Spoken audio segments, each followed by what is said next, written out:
morning. This is Murph and Marcus. Brian Murphy and Marcus the Waterboy Boucher. Streaming live at twitch.tv/the sports leader.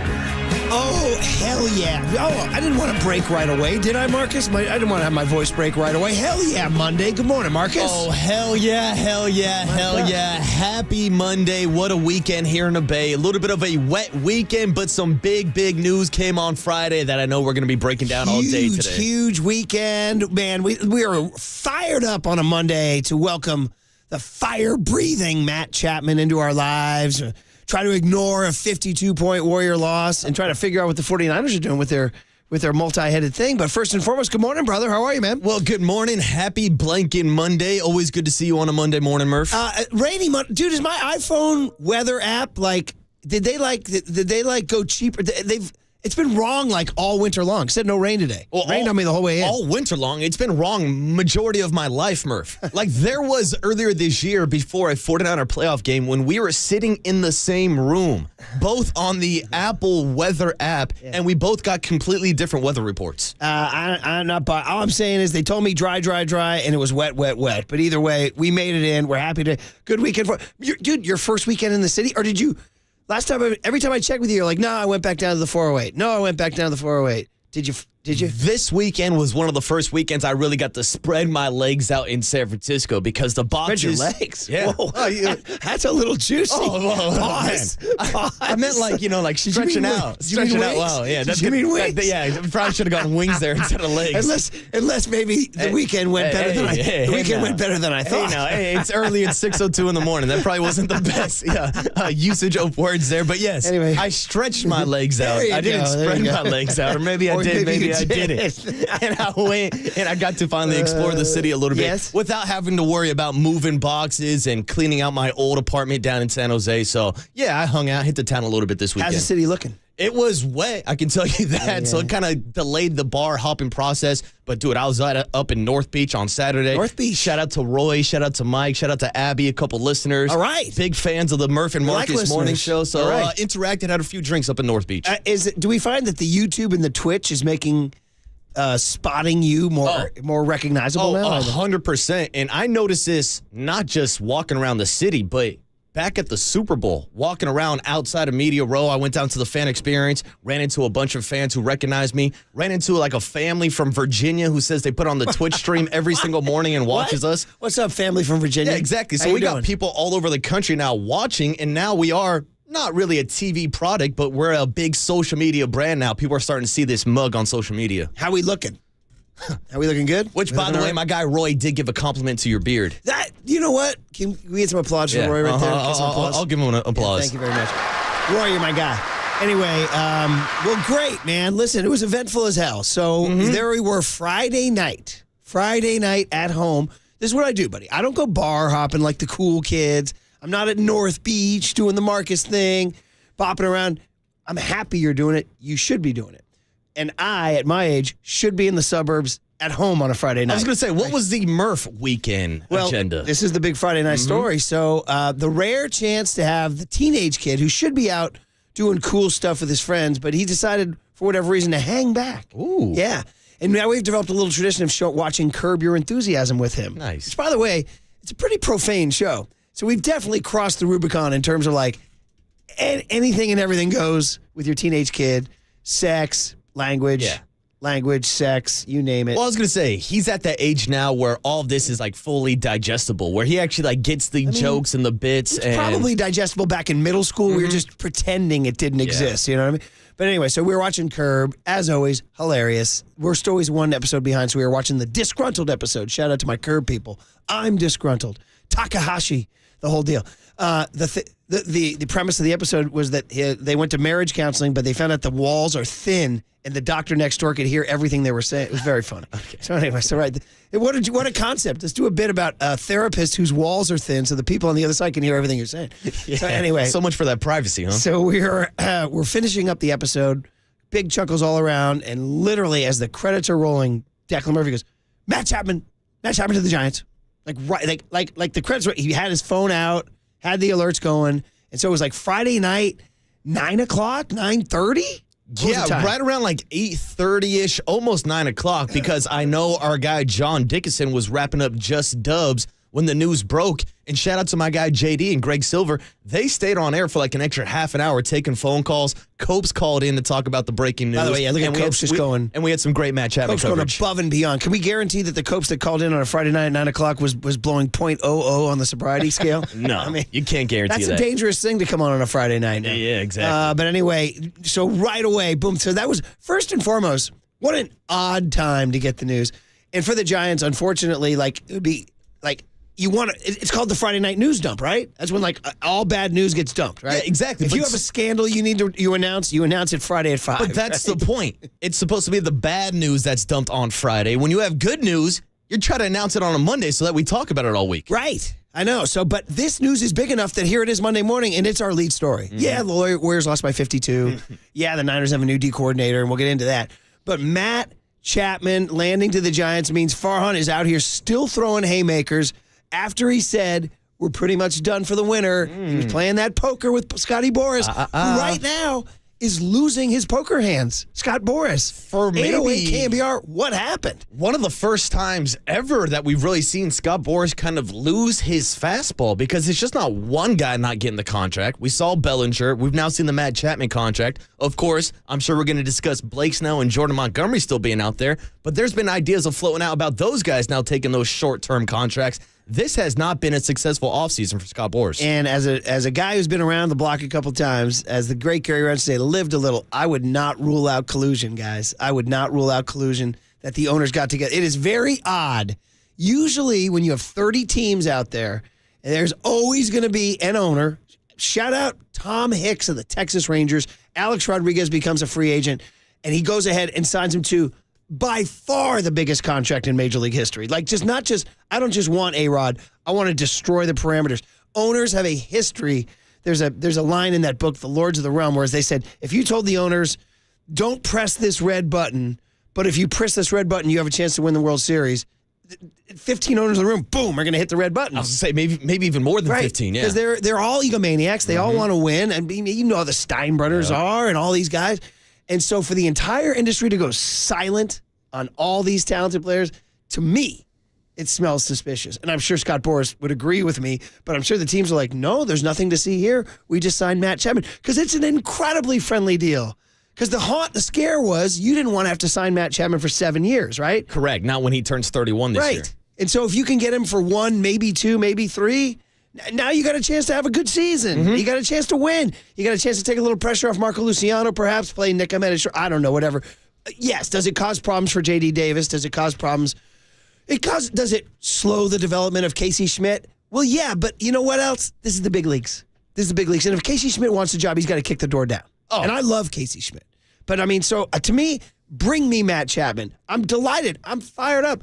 I'm incredibly stoked. And I got to say, since camp opened, Farhan has signed Jorge Soler and Matt Chapman.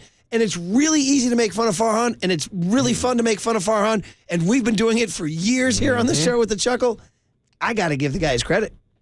He's done it. I mean, look at our show last Friday and the back and forth and the response that we got through the Golden State Lumber and Building Material text line. Like, people were pissed off on Friday after the Brandon Crawford story came out by Andrew Bagley.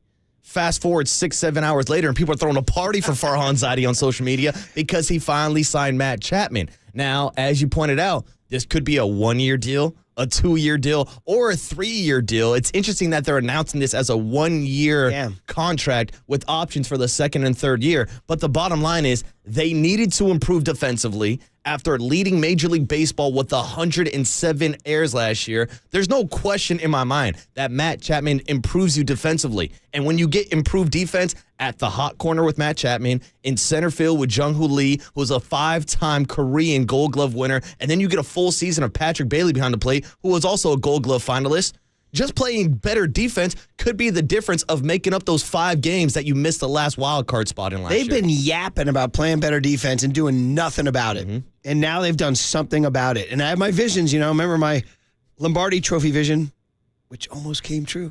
They had the lead with under 2 minutes to go in the Super Bowl, and they had the lead in overtime in the Super Bowl. Yeah, and then all of a sudden Larry Zonka showed up, Murph. Exactly. And then John Elway, oddly enough.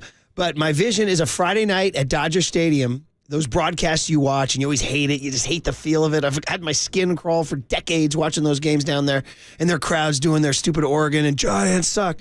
But I see Chapman. The camera cuts to Chapman in the road grays, which I love so much. And he's got the freaking game face on, and he's in the kung fu stance over at third base. And Mookie Betts ropes one down the line, and Greg Nettles dives to his left, spears it, picks up, and throws a seed across the diamond to end the inning. And I'm like, hell yeah, bring me this. I need Matt Chapman in Dodger Stadium.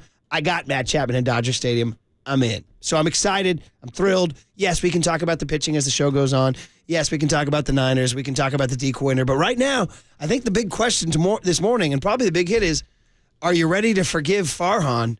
As the great Larry Bud Melman said, can you find it in your heart to forgive me? Or are you still pissed about some various things? Let's get into it. Happy Monday morning, everybody. It's March 4. We got the guest list on the other side. We got Hums and Bumps coming your way. We're off and running on a Monday on KNBR 104.5 and 680, the Sports Leader. Really got to spread my legs out in San Francisco because the boxes. Spread your legs? Yeah. Whoa. That's a little juicy. Oh. Fairfax, shout out to you for supporting KNBR, Fairfax's sports leader.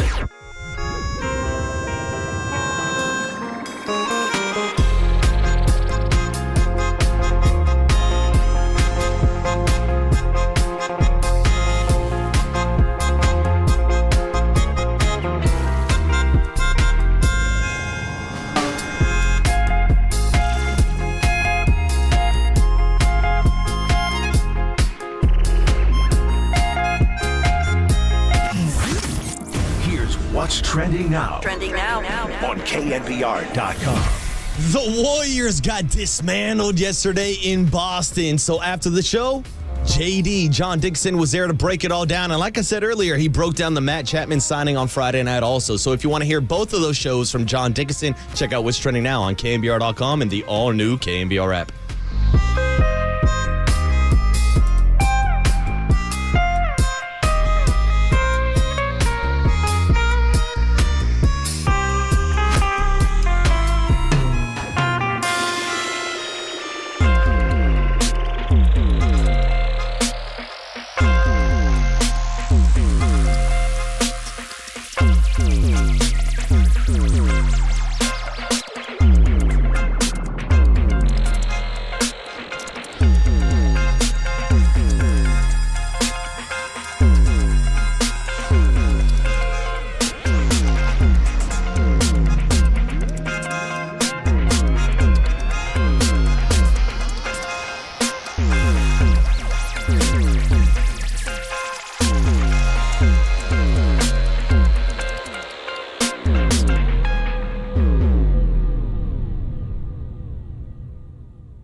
Protect your assets with David Hollander Business and Technology Report.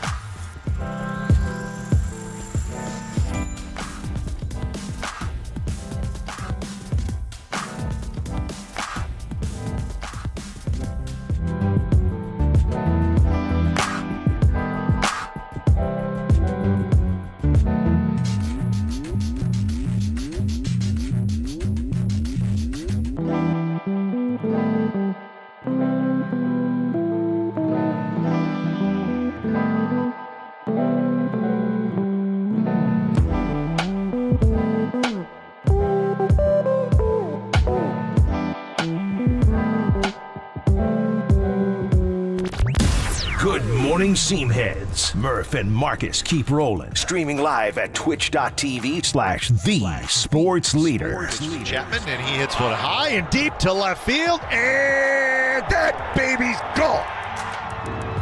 And that's what you do, Kai. You take the fastball to right field, you get a breaking ball coming into your swing, and you unload, showing the power that you have.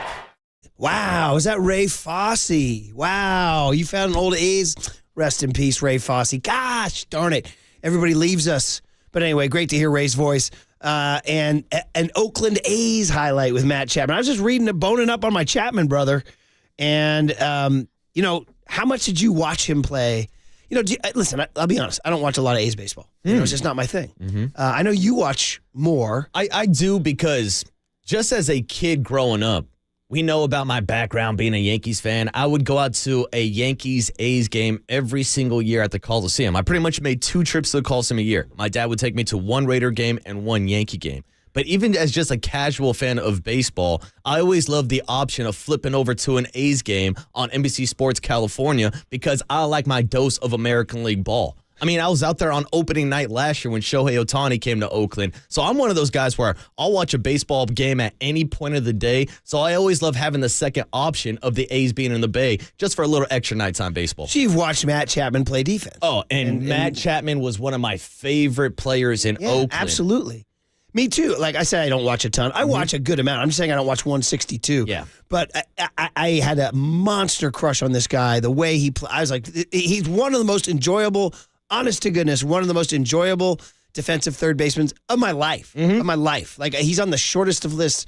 I mean, Arenado immediately comes to mind. Those are the obviously. 2 guys that you think of, and I believe they actually went to the same high school. Too. I think they're Orange County. How about that? Absolute Orange County hosses together. Yeah. Which also brings up a storyline, real quick to digress. Sorry, that Matt Chapman played college baseball with J.D. Davis at Cal State Fullerton, and now we're coming full circle of Matt Chapman being back in his life. And we had a great visit with J.D. Davis, by the way. He's a very, very pleasant, warm, mature, intelligent guy in person. Oh, great vibes from a J.D. Davis. Yeah. He's just like, first of all, he's wearing Birkenstocks, too. That always jumped out at me. But I just liked everything about him. And I was like, but is he really like the guy I want to saddle up? Listen, he had a nice year last year, and he's a good player. He really is. But this happened to him at Cal State Fullerton. He was playing well, and then Matt Chapman arrived, and all of a sudden he got kicked out of third base. Here it is, 10 years later. He's in the bigs. He's watching, and this guy, by the way, shout out Dune 2. Chamalay, what up?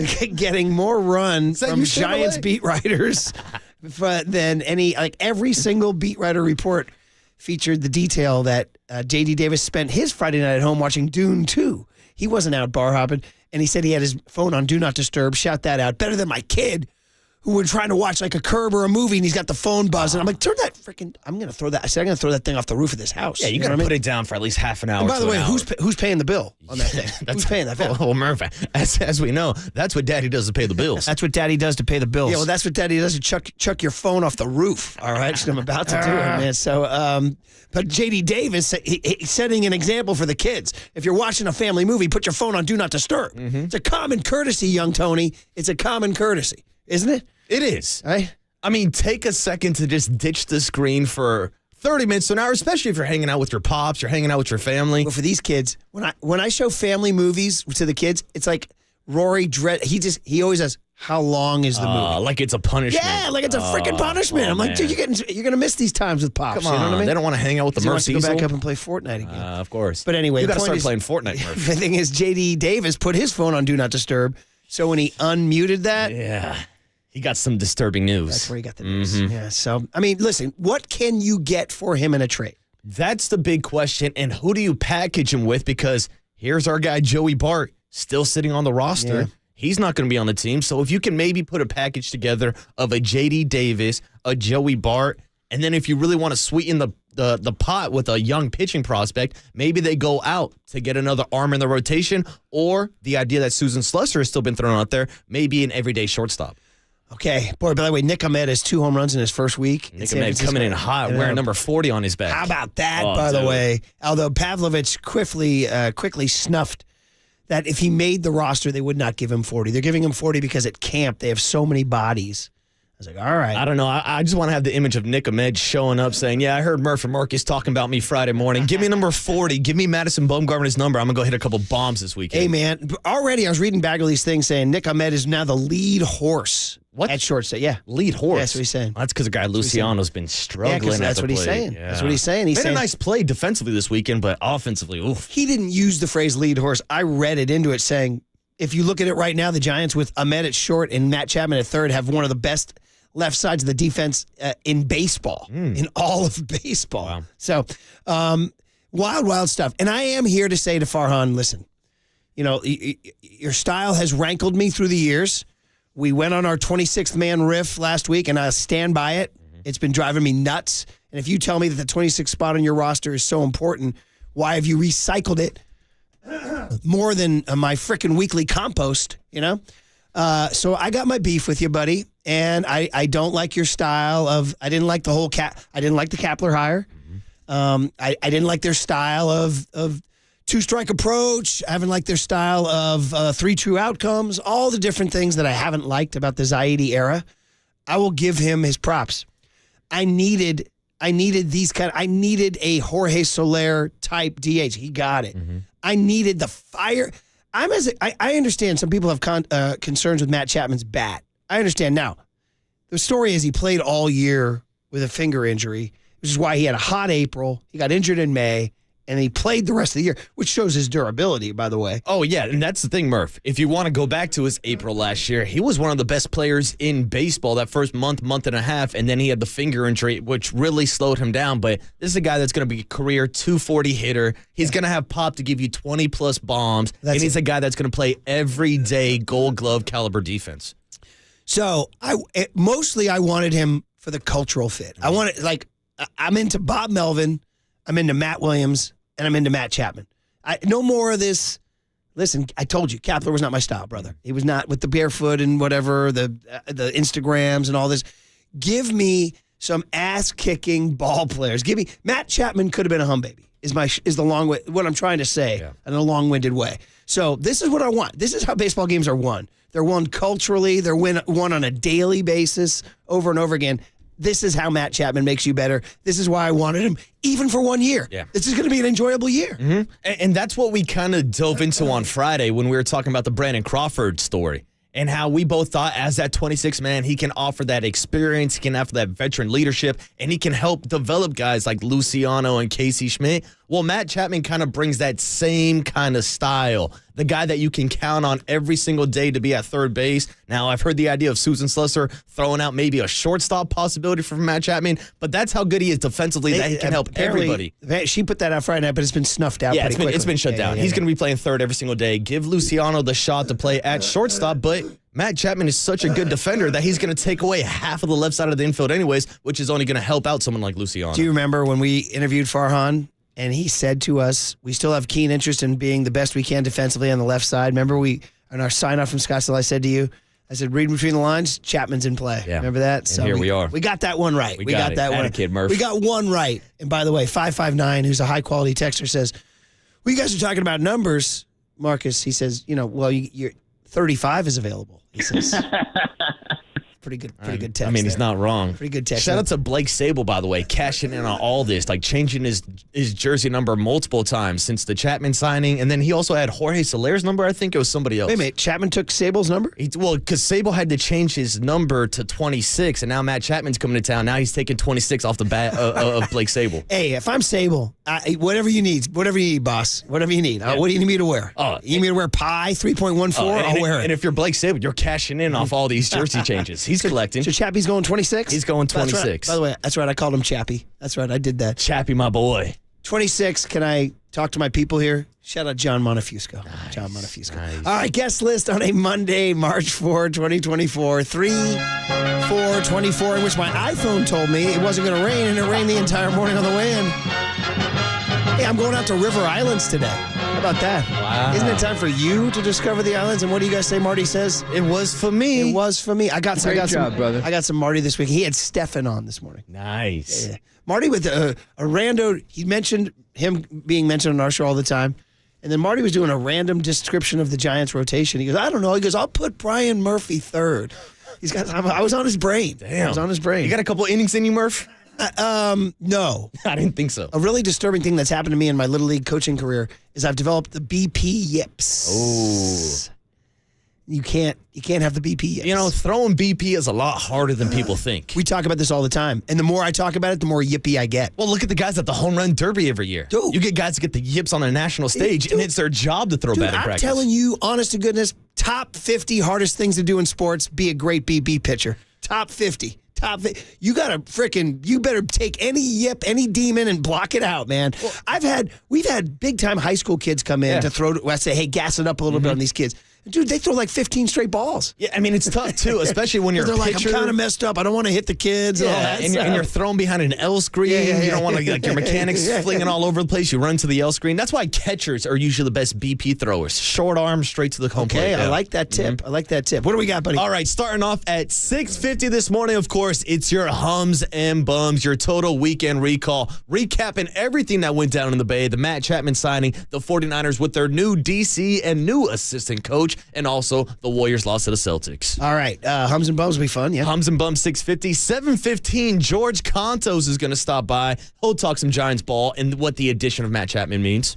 Let's go Kontos. He was active on Twitter this weekend. Hell yeah. We'll talk to Kontos 7:15, get our big hit cooler of content. Then at 8:50, we're going to talk to a man that was at the scene of the crime yesterday. We're going to check in with Ryan Ruocco at 8:50. He was on the call for Warriors and Celtics. I mean, all I need to tell you is 140 to 88. Oh. 140 to 88. Yeah, it wasn't pretty, Murph. Well, I mean, was it 61 to 17? No, we're not calling that one in, baby. We're not calling that one in. No, we're trying to just forget about that game, wins, Tony. yes. Because, the winning team always has to call it in. That's the old story in high school sports, yes. Yeah, so we're not calling in any wins this morning. The Warriors' road win streak comes to an end. We'll talk to Ryan about it at 8:50. Then at 9:30 this morning, we'll get you your 49er football update with Matt Barrows breaking down Nick Sorensen and Brandon Staley being added to the coaching staff. Okay, so we've done Chapman for the first half hour, and I want to return to Chapman about 6:50. On the other side, let's do Niners. Let's talk about this hire and what it means to you guys. 808 KNBR is the phone number.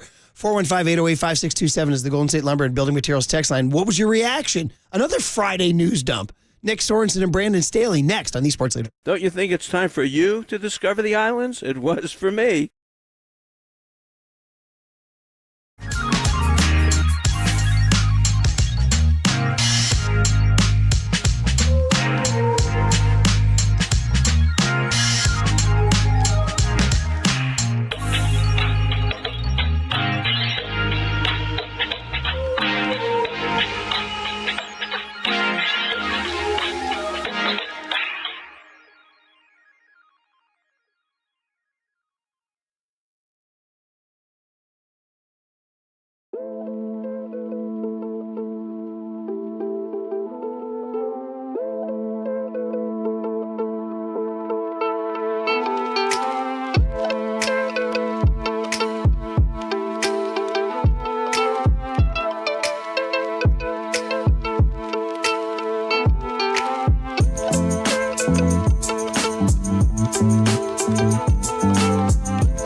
Murph and Marcus keep your morning moving. Streaming live at twitch.tv/thesportsleader.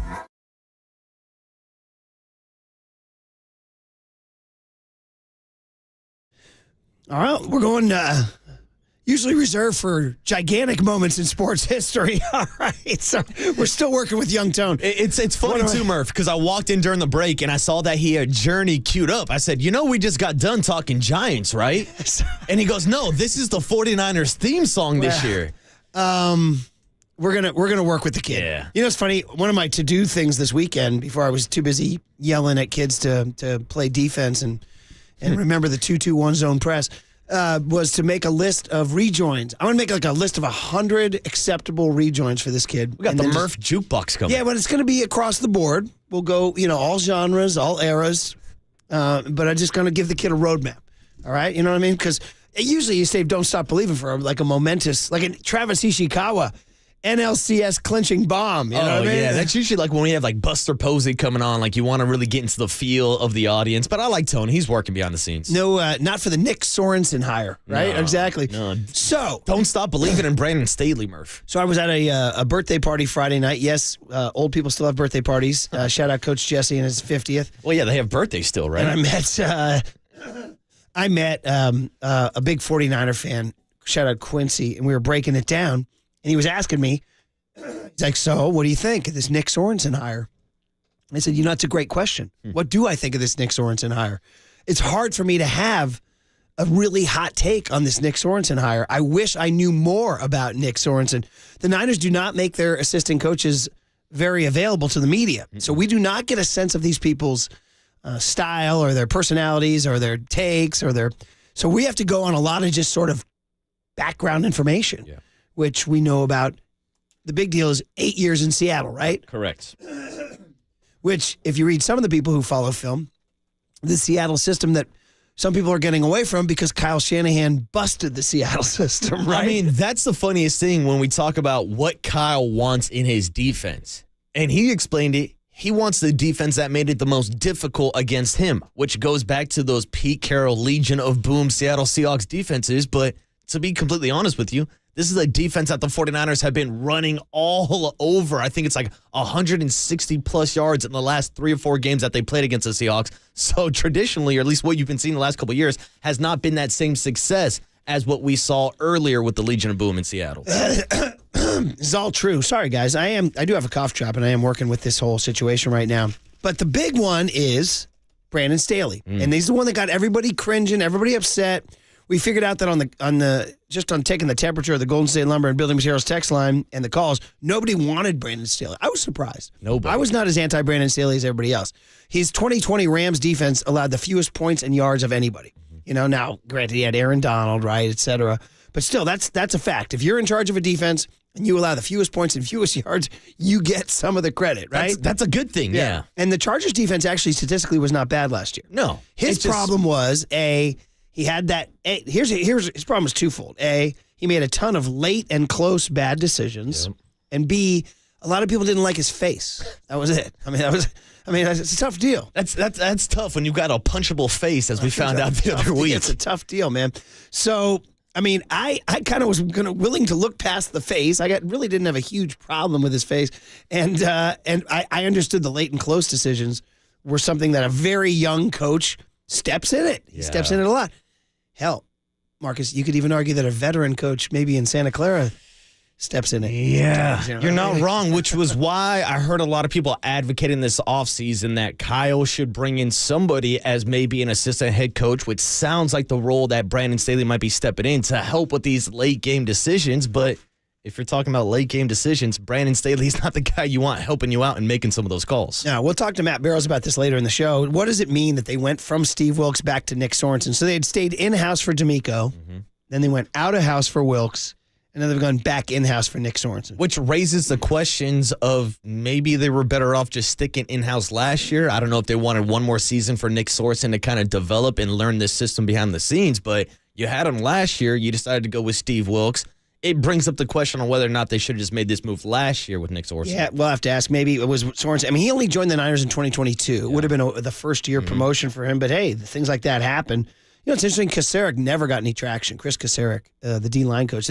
Again, memories of Bob McKittrick. Some position coaches just want to stay position coaches forever. Yeah, because I remember talking about Kasarik last year before Steve Wilkes got hired. Because when you go out to a 49er practice, Chris Kasarik stands out. Like the life, the energy. He reminded me of Robert Saleh and D'Amico Ryans. But you're right. For a defensive line coach who doesn't deal with the back end, with the defensive backs, it's hard to make that transition, especially if he's in a role that he likes right now. So Sorensen has his only coordinating experience is he's a special teams coordinator in Jacksonville in 2021. He's never been a D coordinator. So there's a lot of mystery. Not many Niner fans out there can tell you much about Nick Sorensen other than he's your new D coordinator. And the fact that he spent 8 years in the Seattle system, Final Five as a secondary coach. And again, we talk about it's the 4-3 defense they want to keep. Correct. And it brings up the question of whether or not you're comfortable as a 49er fan having a defensive coordinator that's going to be calling plays at the NFL level for the first time when you are in the middle of the Super Bowl window. Right. As far as Staley goes, what was it seems like if you want to spin positive, they got the quote unquote best of both worlds in that they kept in-house a D coordinator who has history with that Seattle system they like. And if they were intrigued in the brain of Brandon Staley, which Mike Silver had written about a lot, that he's a well-regarded coach, you got that too. So is there a negative? Like maybe it's the role is slightly nebulous. If he's in the hallway, does he tell Nick Sorensen what to do on third down? Does he tell Nick Sorensen what to do in the fourth quarter? That's obviously something they have to define in the hallways. But it's like a value add in the building. My reaction was being surprised to the news that it was going to be Nick Sorensen, which wasn't really the surprising part, but that Brandon Staley was still being added to the coaching staff. Because I thought that was a little counterintuitive, especially when Brandon Staley has had success as a defensive coordinator and calling plays at the NFL level. But to your point, I think that can only help someone like Nick Sorensen having more intelligence and more information in the building. Overall, I do think it's going to be a positive benefit, but how long is it going to be 3-4 weeks into the season if the 49ers defense starts struggling? Are people going to start calling for Brandon Staley to call plays instead of Nick Sorensen? Yeah, I know. It's going to be weird, man. So, again, I wish I had more information on Sorensen for you guys. I'm going to say it's a mystery. I mean, the guy's been in the NFL coaching for 10 years. He's been around. He was with Seattle for 8 years, and and he's been with the Niners for the last 2 seasons. But we've never interviewed him. I've never seen him interviewed. It's like Wilkes was a known commodity. He's a former NFL head coach.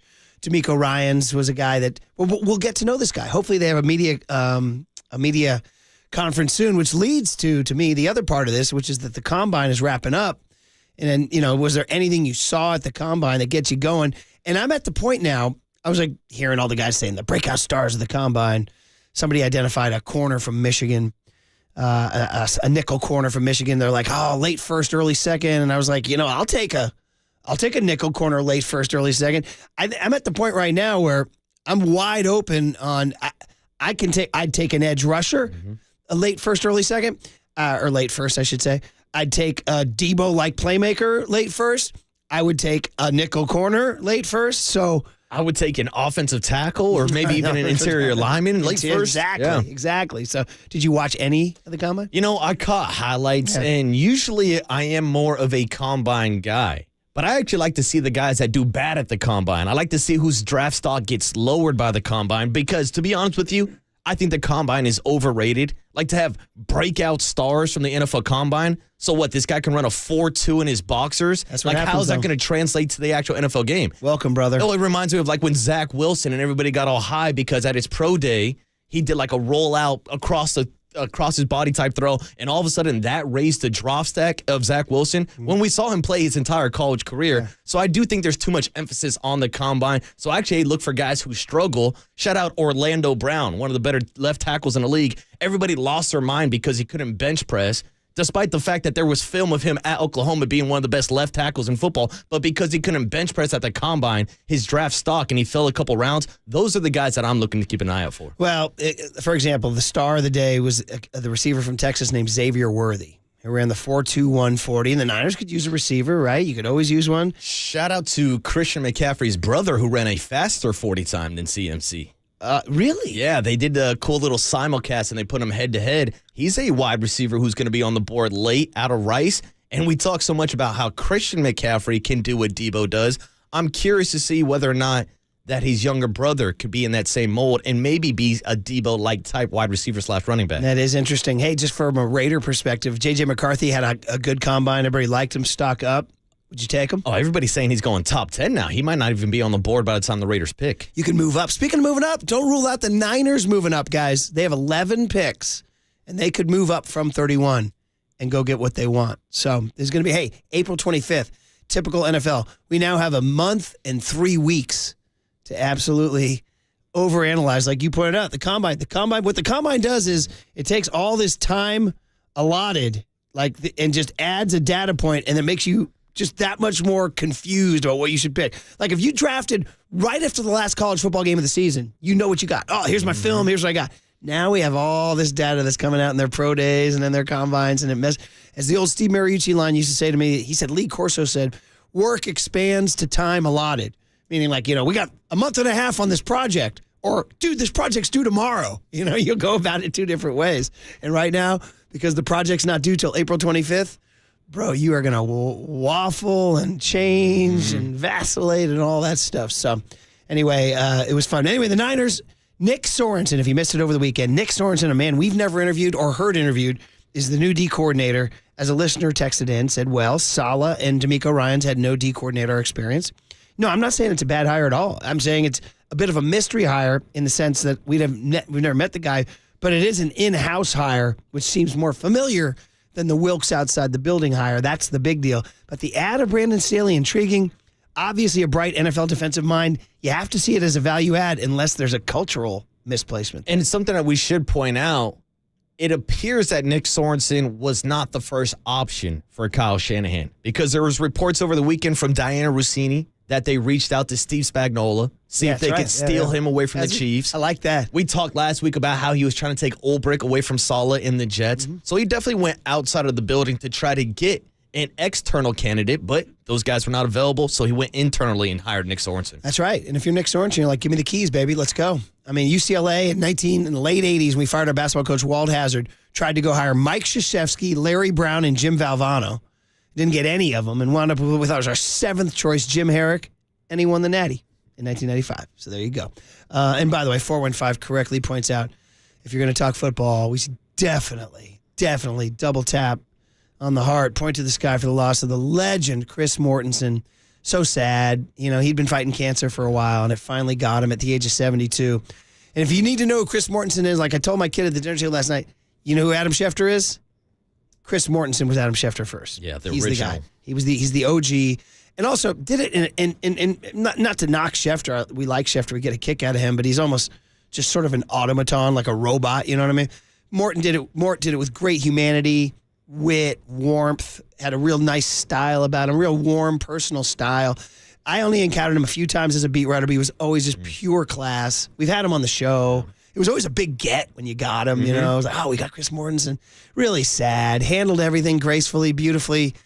Condolences to his family. It's a loss for the NFL community. It's a loss for those of us who grew up watching the Mort Report, you know? And shout out to Mort. He was still doing live hits for ESPN all the way up to this past season. But Murph, you're absolutely right. Before Adam Schefter and Ian Rappaport, it was Chris Mortensen. It was guys like John Clayton. Like, those were the originals, and now we've lost both of those. So definitely got to pour one out for both of them. Somebody put that out on Twitter. Like, damn, it's weird to think these guys are all gone now. But Mort was the king of the hill, the absolute best. And one of those guys, the old rule we used to have, like, you don't have to be a D if you're great at what you do. And he was one of those, that Ronnie Lott rule, we call it, And he was not a D, even though he was great at what he did. And cancer, blank, frickin' cancer, forever. So, Mort, thanks for the NFL talk through the years, man. All right, Hum Babies and Bum Babies, a Monday tradition. Next on the Sports Leader.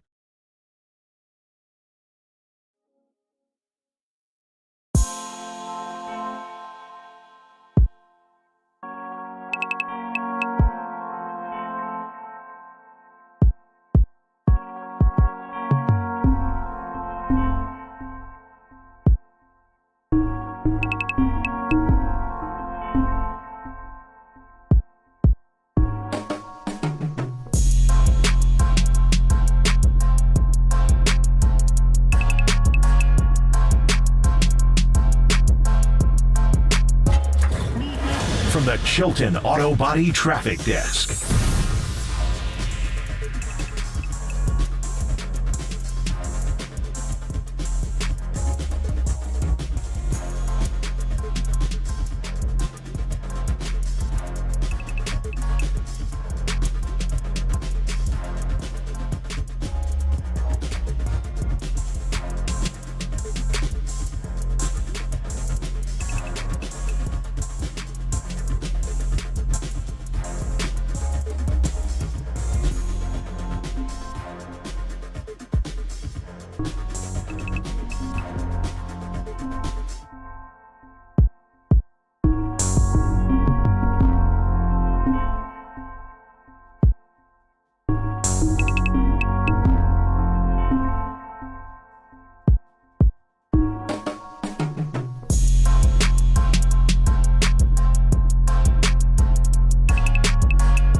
KNBR's Opening Bell Report. Sponsored by Protect Your Assets with David Hollander. Concerned inflation will ruin your dream retirement? Learn more. Listen to David's show every Saturday morning or call 1-866-PROTECT.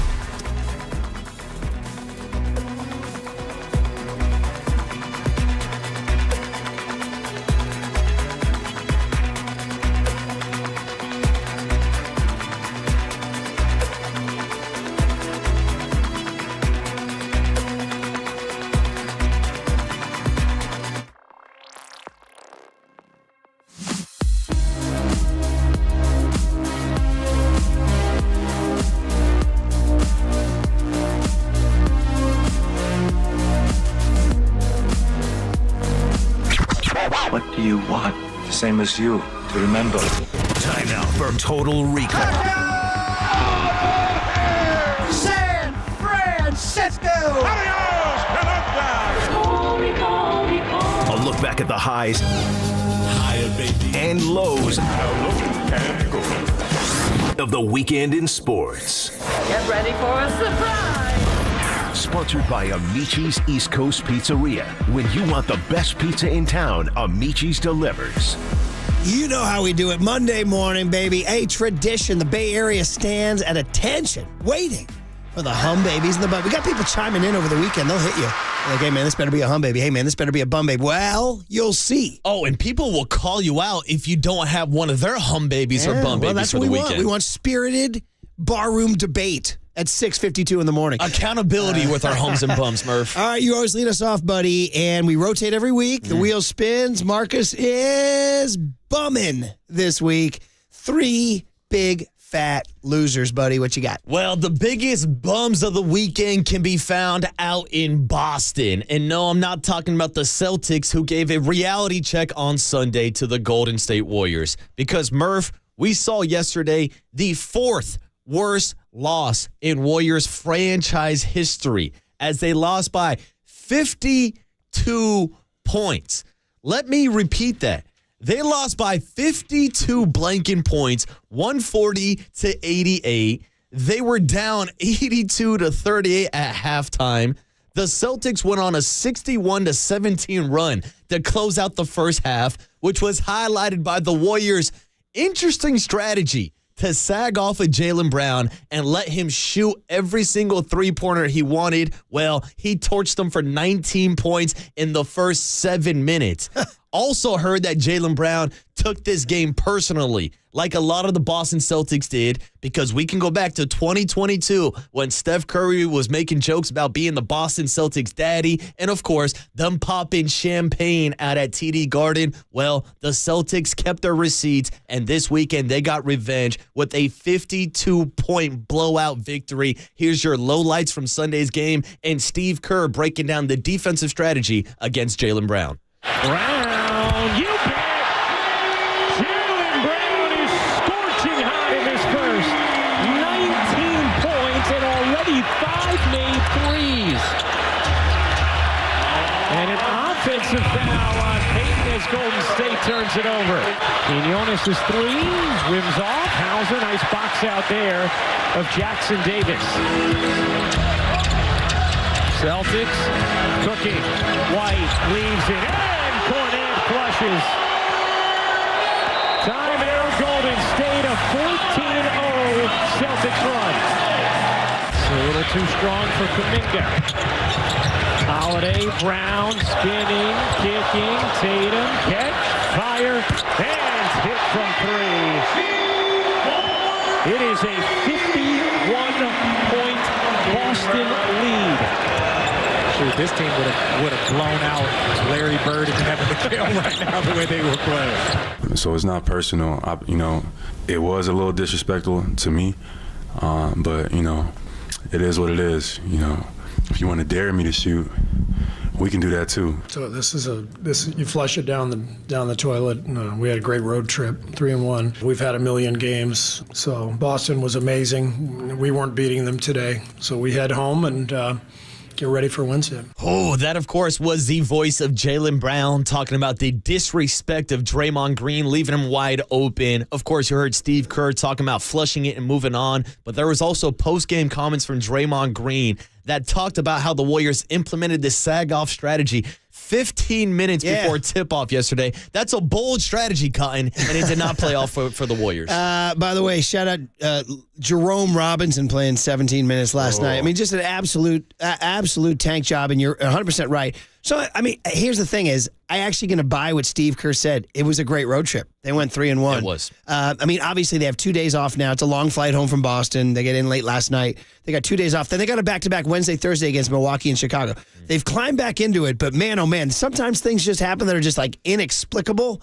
That's just almost inexplicable. It was just like it's some sort of intergalactic flameout that you just kind of, like Kerr said, I don't think there's anything wrong with the Warriors. They just won, 9 straight road games? Yeah. You just have one of these games where like a Halley's Comet type game where everything goes wrong. And by the way, one thing to worry about, I know you got to get going, but Steph Curry's knee. Yeah. Steph Curry's knee. That popped up the injury report on Sunday. Only 4 points for Steph on Sunday. 0 for 9 from 3. Him and Clay combined for 10 points total. And he said did you see Anthony Slater had a long clip of him at his locker. It was interesting sort of body language from Curry. The way he was talking about it did not put me totally at ease. Now, he has 2 days off. We got Celebrini, the Magic Hands. We'll see, but there's just something to keep an eye on. Yeah. Dame and Juan is coming to town on Wednesday. We'll keep you updated on the Warriors, but now it's time for Bum Baby number 2. And I got to say, this weekend, it's looking like it's Scott Boras. Now, here in San Francisco, I'm sure we're going to celebrate the Matt Chapman news. Stay tuned for the Hum Babies coming up right around the corner. But a Bum Baby this weekend is Scott Boras, because this is a man that's been holding up the offseason market through the winter meetings. We've seen him do this before with guys like Bryce Harper. Well, here we are now in the middle of spring training, and 2 of the Boras core 4 finally signed. But I don't think it's the contracts that Scott Boras was looking for, because Cody Bellinger this offseason was talked a lot about getting a $200 million contract. He gets that 3-year deal, $80 million with opt-outs with the Chicago Cubs. Fast forward to Matt Chapman.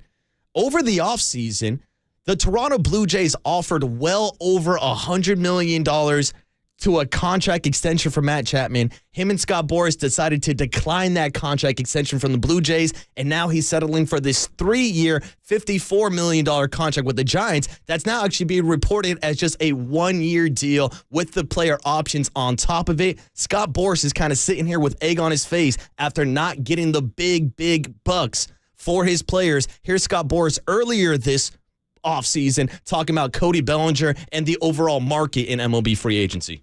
And free agency is like it's kind of like a turkey and a thermometer. You kind of have to go in, see what the temperature is, evaluate it.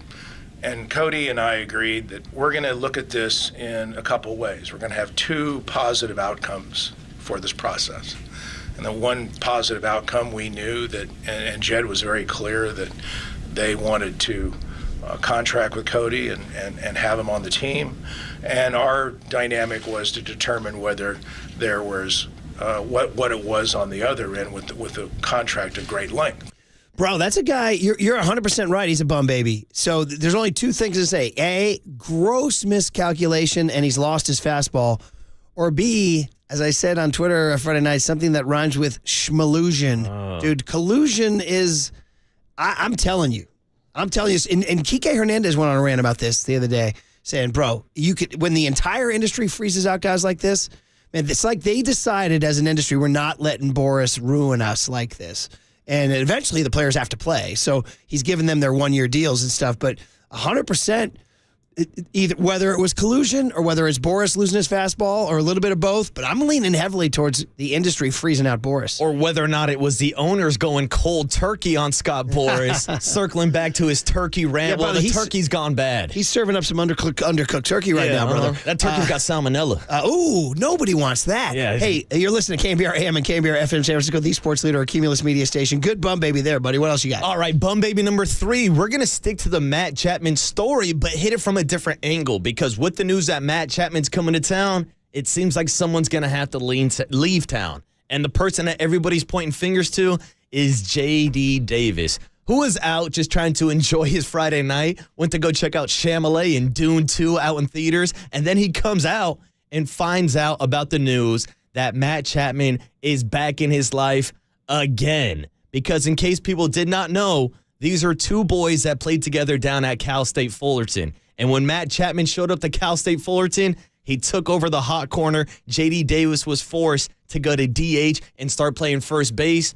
Well, deja vu. Matt Chapman's back in the orange and black, back in the Bay Area, and now it sounds like J.D. Davis could be a trade option for the San Francisco Giants. Here was Susan Slusser breaking down the future of J.D. Davis, and also the skipper, Bob Melvin, talking about what the future looks like for J.D. Davis in orange and black. Yeah, the only thing that really makes sense is to trade J.D. Davis. I don't know where else he would play. He's not really an outfielder anymore. He's a good third baseman. He turned himself into a really good third baseman, which was great to see. Another reason where I kind of like, maybe just shift Chapman over. But I think look, if they make another move after this, you could package up, say, a young pitcher, J.D. Davis, Joey Bart, something like that, and probably bring in a very good shortstop. Wow, so okay. That could be the thinking. No, I think if we give him some first too, it not only gets us a look, and Matt really likes his actions at first base, but maybe creates some other opportunities potentially down the road somewhere else for him too, if that's the case. But nothing's for certain, and he knows that right now. So I think he's going to go out there and keep working and keep playing really well like he has to this point. He's being polite, but JD, it's a tough deal. I'm looking right now just out at what teams need third baseman. Here's a team like right now, like the Rockies. They don't have a real third baseman. They got a guy, Montero. The Tigers are running out a guy named Nick Matone, who they acquired from the Phillies. He's a 26-year-old guy with a 138 OPS plus. The Royals have Hunter Dozier at third. The Reds have Spencer Steer. They like him. Jace Peterson at the A's is at third base. Zach Gellock playing a little second. Candelario, the National. I mean, there's some teams out there. Mm-hmm. They're talking the Mariners have a need there, too. Well, and we know Farhan has had a bunch of trade talks with Seattle. Now, I threw out the idea earlier this show of maybe packaging a J.D. Davis with a Joey Bart. Maybe you can send an offer to someone like Brian Wu, who has Bay Area ties. Like, Seattle has a lot of young pitching. Maybe that's a path for J.D. and Joey Bart to get off this roster. Yeah, it's going to be interesting. But, hey, it's a hell of a thing, man. If Farhan pulls off a big trade like that, that would be a big deal because he hasn't pulled off trades like that, but you're right. Poor J.D. Davis. All he's trying to do is watch Dune 2. That's it, man. And here comes Chapman into his life again. And he's like, but he's a good guy. You know what I mean? It's like the guy keeps taking your girl. But he's a nice guy. Hey, I'm just going to take your girl. And you know what Matt Chapman's saying to J.D. Davis? Be positive, bro. Oh, be positive, bro. J.D., the Cal State Fullerton boys, we're back in business. Be positive, bro. All right, there's your bum babies. Good job. And that leads right to the hum baby. It's number one. It's Matt Blanken Chapman. Here it is. As the great George C. Scott said in the movie Patton, Farhan, you magnificent bastard. Right? Anybody? Patton? Young Tony? Patton? Marcus? Patton? Only one of the greatest movies in American history. And he's famously watching the scene out in Rommel, you magnificent bastard. I almost thought about sending the sound to you guys, see what you would do with it. But Farhan, you magnificent bastard. You did it. Since camp has opened, he's now added the likely cleanup hitter in Jorge Soler.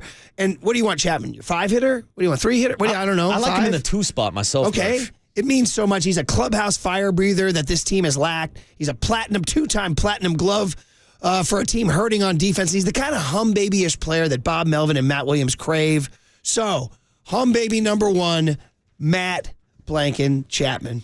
Really, really excited about this deal. It's no secret that, we have been in touch with Matt Chapman and his camp, pretty much all offseason, talked about our objective, improving our defense, especially in a way that benefits our pitching staff. We obviously have a ground ball heavy pitching staff.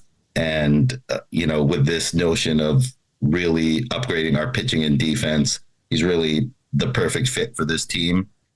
Matt had a sense of his worth, and justifiably so. When you look at his career and some of the seasons he's had, he's, been one of the most productive players in baseball, and, played through some injuries last year, which again is a reflection of his durability more than anything else. We kind of talked through some longer term scenarios, because of the fit with Matt, kind of baseball wise and culturally. But, this gives us an opportunity to bring him into the fold, accomplish a lot of what we wanted to this offseason.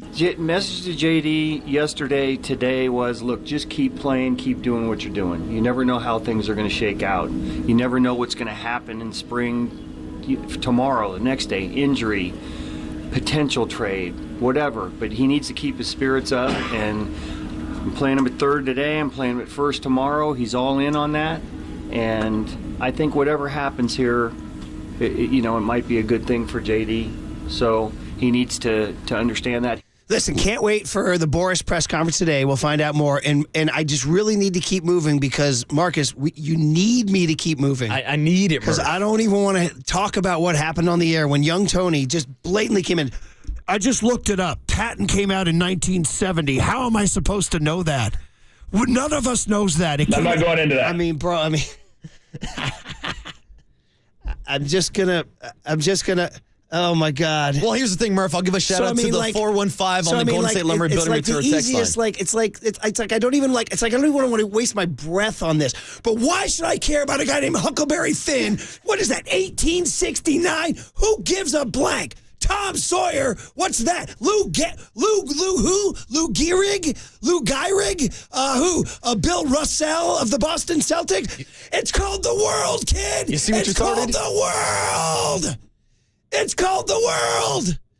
Learn the world. It's not different. It's one of the greatest movies in American cinema history. And you know what Gone with the Wind is. And you know what freaking West Side Story is.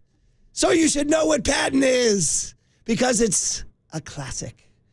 And there it happened. And that, my friends, was this date in pop culture history with Brian Murphy. I am continually confounded by generations.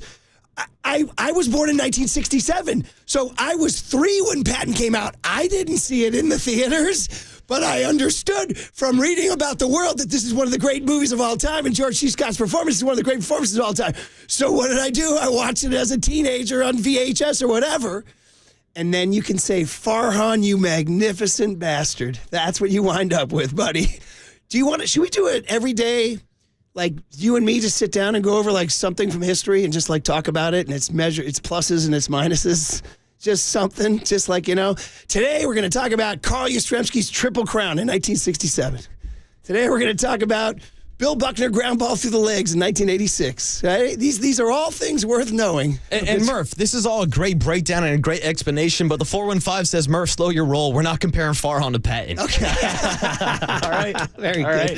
Hum baby number 2 is, well, thank you for the content, Tony. That's great content, buddy. It's fantastic. Young hum baby number 2 is the 49ers making their move on defense. Now, is this truly a hum baby? But I'm going to make it so because the Niners now have a game plan. We now know their game plan. They stay in-house and out-of-house because they hire Nick Sorensen, who's on staff as the 45-year-old pass game specialist who joined the Niners in 2022 after 8 years in Seattle, and he gets the gig. But the twist is former LA Chargers head coach Brandon Staley joins the party as a reported assistant head coach. So that's interesting. Staley's defensive bona fides, Marcus, 2020 LA Rams defense, fewest points and yards in the league. So it's an intriguing combo, some familiarity with Sorensen, some name clout with Staley, who, by the way, we used to make bum baby fairly frequently, right? Yeah, for a lot of those late game decisions. So now Kyle has his guy or guys. Is this a hum baby? Is this a hum baby? Yeah? Yes? I'm making it a hum baby. That's a great question. Here's John Lynch on what they were looking for on defense. There is a source of pride, and that's part of it. I think that's paying it back to the league. You know, I care greatly about this game, and so identifying good people, having systems in place that train them to get better throughout the process, being demanding on them, but also having fun in doing so, knowing who you are as a football team, all those things I think contribute. We give people opportunities to express their opinions in things like draft meetings. And so I think people come out ready, and people have identified that. Like I did say, it is a challenge to try to survive the brain drain, really. But fortunately, a lot of people want to be with us, and so we've been able to identify good people to bring in their stead. So it's something that you just have to deal with, and we have. All right. So how do you feel? I mean, like it's kind of a... To be honest with you, the Nick Sorensen move doesn't really move the needle, especially when they try to reach out and steal Olbrich away from the Jets, when they try to steal Steve Spagnuolo away from the Chiefs. It's a good in-house hire, but we'll see how it shakes out with him and Brandon Staley. It's a hum baby. It's a hum baby. And finally, this is really funny for Inside Story. If you know the show, making hum baby number 3, Caitlin Clark, the Iowa basketball star. Careful, Murph. After she single-handedly killed off the top 6, Caitlin Clark will not go away. They call her Ponytail Pete. And the reason why I put this on, talk about a current pop cultural reference, young Tony, unless this is too old, rapper Travis Scott was at the game yesterday. Is that too old? Oh, ever heard of him, Tony? Is that too old? Ever heard of him? Is he too old? He said, have I? Because he hasn't done anything in the last 6 months. Is he too old? You're dating yourself, Murph. Actually, he did just release an album, didn't he? He did just release an album. Anyway, that's how cool women's basketball has gotten. Travis Scott, did you hear Travis Scott blew past a row of celebrities and only dapped up Jake from State Farm? Jake from State Farm getting love, dude. Anyway, how about that? We want to shout out Caitlin Clark. I know we got it going. She needed 18 points to pass the legendary Pete Maravich for the most points by any player, male or female, in Division I history, and she did. She scored 35. She's now the leading scorer in Division I, male or female. After this 35-point performance, she's at 3,667 points. And the bottom line, the reason why this is a hum baby, women's March Madness is probably hotter than men's March Madness. So here's the sounds from Caitlin Clark. Now Caitlin at the line for the record. She ties it with that one. This for college basketball history. She does it with a foul shot. Caitlin Clark becomes the all-time leading scorer in major college basketball history. They used to call her Ponytail Pete when she was a little kid, and now she has the record. It's ironic. I'm just so happy for Caitlin, and I think she represents the university, our sport. She's such a good ambassador. And I'm very thankful for that. But for us to have Maya Moore here and Lynette Woodard, are you kidding? You know, Maya Moore was the person that shook Caitlin's hand when Caitlin was little. And it's just that kind of pass it along, right? Because now Caitlin's that person like Maya Moore that can do that for other people. So I love that. It kind of feels like you're living in a little bit of delusion because this is just so awesome. And to celebrate our seniors and, you know, for other people that have meant so much to me and given so much to this program. It's special, obviously, with the people in the building, the fans that we have, college game day being here, being sold out, it being senior night. There's a lot to manage from all different areas, but I think our group is pretty mature in that area. And, you know, we've kind of balanced it for the last couple of years, and it seemed to give us energy more than anything. Oh my gosh, I feel like I'm just a little girl fangirling. Thanks for coming. Absolutely. This is so awesome. That was pretty cool. So Maya Moore, the legend, showed up, surprised her, and Caitlin Clark geeked out, fanned out. She fangirled out. So she's not, I mean, name a male basketball player as hot as Caitlin Clark. There's not a single one. Right. That's the end of the hum babies. Best two last great, well, there's a ton of great text about my rant. A lot of Sam Kinison comps. But the 747 chooses violence on Marcus and says, you're talking history? As a Yankee and Raider fan, history is the only thing Marcus has. Murph was yelling at Tony. He wasn't yelling at me. Why do I get the ricochet shot? Great content. Thank you, Tony. Keep doing this to me, please. Oh, now you're getting me drive-by insults. I'm getting them now, Tony. Please keep doing this to me, yes. Because it's fun. I think it is, at least. Okay, here's the deal. George Kontos on the Giants next on KNBR 104.5 and 680 The Sports Leader. San Rafael, shout out to you for supporting KNBR, San Rafael's sports leader.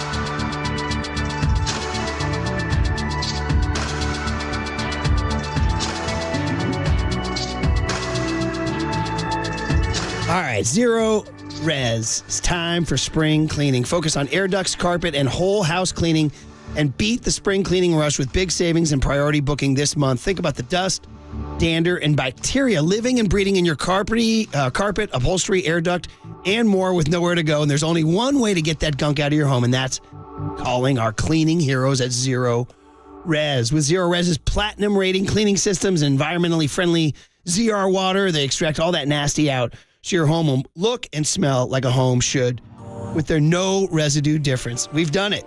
The Murphys did it. We loved it. Zero Res, gotta love it, guarantee you. You know how they'll take care of you. Just check out the 4.9 Google rating, see what all the hype is about. Don't forget your air ducts, too. Air ducts are like the lungs of your home, right? So, This is the deal. Get 1 room of carpet cleaned at $43. If you get 3 rooms, zero resified, they'll throw in a hallway.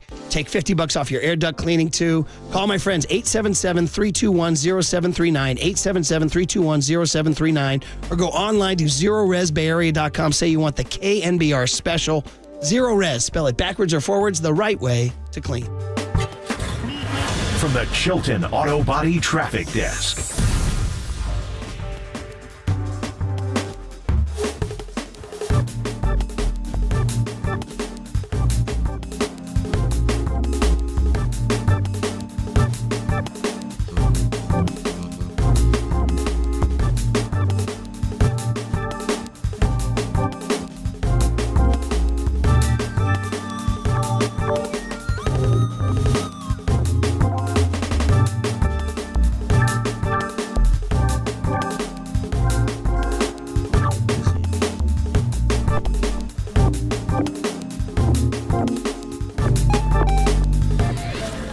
Now, time for the Protect Your Assets with David Hollander Business and Technology Report.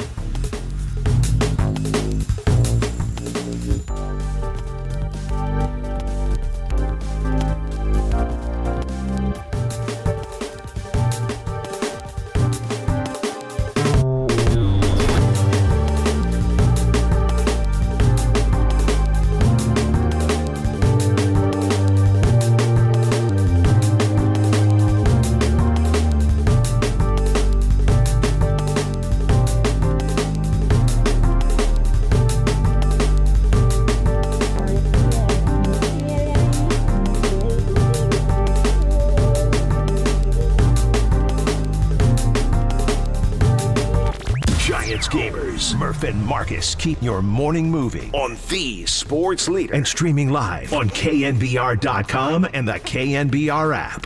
All right, Giants all over the news this weekend. Well, heck, at the end of last week, the news was the Brandon Crawford calling out Farhan, and then within 24 hours, Farhan waves a wand, and Matt Chapman's a Giant. So a lot to catch up with our friend George Kontos, who, of course, is a World Series champion 2 times over, and, of course, you see him analyzing Giants baseball during the summer. So, George, it's great to have you, man. You got your boy Brian Murphy. You got Marcus Boucher here, Murph and Marcus. How you doing, George? Hey, morning, George. Thanks for having me, guys. Good morning. How you guys doing? We're doing good, man. I think if we booked you last Friday, our big conversation would have been like, man, the Crawford thing, man, what's going on? And then, boom, here comes Matt Chapman. So let's start with that. He got the big prize, and he got him at a very team-friendly deal. I mean, it seems like a win-win-win, George, except for maybe if your name's J.D. Davis or David VR, huh? Yeah, it's one of those guys where whenever you can get one of those marquee free agents that's still left at the top of the board, you're happy that you can plug him into the middle of your lineup and into third base every single day. Obviously, it's a very team-friendly price. I think these guys are starting to panic a little bit as things were getting going. They wanted to get their routines going, and I'm glad that we were able to land him. It's obviously a very player-friendly contract. If he has a good year this upcoming season, I would imagine that he'll test the free agency market again. But for 1 year, we're going to have Matt Chapman at third base, and that's something that I'm really excited about. And, George, we know just how much of a defensive wizard Matt Chapman is at third base. And we're talking about a Giants team that led Major League Baseball last year with 107 errors, and still we're only 5 games out of that last wild card spot. So what is bringing Matt Chapman to this defense do for the Giants this season?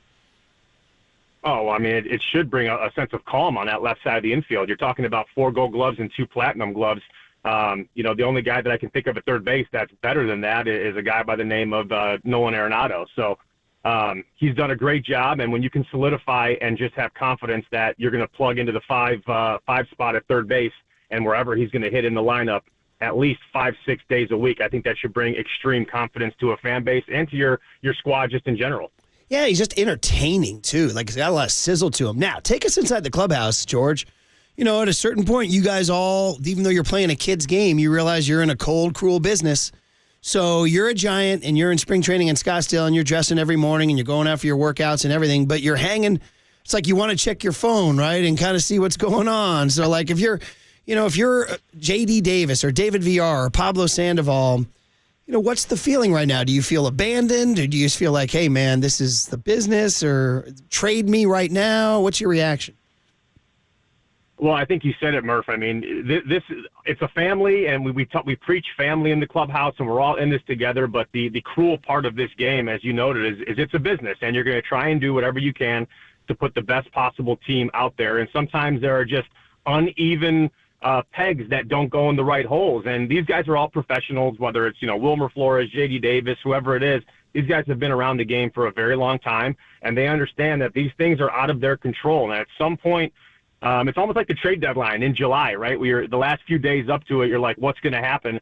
But these guys are all pros. They've been in this game for a long time. And, I would expect something to shake out here soon. But these are all quality baseball players that deserve to be on a major league ball club, whether it's with the Giants or elsewhere. I think that their futures are secure in that matter.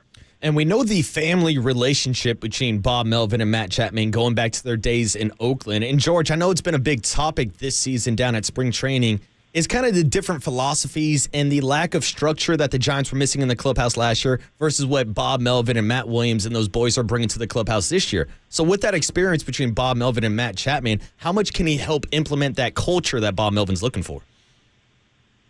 Well, I think it starts, from the top down, obviously, right? We went from a guy, obviously a quick reiteration. We went from an old school guy in Bruce Bochy to a, very more analytical style leaning guy in Gabe. And I think with Bob Melvin, you have a guy who embraces the old school, but also looks at the analytics. And I think that's a really good approach on how a baseball game in general should be managed and played, right? Like, you got to use your eyes on a day-to-day basis and have some feel, which Bob Melvin very much does.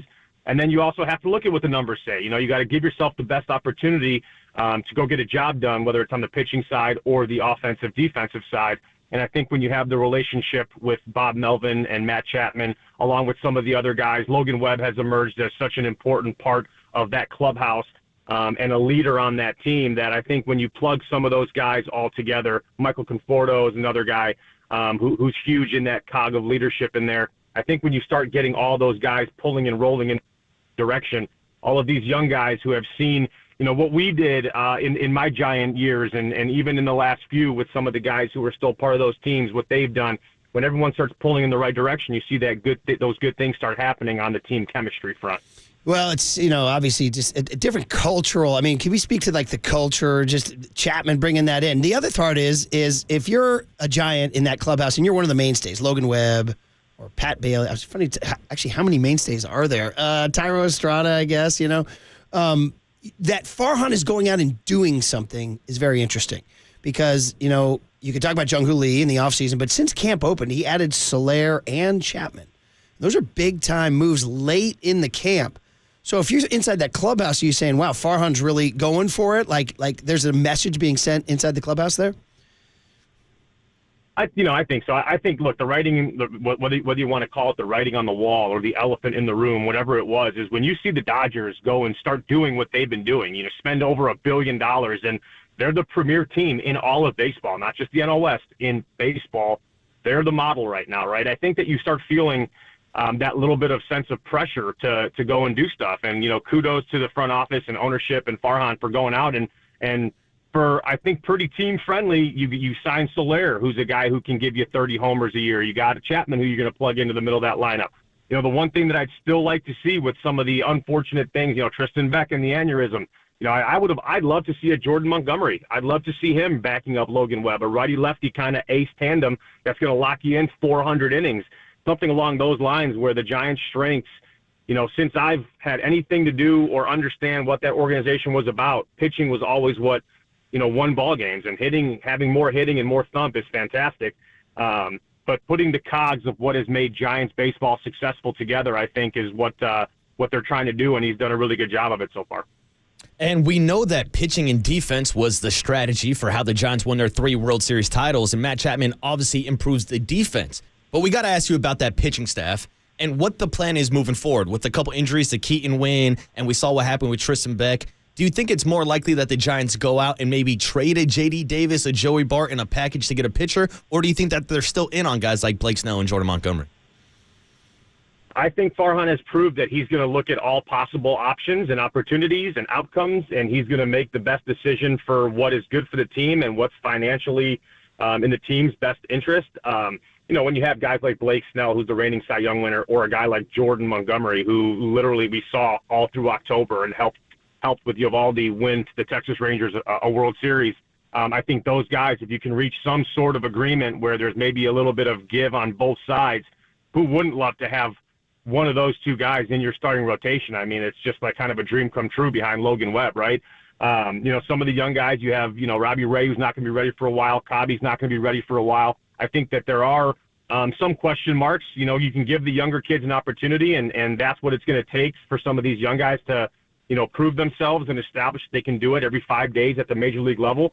But again, to your point, there are some guys on that roster that have a lot of value that you could send somewhere else and bring back a pretty good piece to plug into that 1 or 2 through 5 spot in that rotation. George, before I let you go, we were just talking about, how we booked you on Friday. It would have been all about Crawford, because we were sizzling on Friday about Crawford. It was like, man, he wanted to come back, and Farhan said no. And Farhan's basically saying, no, I'd rather have Nick Ahmed than you. And we were like, wow, man. And, well, the other, Nick Ahmed took a minor league deal. Crawford wanted a major league deal. So that's what Farhan would say. But you played with Brandon. You obviously have great loyalty to him. And we talked about that 26th spot on the roster. Farhan's treated that very casually. It's like a lot of players have moved in and out of that spot through the years. But I guess that's a long-winded way of saying, what was your reaction? It was very interesting that Crawford, a very quiet guy, went public like that. That said to me more than anything he said. What was your reaction to see a quiet guy like Farhan, for lack of a better word, call out Farhan? Yeah, obviously, Murph, you know how close Brandon and I are. We played together for a very long time. We're still very close buddies. I talked to him throughout the off season, probably 2-3 times a week, just checking in on him, seeing what he's doing. Saw him down in Arizona. So there's definitely no question about, how I feel about him. And what it came down to me, to be honest, was, Brandon obviously wanted to come back. Who wouldn't want to play their whole career in orange and black and for the city that you grew up in and where you won 4 Gold Gloves? And obviously we don't have to talk about the accolades, but they don't win. We don't win in 12 and 14 without Brandon Crawford patrolling shortstop. And, from what I read, and, I've talked to Brandon about it, but we'll stick to kind of the article and what was said. He, at least from what I read, expressed his ability or want to come in and do whatever was necessary. It was obviously very important to him to come in, maybe finish his career. Obviously last year didn't go very well. He had some injuries. The bat wasn't what he planned for his potential last year in San Francisco, and I think he wanted the right to maybe go out on his own terms. And he expressed a willingness to be the mentor, to go to third base or second base or not play every day, defensive replacement. And you got guys like Luciano and Tyro Estrada. And these guys were in the minor leagues, whether you were in the organization or not, watching Brandon Crawford win World Series and win Gold Gloves and make crazy plays that had all of our jaws dropping. And when I read everything, it just kind of came down to, it seemed like that guaranteed roster spot was just very important to not give up going into spring training. That's kind of what I'm going to take it for, because you're signing a guy in Nick Ahmed, who obviously we've seen for a long time with the Arizona Diamondbacks. I've seen him. I've faced him since 2011. When you look at his numbers just from last year, I think Crawford maybe had 85 more at-bats, but the numbers were very, very comparable. And granted, he's got 3 Gold Gloves, but the common denominator, it seems like to me, was that roster spot in Farhan's mind was just very valuable, not wanting to give it and guarantee it, even though for me it's a no-brainer. Again, no lack of loyalty here for me. Is I'm bringing Brandon Crawford back. I'm going to let him, mentor the younger guys. I'm going to give him a much more pulled back role. But I think that roster spot was just too much to kind of give up. It's a really good breakdown, George, and I'd love to just, one day have a couple beers and get more into it. So we can absolutely do that. Hey, George, it's good hearing your voice, man, and we look forward to you'll be on board this summer?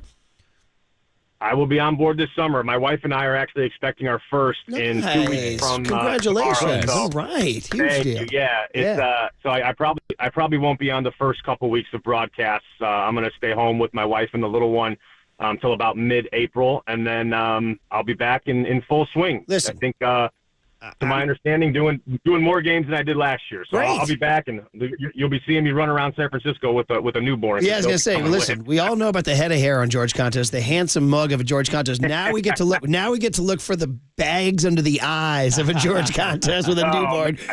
Crying. I'll tell you what, I already have bags under my eyes naturally. I can't help it. They're just going to get worse. No, it's all great. What a blessed occasion. Congratulations to you, or wishing all the best to you and your wife, and welcome that little one in. So thanks, George. Thanks for having me, guys. Have a good morning. Yeah, Papa Kontos. There it is. That's it. All right, let's recap all that on the other side. He talked about Crawford. He talked about Chapman. He talked about J.D. Davis. Talked about pitching. Talked about his baby. Everything. All the good stuff. Because there's still people out there saying, I need more pitchers. We'll get into it next on KNBR 104.5 and 680, the Sports Leader.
What's up, everybody? Happy Monday morning. It's Marcus, the Waterboy Boucher, here to talk to you about Prize Picks, because whether it's the in-season tournament or the race for playoff home court, you can cash in on basketball's biggest moments with Prize Picks, America's #1 fantasy daily sports app. All you have to do is select 2 or more players, pick more or less on their projections, and place your entry. You can turn $10 into $1,000 with just 4 correct picks. You can choose traditional stats like Steph Curry making more or less on his points, or you can go with a couple more unique options like Kevin Durant and betting whether or not he will get more or less on the total amount of dunks that he has in a game.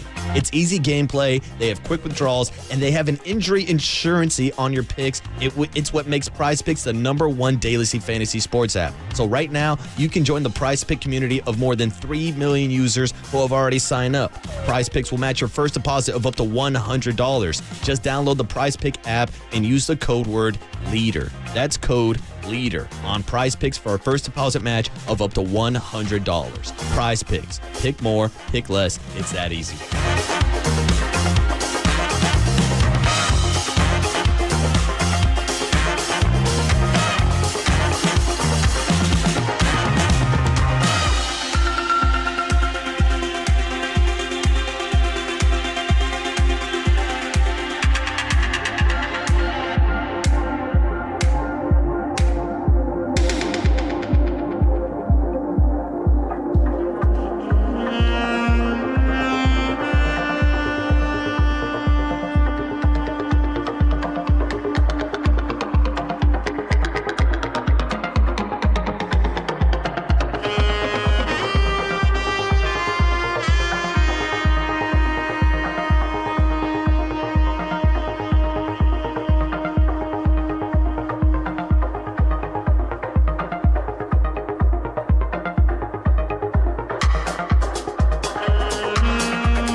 Good morning, Seamheads. Murph and Marcus keep rolling. Streaming live at twitch.tv/the-sports-leader.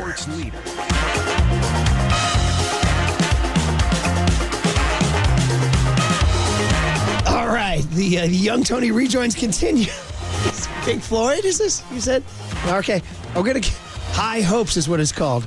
How about a little High Hopes Panic at the Disco, a little peppier? I was going to say, I had high hopes for the rejoins today. I was hoping I'd get a Luis Matos home run or something. We haven't got any Giants highlights, Tony. Yeah, give some highlights. All right, well, listen, it was cool. Listen, he's a great kid. I love him. He's a hard-working I want him on the mic, really, is what I want. And I don't know why he isn't on the mic. Is there a reason? I don't know if the people are ready for Tony's hot takes on the mic. He says we got to clear it with Copes, he says. Check with Copes. Why don't you get Copes that second cocktail at Original Joe's and tell him to get Young Tony the mic? All right, he'll say pretty much yes to anything after 2 cocktails. The other mysterious thing is that we like to is want everybody to know that you can see Curly in the background, right, on the rectangle, young Curly. Curly's wondering, by the way, after a week or two, what he got into. On this show is what he's wondering. It's like, what the hell did I walk into? He's like, I thought this show had some sort of stability to it. Welcome to the morning zoo, Curly. It's welcome. Unstable as hell, buddy. Unstable as hell. So, good morning, everybody. It is the Murph and Marcus show, and as you guys know, we're building up to the big hit at 7:50, but we might as well start it now because it's all about the Giants. Yes, the Warriors lost by 52. We talked about that on the Bum Babies. It truly is. I mean, I'm not trying to diminish it or blow it off, but I'm going to diminish it and blow it off. I mean, they're playing great basketball. They're 11-3 in their last 14. It was just like this Halley's Comet of awfulness where everything went wrong and they just said, forget it. Let's go home. Oh, now, Murph, don't tell it to Boston social media because yesterday they were throwing a party like this was the ultimate revenge for 2022. Dude, people on social media on that side of the country were basking in this victory. Well, an ultimate beatdown. There was people saying, this is the end of the dynasty on a Sunday at a TD Garden. I was like, let's pump that back a little bit. Yeah, we'll pump that back a little bit for sure. Although the Celtics are looking really good, but last I checked, this core has not won a championship, right? And, of course, the 49ers hired their D coordinator, Nick Sorensen. We'll talk to Matty Barrows about that at 9:30 today. That'll be a good one. And for the Celtics Warriors, Ryan Ruocco, who was on the call for ESPN, will join us at 8:50. But it's all about the Friday night news dump. That wasn't a news dump. It was a news triumph. Ooh. And it was so unusual that it was announced at Friday night at 9 o'clock. And it was only from John Heyman, right? You are correct. Wasn't it young Tony who expressed skepticism, too, that it was John Heyman? I love Tony just barging into the group text saying, this guy's got no credibility. He's the same guy that tweeted about arson judge. You really, honestly, young Tony, you didn't believe it because it was Heyman? Wow. Okay, look at that. Wow. Look at that. Heyman has broke the trust of a young Tony. He said the arson judge tweets lives. He doesn't believe what he reports. We got it on Friday night. We had just watched a family Curb Your Enthusiasm, which, by the way, is hilarious as ever. And shout them out for still doing their things. I know there's another episode last night. I'll see it later this week. But the episode ends and Declan Murphy grabs his phone and says, Matt Chapman to the Giants. It's done. I was like, what? Just like that. Just like that. Sitting on the couch. Boom. Just like that. I mean, I don't know where you were Friday night at 9 o'clock when you got it. I was a couple beers deep, had a couple blind pigs at a local watering spot down in my neighborhood, and then I found out about the news. Have you found some good local watering spots? Oh, yeah, Murph. I don't want to put it out on air on 50,000 watts. Why not give them their love? Well, then people are going to come find me and start drinking with the water boy. Don't you want the love? Yeah, maybe. Come on, That's always a question. Do you want the love or not? 808 KNBR is the number, yeah. Lion King. Do you know Lion King, Young Tone? Do you know Lion King? All right, there. Plus, if I give out the spot, everybody's going to show up and start drinking all my blind pig, Murph. Man, look at you guarding your bar. That's an interesting strategy move.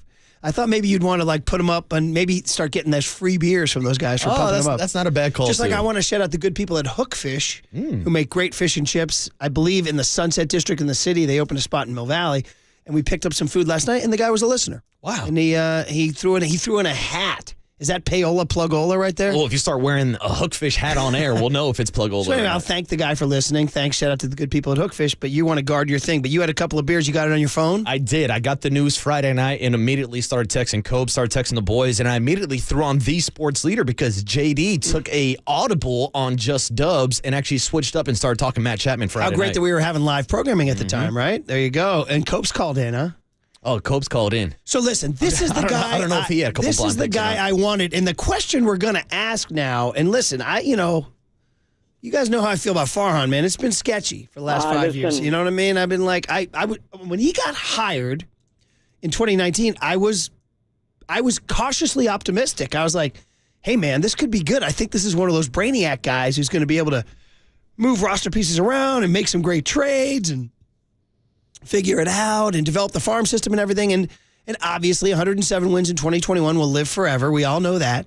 But they followed it up with 2 seasons that I think most reasonable Giants fans feel like the Farhan Giants look a lot more like 2022 and 2023 than they do 2021. And right? that was always the question about the 107 win season, whether or not it was an outlier or if it was an actual sustainable model for the San Francisco Giants. And Murph, I lean more towards the outlier argument because we saw the return of Buster Posey. We talked about it all last week, how Brandon Crawford was a top 5 MVP finalist. And we talked about Brandon Bell almost hitting 30 home runs. 2021, when they won all those games, was almost in direct correlation to the old heads and not the newer system that Farhan and Gabe brought in. Yeah, correct. So I wanted Farhan to go make big moves this winter. And in fairness, guys, and believe me, I've written a lot and said, in fairness, he has.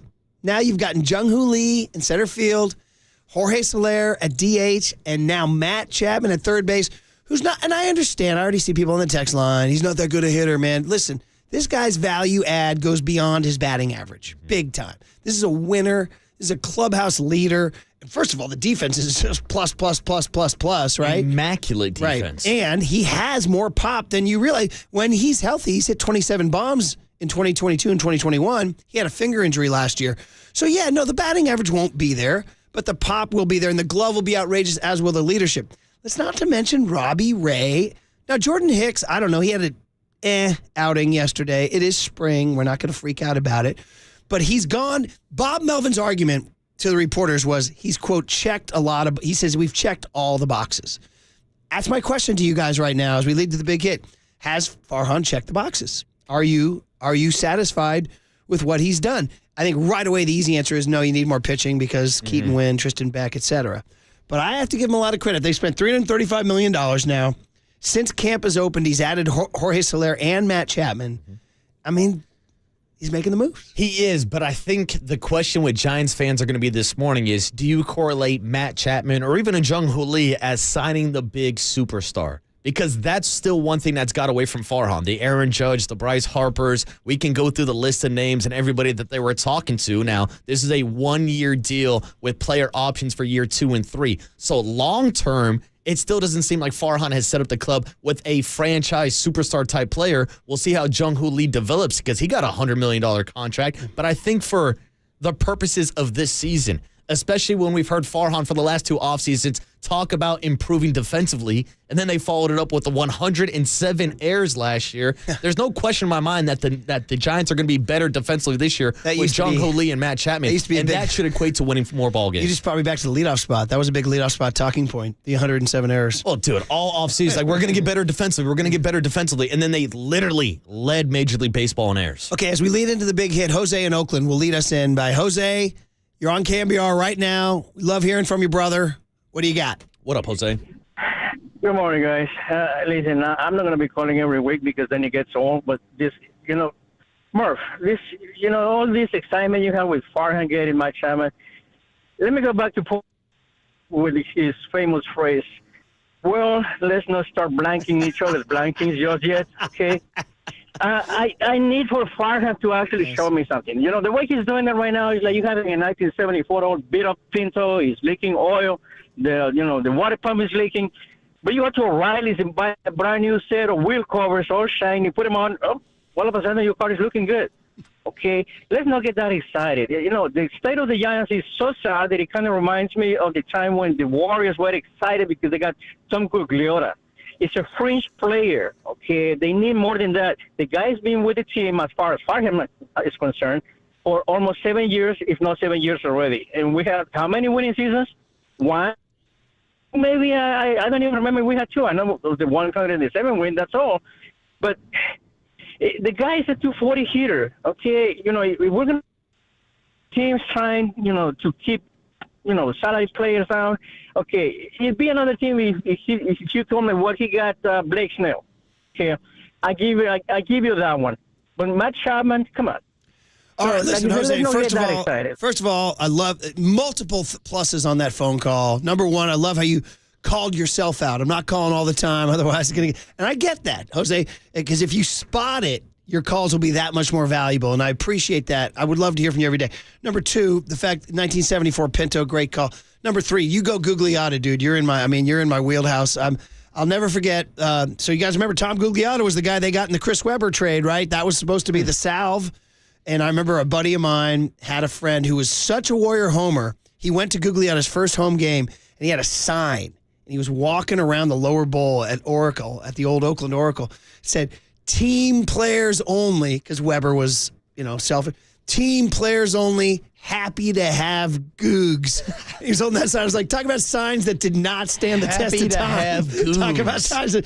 And plus, I want to shout out Jose, too, for the Pulp Fiction soundbite. Let's not start. I am here to tell you guys I'm an unabashed Matt Chapman fan. I mean, listen, I know he's hitting 240. Do you guys go by, quote-unquote, advanced metrics? His, quote-unquote, WAR last year was 4.4. I saw a stat that in the Farhan Zaidi era, that single-season WAR he had last year would be the third best WAR of any Giant since 2019. Okay? This is a guy who's a value add on both sides of the ball and in the clubhouse. So let's go. Into the big hit we go. Are you ready to give Farhan his flowers? 808 KNBR is the phone number. 415-808-5627 is the Golden State Lumber and Building Materials text line. Are you like Jose? Let's not start blanking each other's blanks just yet. Or are you ready to give the flowers for a man who spent $335 million and has signed Soler and Chapman since camp opened? Next on KNBR 104.5 and 680, the Sports Leader. Well, let's not start blanking each other's blankings just yet.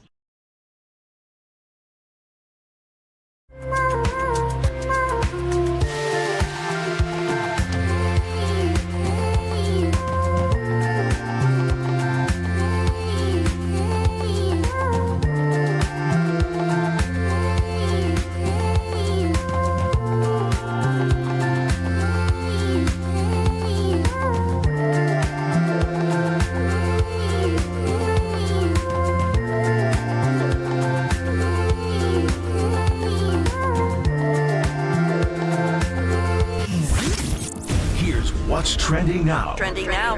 On KNBR.com.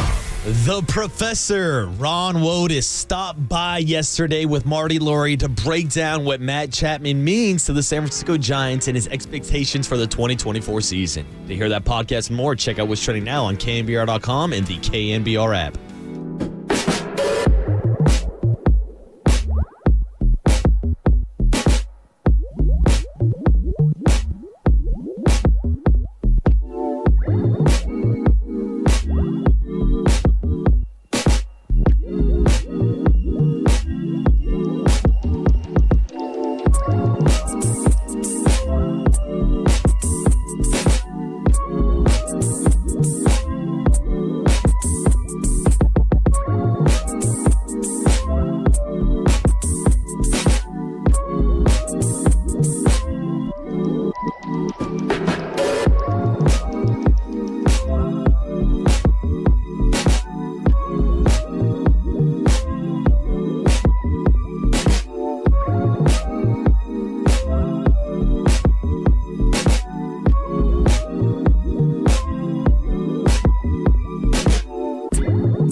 The Big Hit.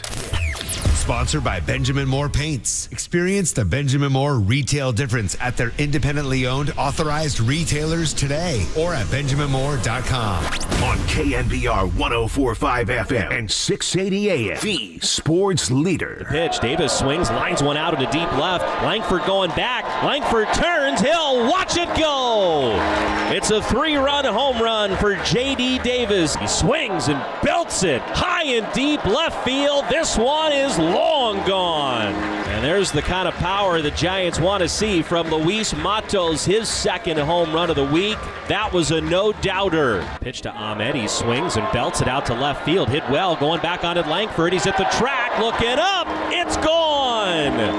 Welcome to the Giants, Nick Ahmed. 2-2. There's a line drive to left from Matos. Langford back. Looking up. And Matos does it again. His second home run in his many innings. A scalding line drive to straightaway left. Luis Matos, have a day. Now the pitch. Swing, and he hits a high drive into deep right center field. Hit really well. Going back is Florial. All the way back to the wall. He looks up, and goodbye. A 2-run homer. Now he pitches, and there's a drive into deep left center field by Ahmed. Way back there. Goodbye. Mason Hickman delivers. Swing. There's a high drive into right field. Way back there. Adios, pelota. Ismael Munguia with a long one over the wall. The sounds of spring training getting us into the big hit, which is the Giants having some fun over the weekend. John and Dwayne having some fun over the weekend. And the big news coming Friday night that Farhan Zaidi landed the fish. Matt Chapman, no, not the biggest fish. Shohei Ohtani and Yamamoto were the biggest fish. But for a team that needs defensive improvement, that needs clubhouse leadership, that needs more pop in the middle of the lineup, that needs a value add in an everyday player, Matt Chapman checks every single box. Oh, by the way, incredibly team-friendly deal. Shocked, really shocked to hear. Didn't get tied to a 7-8 year deal for Chapman. Now, people say, oh, well, he's going to be gone after 1 year. You know what? Give me this 1 year. Give me this 1 year. I want an entertaining year of baseball. I think the Giants going into Dodger Stadium now with Jorge Soler and Matt Chapman in their lineup and Jung-Hoo Lee are better than they were last year. Yes, pitching, of course. We need to see what happens. We're not there yet. But 808 KNBR is the phone number on the big hit. I'm almost ready, even though last week we were killing him about Brandon Crawford, I'm almost ready to give Farhan, as the kids would say, his flowers. Almost. I'm pretty darn happy right now with the Matt Chapman signing. Well, I'm happy with the Matt Chapman signing. I'm happy with the Jorge Soler signing. I'm happy with the Jung-Hoo Lee signing. The only issue is Farhan should have been making signings like this earlier this offseason, or hell, maybe even last offseason, because that was the biggest problem to me when you're trying to recruit Shohei Ohtani and Aaron Judge and all these bigger-than-life superstars. They took a look at the Giants lineup, and let's be honest with you, it was lacking a lot of talent. Now, with those 3 additions, your lineup looks a lot better, but now we're past the point of signing that big superstar. So I think that's where the divide is, Murph. I think most people are happy about the Matt Chapman move, but I don't think that just erases all of the free agent failures that we have seen from Farhan Zaidi. Well, where are you now? 808 KNBR. You're listening to KNBR AM and KNBR FM San Francisco, the sports leader, a Cumulus media station. Let's start with first caller I see looks like he's supportive. Bruno in Rockland, up there in Rockland, California. Bruno, good morning. You're on KNBR. Hey, good morning, guys. I haven't called here since probably the end of last season. But after hearing that little intro for the big hit, too, I'm pumped. And absolutely, after the pickups they got and how spring training's going, how can I not give support to them? I definitely see all the criticism that you guys are saying, but right now, in looking ahead, to me, this looks like he's doing stuff to try to get us wins and try to get us further. And I remember last year, Murph, you were saying a lot about how at the trade deadline when they didn't get anyone, that it felt like they were just gearing up to get ready for next season.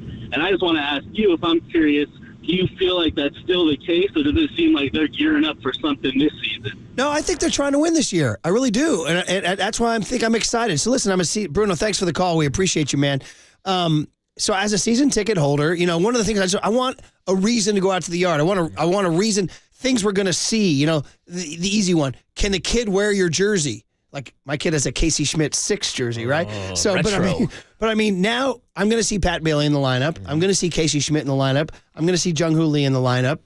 Tyro Estrada, Robbie Thompson in the lineup. Maybe I'll see Luis Matos. I don't know. But there are some cornerstones developing here. That's why, guys, and I get it, the physical, but I still would have loved to have had Carlos Correa. Because I don't care what everybody says. I still want that guy on my team. Well, that's another platinum Gold Glove winner. Yes, that's right. By the way, we had a quick digression.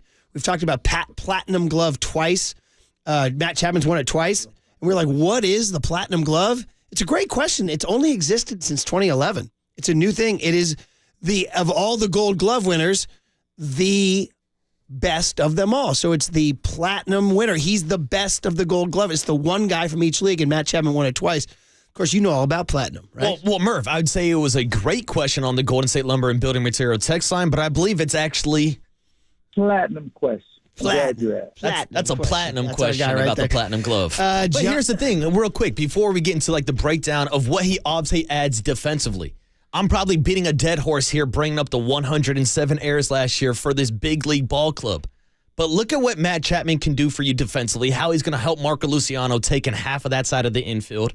Look at Jung Hoo Lee, a 5-time Gold Glove winner out in the KBO. Look at Patrick Bailey behind the plate for a full season. He was a finalist last year in the Gold Glove race. So you're talking about improving defensively for a team that missed the postseason last year by just 5 games. Finished with a 79-83 record. Obviously had the collapse at the end of the year when Kai Correa had to take over for Gabe Kapler. But you're talking about that 6 wildcard team, the Arizona Diamondbacks, with an 84-78 record. With this improved defense and under the guidance of Bob Melvin, I think the Giants can easily make up those 5 games. That's why I'm excited. 650 text in on the Golden State Lumber and Building Materials text line says, not sure they're way better than last year, but they're not nearly as boring as last year. That 650 is important because ultimately on this brief spin we have on this cold rock spinning through black space, I just want to be entertained for a summer, dude.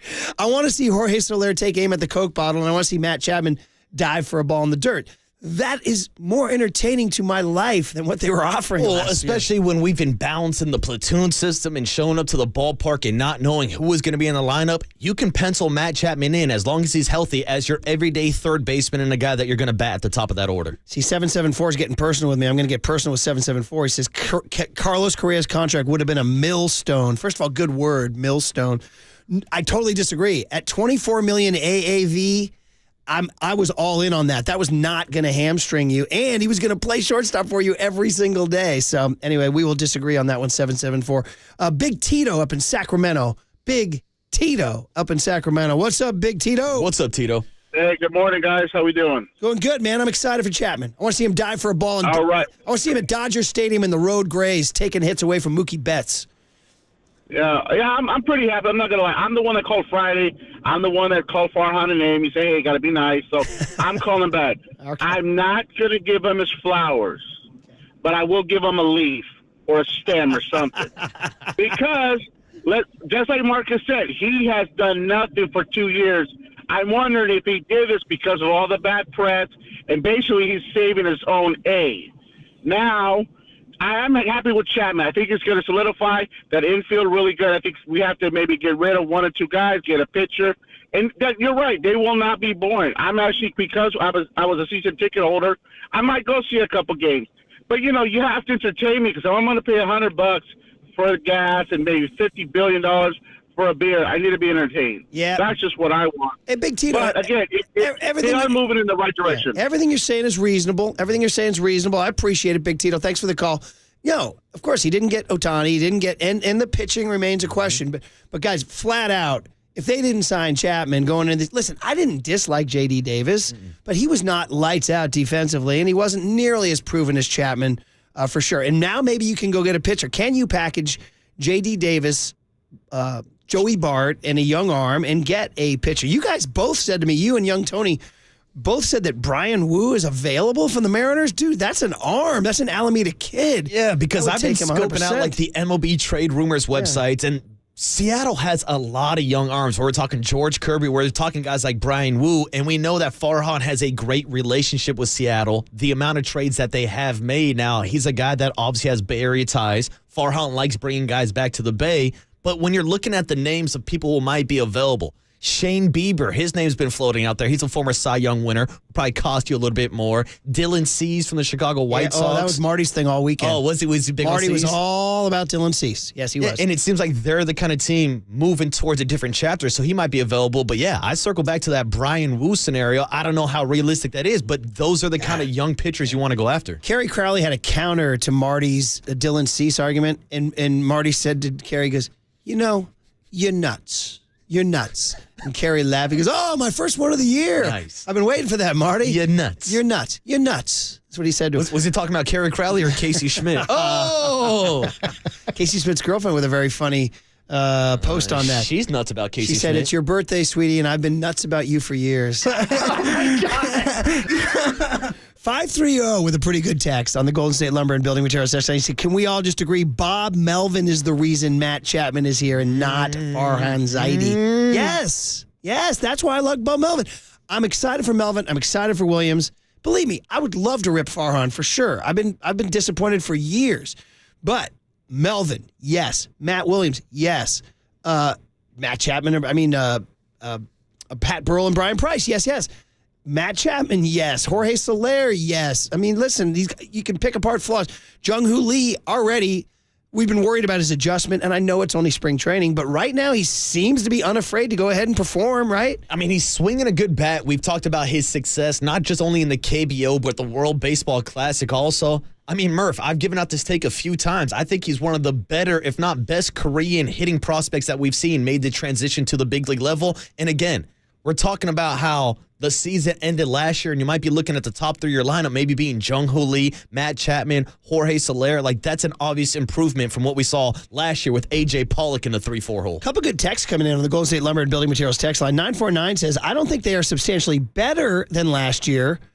The ceiling isn't drastically higher, but the floor is much higher. The floor is much higher. 707 defends Farhan now, saying Bo Mel is there because Farhan hired him. See, Farhan take 2 was better than Farhan take 1. Again, I'll go back to when he hired Kapler, he had the entire spectrum in front of him of candidates, and that was the guy he chose. And that was, I think, because of familiarity. I also had the running joke that I thought he was like Dan Cortez and Seinfeld and George. Remember, Dan Cortez was Elaine's boyfriend with the backwards hat. He was like the cool guy, and George had a male crush on him. And he's like, and he wanted to be around him. I thought Farhan was like George wanting to be around Dan Cortez because he thought Gabe was so buff and cool, Hey, can I come hang out with you? Now, does this explain anything into the psyche of a Farhan Zaidi that he went for the Gabe Kapler type and now has changed his mind and has gone back towards old school baseball and Bob Melvin? I think he felt the heat from all of us and everybody in that dugout press conference in which his back was up against the wall, literally, right? By the way, we were having that dugout press conference because the Nick Peters press conference room is now overtaken by computers. I wish I was riffing. Come on, ditch the iPads. Yeah, there you go. 707, another one says, yes, it says the reason why Bo Mel is here is because of Farhan for sure. 650 says, as your resident A's fan, this is White Mike. I love Chapman. Witnessed him pick that S hardcore at the Coliseum many times. Great pickup for the orange and black. Enjoy him, says White Mike. He wants you to enjoy. Oh, I've enjoyed his entire career so far, whether it's Oakland or up in Toronto, and I'm glad he's back in the Bay Area. 408 says, are the Giants the second best team behind the Dodgers yet? Well, listen, Arizona's going to be good. We'll see what happens there. 415 says, yes, Melvin got Chapman, but Farhan got Melvin too, so stop complaining, my God. That's what 415 says. 415 says, stop complaining, my God, is what they say. This is what people do on the text line. They complain 415. 510 says, don't forget Matt Chapman also replaced J.D. Davis at Fullerton. This is a true story. Shout out my own life, Marcus, where my junior year in high school, I was cruising along great.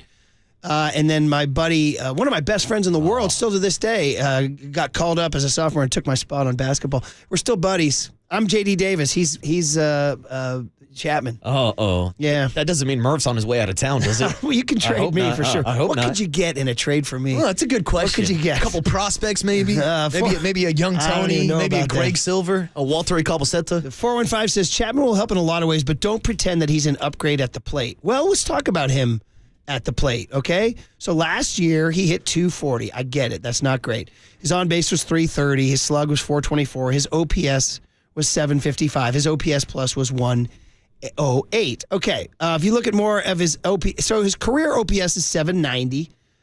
You know, it's like B plus kind of thing. I'm interested in the pop. In that 2021, he hit 27 bombs. In 2022, he hit 27 bombs. And even last year with an injured finger, he hit 17, which would have put him like second or third on the Giants last year? Yeah, I mean, because Flores had 23. And that's the thing when you look at the Giants' lack of pop overall as a team. They had decent home run numbers. But if we're talking about what Matt Chapman can do at the plate, he's essentially combining J.D. Davis, Wilmer Flores, and Casey Schmidt all into one guy. You get the defense, you get the consistent bat, and he gets you that pop where you can hit 20-plus home runs a year.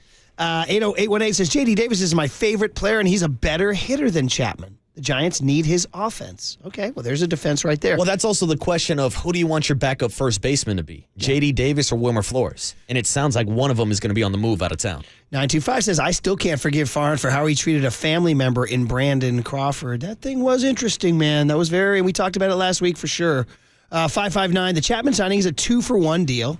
Adding one Chapman will end the Giants' careers of Davis and Schmidt. No, it's not ending Casey Schmidt's career just yet. By the way, Casey Schmidt, hey, listen, kid, this is the big leagues. You got to kick down the door and you got to seize your job. I mean, this is what we were talking about last week with Brandon Crawford and the Farhan Zaidi comments about how he could be slowing down the development or how the young players would have that kind of darkness or that cloud looming over their shoulder. And I said it straight up on Friday. If Marco Luciano can't beat out Brandon Crawford at this point in his career, then he should not be a major league starting shortstop. Yeah. And it's the same thing for Casey Schmidt. If you couldn't beat out J.D. Davis and Wilmer Flores, then guess what? They're going to go out and sign a Matt Chapman. You got to perform to a level. Believe me, I love the kid, and I want him to perform, but he has not kicked down that door yet.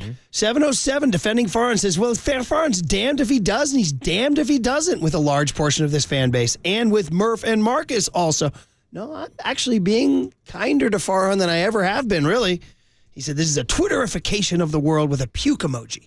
Very upset. There is something to that 707 of damned if he does, damned if he doesn't. Because now that he's done, you should probably compliment him. Because he's added Jorge Soler and Matt Chapman since the camp open. And that is, in my mind, there's no way to look at since camp open. I'm talking about Young Tone. He said Jung Hoo Lee. No, since camp open, he's added Soler and Chapman.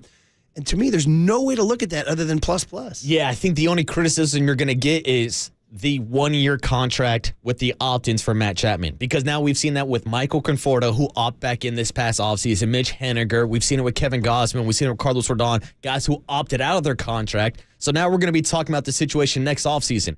If Matt Chapman does have a successful season, he's going back on the market. Yeah. If he fails and has a lesser season than what we expected, then you're going to be on the hook for $18 million. Giants aren't in the position to look beyond this year. I just need to get them fixed this year, and let's see what goes on. But they are more competitive and more entertaining this year. And guess what? Life is short. You know what I mean? Let me enjoy the summer of 2024. Win some damn ball games, Murph. Life is short. Win some ball games. Wrapping up the big hit with Sean in Vacaville, 808 KNBR. Sean, good morning. How are you? What's up, Sean? Hey, good morning, guys. Long-time listener. I call every once in a while. I talk to the afternoon guys more. Nice. But what's up, Sean? Hey, so two things. I think that Farhan should have hired Bob Melvin prior. There you go. I got you. I see you. And my thing is, you know, Chapman, I'm happy for the glove. He's a 240 hitter. If you're worried about defense, you could have signed Crawford for something cheap and mentored and had 2 gold glove caliber infielders, one making $18 million, one making cheap. Why not do it? Well, Sean, first of all, the 240 thing, I mean, somebody put it on the text line, 240 is the new 300, bro. I mean, batting average is gone, man. So I get it. He's got more pop. I went over his home run numbers. 27 and 27 in 2021 and 2022. That would damn near be 30 here in San Francisco, which hasn't happened in forever. So, and all you need to know about Matt Chapman, and thanks, Sean, for the call. I appreciate it, man. Thanks for chiming in the morning. All you need to know about is how badly Bob Melvin wanted him. Yeah. That's maybe the biggest tell of all. You got Bob Melvin, and this has been his guy. This is who he's wanted the entire time. And if what Bo Mel wants, Bo Mel gets. There's a picture of Matt Chapman and Matt Williams on the front of the Chronicle today. Here it is right there, wearing those other jerseys, the A's jerseys. But Matty Williams, Matt Chapman, Bob Melvin. There's very little. What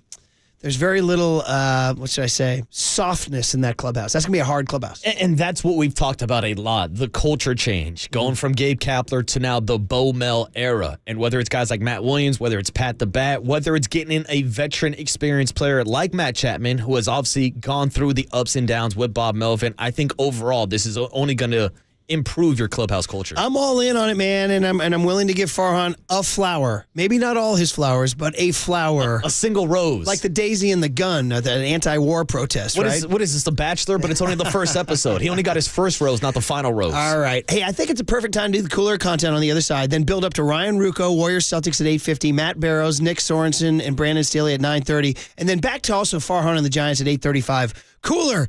What are the sounds that will make you laugh, think, and cry? Next on the Sports Leader. I'm not going to give him his flowers, but I will give him a leaf or a stem. Daly City, shout out to you for supporting KNBR, Daly City's sports leader.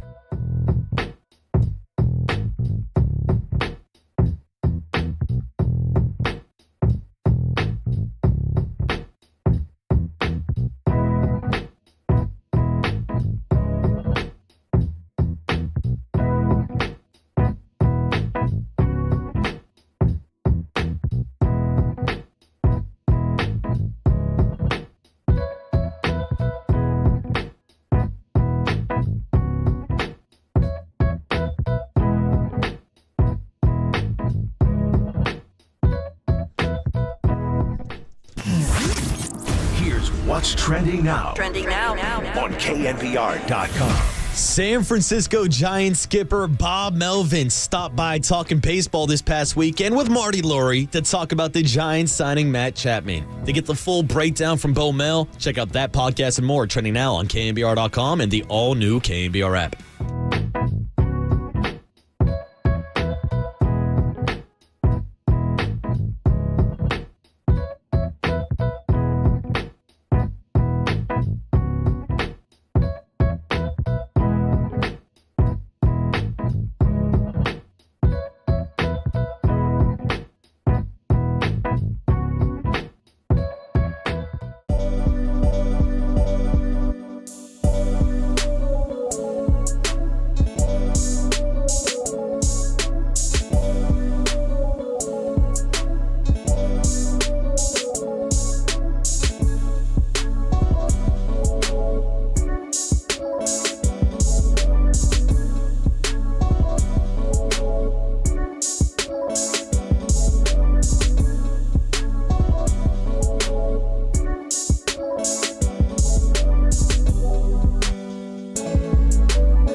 And now, time for the Protect Your Assets with David Hollander Business and Technology Report.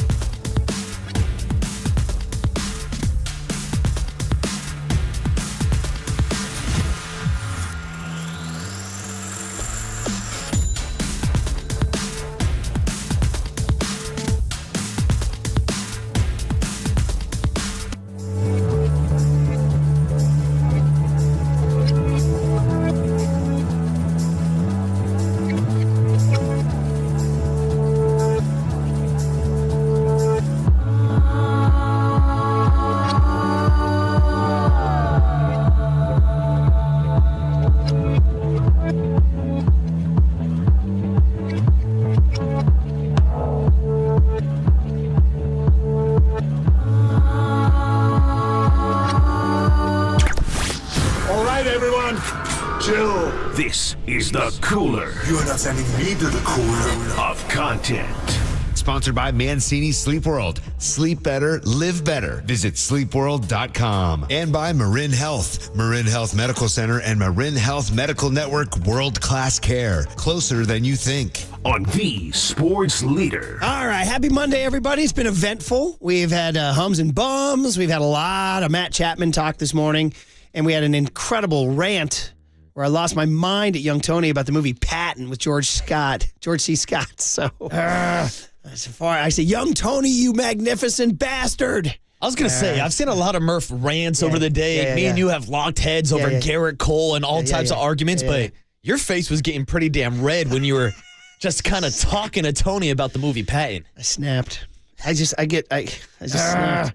But I thought it was snappage that I hope was somewhat entertaining radio because, well, I know that turns off some people. Hopefully it made other people laugh at what a lunatic I am, right? I mean, that's the idea, right? I was laughing. Hopefully. I mean, it's like, isn't that what Chris Russo and Stephen A. do? Isn't that what they do? Listen, Mark. Doesn't Mad Dog, run into the camera and scream like all that? Oh, yeah, Mad Dog, we just Should I have been yelling in the camera right there? You should have been staring down the camera like Draymond last week. Oh, that's right. By the way, I never saw those clips of us doing that. Somebody said it was very funny when we stared into the camera. Like that. Oh, here we go. But anyway, I think maybe we should have, I want Young Tony to get the mic, and I want to do a "What Does Young Tony Not Know Today" bit. You know what I mean? And yet we can't. Cope's just putting a masking tape on this kid's mouth. Come on, man. Let's for a hashtag free Young Tony. That's it. He doesn't want Tony talking Patton on 50,000 watts. You know what? Quite frankly, I think Cope sees Young Tony as a threat. He sees him as a threat. That's what it is right there. I think you're onto something. I'll never forget when I was filling in for Gary Radnich in 2004 in the spring. And Chris Townsend, shout out Townie in the old KNBR days. Yeah, what's up, Townie? He was handing over the morning mic to me, and I said, well, I'm doing this Radnich show for the first time ever. And I said, wherever Gary Radnich is, I don't know what he's doing. And Townsend ran in, he leans in and goes, don't kid yourself. He's at home listening right now to every word you say to gauge how big of a threat you are. That's what he said. That's what he said. And after I was around the hallways a couple times, I think Townsend was entirely correct. Dude, you might be onto something because, of course, Cope started off on the board for the morning show, and look at Tony now, on the board. I'm saying right now, Cope sees Young Tony as a threat. That's what he sees him as a threat right there. Yeah, PD Young Tony. All right, let's go into the cooler of content. And I am going to, am I gonna take a victory lap here? Am I gonna strut? Because last year, my Caitlin Clark takes were just shot down like clay pigeons out of the sky. Pull. Never talk Caitlin Clark ever again. She's probably the biggest story in sports right now, isn't she? Yeah, she just won't make a top 6 sports story segment, Murph. College Game Day did their hit from Iowa yesterday. She passed Pete Maravich for the all-time Division I male or female scoring list. Now, in fairness it's probably, they talked about Babe Ruth and Roger Maris with the asterisk, 154, 162. Bro, the three-pointer. I mean, come on, man. You still got to give Pistol Pete his love, right? But it's a great story. She's a likable personality. She handles herself well. She's the face of college basketball. Male or female. Mm-hmm. Going into March Madness, I'm more interested in that than I am the men's, really, particularly because Mick Cronin's Bruins suck right now. Oh, here we go. But anyway, what's really cute is that Maya Moore, who was one of the great players when Caitlin Clark was growing up, showed up to congratulate her, and ESPN surprised Caitlin Clark. They had her outside the locker room, and they had Maya Moore emerge from around the corner. Kind of a cute little reaction here. Caitlin Clark on our biggest day turns into a little fangirl when she sees Maya Moore. Maya Moore is. Oh my gosh. Oh my god. My favorite player. I feel like I'm fangirling so hard. Oh my god. Thanks for being here. Hey, this is special. Oh my god. How does it feel to have? I still feel like I was this tall and freaking out, and I ran across the court, gave you a hug. I know. Now I'm like taller than you. Oh my god. Heartwarming story. That's awesome. Really cute story. So Maya Moore, of course, was a UConn 2007 to 2011, then played for the Minnesota Lynx for years. So, And this is a cool story to follow up on because Caitlin Clark announced that she is going to go to the WNBA, which brought up the topic that we were talking about after All-Star Weekend, whether or not she'll be here next year with Sabrina in a shootout versus Clay and Steph in the three-point competition. I would almost book it. How great. Caitlin Clark and Sabrina versus Steph and Clay? I'm there. At Chase Center right here in the Bay. How much better will that be than the game the next night? Oh, not even close. By the way, it won't be at Chase. It'll be at Oracle. You're right. They are doing events over at Oracle. Yeah, I think the Saturday night events are over in I think they're in Oakland. I want to make sure about that. Can you double check that, Curly? I think you're correct. And then they're going to do the game on Sunday at Chase Center still. Lakewood must be pissed. They're giving me the lesser event. They're giving me the lesser product. How dare they? I'm going to counter with Bad Bunny and Madonna, which I think they both played there in the last week. Bad Bunny was just here this past weekend. Were you just hanging out down at Thrive City in your new neighborhood? I was just scoping out the arena, trying to get some Bad Bunny Marcus in the flavor. city to me is endlessly fascinating. I want to explore this guy. Lifelong 408er turns 415er. That's news, buddy. I mean, that's the thing, because I grew up living in the 408, and then I went up and lived up in the 707, spent some time up there at Sonoma State, but now I'm here. Forget your 707 bona fides. And now I'm here in the heart of the Bay, right in the middle of the 415. Okay, this one's pretty funny. So listen, how much NASCAR do we talk? I want to cue your laugh track right there, right? Not too much. All right, so we don't talk NASCAR, but Kyle Busch is a name we all know, right? He wins some races. So I guess recently in Atlanta, there was a photo finish. Oh, and our guy, Mike Hooler, who is our NASCAR expert, he came in with the biggest grin on his face because I mentioned NASCAR, talking about the Daytona 500. And he's like, did you see the end of this race? Did you see the photo finish? It was insane. Daniel Suarez beat out Ryan Blaney and Kyle Busch in a photo finish that got Hooler all titillated and excited. So Kyle Busch sent out an Instagram post that can't get much closer than that. Needed a couple of inches. You ready? You ready? His wife, Samantha Busch, commented on the post. And here's what she said. I've been telling you that for almost 20 years. Oh, come on. Samantha. Once again, I'm going to repeat that. I need the Tim Ryan on cue. Kyle Busch, can't get much closer than that. Needed a couple of inches. Samantha Busch, public comment. I've been telling you that for almost 20 years. Damn. Samantha putting Kyle Busch on blast. Kyle, we actually have some audio. I'm a little muddy, but let's hear it here. Yeah. No, it's fine. I mean, it's all in good humor. She's a good play along with play with words, right? You know, so she goes along with some of that stuff. So I think I left the door wide open for those sorts of comments with how I scripted my text underneath my post, you know, so she played that well. Let me ask you a question. Is it all in good humor? 808 KNBR. Is it all? No, it's fine. He says at the start of that, and you could do like the high pitch. He's like, no, it's fine. Yeah. I mean, Kyle Busch almost said us with a Draymond Green. No, it's fine. I mean, is it all in good humor, Kyle? Is it? No, it's fine. I mean, that's a man. That little chuckle at the start was like, yeah. That's kind of a nervous chuckle that we've heard before, Murph. Very good. Oh, it's fine. No, it's fine. My wife's talking about my manhood. It's all in good humor. She played that well. Yeah, well. A little too well. All right, so, all right, Stephen A. Smith. Halftime. What was it? 82 to 38? Oh, Murph, we're going to relive the halftime score. Was it 82-38? Yeah. 44 points? 82 to 38 at halftime. In front of Bob Myers, the team that Bob Myers built.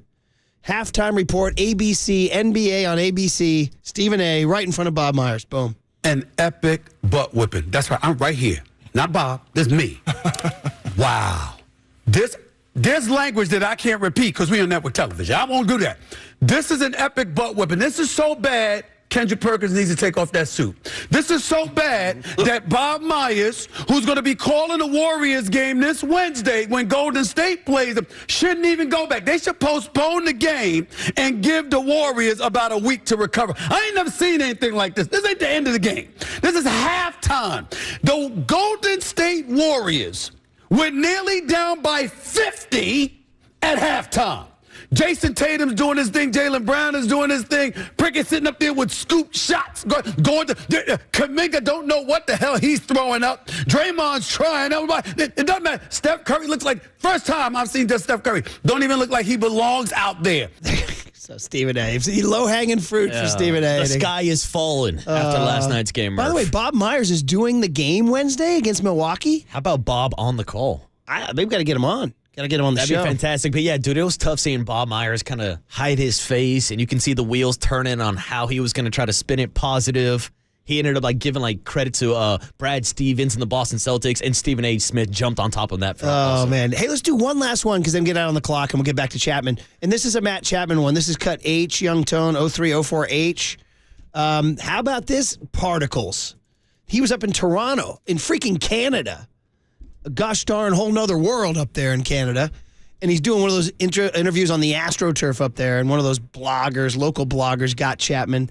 By the way, Chapman's standing there, and he's got cut-off sleeves. He's got some guns. Strong kid, Matt Chapman. He's built, yeah. Listen to the particles here. This blogger asks him.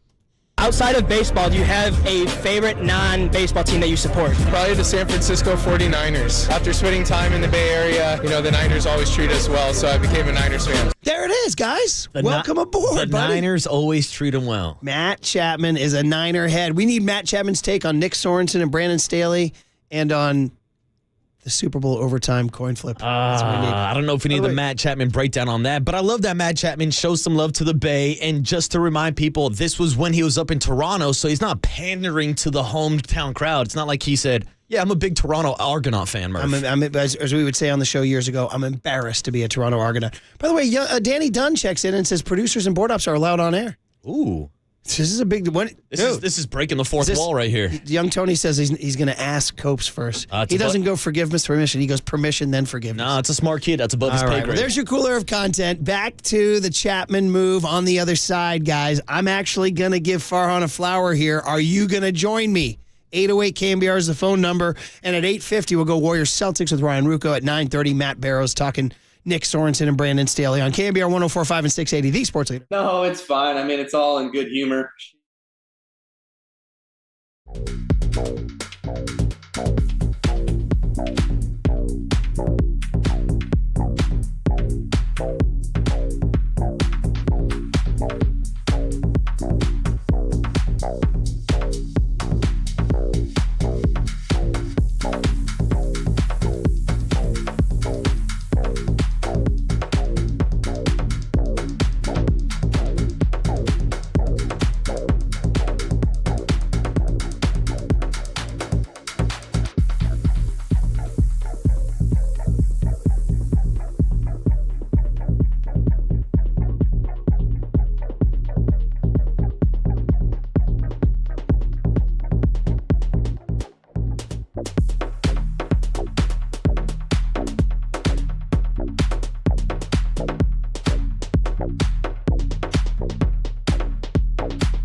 Gamers, Murph and Marcus keep your morning moving on the sports leader and streaming live on KNBR.com and the KNBR app. Last year hit over 300 as he swings and belts it high and deep left field. This one is long gone.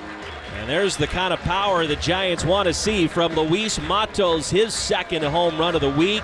That was a no-doubter over the Texas bullpen.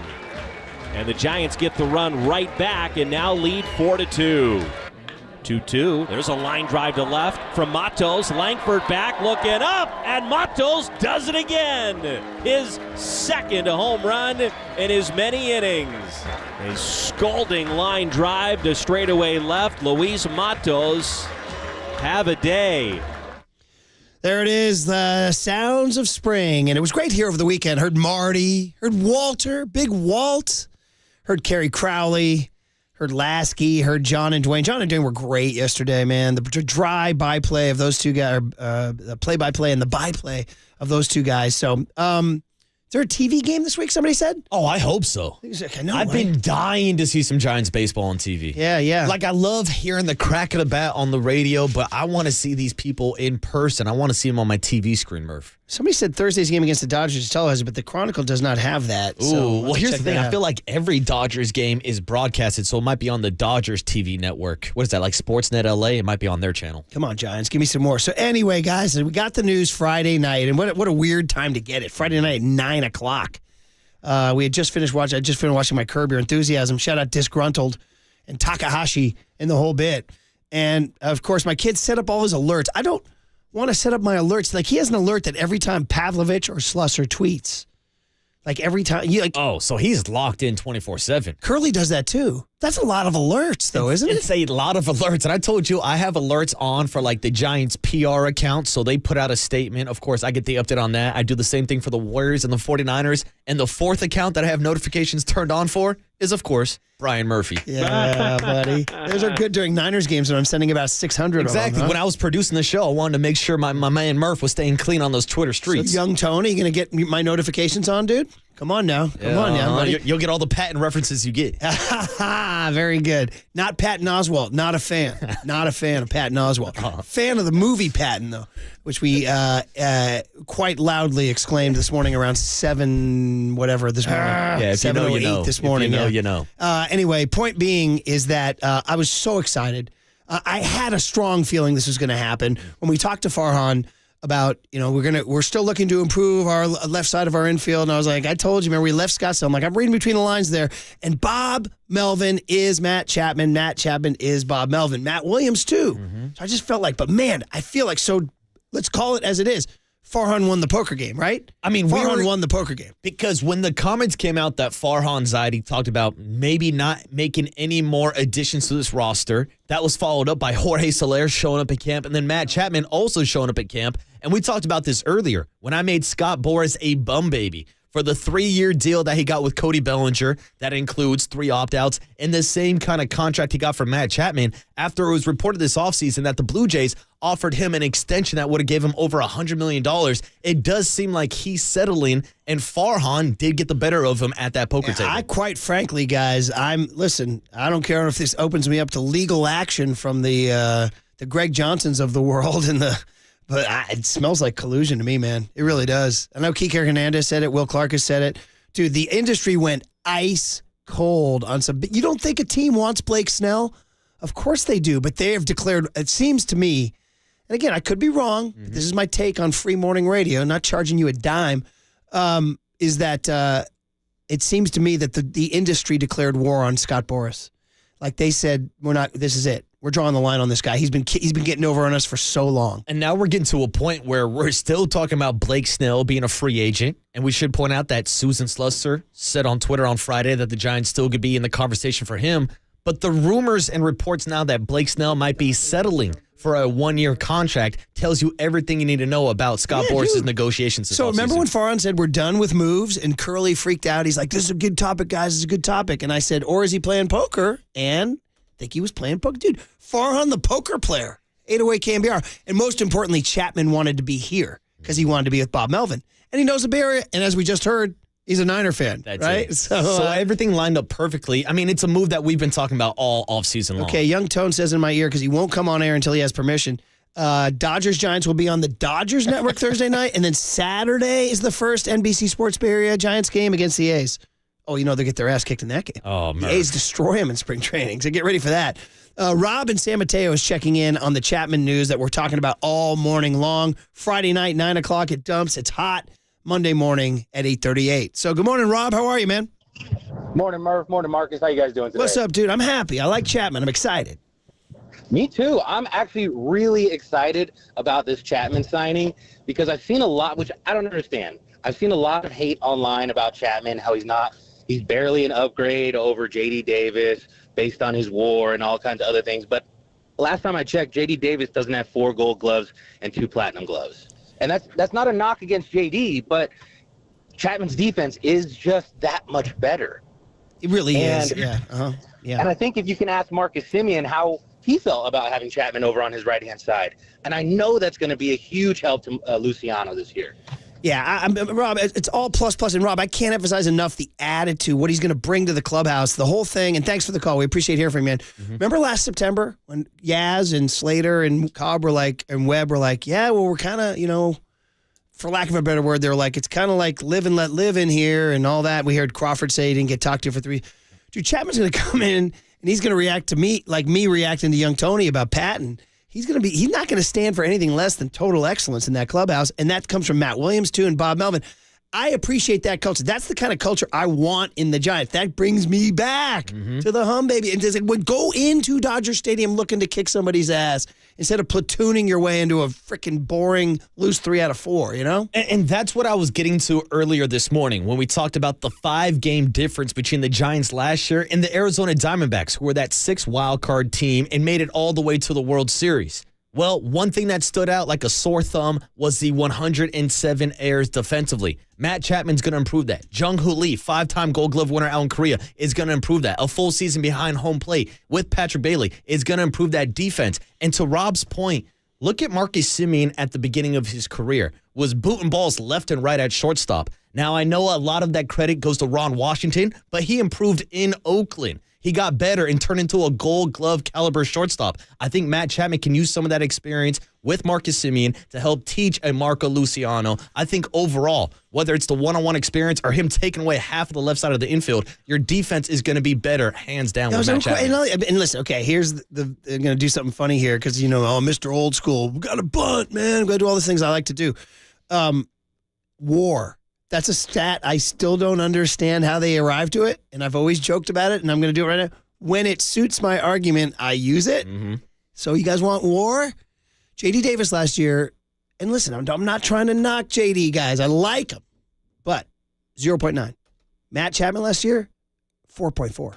That's a significant difference, brother. Significant. And we went over the list and if of you players. Go career-wise, Matt Chapman's WAR is consistently higher, way higher than J.D. Davis's. And somebody put out the stat, it was a great stat, that since Farhan's gotten here, individual season WARs, Matt Chapman's WAR last year would rank 3rd best of Farhan's entire tenure. I think it was only like the Crawford and Posey 2021 seasons, right? Yeah, and those were the outlier seasons. But that's what Matt Chapman brings to your lineup each and every day. Consistency. Just knowing you're going to have a guy in your lineup given major league at-bats. Now you look at Jung-Hoo Lee, Matt Chapman, Jorge Soler at the top of your lineup, and it's something that you can build around moving forward, Murph. Okay, so I'm going to say this. And listen, I wrote the Jock blog about a month ago, said, Farhan, you're testing our resolve. Since then, he has signed Jorge Soler and Matt Chapman.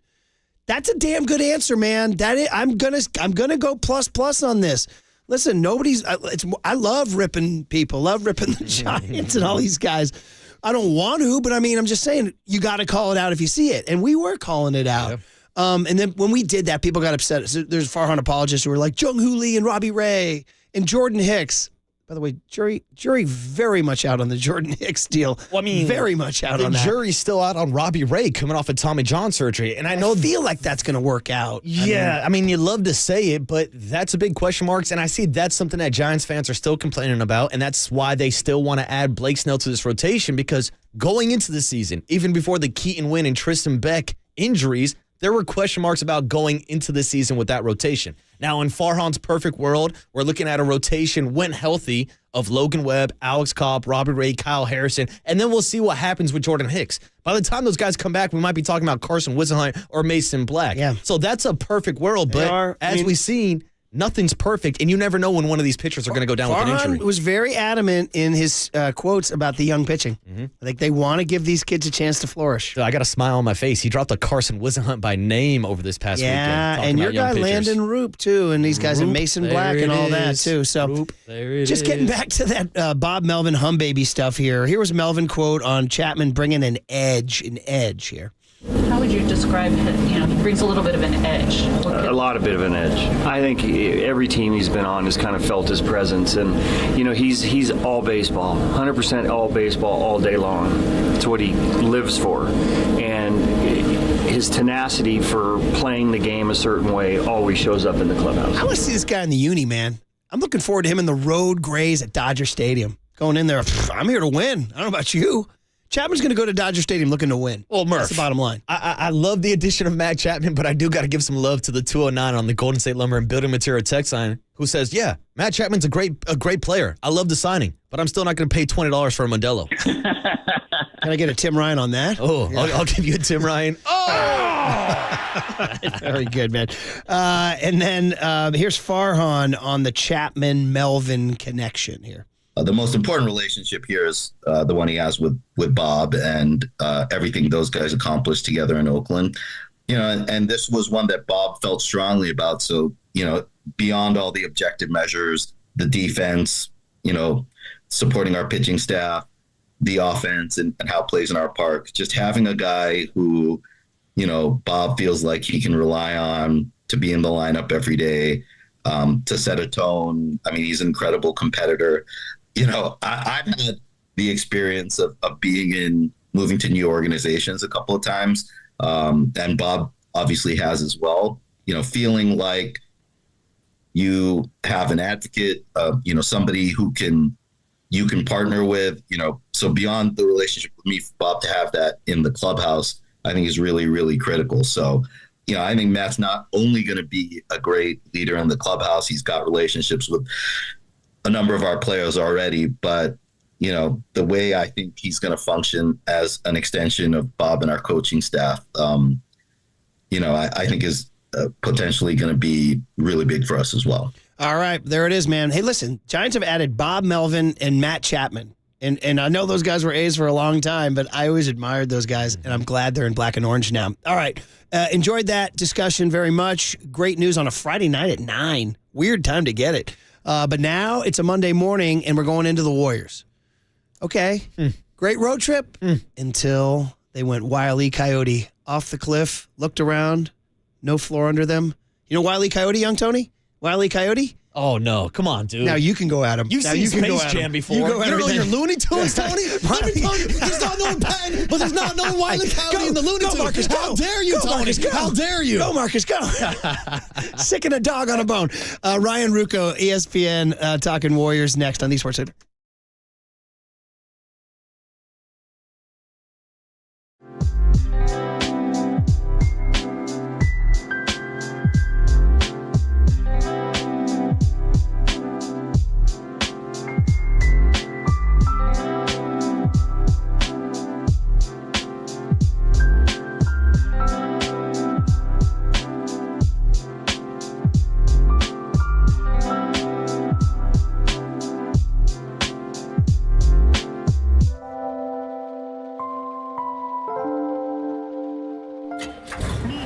From the Chilton Auto Body Traffic Desk.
Listen to the sports leader anywhere, anytime. Download the KNBR app. Murph and Marcus continue live from the KNBR Casino Matrix Studio. Casino Matrix Progressive Jackpots are here. Where are you? Just drop in. Please play responsibly. 1-800-GAMBLER. Brown, you bet. Jaylen Brown is scorching hot in this first. 19 points and already 5 made threes.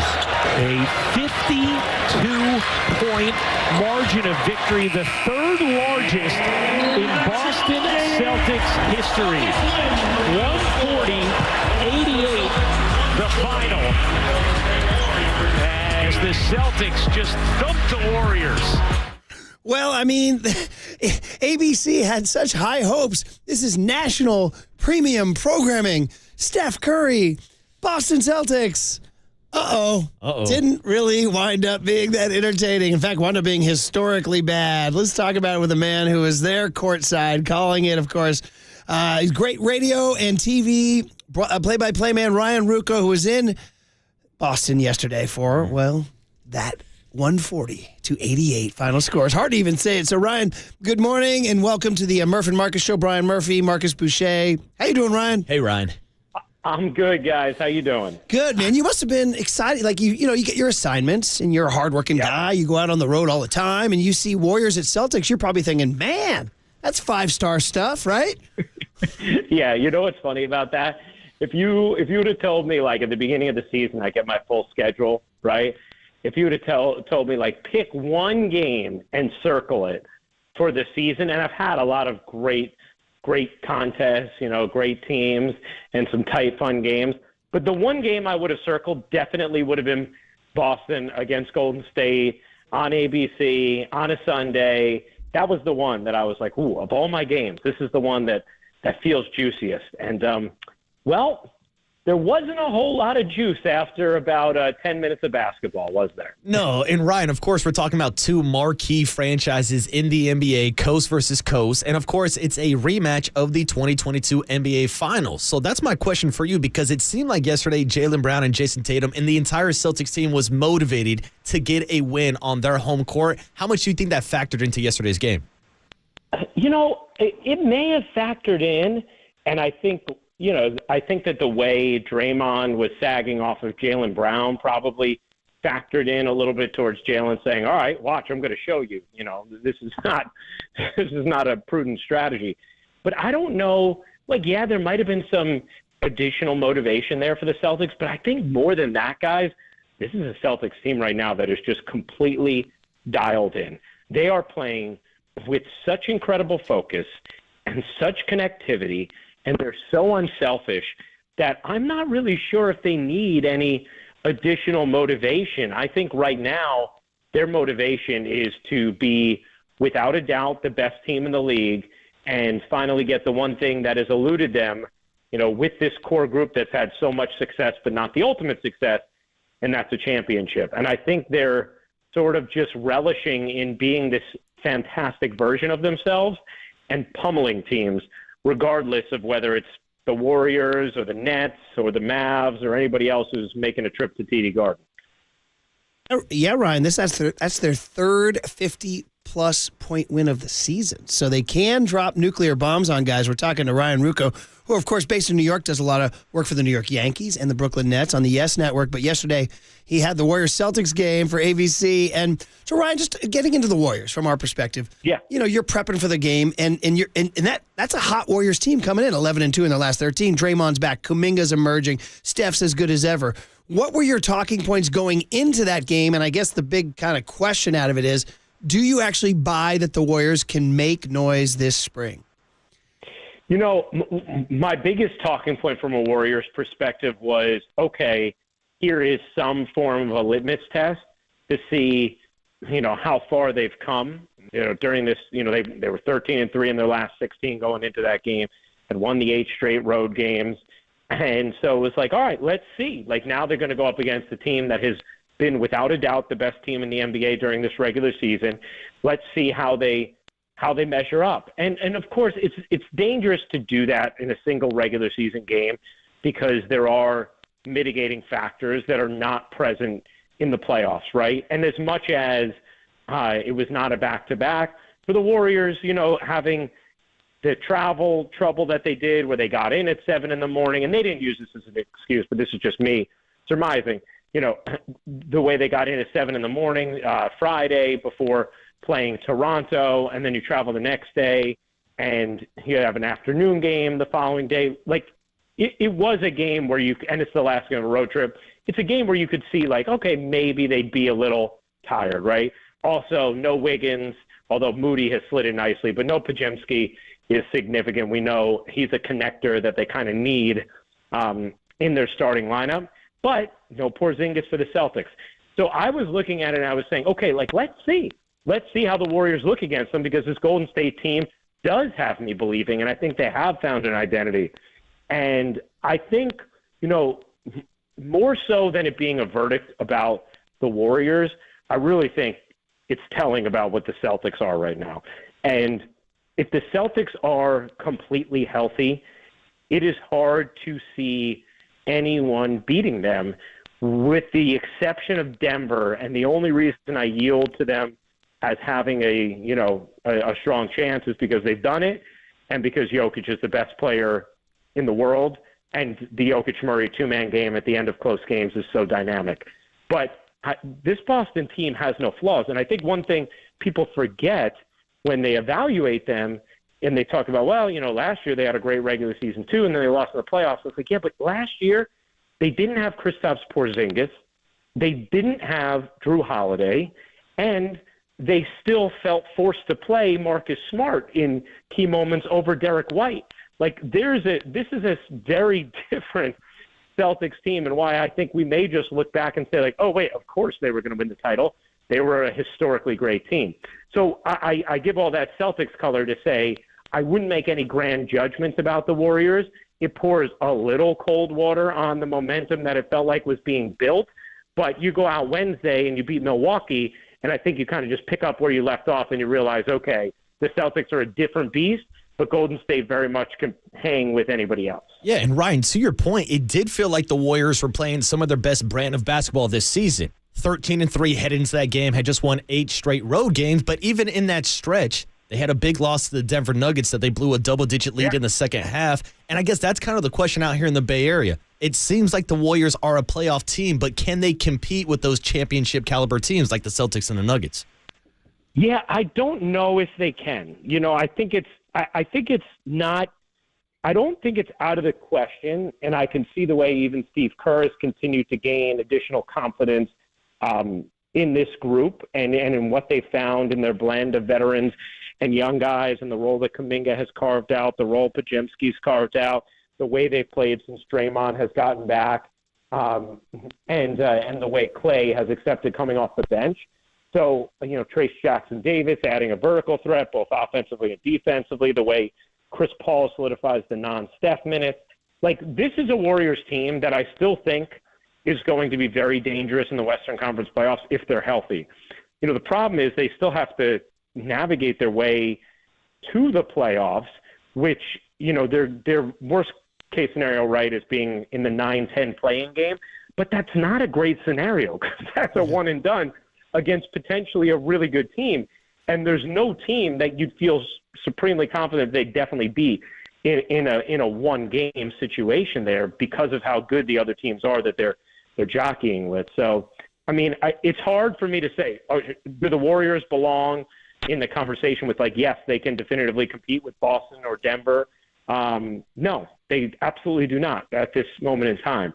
But is there any particular matchup in the Western Conference playoffs that I look at and say, if Golden State's totally healthy with the rhythm and chemistry they've found, I can still write them off? I don't think so. I think they're a very live team. So I wouldn't let yesterday completely pump the brakes on that hope, because I do think that there's a chance here that this is going to be a very hot Warriors team going into the playoffs. And, as good as the Thunder or Timberwolves have been, you telling me if Golden State has played, has won 20 of 30 games going into the playoffs and they're a 7 seed playing OKC or an 8 seed playing Minnesota or whoever it might be, tell me you're not going to give the Warriors a chance? Yeah. I will give them a chance. I will. That's the thing, Ryan. Very, very good. Hey, Ryan Ruocco, last question before I let him go. He was in Boston yesterday for the massacre, just on Steph. And now I don't know what information you guys got before the game about his knee. He was a little interesting in talking about it after the game. Didn't seem super confident. There's a little knee bursitis. Had you guys been told that he was questionable? And then did you just, he was barely out there yesterday. Did you see anything that showed that this might be something to worry about? The Warriors have back-to-back games Wednesday, Thursday at home, and then Saturday. So 3 home games coming up. And we're hoping we can't have Steph with a bum knee. Yeah. We weren't told anything that would make me think it was any sort of long-term thing. I do think it's always interesting when the term bursitis is used instead of soreness, because, that can be a little bit that indicates that something's there beyond just being a little banged up and needing rest, right? Mm-hmm. And I forget what game I was doing earlier in the week, but someone who had bursitis had missed was it Dante Exum who had knee bursitis and missed 22 of 24 games? I think it was. So not that Steph's going to miss that kind of time, but that's, that's a little different than, I have a sore knee on my knee today. So I think it bears watching. He didn't look quite right to me yesterday on the floor, but every Warrior looked a step slow to me, and the Celtics looked like they were moving at a different gear. So, we were told he was questionable. He was going to warm up, see how he felt. He felt good. He gave it a go. I think Podziemski also could have played yesterday if there wasn't the benefit of a couple more additional days off before playing Wednesday. So that's good news for them.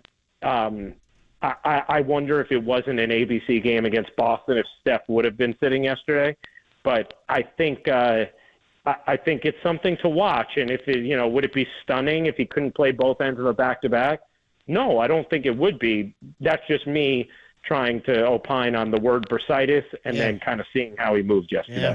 Great. I love the insider breakdown here. Wrap it up with Ryan Ruocco. And Ryan, I got to ask you one question about baseball, because whether it's your work on the Yes Network or your podcast with CC Sabathia, I'll give some love to the R2C2 podcast. I love your baseball takes. I got to get your breakdown of Juan Soto and pinstripes and what your expectations are. I'm just going to interrupt right now, Ryan. Here we are in San Francisco. We got ourselves Bay Area kid, Yankee lunatic. So I need a Yankee breakdown, Ryan. I love that. Well, I just think that Juan Soto is the perfect fit for this offense, and I think it's funny because Yankee fans have been so turned off by the last few seasons and not addressing certain needs and whatever it might be, that I almost think that because they didn't get Yamamoto and then didn't add anything else significant in the aftermath of that, or seemingly significant, you could say Marcus Stroman is actually a very significant piece, but a more glitzy name, that they almost underrated how huge it was to land Soto in the fan narrative in the aftermath. I mean, Juan Soto is arguably the best player in baseball, right? Like you can make an argument. I mean, Shohei Ohtani's the best player in baseball, but you know what I'm saying? You can make an argument Juan Soto's the best hitter in baseball, right? You can make an argument Aaron Judge is the best hitter in baseball.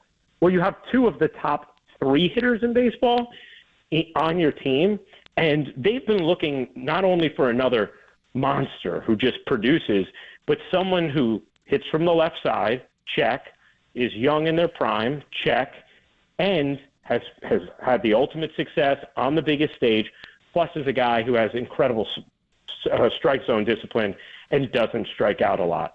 And so I feel like he just checks every box of what this offense needed. I mean, he's obviously come out of the gates in spring training and just been ridiculous so far with the 3 home runs in 4 games. And it's funny, our producer for the Yankees, Troy Benjamin, who's maybe the most knowledgeable sports fan I've ever met in my life and a terrific producer, and he said he just looks right in a Yankees uniform. He said, I haven't seen someone that like correct in a Yankee uniform since Ricky Henderson, where it's just like it just like looks like, yes, that works, you know. And so I think that he changes their fortunes this season, probably even more than has been stated, because he's that impactful of a player. I mean, it's kind of incredible. You're right. It's kind of underrated. It's amazing. So, all right, Ryan. Well, listen, we appreciate you hopping on out here on the West Coast. Thanks for giving us a little peek into that massacre, and then we'll continue to follow you in your sportscasting. Thank you, buddy. Yeah, thanks, Ryan. You got it. And the Warriors fans, keep their head up. Yesterday is not indicative of what's to come for this team. I really don't think so. All right. Ryan Ruocco on the UMA guest line. Well done. I would agree. I know it would be such a hotter talking point to come in here and just start flaming the Warriors. You know, what was that? What kind of pro effort was that? Steph Curry, 4 points in a national TV game? I mean, I know this is where the NBA is at its worst, where guys go out and it's just not happening. I mean, it's kind of it's an outlier. You don't see this all the time, but I'm just saying it is. I'm actually accepting the excuse that blank happens. You know, I'm actually accepting that excuse. I mean, because I thought the Friday night game in Toronto was going to be tough, because I know Toronto's not world beaters, but here you were coming off. First of all, Podziemski was out, right? Oh, yeah, and back-to-back games, New York to Toronto. They had a travel nightmare getting in, too. Our show was going on Friday morning when they were still not leaving the ground in New York, and they didn't get in till late. That was a really nice Friday night win and got them a 3-1 roadie. I said 2-2 on the roadie. I did. Mm-hmm. So to me, they exceeded. So I'm not going to. I mean, are you flipping out? No, again, this is not the sky is falling. The season is over for the Warriors, even though there were plenty of Celtics fans on social media yesterday saying this is the end of the dynasty. No, they're 13-4 in their last 17 games. They've been playing phenomenal defense since Draymond Green returned. The only head scratcher is Draymond Green and Steve Kerr coming up with that defensive strategy to sag off Jaylen Brown 15 minutes before the game started. Well, he was shooting 34.8% from 3. I will tell you this, in a climactic CYO game yesterday, we gave this kid shout out number 3 from St. Sebastian. A couple times we said, hey, he wants to shoot that 20-footer, let him. Kid rained home 3 of them in a 5-point loss for my squad. So I told the kids after the game, sometimes you got to tip your cap, and the other guy makes the shot. That's it. It's a make or miss lead. So, I mean, Jaylen Brown got hot. He was like, so if you give him those shots, what do you make, 5 in the first quarter? I mean, 19 points in like the first 7 minutes. I say the only talking point coming out of that game is Steph's knee. Yeah. That's the only talking point coming out of that game. Dude, that's the earth stopper. You know what I mean? If Steph is banged up, it's over, buddy. It's over. Were you surprised to see Steph on the court after the news came out that he would be questionable for yesterday's game? Yeah, I mean, obviously, Celebrini knows what he's doing, and the Warriors do tend to protect regular season injuries and not push it. They don't. So I guess he was okay, but 0 for 9 from 3. Yeah. And now talking, and I don't know if you saw the Slater interview. It was like Steph's body language was kind of interesting in it. He was kind of like, he was like, I didn't love it. Now, I'm not freaking out. I'm not a freaking doctor. I don't have the x-rays. I don't have the MRI. I'm just saying I'm a little bit on alert. Mm-hmm. I'm a little bit on alert. And they have Milwaukee Wednesday, Chicago Thursday, back-to-back. Yeah, Dame time. At Chase Center here. In San Francisco, yep. Now, listen, go beat them. I mean, listen, they're at the point now, so you guys want to get boned up on your Western Conference jockeying. They are officially the 9 seed with a 533 win percentage to the Lakers' 532 win percentage. How far are they from the 8 seed? They're only one loss behind Dallas. So there you go. You can climb up to the 8 seed if Dallas loses and you keep winning. And how far are they from the 7 seed? 2 losses. Phoenix has 26 losses. The Warriors have 28. And then you get to the Magic top 6 where you don't have to do the play-in. And that's 25 losses for New Orleans and Sacramento. So you're rooting you're rooting against New Orleans, Sacramento, Phoenix, and Dallas. So you can start doing some pennant race scoreboard watching. Oh, and by the way, shout out to you giving a shout out to the magic of a top 6 and our Caitlin Clark story this morning as a home baby. Very good. So just checking for today to see if any of these teams are playing. Looks like you have the Kings are playing the Bulls tonight. The Lakers are playing the Thunder tonight. So those are a couple of games. You're rooting for the Thunder. You're rooting for the Bulls. And there you go. There's your Monday night NBA preview. Is that Kings game in Sacramento tonight? Yeah. Mm-hmm. It will be lit in Sacramento. Yes. Give me Gary Gerald all day, baby.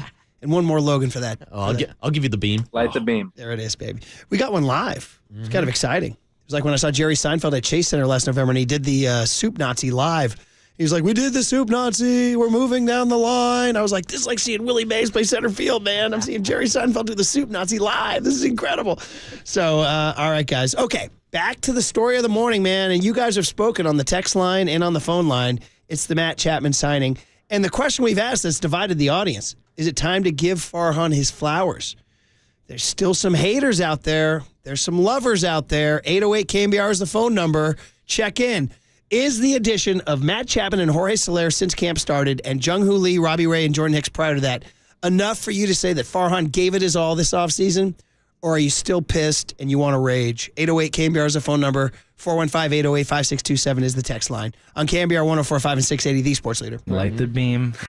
Campbell, shout out to you for supporting KNBR, Campbell's sports leader.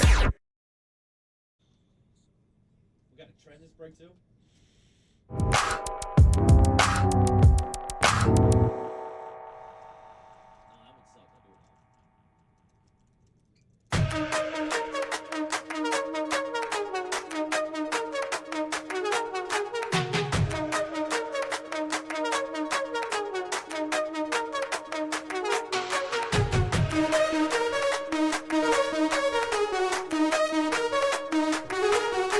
All right, always fun to have Steve Moskowitz on telling us about what's going on, how to help us with our taxes. Our good friend Steve. Steve, you want to talk about unfiled tax returns?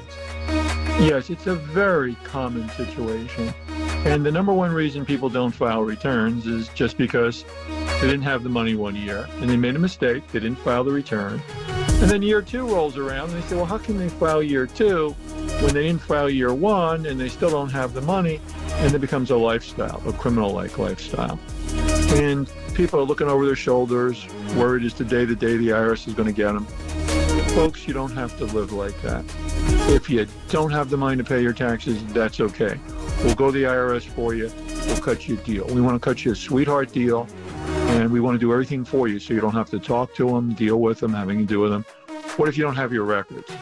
We'll get all the records that the IRS and the state has on you. We want to do everything for you. We have a free consultation. We'll explain all of your options, all the things we can do. We'll tell you how we can take care of you. And then you can sleep at night and not have to worry about this anymore. Well, sleeping at night is good. So thank you, Steve. For more information, the phone number to call is 1-888-TAX-DEAL, 1-888-TAX-DEAL, or you can go online to MoskowitzLLP.com.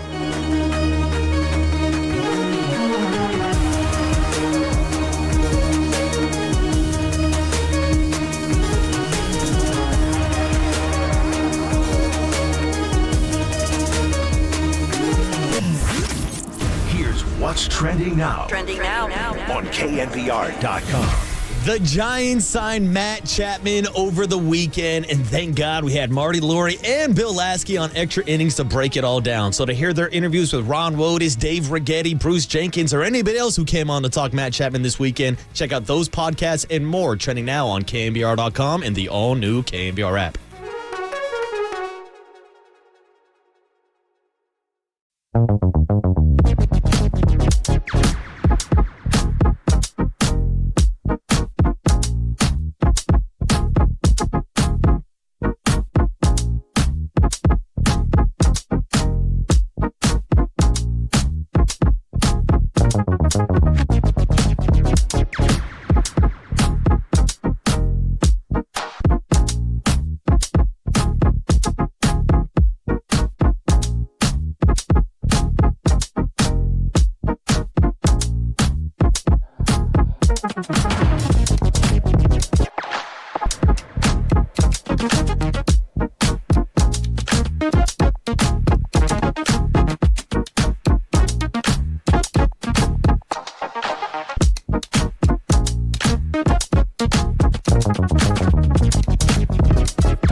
the Protect Your Assets with David Hollander Business and Technology Report.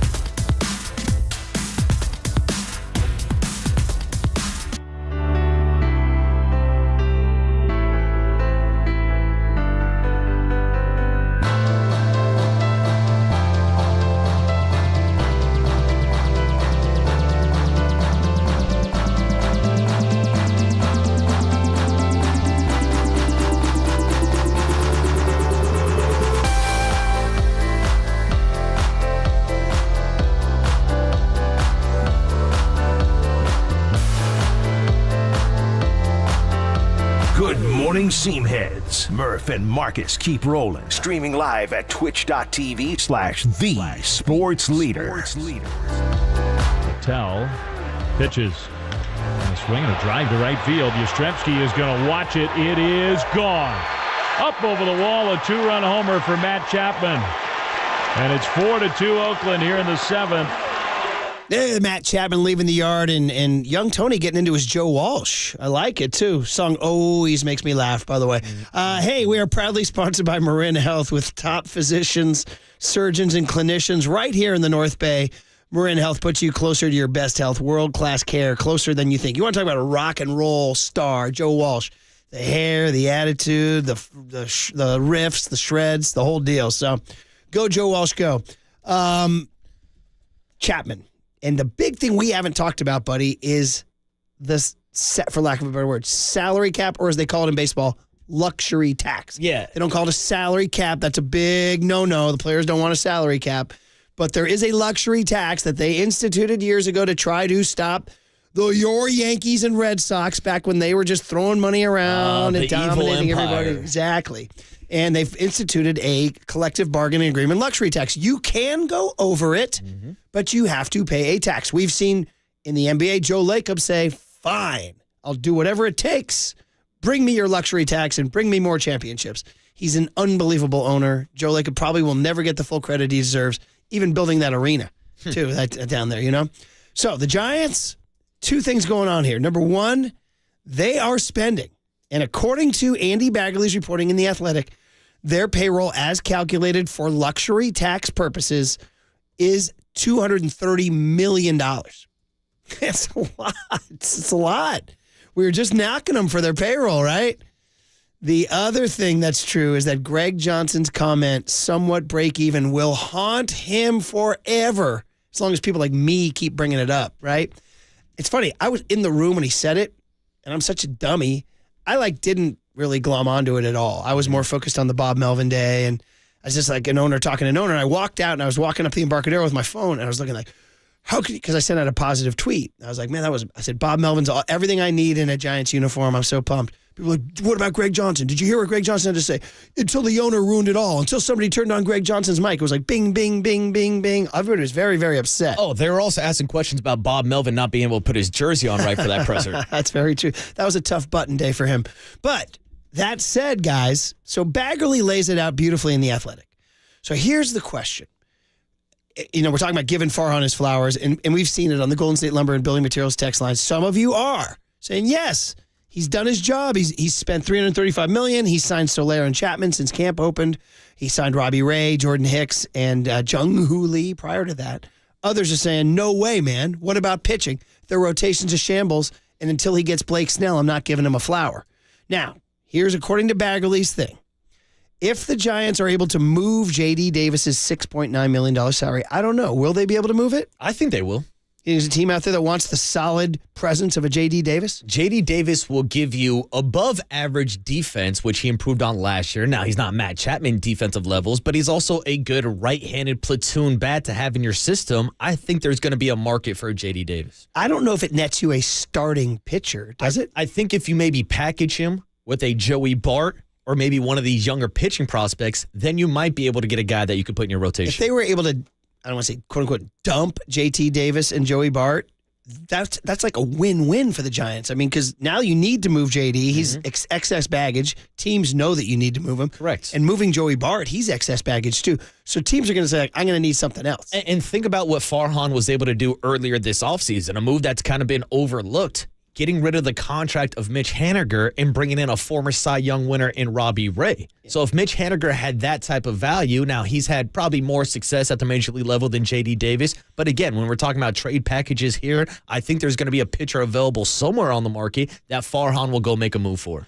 So here's the deal. So Baggerly's reporting says if you can move J.D. Davis, you can get, so they're at $230 million. So here's the number, 237.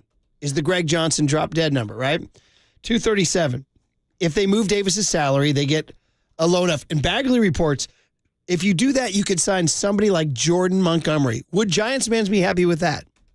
I don't think they should be. Happy. I would be. They would not be as happy as Blake Snell, but Jordan Montgomery is a guy that you could lock into your middle rotation. We do know that Blake Snell, the way Bob Melvin wanted Matt Chapman so badly is kind of the way I see him not wanting Blake Snell so badly. You know what I mean? Mm-hmm.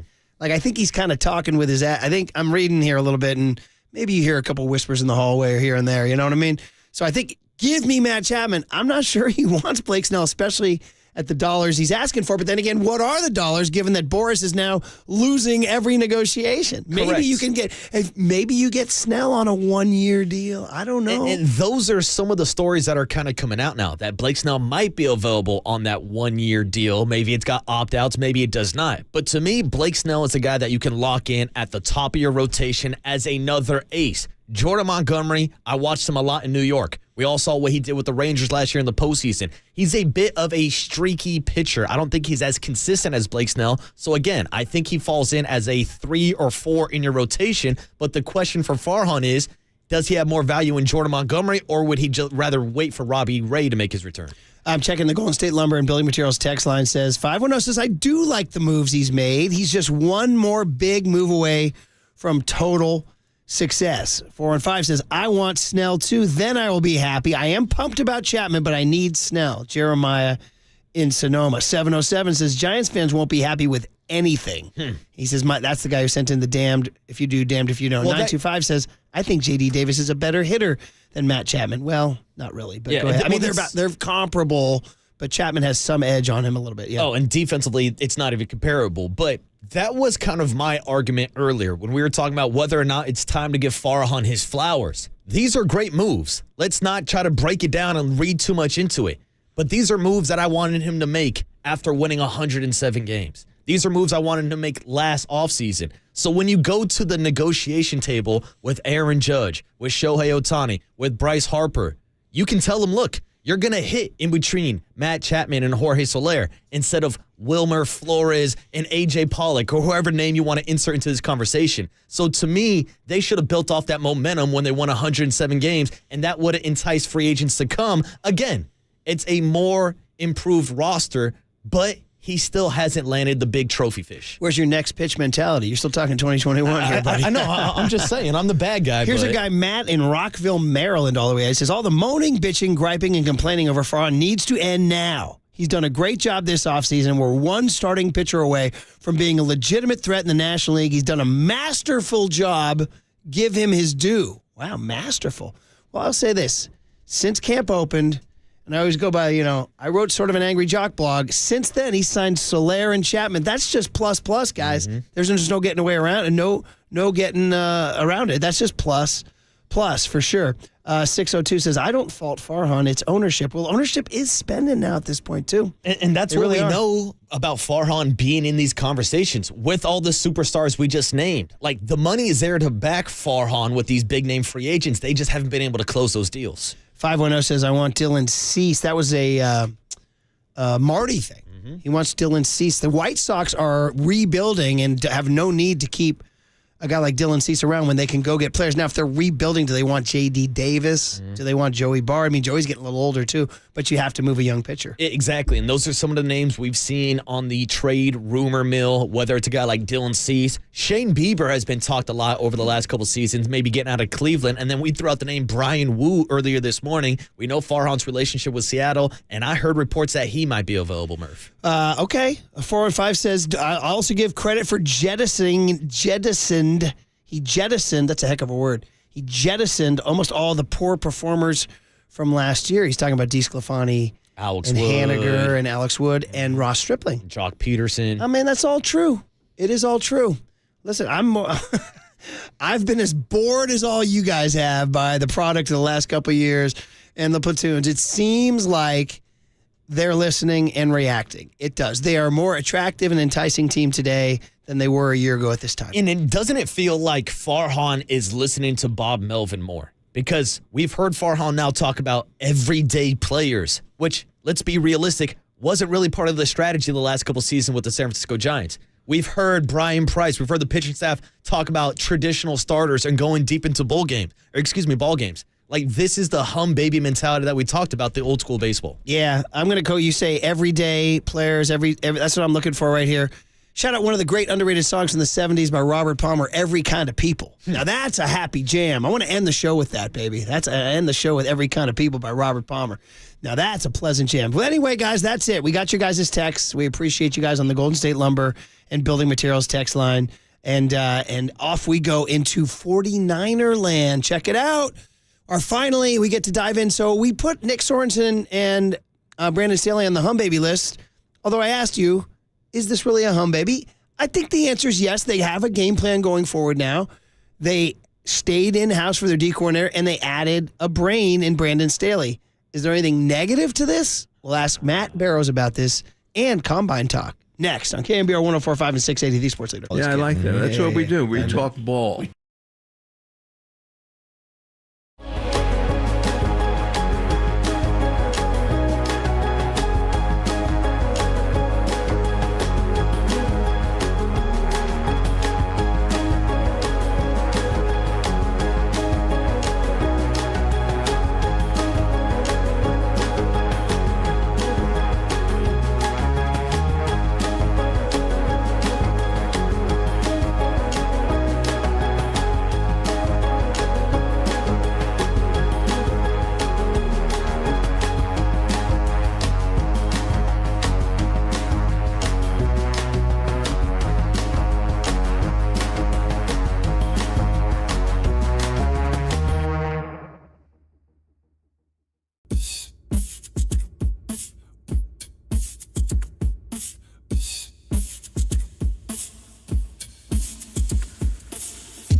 Murph, and Marcus keep your morning moving. Streaming live at twitch.tv/thesportsleader.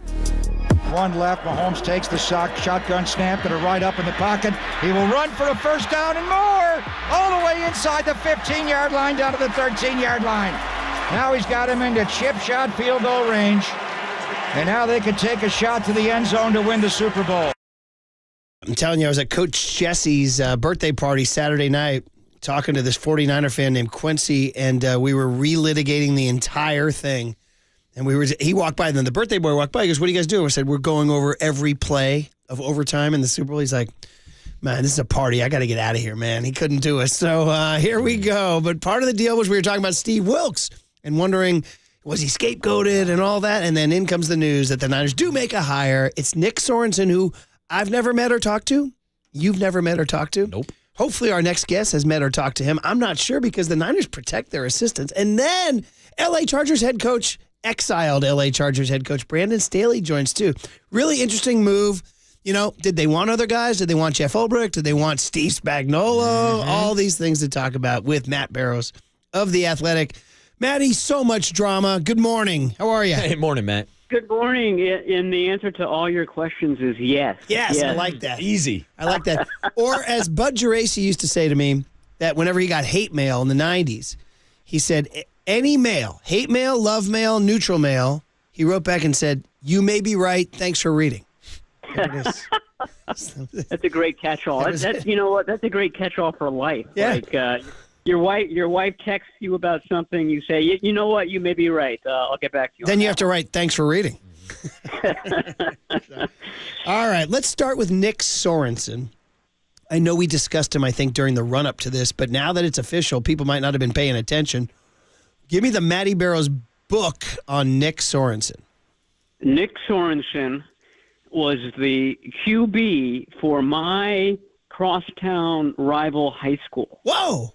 Marshall, the George C. Marshall Statesmen. I like this. Were the mortal enemies of the James Madison Warhawks, which was my alma mater. The Warhawks. And so they battled for a while. And so he was a really, really good quarterback there. Tall guy, could run, and he went to Virginia Tech, another rival of mine. I'm a UVA Wahoo.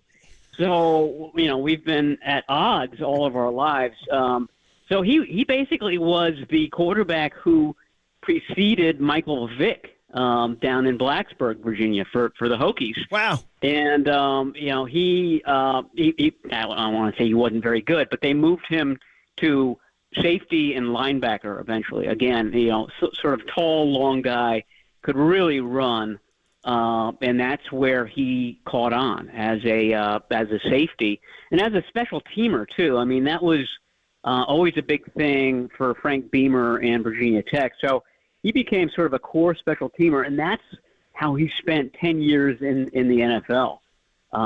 He was, you know, sort of that stalwart guy that you signed to lead your special teams, and so that's what allowed him to last a decade in the NFL. So that's his player background.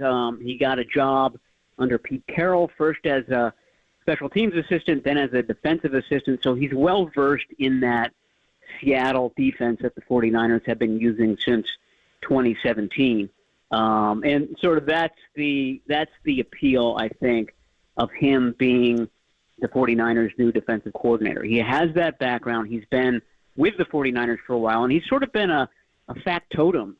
He's been given different assignments, you know, under Kyle Shanahan, all on defense, of course, but that's the type of guy he is. You can say, you know what, you know, Johnny Holland has to take a few weeks off here to deal with a medical issue. Can you coach the linebackers for, you know, 5 weeks? And that's what he did. And so he's taken on various assignments, and I think that's given Kyle and John Lynch confidence that he can do it. He really has sort of a global view of this defense that they've been running for a while now. And Matt, you mentioned that he's been with the 49ers since the 2022 season, which means that he was obviously in the building last year when the 49ers decided to hire Steve Wilks. Now, did his name pop up at all last year as a candidate? And what's changed between last season and this season with them naming him his new DC now?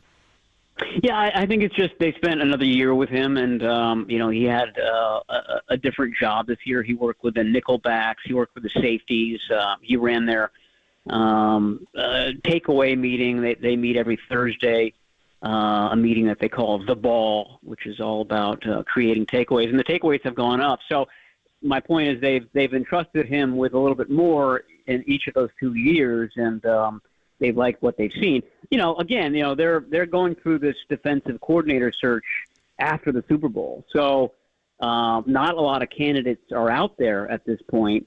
You could argue that they kind of settled for a guy. I mean, they tried for Steve Spagnuolo. Diana Rossini reported that last week. They definitely were interested in Jeff Ulbrich. Couldn't pry him from the Jets. So I don't want to say that, I don't know what number choice he is, but I think they always felt like, okay, we have him, in the bag. He's on the squad. We can always promote Nick Sorensen. Let's see what else is out there. We'll kick the tires. We'll shake the tree. And if nothing falls out, we like the candidate that we can promote from within. Really love your peaches, want to shake your tree, the Niners said there. Very good. Hey, Matt, is he going to be a fire-breathing, on the sideline, D'Amico Ryans, Robert Saleh type guy? What's his personality? No, I think quite the opposite.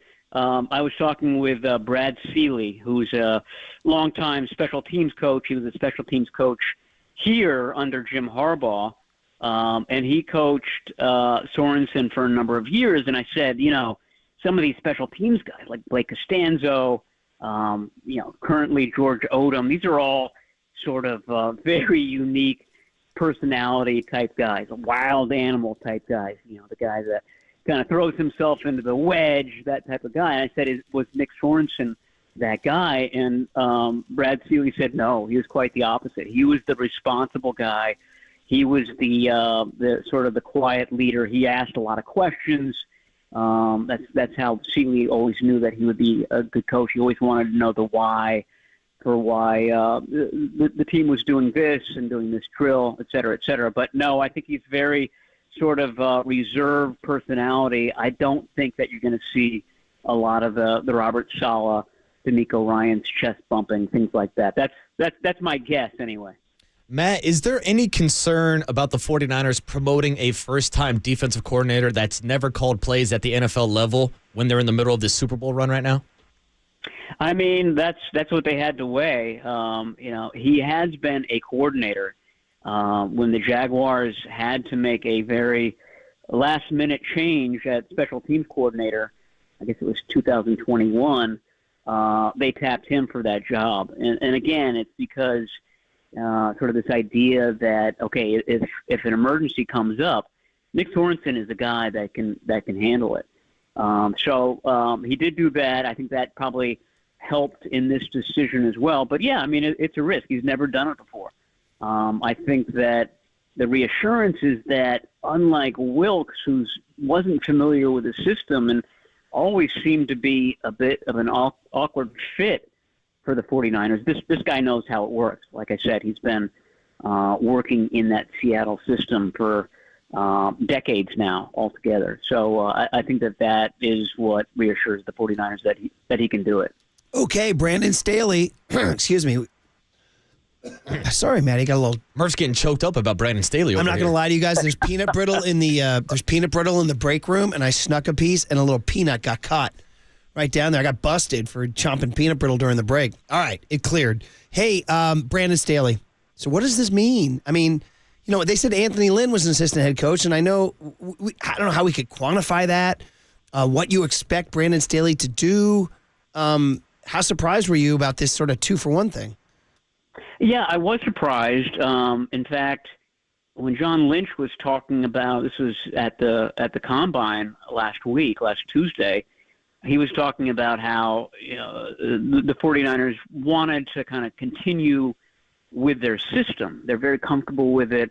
They're very proud of it. And I said, well, it sounds to me, John, as if Brandon Staley isn't getting the job. because he's so opposite in so many ways. And he said, no. You're reading that too closely. I'm not saying that. Brandon Staley has a lot of great ideas. And so I had a hard time kind of reconciling Brandon Staley with what the 49ers' intentions were. And I was right in that regard. He's not running the defense. But to Kyle's credit, he's bringing in a guy who really thinks differently or has had a different system than the 49ers have used, sort of this Abraham Lincoln, the team of rivals idea, where you get a lot of people with different ideas, and they might not always get along, but the concept is that you have a diversity of thought. And I think that's sort of the bottom line behind the Brandon Staley hire. He's a smart guy. He's a Vic Fangio disciple. We used to see Vic Fangio all the time at 49ers practices when he didn't have a coordinator job one year.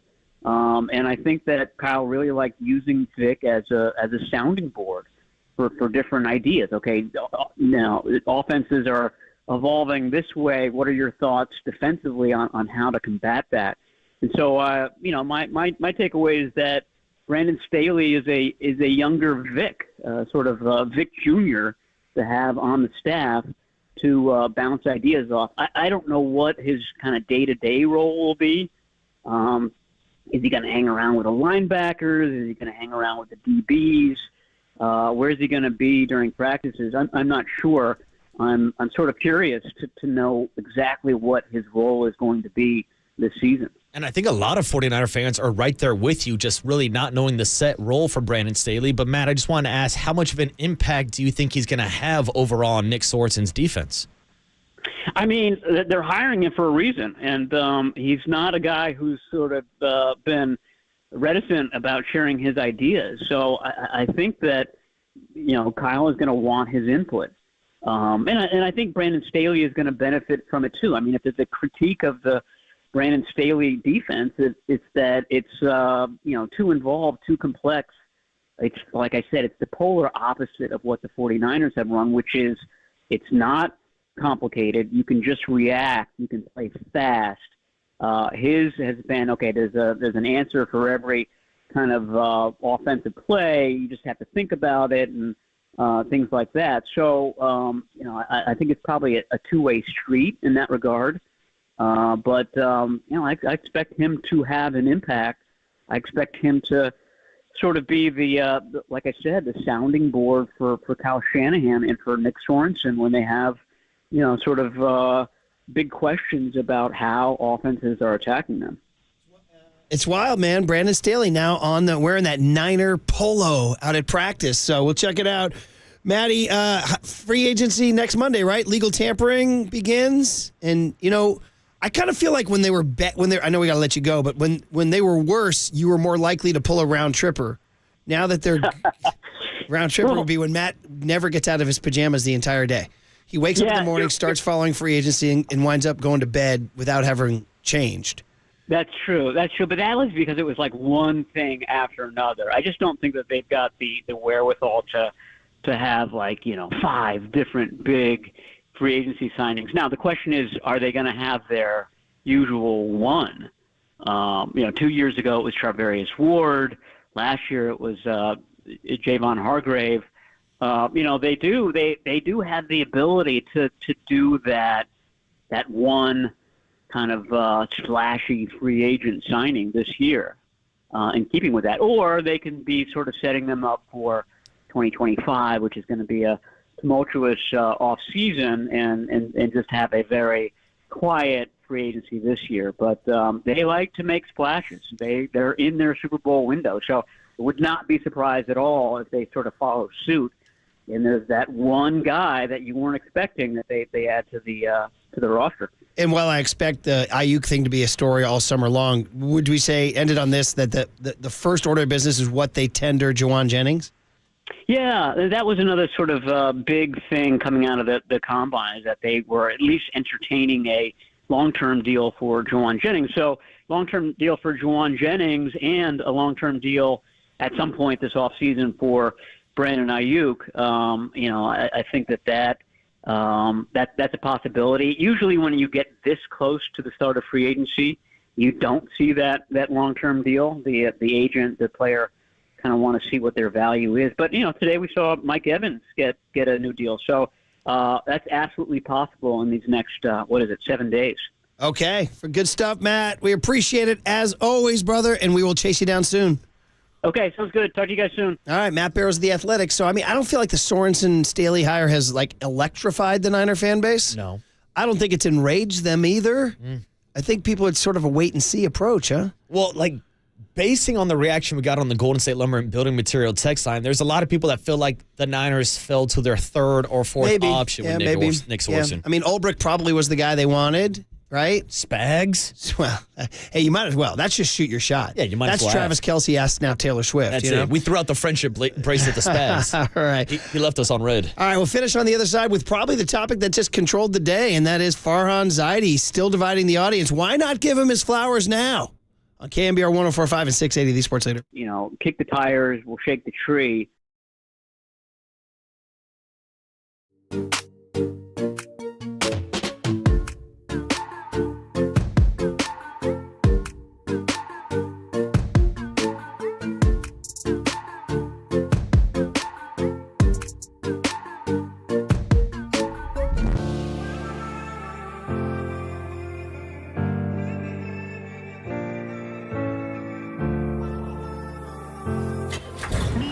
From the Chilton Auto Body Traffic Desk.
Listen to the sports leader anywhere, anytime. Download the KNBR app. Murph and Marcus continue live from the KNBR Casino Matrix Studio. Casino Matrix Progressive Jackpots are here. Where are you? Just drop in. Please play responsibly. 1-800-GAMBLER. Oh, you want to be in a good mood the rest of the day? Let this roll here right now. It's maybe one of the greatest feel-good tunes of all time. It's Robert Palmer's Every Kind of People, and the reason why we asked for it was because we were talking about everyday people, and of course, Sly and the Family Stone have everyday people, but this one, there it is. Put that on in your when the weather gets a little better. And you're on your rooftop up there, buddy. Murph, everyday people, and now we're talking everyday players. It's incredible. With Matt Chapman holding down the hot corner. That's what spurred it. Super excited. So, interesting morning where Farhan's still catching strays from a fan base that's saying, I'm not going to forgive a lot of mediocrity that fast. Me, I've been very critical and open about it, at least I think I have. I wrote in the Jock Blogs. We talked about it. To me, since camp opened, you've signed Jorge Soler and Matt Chapman. How is that in any way a negative? How is that in any way room to criticize Farhan? I mean, people pick apart Soler. He can't play defense. Okay, people pick apart Chapman. JD. No. Oh, he bats 240. No, this is a plus, brother. Think about this lineup without Soler and Chapman.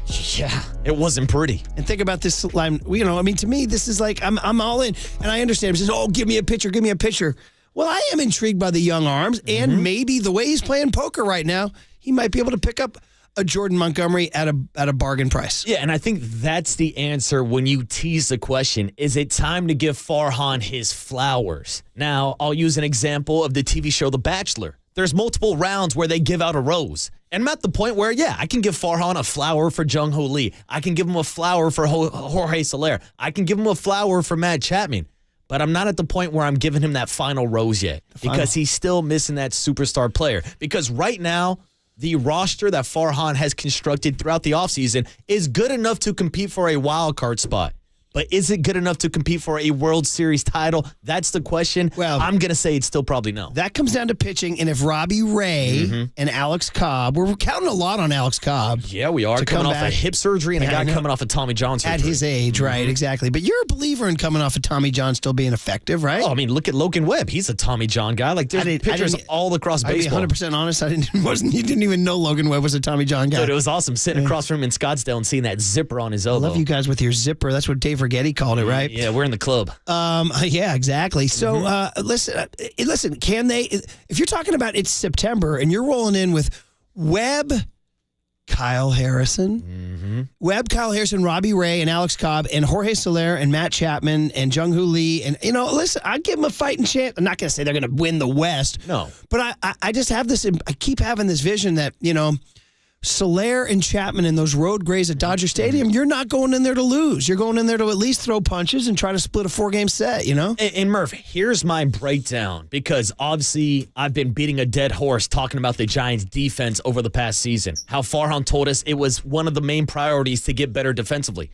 Then they went out and led Major League Baseball with 107 total errors. So to me this offseason, when you bring in a platinum gold glover in Matt Chapman, when you bring in Jung-Hoo Lee, who won 5 different gold gloves out in the KBO, when you're going to get a full season of Patrick Bailey behind home plate, yes, Marco Luciano's a question defensively at shortstop, but overall, I think this defense has improved. And when you're talking about being 5 games out from that last wild card spot, you cut down on those errors, then you throw in Bob Melvin on top of it, you can easily make up those 5 games just defensively. I think tomorrow's topic is what you just said. We have to address it somewhere, shortstop. What are they going to do?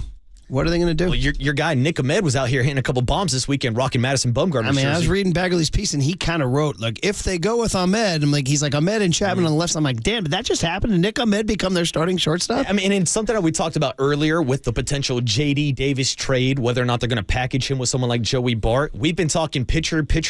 I heard Susan Slusser throw out the idea of packaging those guys for maybe an everyday shortstop. Yeah, every kind of people. We're looking for everyday players, Hey, John. one thing I wanted to say before we got out of here and let Johnny in is, man, did you see some of the drone footage from I-80 and Donner Pass this weekend? Oh, I saw it was dumping on I-80. Bro, one of the best. I mean, people were writing their captions in. I mean, it wasn't funny. I mean, it was kind of funny, but somebody wrote, "Your Amazon Prime package may not arrive in time," dude. It was like, oh my God. Or Murph, if I could riff, your old producer probably won't make it into the show this morning. Wow. Yes, there it is. Someone had to say it. I mean, and I watched a guy live stream. Somebody wrote on Twitter, there's a guy live streaming this thing Friday night. I actually watched 5 minutes of this guy in his dark car, but he's like a podcaster, and he's like, yeah, check out my podcast. He was like pumping his podcast. He's plugging the podcast. But dude, he was showing outside, and you're just stranded, bro, for days. I don't even know what happened. They say they finally just this morning opened I-80, so we know we got a lot of listeners up there. Yeah. So if we got you guys through the Donner Party blizzard, then can you imagine if the Donner Party could have live streamed? You know what I mean? They would have got a lot of views. Yeah. And Murph, you're right. It's a scary situation. You've been trapped in the middle of a snowstorm before. I mean, the only problem is it's because the car was in neutral. One of the all-time great stories. Yeah, Johnny, I'm driving up the kids. I don't have the lovely and talented Candace with me. She's on a trip with her mom. It's me and the two boys, they're young. We're driving up to Tahoe, and then we hit, not one of those storms they had last night, but a big-ass storm that slowed everybody down, came to a dead stop, middle of the night. Pitch black, middle of the night, 10 o'clock, pitch black. Snow's coming in. Everybody turns off their engines because there's nowhere we're going. Well, I turned off my engine with the car in drive. And then after about 15 minutes, when they finally got us going again, I couldn't get the engine going. And now I got kids crying. I got my little 4-year-old crying. It's now it's panic time, Murph. Bro, long story short, after we called AAA and cars are going around us and the kids are freaking out. Weren't you like reading the owner's manual? I had Declan. I said, get the owner's manual on how to start a car. He goes, okay, I have it. Okay, he says, number 1, is the car in park? I said, no. There's your problem, Murph. Let me move it to park. And off we went. Declan's here to save the day. Hopefully somebody up on Donner Pass had the car in park. There it is. When they started their engine. Gotta have the car in park, Murph. All right, we handed it over to Papa and Lund. Thank you to young Tony, and enjoyed the rant on Patton. Mm-hmm. Who knew we would get a Patton rant today?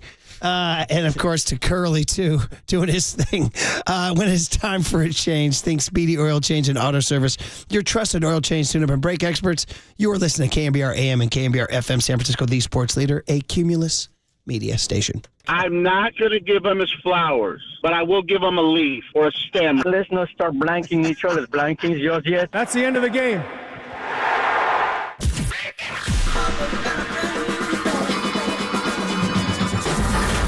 Ladies and gentlemen, prepare yourself. Prepare yourselves I love it when you call me Big Papa. for Greg Papa. Sleeping Giant Superman. San Francisco. And John Lund. It's 10 o'clock. Let's hit it. This is Papa and Lund. That's right. We're getting it going. On KNBR 104.5 and 680. The sports leader. So 1 out for Matt Chapman. That one left center. Zimmer on the move, and that baby's gone. Matt Chapman has a big league home run. Well, just a matter of time, and boy, to see the smile on the face of the skipper, Bob Melvin, and all the players. First Major League home run for Matt Chapman. Yeah, I'll talk about the player because nothing's official here yet. But look, I had a lot of experience with him. You know, obviously the defense is off the charts. He's got a lot of power. He walks. He does a lot of the things that, you know, you want. And on top of that, my experiences with him, he is a terrific clubhouse presence. He's a leader. He's a tenacious player, and it rubs off on people and has really anywhere he's been.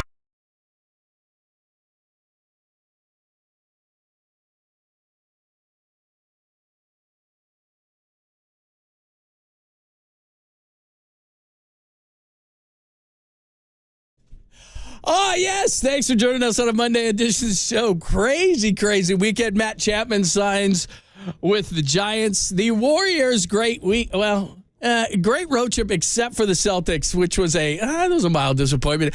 In Boston yesterday, they get blown out, but they get to pull everybody. So that part was good. But I didn't see any of it because, of course, I was watching the Combine all weekend. The 49ers have a new defensive coordinator and assistant head coach. We got to get into that conversation. Good morning, my friend. How are you? You didn't watch the Warriors? Well, I watched half of that. I watched half of the Warriors, and then I went back to the Combine because it wasn't worth watching. Believe me, I watched them both, and I barely got outside yesterday a little bit at the Combine. took us away on Saturday in a lot of interesting times that were run a 4-2-1. Are you kidding me? And the offensive lineman yesterday. But so we left you on Friday. We had a poll up. Who do you want, Blake Snell or Matt Chapman? Now, maybe you wind up with both. We brought up the possibility, and the very strong possibility, I think even more now, that it'll be Matt Chapman and Jordan Montgomery. Yeah. Then would the Warriors be able to get both? They got the one in Toronto despite the mechanical and the slow start. They won on Friday. They get both. And we told you the Niners would have a new defensive coordinator. Who would it be? Would it be Nick Sorensen, the ball father, or Brandon Staley, who had a great run as the DC with the Rams and a so-so run as the head coach of the Chargers? Well, they got both, John. Just amazing. And we'll explain how that's all going to work. Mike Silver will join us later on. But we do start with the news of the weekend because the 49ers, and we're not going to call them co-DCs because Sorensen will be the DC and Staley will have a little broader of a view. But that broke on Friday night right around the time that we got Matt Chapman. And you and I have been talking about Matt Chapman going back to last year when the Giants went to Toronto to play the Blue Jays at Rogers Center. And took a long time to get there. He did have an informal meeting with the media in the dugout this morning at 9 a.m. I did hear Farhan's entire Zoom yesterday at 9:30.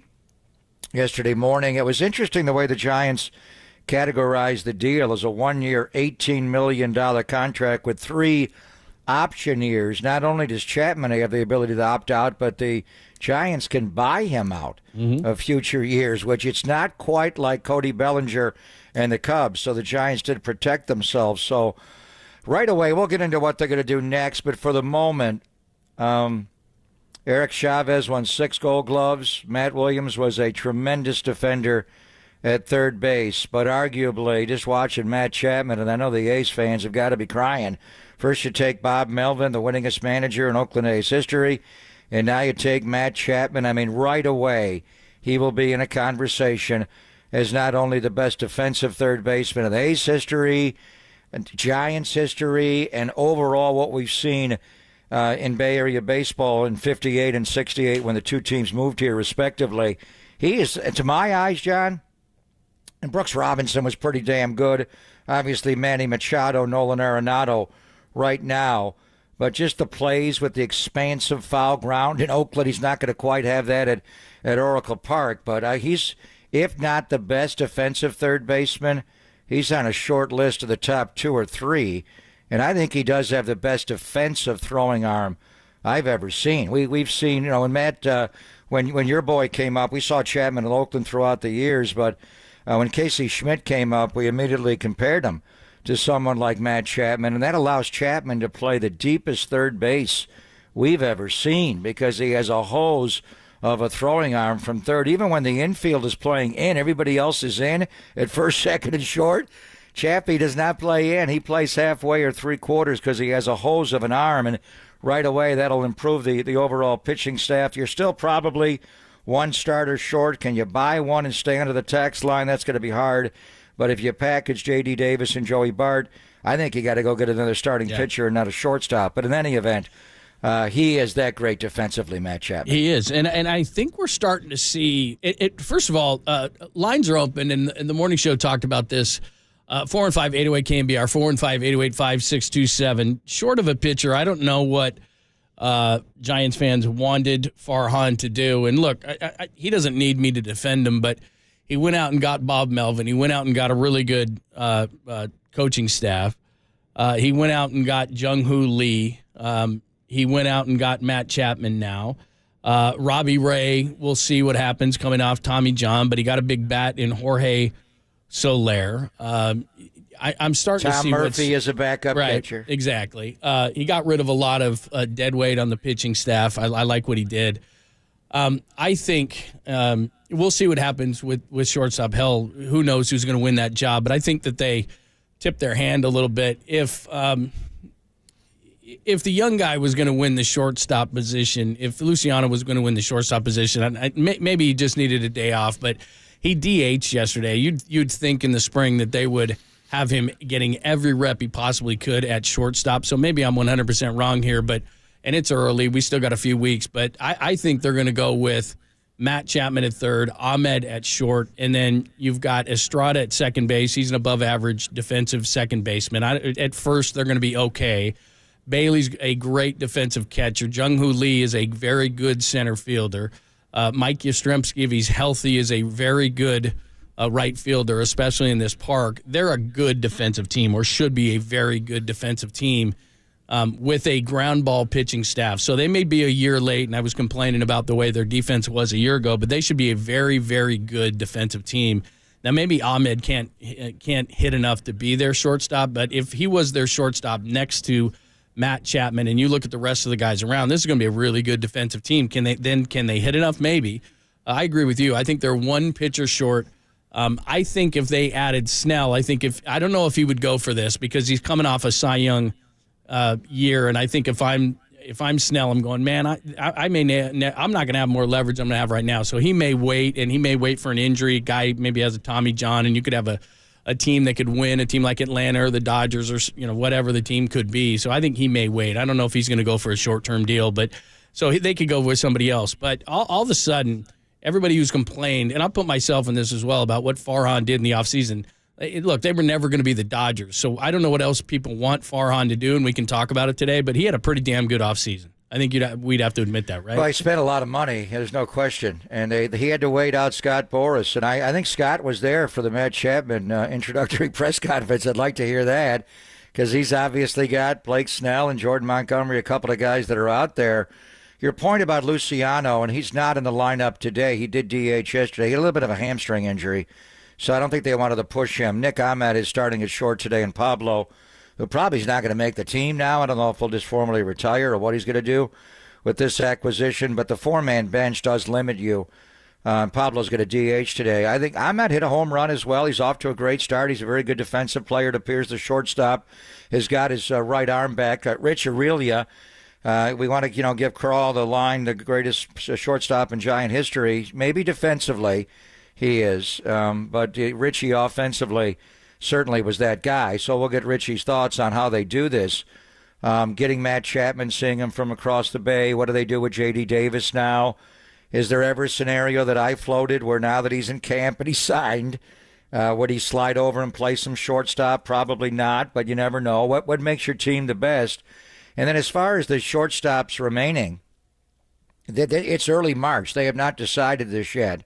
I think it's, do you want Tyler Fitzgerald's bat in there over Nick Ahmed? You could always make a late-game defensive substitution to bring Ahmed in defensively to play it short. If he's back to the player, he was in Arizona, you're talking about one of the greatest left sides in the history of baseball. And I remember when, Eric Chavez won those Gold Gloves and you had two lefties in the starting rotation. Mark Mulder would induce ground ball after ground ball to the left side of the infield, and Zito with the big curveball. Then Huddy would dig a sinker in the dirt, and you already heard Logan Webb talking about how he's going to dig sinkers into righties. You get the ball hit to the left side of the infield, they're out. I mean, Chapman can make the play himself, and he's going to make that shortstop so much better. So do you need Nick Ahmed's glove with Chapman? Not as much. I think you may need Tyler Fitzgerald's bat, but we shall see. But it's amazing how Farhan, the ultimate poker player, waited late to sign these guys. It took him a long time even to go out to get J.H. Lee. He waited. He obviously wanted Yamamoto and he wanted Shohei, but he waited and waited and waited. He made the Robbie Ray deal in January, and that's a futures deal coming back after the All-Star break. The Soler deal he just made, obviously Jordan Hicks, and now he gets Matt Chapman a week or more into the start of spring training, John. I don't know. I think offensively that they could be done, with the exception of moving on from J.D. Davis and Joey, and we'll get Richie's thoughts on that. It's just overall, with the injury and the serious aneurysm situation to Tristan Beck, I think they're just one arm short in the rotation. Otherwise, I think they're good to go. Logan Webb a starter, Kyle Harrison, Jordan Hicks, and it looks like Keaton Wynn will come back. You do have some off days, obviously, early in the year to skip that fifth starter, but at some point you're going to have to lock in. Who would that guy be right now? Maybe Sean Jelly, one of the other young guys that are going to be available. The one thing that Farhan did say in his presser yesterday at 9:30 in the morning, Alex Cobb is way ahead of schedule, he said. And they have not put him on the 60-day IL. and he said there's going to be news coming in the coming days and weeks about him. They don't want to say anything just yet. But if he's not going on the 60-day IL, then he's going to pitch probably in May. He made it sound like he may be able to come off that hip surgery and pitch as early as April. So, are you in on Blake Snell to push it past the tax line? If you could get through with, Webb and Harrison and Hicks and get Alex Cobb back at some point, and later obviously going to get Robbie Ray back. I'm not sure they're going to do that. But the first order of business would be after this and getting Chapman installed and introduced, and he's over at Papago hitting today. Probably won't play for a couple of days. Is what can you get for J.D. Davis? And if you put Joey Bart in a package together, John, outside, Seattle's in the market for a third baseman. Could you get a starting pitcher, trade some salary, and not take any more salary on and still stay under the tax line? Give us your thoughts. Bottom of the hour, we'll get Richie's thoughts on all this stuff. Richie Aurelio is going to join us at the bottom of the hour, and always love talking to Richie. Got a great guest list for you today as well. But Richie's going to start all our Giants talk off. What do you think of Farhan's offseason? And maybe he's not done, because the last time he said he was done, then he signed Matt Chapman. Maybe this time, and he really didn't say he was done. He did say they were switching over to regular season mode, but he said that the last time, and they signed Matt Chapman. So give us your thoughts. The Golden State Lumber and Building Materials text line is wide open, 415-808-5627, 415-808-KNBR.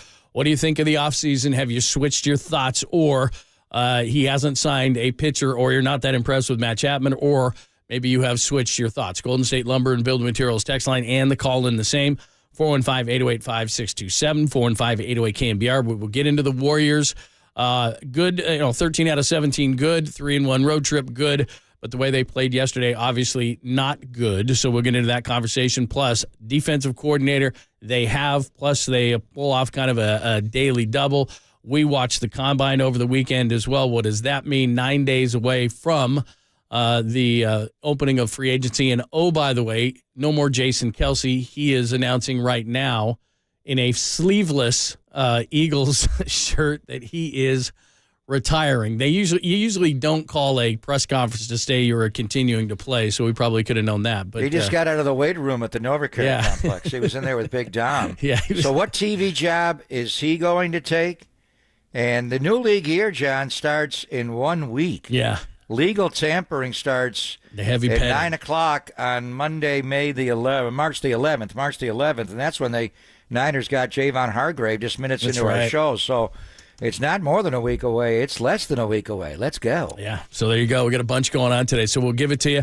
Rich Aurelio is going to join us at 10:30, and obviously he knows all about infield defense and what they could be doing on the left side of that infield. Plus, we'll ask him about Matt Chapman. I'm sure he has glowing things to say. Greg Amsinger from MLB Network, he was at Giants camp a couple of days ago. He'll tell us what he saw and talk to Bob Melvin all about it. Mike Silver is going to join us at 12:30. What's going on with the 49ers, of course. And their new defensive coordinator, what does he think of Nick Sorensen? And they got another addition as well as the what are they calling that position, by the way? Staley, assistant head coach, which assistant Anthony Lynn head coach had as well. That's going to I be think his emphasis will be on linebackers. All right, and obviously overall defense. Yeah, so we'll get into that as well with Mike Silver at 12:30. Plus, I want to get your thoughts on the entire weekend, but more specifically on Matt Chapman and the entire offseason for the Giants. Give us your thoughts on all those things. All that to come on a Monday. We'll do it all next, only here on the Sports Leader.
What's trending now? Trending now.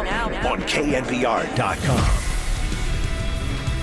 George Kontos, he joined Murph and Marcus this morning to discuss the Matt Chapman signing. Check out that podcast and more. Trending right now on KNBR.com and the KNBR app.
Wherever you are around the globe, stream your proud home of Giants baseball 24/7, 365 on KNBR.com. This is the sports leader.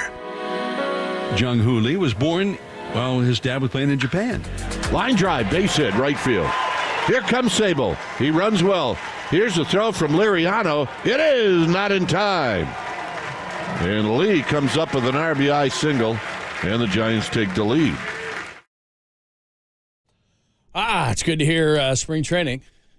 What are we, 25 days from the opener? Nice. I believe we are, John. Man, today is the 4th already. Your thoughts on Matt Chapman being signed over the weekend by the Giants? And by the way, usually bury bad news on a Friday. That was late on a Friday that we got that news. All of a sudden it was like, whoa, Chapman. Nice. And the hiring of Nick Sorensen, both. the ball father, and Brandon Staley. Man. So they all came down late Friday night. All right, thoughts on any of those things? Bottom of the hour, our good friend Rich Aurelia is going to join us, and we'll get his thoughts on the signing of Matt Chapman. What are your thoughts? And what are your thoughts? Let's widen out the lens. What are your thoughts on the Giants offseason, just in general, overall? Well, I mean, you take it piece by piece, and they're literally doing it piece by piece. I think the signing of Matt Chapman, and we had a couple of different polls going on Friday, but one was just pick between Chapman and Snell, and I've been on board with Chapman all off season. Snell is a more pressing need now, but a more expensive need. Because of the injuries in the rotation, in particular, the scary word of aneurysm being used to Tristan Beck. I think Keaton Wynn's coming back, but they are light in arm. But Chapman just makes you better. He makes everything better. He's Blake Snell's a dominant pitcher, and every fifth day or whenever he's in the rotation, he can dominate. He led the league in ERA last year and won the Cy Young. He does impact days around it, but Matt Chapman impacts your lineup every day. And he impacts your infield defense every day. And it's a team that induces more ground balls than anybody. And in my eyes, we'll ask Rich, I mean, the greatest defensive third baseman in the history of the Bay Area, and Captain Sal didn't win a lot of Gold Gloves that time. And there were people that were, just overlooked perennially. It seemed like, Toby Harrell won him every year. The other guys that won him in the American League. But Matt Chapman's as good as anybody I've ever seen play third base. Aurelio Rodriguez in Detroit had a cannon arm. He didn't have Chapman's range, though. When you factor in his range and his throwing arm, that's why before they eliminated the overshift in the infield, Matt Chapman could play third stop. He could play third base and shortstop together, and he did it a lot, and he was good at it. So he's a difference maker defensively. The finger injury is interesting. I know a little bit about that, but now that he's signed, we know more about. And it's the middle finger on his right hand. How did he throw the baseball in Toronto, for one? And it's the grip on the top hand. So his numbers were not as good. He still had 39 doubles last year, but he's a power hitter. He's a gap-to-gap hitter. He plays so deep defensively. I love Matt Chapman. I think he does solve a lot of needs. I want him to play shortstop and keep J.D. Davis on the team, but I don't think they're going to do that. I think when they signed him, they gave him the certainty that he would play third base only, but now it opens it up for J.D. Davis. And overall, when you look at the expenses, they laid out, when you look at taking on Robbie Ray, the 3 years, $73 million left on his Seattle deal. He does have a player opt out after 2024. You took on over $300 million in expenditures. I think going around the lineup now, I'm anxious to see where Chapman bats. Do you want him around Soler and have the two righties consecutively? I mean, J.H. Lee at the top with Estrada right behind would be terrific. And then I think against right-handed pitching, Michael Conforto would be your number 3 hitter. And then Soler, could you drop then against right-handed pitching Lamont Wade down to 5? Do you want Chapman to hit as low as 6th in the order? And then you have at the bottom of the order against right-handed pitching, Yastrzemski, Bailey, and whoever the shortstop is. Obviously, against left-handed pitching, Wilmer Flores is in the mix, and Austin Slater's in the mix. And with Slater's OPS and mainly on base against lefty pitching, John, do you want him up in the order? So I think offensively you're fine. You got to do right by J.D. Davis and Joey. And is that, packaging them together to get one arm or a shortstop or breaking it up? And then I think defensively, having Lamont Wade Jr. at first base with Wilmer. Estrada almost won a Gold Glove last year at second base. He really was that good of a defender at second base. Shortstop, we don't know right now. Chapman, obviously, not only gold, but platinum. And then Patrick Bailey behind the plate. We'll see what kind of defender Tom Murphy is Having J.H. Lee in center solidifies it. Yastrzemski should be an everyday right fielder. It's going to make him a lot better. And Austin Slater, I want to see him make the conversion to right. He's mainly been a center fielder than Conforto in left. And then, how much do you factor in Luis Matos and what he's doing? What do you do with Elliot Ramos? You got some other questions here. I think they've improved their team. They're a better team, I think, this year, starting the year than last year. But how good are they? Watching the Dodgers yesterday, it's scary how good they could win 120 games this year. Hell, whatever. But there's only one division to win, and they, having that week off going in after the wild card is sorted out has been a problem for them. Is Arizona going to follow up what they did last year? Is San Diego going to have a bounce back? I think they're better than they were last year, John, but will they finish any better in the National League West? Are they a second-place team, a third, or a fourth? And that now gets into the real order of it. Are they a playoff team? And if you finish fourth in your own division, that's going to be almost impossible. If you're third, hard but doable. If they finish second ahead of the Diamondbacks and Padres behind the Dodgers, and you don't want to concede the Dodgers anything, but it's that good of a lineup, and they're going to get some pitching back, including Walker Buehler and Clayton at some point. So the bottom line question is, how many wins can this group get?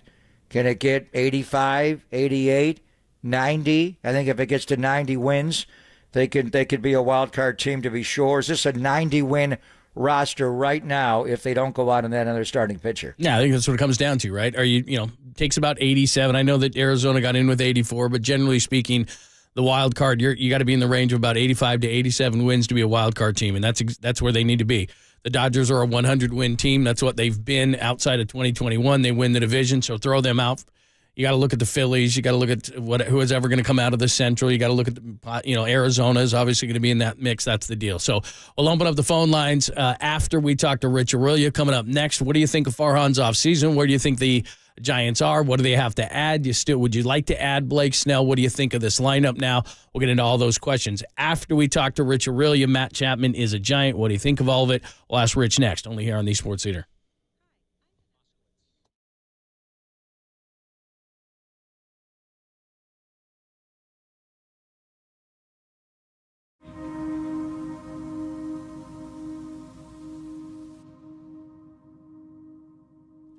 It is always great to talk to our good friend Steve Moskowitz, especially on a Monday, and he's got the answers, of course, to all your tax issues, including this tough one, unfiled tax returns. Steve, what do we do? You call us, we take care of it for you. This is such a common situation. And the biggest reason people don't file returns is 1 year they didn't have the money to pay it. So they made a mistake, they didn't file the return. Then year two comes around, they say, well, how can they file year two when they didn't file year one and they still don't have the money? Then it becomes a lifestyle, a criminal-like lifestyle, looking over your shoulders. Today the IRS agent is going to do something to you. You don't have to live like that. And that's true. If you don't have the money, we want to go to the IRS, get you a sweetheart deal. We want to do everything for you so you don't have to talk to them, deal with them, have anything to do with them.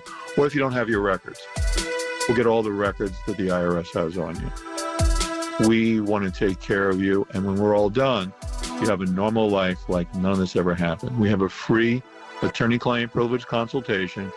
We'll explain everything to you. We'll listen to you. We'll tell you all the options. And if you want, we'll go ahead and just do everything for you. All you have to do is call us. That number, of course, Steve Moskowitz, like I told you, he's got the answers to all your tax issues. So all you have to do is give him a call at 888-TAX-DEAL. He said, just call 888-TAX-DEAL. Make that call right now. Just jump online to MoskowitzLLP.com.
Listen to the sports leader anywhere, anytime. Download the all-new KNBR app. Now back to Papa and Lund live from the KNBR Casino Matrix Studio. Casino Matrix Progressive Jackpots are here. Where are you? Just drop in. Please play responsibly. 1-800-GAMBLER. Now he pitches, and there's a drive into deep left center field by Ahmed. Way back there.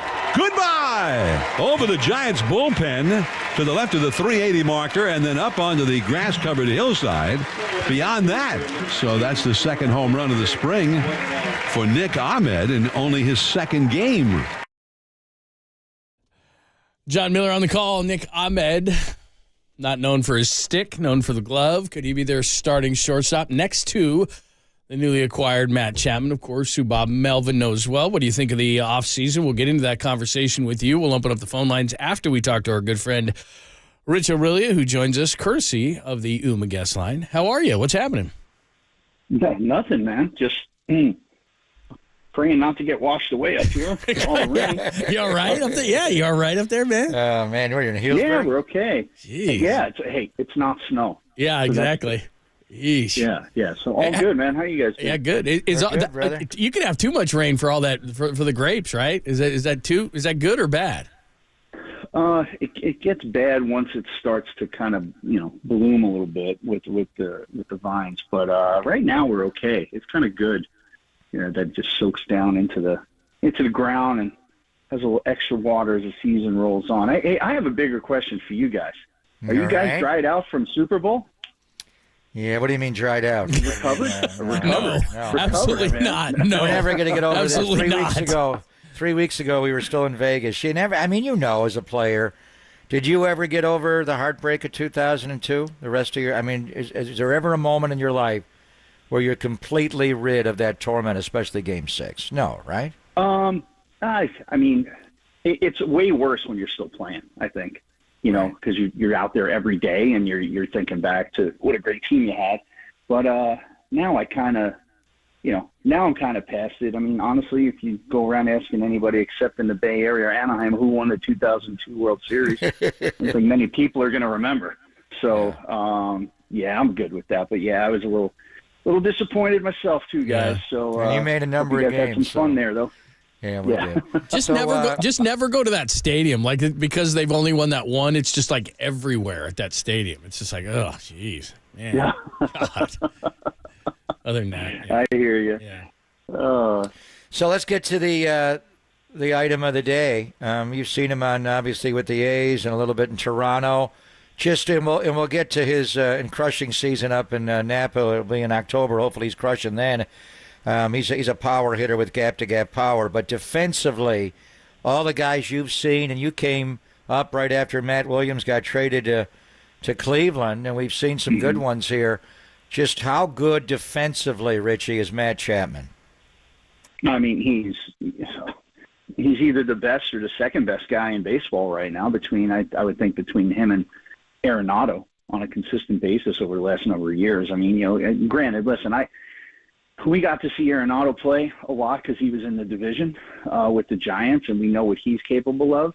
I probably haven't seen Chapman as much as I would have liked to, just because it's the other league, we just pretty much cover the National League most of the time until the last couple of years. But listen, proven track record guy, multiple 4 Gold Gloves, 2 Platinum Gloves, and I think he's a guy, if he's healthy, can plug into the an RBI slot somewhere in that order and be a threat to hit the ball out of the ballpark. And if you kind of partner him up and team him up with Soler, who can hit the ball out of the ballpark, this might be like going into a season. I think for me, the most hope I have for the long ball out of that lineup in a long time. So does it solve all the problems? Absolutely not. But is it a great signing? And I'll say this, man. I'll give Farhan credit for his patience because, this didn't look like it was going to happen. And then, I don't know what's going on in the free agent market, but, his price came way down. And, they got him for a pretty good rate. So hopefully he comes in healthy and hopefully he contributes right away.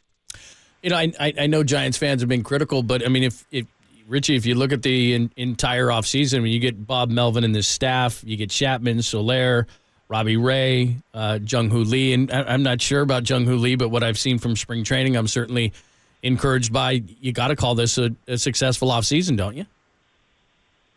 I would think so. I mean, listen, a successful offseason doesn't have to be, spending $300 million.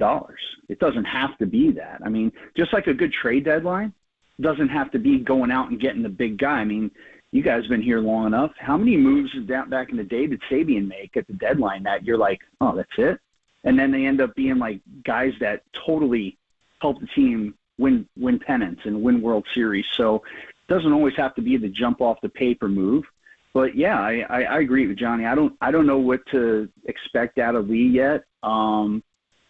We hear he's good bat to ball guy, but I never really kind of put too much emphasis on spring training because I don't know if this guy's facing, number 30 or facing number 93 half the time. There's a difference between those numbers in spring That's a training. great call. So you don't know. It's hard to judge, but, right now for the start of spring training, he's gotten off to a great start. And, yeah, I mean, I think I don't want to say under the radar move, but, you bring in a guy like Bob Melvin, Matt Williams, Pat Burrell. Those are guys that, I think just come in and they have the respect of these players. They don't have to earn it. It's there. And because of their background and their history in the game. And, I actually saw Bob in an event I did in the city before spring training started. And, I played for Bob in Seattle, man. And he's a good communicator. He's a good old school baseball guy. And I think that there's a certain sense, especially with all the young guys you have, there's a sense that sometimes, I guess, having a fear of the people in charge or the people that are running as a manager or coach, sometimes that's good for a young player because I don't feel like the last few years a lot of the young guys had much fear. They were just there. They played. Nobody really bothered them, and they just went about their business. Now, I mean, we've heard this from Bob out of his mouth. We're going to hold people accountable. And I think that's a big thing. So I like those moves, bringing in those old school guys back into the fold. Yeah, it's one thing to have ass kickers on the coaching staff, and Matt Williams and a few others as well, and Bomel, but you got to have them on your roster. And when a player gets on a player, it's much more effective. And that's what Matt Chapman can do. When he was a young player, he took over that clubhouse. So in 2019, Matt Chapman hit 36 home runs. He also had 36 doubles that year. He's not gotten close to that. A couple of 27s, one in Oakland and one in Toronto. But last year, and we saw him, obviously when the Giants went to Toronto to play, and he was kind of scuffling. He got off to a great start in April last year, Rich. He had 384. And then he jammed his right middle finger on a slide. He went on the IL in August, and he had 17 homers. This is a guy with 30 homer power and did have 39 doubles. So I know you didn't watch every at-bat, but what would it mean to a hitter? Because I tried to wonder, what's wrong with Matt Chapman? After May, he fell apart. What would it mean to have that kind of an injury on his right middle finger due to a right-handed hitter with his top hand being impacted like that?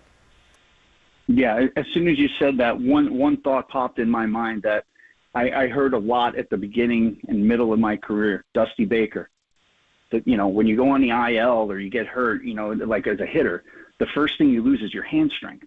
Like when you're not swinging every day, you can't swing the way you're capable of, so you got to build that hand strength back. So if you take that right hand, that middle finger on the right hand, I mean, if you're holding the bat in your fingertips, which is where you get your most whip and your most power, yeah, it's going to totally affect every time you foul a ball off, every time you swing. That little joint's going to kind of extend and contract. And, it could be a big thing. I mean, it's, you watch guys that just sometimes get jammed at the plate, like on a pitch, and, they wear that pad for like the next month because that bruise just doesn't go away. So whatever that injury was for him just did not heal right away. And, yeah, he said he went on the IL in August. But I think we've seen enough of him that I agree with you. He's a gap-to-gap guy, and, he hit 37 in Oakland, which isn't a hitter's park. Neither's Oracle, but he has pull power. So if you pull the ball left center down the line, it's going to go. But again, I just think having a guy who's a veteran, a guy that has a lot of hardware on his trophy shelf there in his house, again, another guy that should have deemed the respect before he even got here. And I think that he totally makes their team better. If Luciano's a shortstop, he's going to make him better. He's going to make your pitching better because they're, Logan Webb's going to be like, man, I'll just get ground balls all day to third base. I really, really like the move. This was a move I was hoping they would have done sooner when you saw his availability. But they got him now, and he reminds me a lot of Matt Williams, just the way he goes about his business and his personality a little bit, and his demeanor, which I think is a good thing. Rich Aureli is joining us talking about the Matt Chapman move, which, of course, happened over the weekend for the Giants. Pop and Lund here on the Sports Leader. Pitching-wise, you mentioned Logan Webb. After that, the questions start. Even if I say, okay, let's go Kyle Harrison into the bank, Jordan Hicks is trying to make a move to the starting rotation. He has 8 career starts. Do they need to go out and get one more arm, or at least one more arm? I like your second comment better. At least one more arm. Let's break it. I mean, I like to break things down a little bit and just put it in perspective. I'm not saying these guys can't do the job. I just, you have to show you could do the job before people say you could do the job. So, in all reality, how many innings are they really going to let Hicks go? I mean, he hasn't thrown a lot of innings. And he's an injury guy, right? So that's a question mark. All the prospect hype on Kyle Harrison, he looks great. And last year we saw he looked great one day, and then 5 days later he didn't look good. So that's still a little bit of a question mark.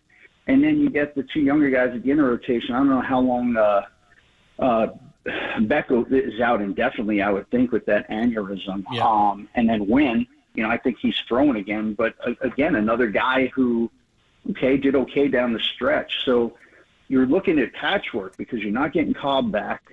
You're not getting Robbie Ray back. And even when Robbie Ray comes back, he's probably on a pitch count too because of Tommy John. So that's my long answer to saying, yeah, they probably need to go out and get a couple pitchers to help this rotation out. It's just, I know what the plan was going in, but you always got a plan, have that plan B or plan C going. And it just stinks that right now for the Giants, you're going into that plan B or C halfway kind of through spring training and having to fill those roles. Yeah, they don't have a lot of money to play with as far as under the tax line, but they could package J.D. Davis and or Joey Bart and go get a pitcher, or they could go get a shortstop. So we were thinking of you on Friday when Craw went all scorched earth on Farhan, and you guys wore the same number. Chris Spire was the original 35, and I still have you in the conversation for greatest shortstop in Giant history, at least offensive. But what do they do now in the post-Craw era? Before moving back to Healdsburg in Northern California, you were down in Arizona for a while. You saw Nick Ahmed down there. You got Casey Schmidt. You got Tyler Fitzgerald. Otto Lopez also in the mix a little bit. And then Marco. It's early in March. They don't have to make a call until about 3 weeks from now. I'd like to see him move Matt Chapman to shortstop and keep J.D. Davis. That would be a hell of a good left side of the infield. But what are your thoughts on what they do at shortstop in the post-Craw era, Richie? Well, I think, listen, I've been the Luciano guy, right? I haven't been the highly touted prospect, but I've been that guy in waiting for 3 years at the beginning of my career. And yeah, it's all fine and dandy when he's our shortstop. It's his job to lose. But listen, if you get deep into spring training and, he's not putting bat to ball and he's striking out a lot and his defense isn't good, well then what do you do, right? You're stuck. So I think they feel that Casey Schmidt defensively could probably, do it. I don't think he'd hurt them at shortstop. Nick Ahmed, we've seen for years. We know he can catch the ball and throw the ball at first base. He's always been a guy that you question the offense more than, definitely more than the defense. So it's just a matter of how far they want to go with this youth movement. with Luciano, where's the ceiling? The ceiling's really high, right? But, if you're not kind of getting it in spring training, then you force the team to, throw the cards on the table and say, like, what are we going to do now? So I think if they go in with Marco, I think they have good backups at that spot that, again, they feel like they will not hurt them defensively. Offensively, they may not get what they want, but that's just what you have to do. And Bob, I like what you said. I mean, like, if you I don't know what's going to happen, but if you have J.D. Davis at third and Matt Chapman at short, I mean, at least offensively what you're getting, right? And, and I thought J.D. Davis last year, regardless of whatever the numbers look like or the analytics on it, I thought he played a really good third base last year for them in a pretty much full-time role. So it remains to be seen what they do. But, again, 3 weeks of spring training left, man. There's still a lot of question marks, and you hope they get some answers before, sooner rather than later. Shortstop's not that hard, right? No. Chapman just pick it right up, right? Can he play both, like third and short? He played the whole left side of the infield himself when they went to the overshift. Can he do like what Kelly Leak did for the Bad News Bears and just kind of just play everything? I mean, what if they seriously did that? I'm sure they brought that up with Boras before, Rich. But now that you're in camp, couldn't you just say, we don't have a market for J.D. Davis? Matt, would you play shortstop? Or we insist you play shortstop. Go talk to Matt Williams. Yeah, you can. Oh, I'm sure Boras would love that. Get Boras out of there. Let the other thing, too, is run it. if you trade, like, if you package Bart and J.D. Davis, I mean, like, I don't know. I'm just asking, what are you going to get for them? I don't know. You're not going to get I don't even know what what Bart is, right? I mean, do we even know? We don't he know looks what better he this is, spring, though, Richie. He does. He looks better. I think we said that last spring. Yeah. But, I'll tell you guys what. You said how, it's easy. Just play shortstop. I remember, like, the first time they told me to go over to second base. And I was like, what the hell is this? This is backwards, man. The ball comes off the bat the other way. I got to take this double play throw when I got Raul Mondesi trying to put me through the fence in left center field. Yeah, that can't be easy. Geez. You went over to third, though, late in your career. You played some third.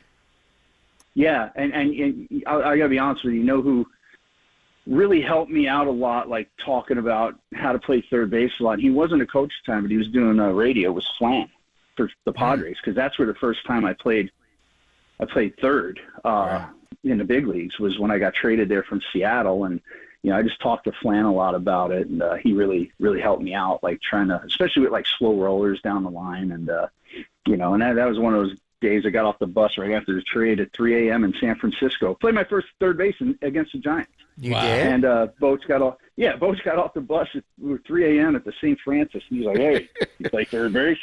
I'm like, yeah, sure, I could play third base. That ain't a bad Bochy right there. No, I'm like, sure, I could play third. He goes, okay, Woody's pitching tomorrow. You're playing third. And I remember in the first inning, I got a ball down the line over the bag at third, and I looked over to first, and I think it was Nevin over there. He looked like a little guy. He was so far away, and I threw a one-hopper to him right into his chest, and I'm like, man, that's far. That's not like in the hole. It's short. That sucks. But oh man, no, it's as you get older, you kind of learn a little bit, and you do it a little bit easier. God, second was it when you were playing? Or did you ever play second in a game? Did you play second in a game? Yeah, he played. Oh yeah, I played a couple in like 90. Maybe 96 or 97 with the Giants, and Before I was he came backup. up every day. Yeah, right. Yeah, and then with the Reds, one year I went on the IL and with a hamstring, and Felipe Lopez played for me, and he ended up being an all-star. Like I came back 15 days, and they're like, "Yeah, you're not playing short anymore." And I'm like, "Okay, what do you want me to do?" And they're like, "You got a second baseman?" So I'm like, "Yeah, sure, same one. I'll just move over there." So I ended up playing, I think, 80 games at second base over there. Well, I was going to say, took me because about 2 weeks to get used to it. But was that before or after they implemented the new rules? Because I mean, back in the day, right? The Hal McRae, wasn't it Hal McRae that I can't remember who it was before. Yeah. Because man, they could just take you out. They could just take you out at second. Dude, I actually think those were the good old days. It made the game a little more interesting, man. I mean, seriously. I mean, come on. Man. You can't. Don't breathe on the guy. Right. He may hurt. He may get hurt. Yeah, there's a happy medium there. I mean, you can't barrel roll the guy, but geez, yeah, like you said, now you can't. But even you knew touch too, John. Like you knew when you go into your meetings, like you knew the guys that were going to come and come and get you. Like Matt Like Holliday. you knew the Brian Giles or the Holidays. Oh or yeah, the Montefiends Brian Giles, right? I mean, Brian Jordan. Oh, there you go. Yeah, he was was a football safety player, for God's sake. Yeah. Jesus. Can you imagine So, Bo Jackson coming at you at second? Oh man. Man. Don't even catch them. Yeah, so you knew who they were, so you knew to get out of the way. Yeah. Man. Hey, man, it's always good to catch up. Thanks as always. We appreciate it. Yeah, guys, I look forward to seeing you soon once we season starts. Maybe Absolutely. I'll come in and bug you We're guys. gonna come up to Healdsburg. I'm gonna Yeah. shoot you a text to come up and drink some Red Stitch. Well, Red Stitch. Yeah, for sure. Absolutely. Let's do it, brother. All right, man. We'll talk to you Thank soon. you, brother. All right, take care, guys. Take care, Richard. That is the great Rich Aurelian Red Stitch Wines up there. Make sure you check him out. All right, let's open it up. We got a lot of things we could talk about. What do you think of Farhan's offseason now, even if he doesn't get Blake Snell? Does Matt Chapman do it for you? 415-808-5627, 415-808-KNBR. What do you think of the Giants' wild card, NL West? Where do you think the Giants will be now if this is it for the offseason? Give us your thoughts. Matt Chapman, does that change your mind about the Giants? What do you think of the signing itself? And what do you think of Farhan's offseason, especially if you were what the hell's Farhan doing? What do you think of the offseason now? 415-808-5627. That is both the Golden State Lumber and Building Materials text line and the call-in line. We'd love to hear from you. 415-808-5627, 415-808-KNBR, especially if you have been outspoken against Farhan. We'd love to hear from you. What do you think? Have you been swayed? 415-808-5627, 415-808-KNBR. We'll take your thoughts coming up next. Bottom of next hour, Greg Amsinger is going to join us from MLB.com, MLB Network. And he was just in camp a couple of days ago with the Giants. We'll get his thoughts. He spoke with Bob Melvin. This was, I think, before they signed Matt Chapman. So, again, 415-808, 415-808-5627, 415-808-KNBR. We'll line them up next, only here on the Sports Leader.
Listen to the sports leader anywhere, anytime. Download the all-new KNBR app. Now back to Papa and Lund live from the KNBR Casino Matrix Studio. Casino Matrix Progressive Jackpots are here. Where are you? Just drop in. Please play responsibly. 1-800-GAMBLER.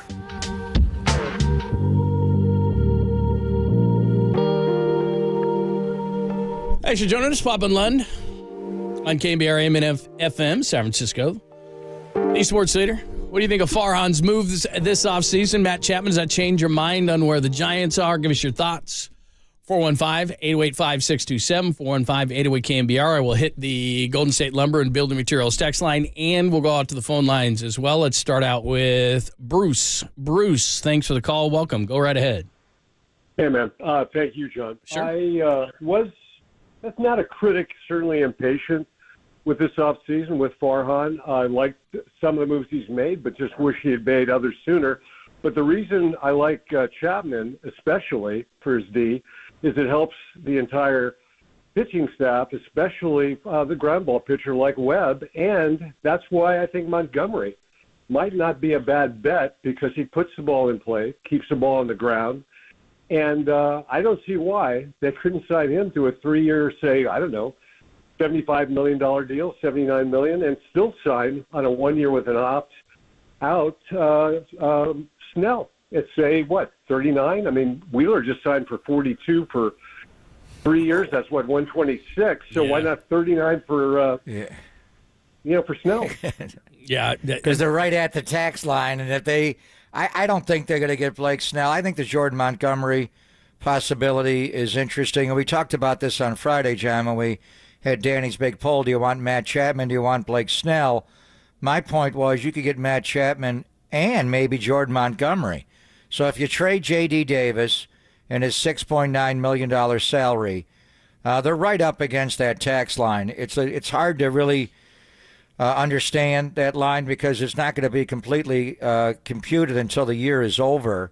And then if you sign Blake Snell, the one thing about Chapman, because he got the qualifying offer from the Blue Jays, the Giants give up their second-round selection this year and the $500,000 in the international bonus pool. They do it with Snell again, John. They're going to give up a second-round pick and their third-round pick and another $500,000, be $1 million. I don't see them doing that and go over the tax line. I know Boras was there to introduce Chapman as a new Giant, so maybe they're talking. He also has Jordan Montgomery, and I think the one thing they could do, they could trade J.D. Davis and or Joey Bart and bring back a pitcher, or they could trade them, get a shortstop, and then try to sign Jordan Montgomery. I keep wondering, Blake Snell's a better pitcher than Jordan Montgomery, but Jordan Montgomery was a big game pitcher last year for Boch. They don't win without him. So might they be able to trade J.D. Davis and his salary of almost $7 million and then have a little bit left over if they do a few other things to sign Jordan Montgomery? But they're not getting Blake Snell and Jordan Montgomery. There's no way in hell that's happening. Look, I only know what I read. Jordan Montgomery, the word is that he doesn't want to do a short-term deal.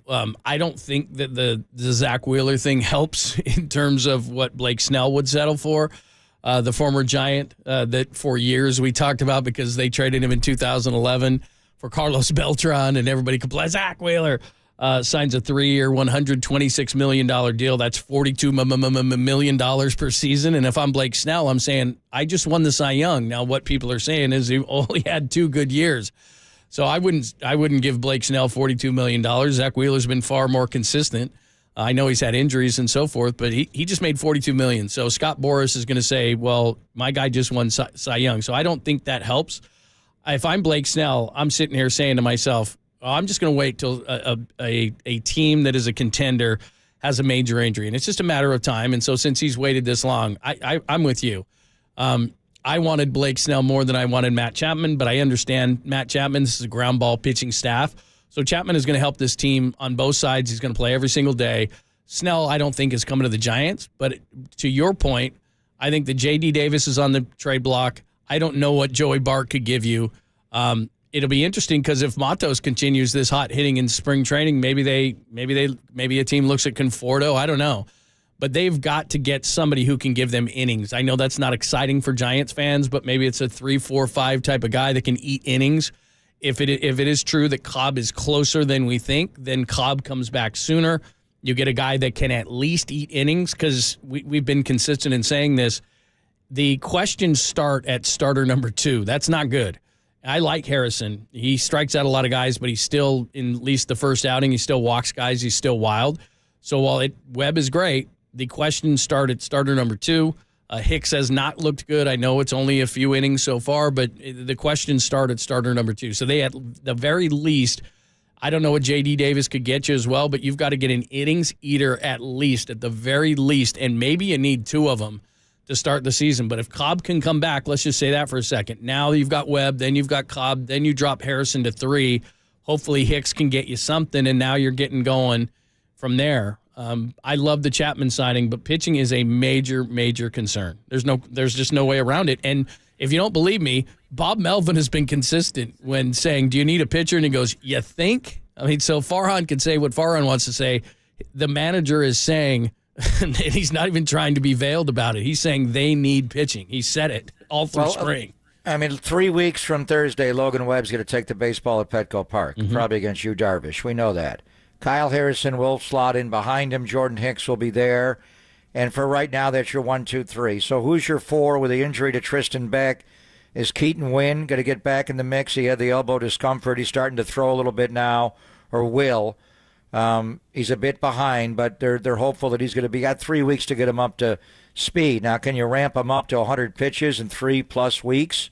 That may be hard. And then Sean Jelly, I think, will mix in. There's a few other guys we'll keep an eye on. I think, based on what Farhan said, Alex Cobb is going to come back. The Dodgers just placed Clayton Kershaw on the 60-day IL. Now, they're starting their year in Korea against San Diego, so they're going to begin about a week and a half before everybody else starts.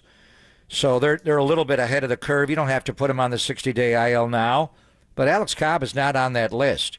And just keep an eye on that. I don't think he's going to go on that list. He probably will go on the 15-day.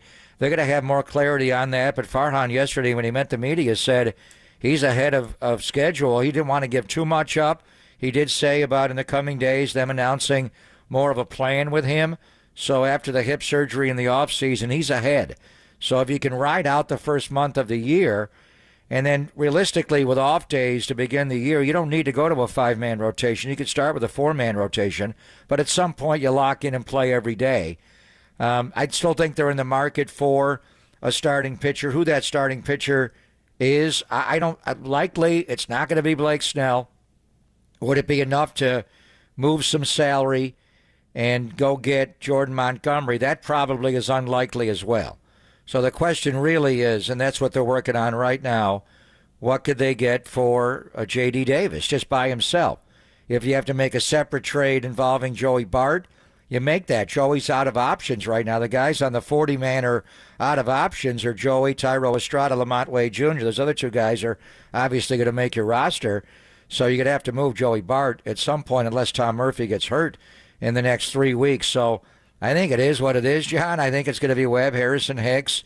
If they can get Wynn back up, Jelly, a few of the other guys could be in the mix as well. Mason Black threw the ball better over the weekend, but I think they're out of the Blake Snell game. I could be wrong, but I think it was one of the others. We said Friday, do you want Chapman or do you want Snell? The Giants obviously picked Chapman, and I think it takes them out of Snell financially unless they're able to move some salary we're unaware of. And the way they also, everybody's talking about how Chapman can opt. It's not like Bellinger's contract, where Bellinger got 30, 30, 20, but he could only opt out. The Cubs did not have any buyouts. There are buyouts in Matt Chapman. He's got opt-outs after 24 and 25 as well, and he's going to get $2 million in the form of a signing bonus right away, and he can opt out of a $17 million salary in 25 with a $2 million buyout as well as that. But the Giants also have clauses to get out of the contract as well, which is interesting. That's why when they announced it yesterday, the headline was Giants signed Matt Chapman to a 1-year deal for $18 million plus the 3 option years. So the Giants, unlike the Cubs, were able to get a little optionality as far as if they want to buy Matt Chapman out of the contract, they can do that as well. 415-808 KNBR, the moves by Farhan in the offseason. Does Matt Chapman change your mind, especially if you've been outspoken on Farhan? What do you think? What do you think of the moves? Does the Matt Chapman move change your mind? 808 KNBR. Let's go out to Pete in San Bruno. Hi, Pete. Welcome. Guys, thanks for having me. Sure. Go right ahead. Hey, I just wanted to bring up, has anyone kicked the tires on Trevor Bauer at all? I mean, you can get the guy at a league minimum, and I know there'd be a little bit of a PR firestorm, but... A little bit? A little bit? I mean, you know, we've had athletes in this city that have done things they shouldn't have done, and, you know, hey, I mean, this guy, I don't think he has anything pending against him right now, or does he? He doesn't. About a month ago, I looked at it because somebody had hit me up on social media on it. He was in Japan last year, 11-4 with a 259, 9 strikeouts per 9 innings. He's been outspoken on social media and said he'd play for minimum and incentives. I just don't know that a team would take a chance. He did get cleared. There's nothing over his head as far as baseball is concerned, but that would have to go up to ownership, and I don't know that Giants ownership would want to touch him. I don't know that any ownership would want to touch him. Yeah, I don't know if he'll pitch in the major. His talent is supreme. I mean, when they got him from Cincinnati off a Cy Young year, and that start that he came in, what was he shooting at the Giants that night in May? Did the sword stuff? Remember he that? He was so good. I mean, he was. And then not only that, and all the off-the-field allegations, and that got so salacious. The sticky stuff got in his way, and he was the one that was talking about it a lot. And then, you know, the ball didn't come out of his hand quite the same. He didn't pitch much after that because of what happened middle of that first year. But how much money did he lose in that contract with the Dodgers? It's unbelievable. So the talent is there. He's still in his early 30s. But I don't think they touch him, John. I mean, a little bit of a PR hit, they would be crushed.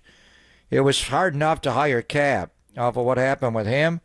I don't think they could withstand the PR hit to try to sign Trevor Bauer. Nor, as an organization, they just may not want to get in that business. They want to stay away from someone who was accused of it. Who knows exactly what went on there? It was really a he said, she said, but it got weird. And the Dodgers got from under the contract. This is well before they... got Ohtani and Yamamoto, and they were still looking for pitching. So I think the question is not just the Giants.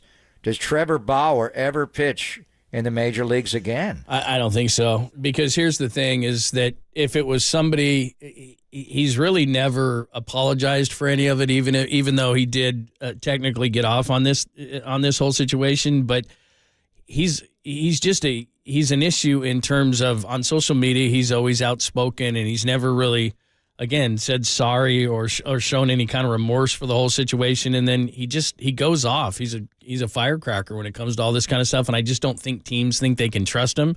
I don't know that anybody's ever talked to him. He's been outspoken since the situation. He said he'll basically play for league minimum and incentives and all these kind of things. But he's just one of those guys that I don't think teams can trust. He's always had issues. He's called out fans.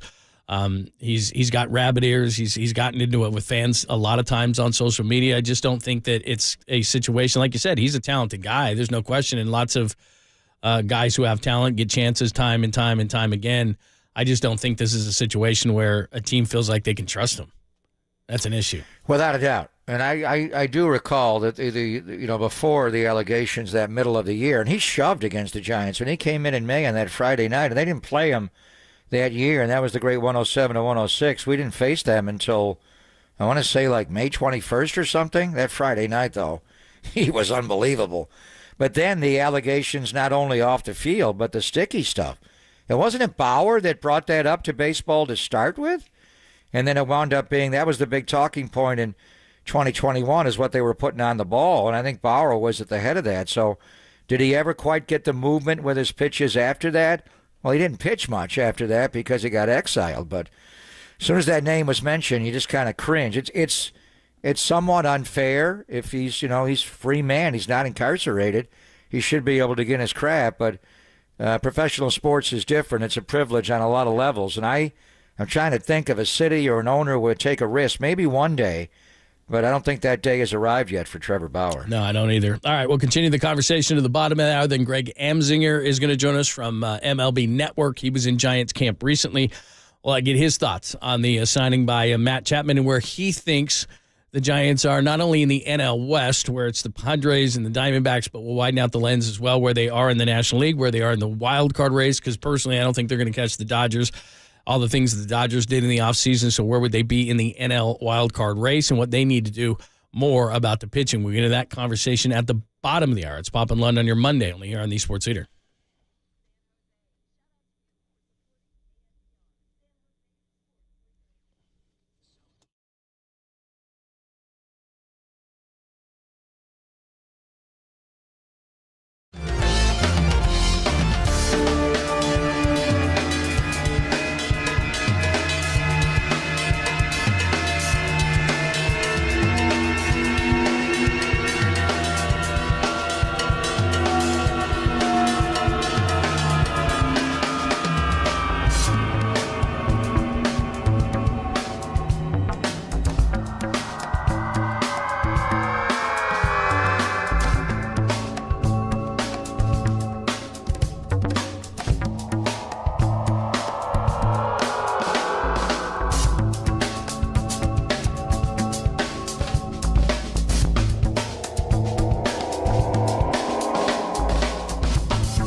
What's trending now? Trending now.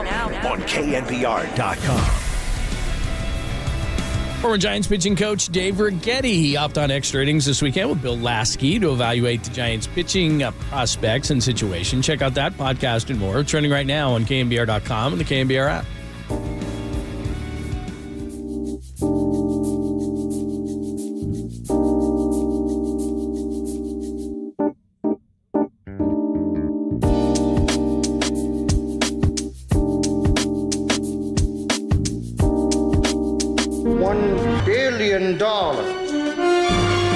That will make sense in just a moment. Your old friend John Lund here. Did you know that many of the attorney ads that you've seen or heard, they're not even based here in the Bay Area, and some, you're not going to believe this, are not even based in the entire state, but that is not Chris Dolan and the Dolan Law Firm. They are based right here in the Bay Area, and they've been that way for more than 25 years.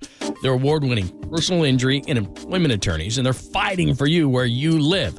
So if you've been discriminated against at work, wrongfully terminated, or sexually harassed, your rights matter. Go to DolanLawFirm.com and learn more about your rights. And unfortunately, over the past year, Chris Dolan and his team, they saw a sharp increase in no-fault injury accidents. Now, remember, motorcyclists, pedestrians, cyclists, children playing, they're all around us. And now that weather is clearing up, you got to be careful. Let's work together in making sure that the Bay Area is a safer place, and feel confident that you're in good hands with the award-winning California Lawyer of the Year, the Dolan Law Firm. And you know, this is where the billion comes in. They've secured more than $1 billion. That's with a B. In verdicts and settlements on behalf of their clients, but you pay nothing. Nothing up front, no hourly rates, no upfront fees. They don't get paid until you get paid, which is nice. They live here. They work here. They win here. DolanLawFirm.com.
Listen to the sports leader anywhere, anytime. Download the all-new KNBR app. We are your proud home of Giants baseball. KNBR 104.5 FM and 680 AM. Bob coming in and the pedigree he brings and the experience he brings is going to be so huge for us. We got a ton of young guys that are, especially on the starting staff. A lot of young pitchers coming up, and I'm super excited for them. And I think Bob's the perfect guy for that. There's a standard that he's setting. I think that he's big on being on time and just all the little things, right? I think that's important to have. That is Logan Webb, and Logan Webb is super excited. That's his favorite term. We're going to talk to Greg Amsinger. So is Trey Lance, Jim. That is his favorite term as well. They are super excited. And Logan Webb. Super sinker. Yeah, super sinker, super excited. That will help him because the guy at third base will catch the ball a lot of the time. By the way, real quick, and we're going to talk to Greg Amsinger, so we're going to get back to Giants talk because Matt Chapman, big signing over the weekend, but also big deal with the 49ers getting a DC and assistant head coach, and they have also signed a friend of the show's, KJ Wright. You can't hate KJ Wright anymore because he's going to be the assistant linebacker coach for your San Francisco 49ers, and we actually had him on the show.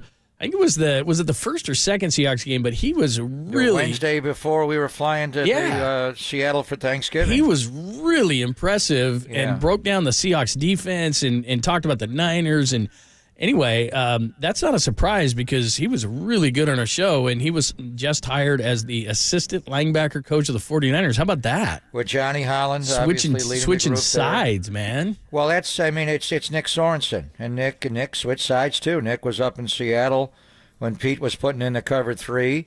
You're going to see more of this. Johnny Holland's a great linebacker coach, and I think you're going to see Brandon Staley and Mike Silver will join us in the 12 o'clock hour, and Mike knows the relationship with Kyle and obviously Sean McVay, where Brandon Staley became a defensive coordinator after coaching linebackers with Lord Fangio in Chicago. So it all makes sense. But with Nick Sorensen, we debated whether they're going to be more cover 3. You bring in Brandon Staley, it's going to be cover 4. They're all, you can mirror it all. And I think Nick and the Daniel Bullock's in the secondary is going to be his area emphasis from position coaching. Got Kasarik running the D-line. Will they keep as much with the wide 9 in the front?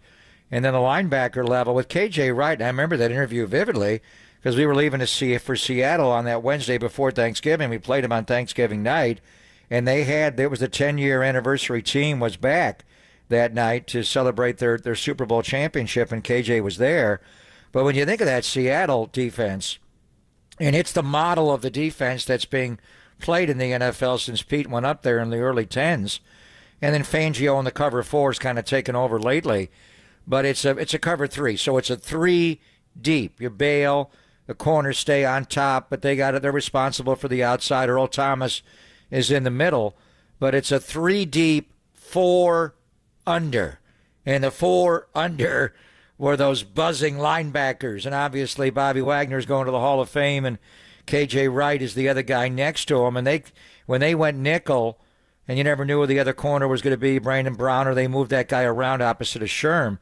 But it was the buzz of those linebackers underneath. And when the Niners were dominating with Saleh in 2019 and going to the Super Bowl, it was the 3 deep, 4 under buzz.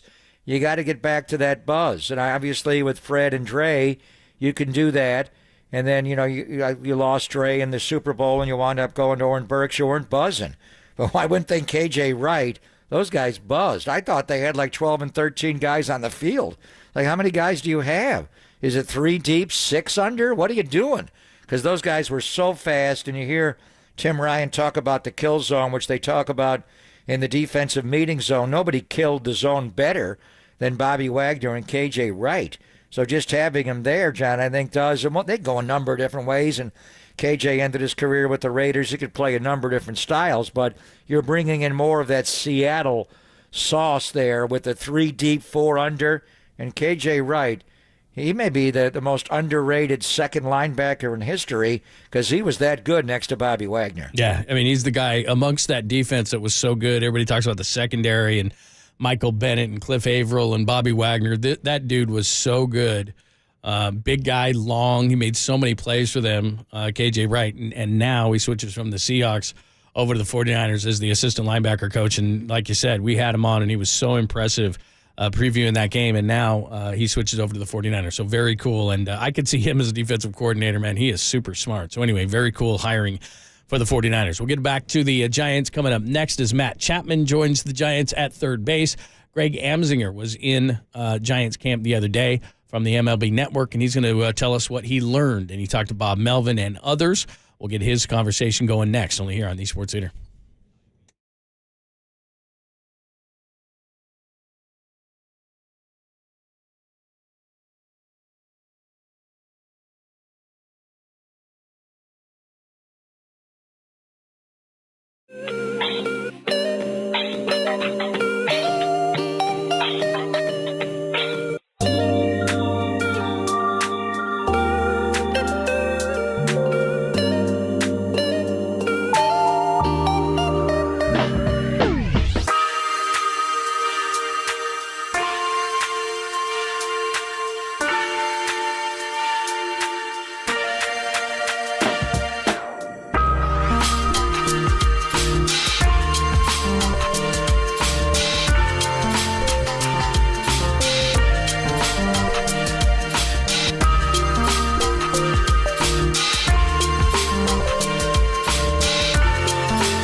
Imagine waking up this time next week and being 100% debt-free. No credit cards, no car loan, no personal loan.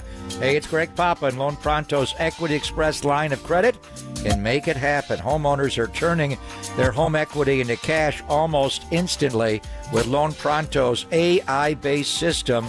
You can get approval in about 10 minutes with almost no documentation, no appraisal, and no hassle. You can get hundreds of thousands of dollars out of your home. Use that money to pay off all of your other loans.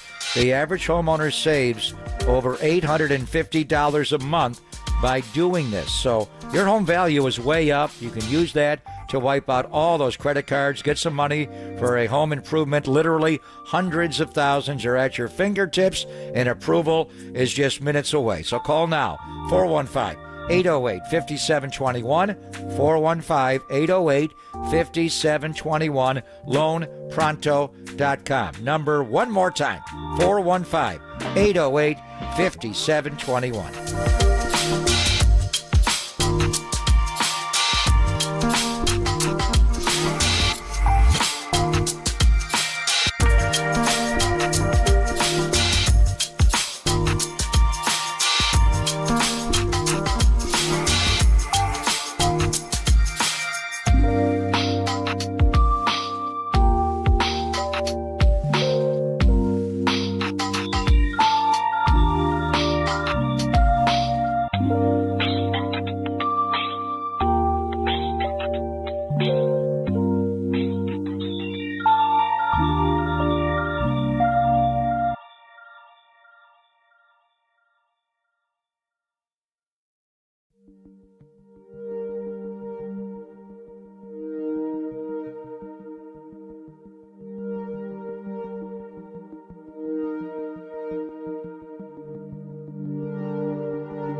Listen to the Sports Leader anywhere, anytime. Download the all-new KNBR app. Now back to Papa and Lund live from the KNBR Casino Matrix Studio. Casino Matrix Progressive Jackpots are here. Where are you? Just drop in. Please play responsibly. 1-800-GAMBLER. What's happening? Thanks for joining us. Love talking to Greg Amsinger. MLB Network, 30 clubs in 15 days. Today's in White Sox camp, but he was in Giants camp over the weekend in Scottsdale for the series. And, of course, watch him all season long. MLB Tonight, Emmy award-winning MLB Tonight. Greg joins us courtesy of the UMA guest line. What's happening? How are you? How's Scottsdale? I'm loving Arizona. It's like my mancation. It really is. I'm lost in baseball and golf and great restaurants. And I don't tell my wife, but I could stay out here for like 4 more months. It really is that great. It's awesome. And you're getting it done. Throughout all that, your 30 clubs in 15 days is so on point, Greg. I record every one. The Giant one you did on Saturday. There was a lot of activity going on Saturday morning because the Matt Chapman signing was in limbo. He hadn't passed a physical yet. So just being there when it was all going down, I know you talked to Susan Slusser, our friend, and Bo Mel. What do you think this signing of Matt Chapman does for the Giants lineup? It gives them a style of play that they need to get back to. You guys know the 3 world championships under Bochy was a team that could pitch, throw strikes, and play defense. And they didn't strike out a lot. And the Giants need to get back to that. It was fun to be in Royals camp, actually, and see a team that's got a brand of baseball, where it's not just a bunch of individual guys trying to win arbitration cases in season with great stats. They have a style of play. They steal bases. They manufacture runs. They've gone with veterans in the rotation that can throw strikes. Like this, I like seeing teams that have a mantra. It worked for the Diamondbacks. This is where the Giants need to get back to. You got, in my opinion, one of the top 5 pitchers in the game in Logan Webb. I talked to Logan Webb for 30 minutes off camera. I cannot be a bigger Logan Webb fan. You need to get guys like him, surround him. He's the next rock star champion for the San Francisco Giants. And Matt Chapman, Platinum Glove winner at third base, is starting to get you what you need. The new center fielder's a Gold Glove caliber defender. You got Chapman at third. Catch the ball, throw strikes, win 1-run games, and the Giants shock some people in the NL West. No one saw the Diamondbacks coming last year. Why not the Giants this year? I love it. By the way, I love talking to you every year because you got great energy. You love baseball. It shines through. I absolutely love it. What do you think of just the offseason? Because before Chapman, people, Giants fans were kind of up and down. But you're looking at Chapman and Soler, and we're going to get Robbie Ray at some point. Jung-Hoo Lee. What do you think that everything that Farhan did this offseason? He's up against it. There are other markets, bigger markets, more lucrative places, I guess. But real quick, can I just diffuse this whole thing that players don't want to play in San Francisco? If that's the case, you guys need to be well-read on San Francisco. I love San Francisco. It's me and my wife's favorite city. It's absolutely gorgeous. I'm not saying that because I'm pandering for a job at KNBR. I'm saying it because I love going there. It's a beautiful place. They take a job there in a hot second. Okay? It's got amazing restaurants, ambiance for days. You can go for a stroll, work on your glutes. It's a great place to be. And I just don't understand. I don't understand why more players aren't recognizing this. They just need to be well read on it. We need to do a San Francisco sizzle reel. And we need to send that out to all the players. Just look at how beautiful this city is. It's better than most. It might be. It's my favorite. Better than most? Come on, dude. It's better than most. It's the best. It's the best city in my opinion. I love San Francisco. We just need to rewire these. Yeah, we know. We've been living here. I've been living here for 35, going on 40 years. We know. We love it. But we want the Giants to win the National League West. Why is it taking so long? Why is it taking so long to get the next Barry Bonds? Well, it's a A-lister in San Fran. Yeah. I mean, because of what Shohei Ohtani kind of alluded to, and Buster was being honest. I think it's more the ballpark and the way that plays that's the issue. It's not so much the city. But in any event, you are giving us the sizzle pro-Giants. But I did watch your whole 30 club in 15 days, and both you and Yonder Alonso at the end had to make a prediction. And you didn't have the Giants making the playoffs. You had them finishing in 4th place in the National League West. So do they need to go out and get another arm to change your opinion, Greg? Because 4th place in the National League West is not going to get them a wild card spot. No, it's not. And look, I have it neck and neck with the Padres. I don't think the Padres are that far separated from the Giants. I think they have a top-heavy lineup. But those two guys, I'm expecting a big year for Fernando Tatis, learn a new position. I think the starting rotation has an advantage in terms of depth over the San Francisco Giants. But at some point, if Robbie Ray and Cobb come back, you can dream on this staff. If Blake Snell ends up wearing a Giants uniform, I'm changing my prediction because I really like Blake Snell for 3, maybe 4 years. His approach to pitching is incredibly unique, changed it last year, led to a Cy Young. He does not give in anymore. 3 balls and 1 strike, he's throwing his breaking ball. If you want to take a walk, he doesn't care. He's ahead in the count with the guy on the on-deck circle. He'll strike him out. That plays when your stuff is elite. And at this point, in his early 30s, it's still elite. But when he gets to 35, 36, 37, he wants a long-term contract. I can't be watching a left-hander who throws 91 walking 2 guys every half inning. That's not going to play when your stuff's not elite. So I would be totally all in on the Giants flirting with the wild card spot if they get Blake Snell. I think they need Blake Snell more than any another bat. I like what they're doing with the roster. Let's catch the ball. Let's not strike out as much. Manufacture runs. Let's devote ourselves to pitching and our bullpen because I love the Giants bullpen. I really do. So you get me a Blake Snell, and now we're sniffing a wild card spot. How about some of the young guys? And let's start, well, not a young guy, but Jung-Hoo Lee. What was Bob Melvin saying about him at the top of the order? You know, it's funny. He said all the great things, but it's what Mike Yastrzemski said about him that really I was taken aback. First off, I hope Mike Yastrzemski plays for another 10 years, young, talented player. But when he calls it a day, I want him on MLB Network. He's good TV, man. He's wise. He could break everybody down. Brilliant kid. He told me that Jung-Hoo Lee is a superstar. People don't understand. He's a superstar talent. And, I mean, the Yastrzemski family knows what a superstar looks like. So I was taken aback by that. Bob Melvin thinks he's going to win a Gold Glove. He thinks he's going to solidify the outfield, and he's going to be an everyday guy that puts the bat on the ball.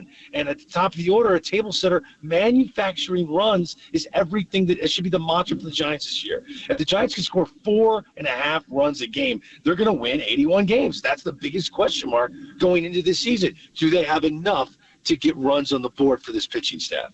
Yeah, last year, as you guys broke down, they averaged only 4.2 runs a game, and the batting average, the home runs, they were all towards the very bottom in the National League. Just going back to Blake Snell, because you are wired down there, the acquisition of Matt Chapman has taken their payroll as far as luxury tax purposes, and they're right at $230 million.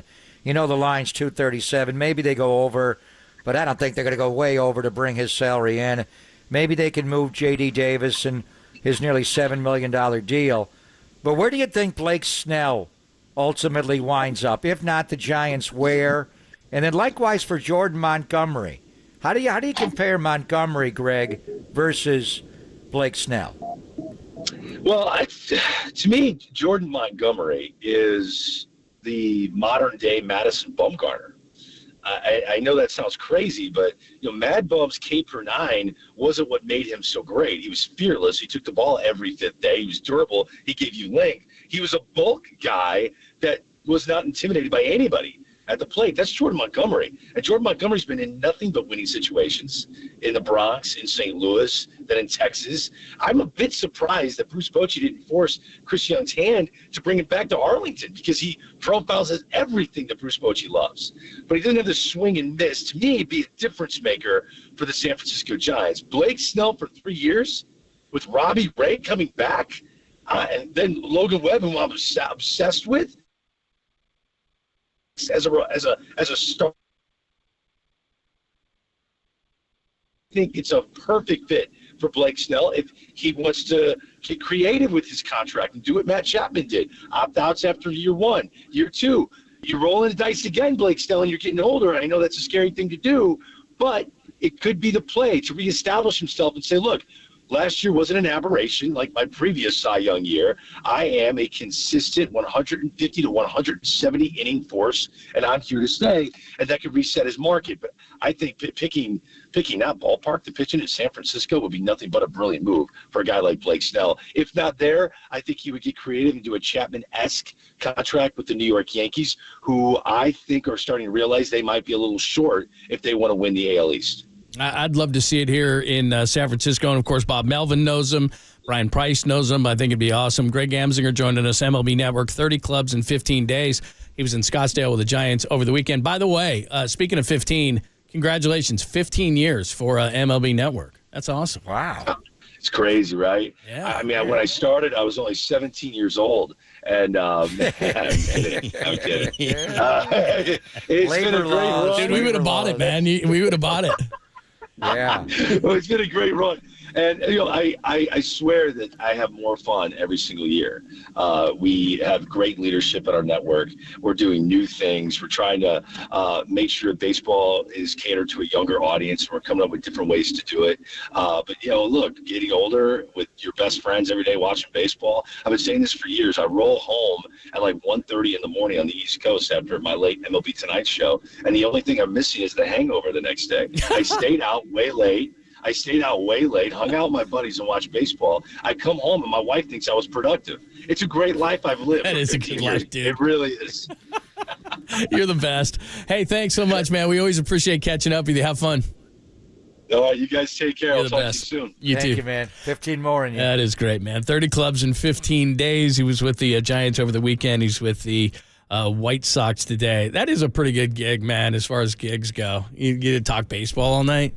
I mean, that's pretty good. And the night they have games, obviously, he takes it off. But otherwise, they're in studio, and they just do the whip around. That's fun. And he's there with the DJ, Dan Plesac, and it's just a great way to watch baseball. Kind of a red zone version of baseball if you want to just put on the MLB Network, and they'll take you from game to game, which I do often. But, he was pumping up San Francisco and the Giants and all that, but he did pick them to finish fourth in the National League West, John, and this was after they got Matt Chapman. So the bottom line is here, the Braves in the National League East are perennial. The Dodgers in the National League West. Is Arizona going to be better than they were last year? Where's San Diego going to be? In the National League Central, Milwaukee kind of always hangs around. Their manager's now the manager in Chicago, Craig Counsell. Where are the Reds going to be with their young nucleus? Likewise for the Reds, or for the Pirates, I should say. Cardinals have got to bounce back. I mean, who's going to be playoff teams in the National League Central after the division winner? And then after the Braves win the East, if Philadelphia's right there, Miami, are the Mets going to have a bounce back? So we love what Farhan did. To answer your question, he had to wait out Boras. The way he got, 1-year deals and opt-outs and also buyouts mixed in. He's done a prudent job. He gave, obviously, J.H. Lee a long-term deal and Jordan Hicks, but even Solaire's deal for 3 years for a DH is not that long. But is it good enough to get the Giants into the post? That's the bottom line here. The staff is not good enough. They got to make the playoffs. The staff is not good enough. Not even close. So, I know what he said, and we'll play some of the cuts. We'll play some of the cuts in the noon hour. We got a couple of things. We haven't even mentioned the Warriors today, so we'll mention the Warriors coming up next in what happened in Boston, but really where they are as a whole here. But the starting staff is not even close because when I know that Cobb is possibly going to come back sooner than later, and I know what Robbie Ray at some point is going to mean to this staff. But when your questions of your pitching staff starts at number 2, as long of a season as it is, you can't be a playoff team. I like Kyle Harrison, and maybe Hicks is going to be something, and then the questions start with all these young guys. I get it, but they've got to come up with, whether it's a trade for somebody to eat up some innings. The more I think about Snell, the less I think he's going to come here, even though I think it would make a lot of sense. But you're talking about the financial side, and I think you're right in that regard. But they've got to come up with somebody to bridge the gap until they can get to what Cobb and Robbie Ray can bring to this team. You cannot count on Mason Black or Wisenhunt or any of these young, or Birdsong. These guys aren't ready yet. You're talking about 22-year-old guys who haven't pitched above A or AA ball. They're not going to be able to pitch 150 to 200 innings. It's just not feasible that they're going to do that. So they've got to go out. I mean, seriously, they need 2 seasoned starters to be able to do this. There's just no way. They could not go into the season like this. Do you think? Well, what's going on? I mean, the one thing, and I was up at 9:30 to listen to Farhan yesterday, he started to say it, but he didn't want to say it. But it's clear Alex Cobb is ahead of schedule. Yeah. What are we talking about here? Yeah, what does that mean? Could he pitch in April? He said there's going to be news on Alex Cobb coming. Maybe he starts to throw now. But if Alex Cobb misses 2 weeks instead of 2 months, how much does that change your outlook on the staff? And I got to look at the early season schedule. And typically in April, you're not playing every day. Right. So they're going to have some day offs that you may not, have to go. Like they've got 1, 2, 3, 4 days off in April to start the year, which is that's not great. Once you start the year, I was hoping they'd have more. Right. To be honest, so you are going to have a 5-man rotation to start the year. I mean, your first homestand of the year, you're playing right away 5 straight days, so you are going to have a 5th starter the first couple of weeks of April. But I mean, I don't even mean 5th starter. I mean, my question starts at even if you give him, I'll give him Harrison. Your question started 3, and I don't want to panic. He's in though. Harrison's in. Jordan Hicks are in. But I don't want to. I'm not going to overreact over spring training. I tell myself, and then I do that. Jordan Hicks has not looked great. I just don't trust Jordan Hicks, and that starts at 3, let alone 4 and 5. I think a lot of teams always have question, no matter what team. Well, maybe the Dodgers don't. The elite teams don't have questions. The Dodgers at 4 have and pitching 5. questions. They do have pitching questions. They do? Yeah. Oh. They just put Clayton Kershaw on the 60-day IL. Yeah. So he's not going to pitch for a while. When is Walker Buehler coming back? When is Carrot Top coming back? I mean, the top of their offense is loaded. Their offense is as good as any offense you have.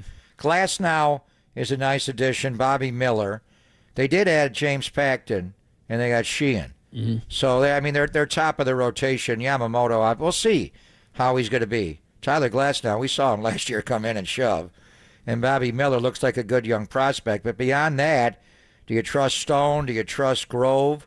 And then when are they going to get Walker Buehler, Dustin May, and Clayton Kershaw back? The bottom line is their offense should score 5 to 6 runs a day. But I think if you had to look at one thing with the Dodgers, and their franchise has been built forever on frontline starting pitching, and how good is Yamamoto going to be? He has to make a major adjustment. We'll see how good he is. I'm not going to overreact on spring training, but the start I saw was ridiculous against Texas. But yeah, look, they've got questions. There's no question. But I'm just saying, I'm looking at the Giants, and I'm saying, okay, they've got 1, and then after that, I just got a lot of question marks. You don't have to beat the Dodgers to win the World Series. Just keep that in mind. I'm not even looking at the Dodgers. I'm looking at them as a wild card team, and I'm saying the questions start after the first one. So the other thing I'm looking at is Farhan saying one thing and the manager saying another. Like when Bob Melvin's being asked about pitching, he's not being shy. He's saying we need pitching.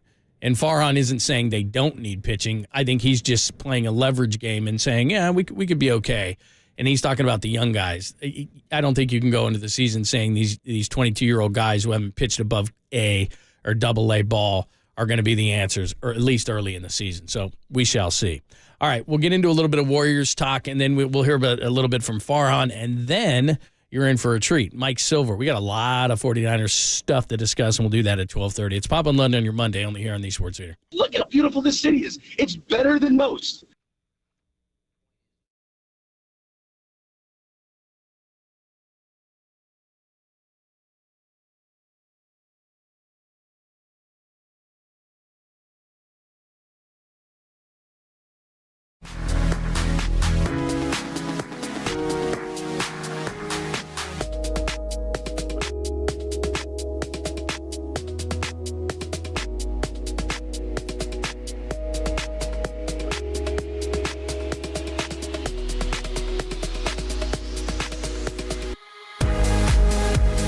The following is a test of the emergency alert system.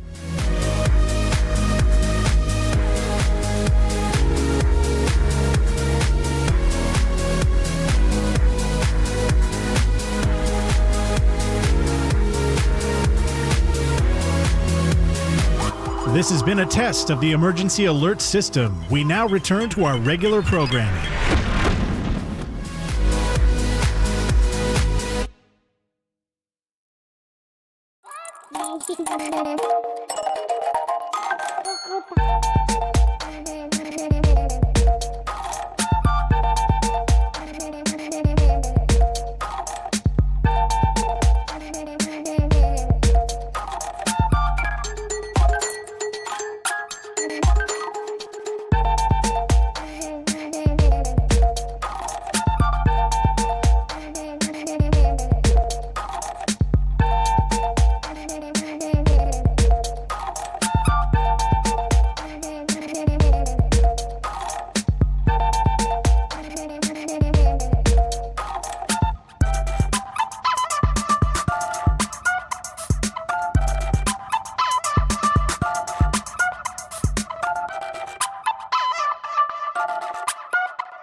Dub Nation. Filter out the noise and kick it with KNBR on the gram for everything blue and gold. Follow the sports leader on Instagram at KNBR. A little too strong for Kuminga.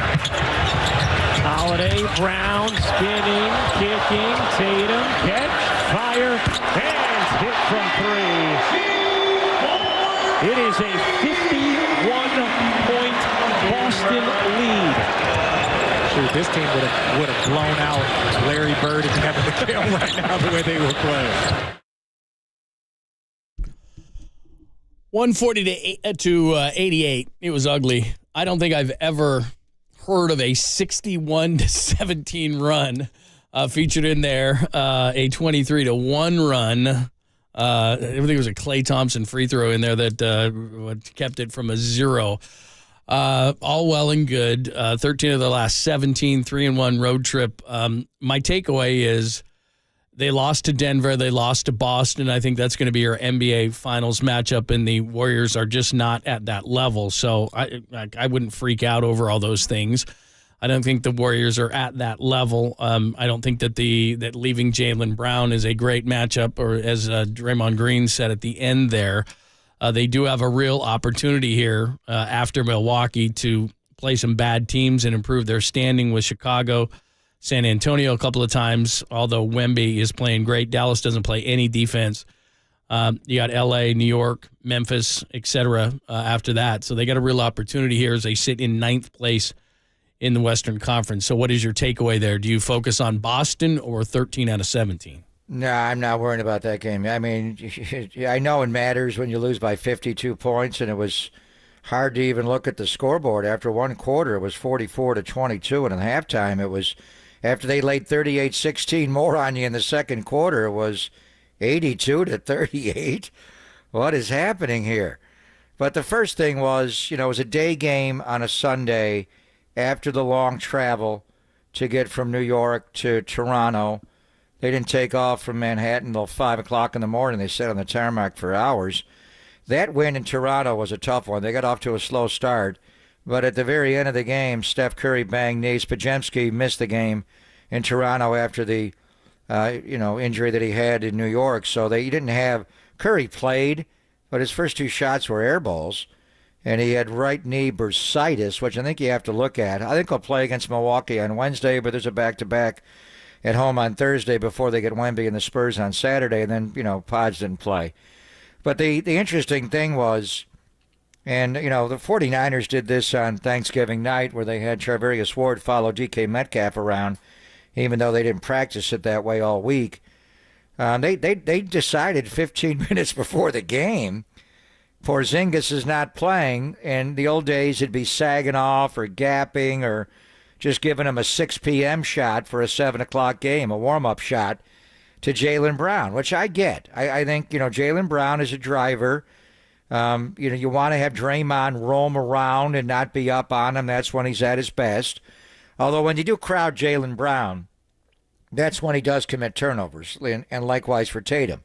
So there's a theory there whether to get up on him and crowd him or sag off of him. They elected to sag and drop and let him shoot the ball. One shot, he scored the first shot of the game almost instantaneously. He scored.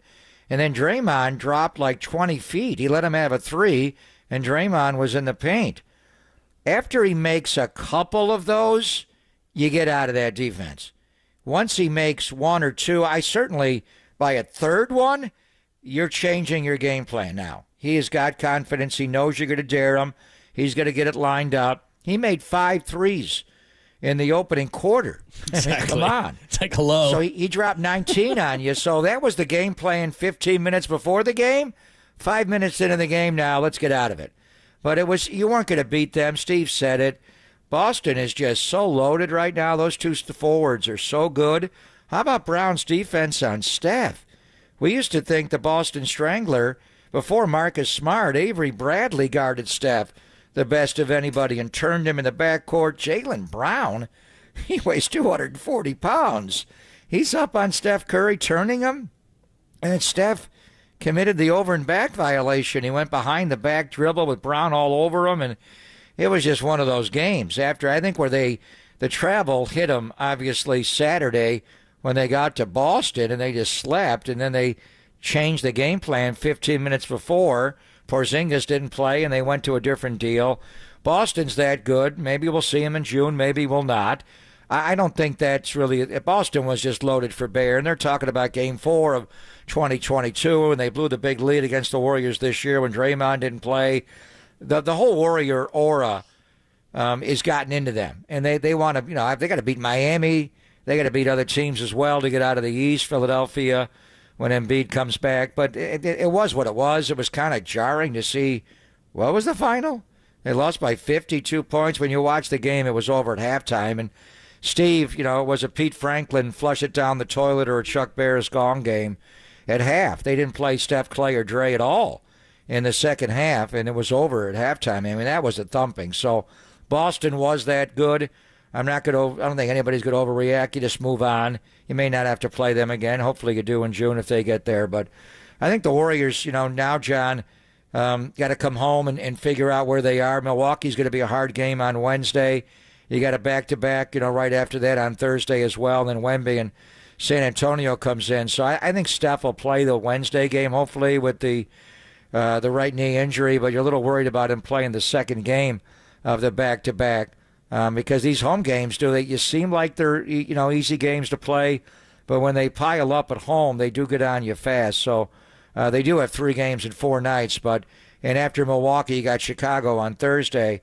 But right now, they're not doing anything today. They're just sleeping in, and they'll come back to work tomorrow. Yeah.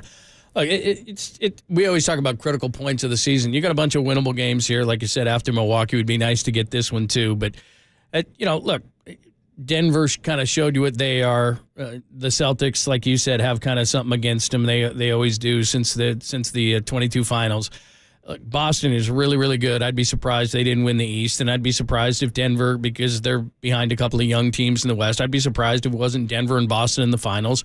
They're clearly the best 2 teams, and that's what I think the Warriors have found out in the last week, that those are the 2 elite teams. And when Draymond came out, was it a week or so ago, and said there's no team that we can't beat. Well, you can't beat Boston, you can't beat Denver. Now, there's a long way to go. There's 22 games left in the season. But those 2 teams clearly, to me, have separated themselves. Now, we've talked all season long about the other teams, the older teams. They can beat L.A.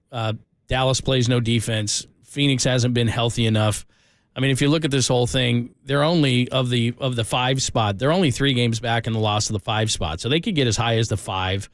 I don't think they'd ever catch the Clippers, but I mean, the Warriors could get as high as the 5. And I think outside of Denver, they could beat anybody in the Western Conference. And in the Eastern Conference, if they were to get through Denver somehow, or if somebody else could knock off Denver, I think they could beat anybody but Boston in the Eastern Conference. Milwaukee has been inconsistent, even though they're 40-21. They haven't been great since Doc took over in the Eastern Conference. So look, those 2 teams are clearly above everybody else, I think, other than that. And the Western Conference hasn't separated, and the veteran teams. So I thought Phoenix was going to take off at some point. They haven't.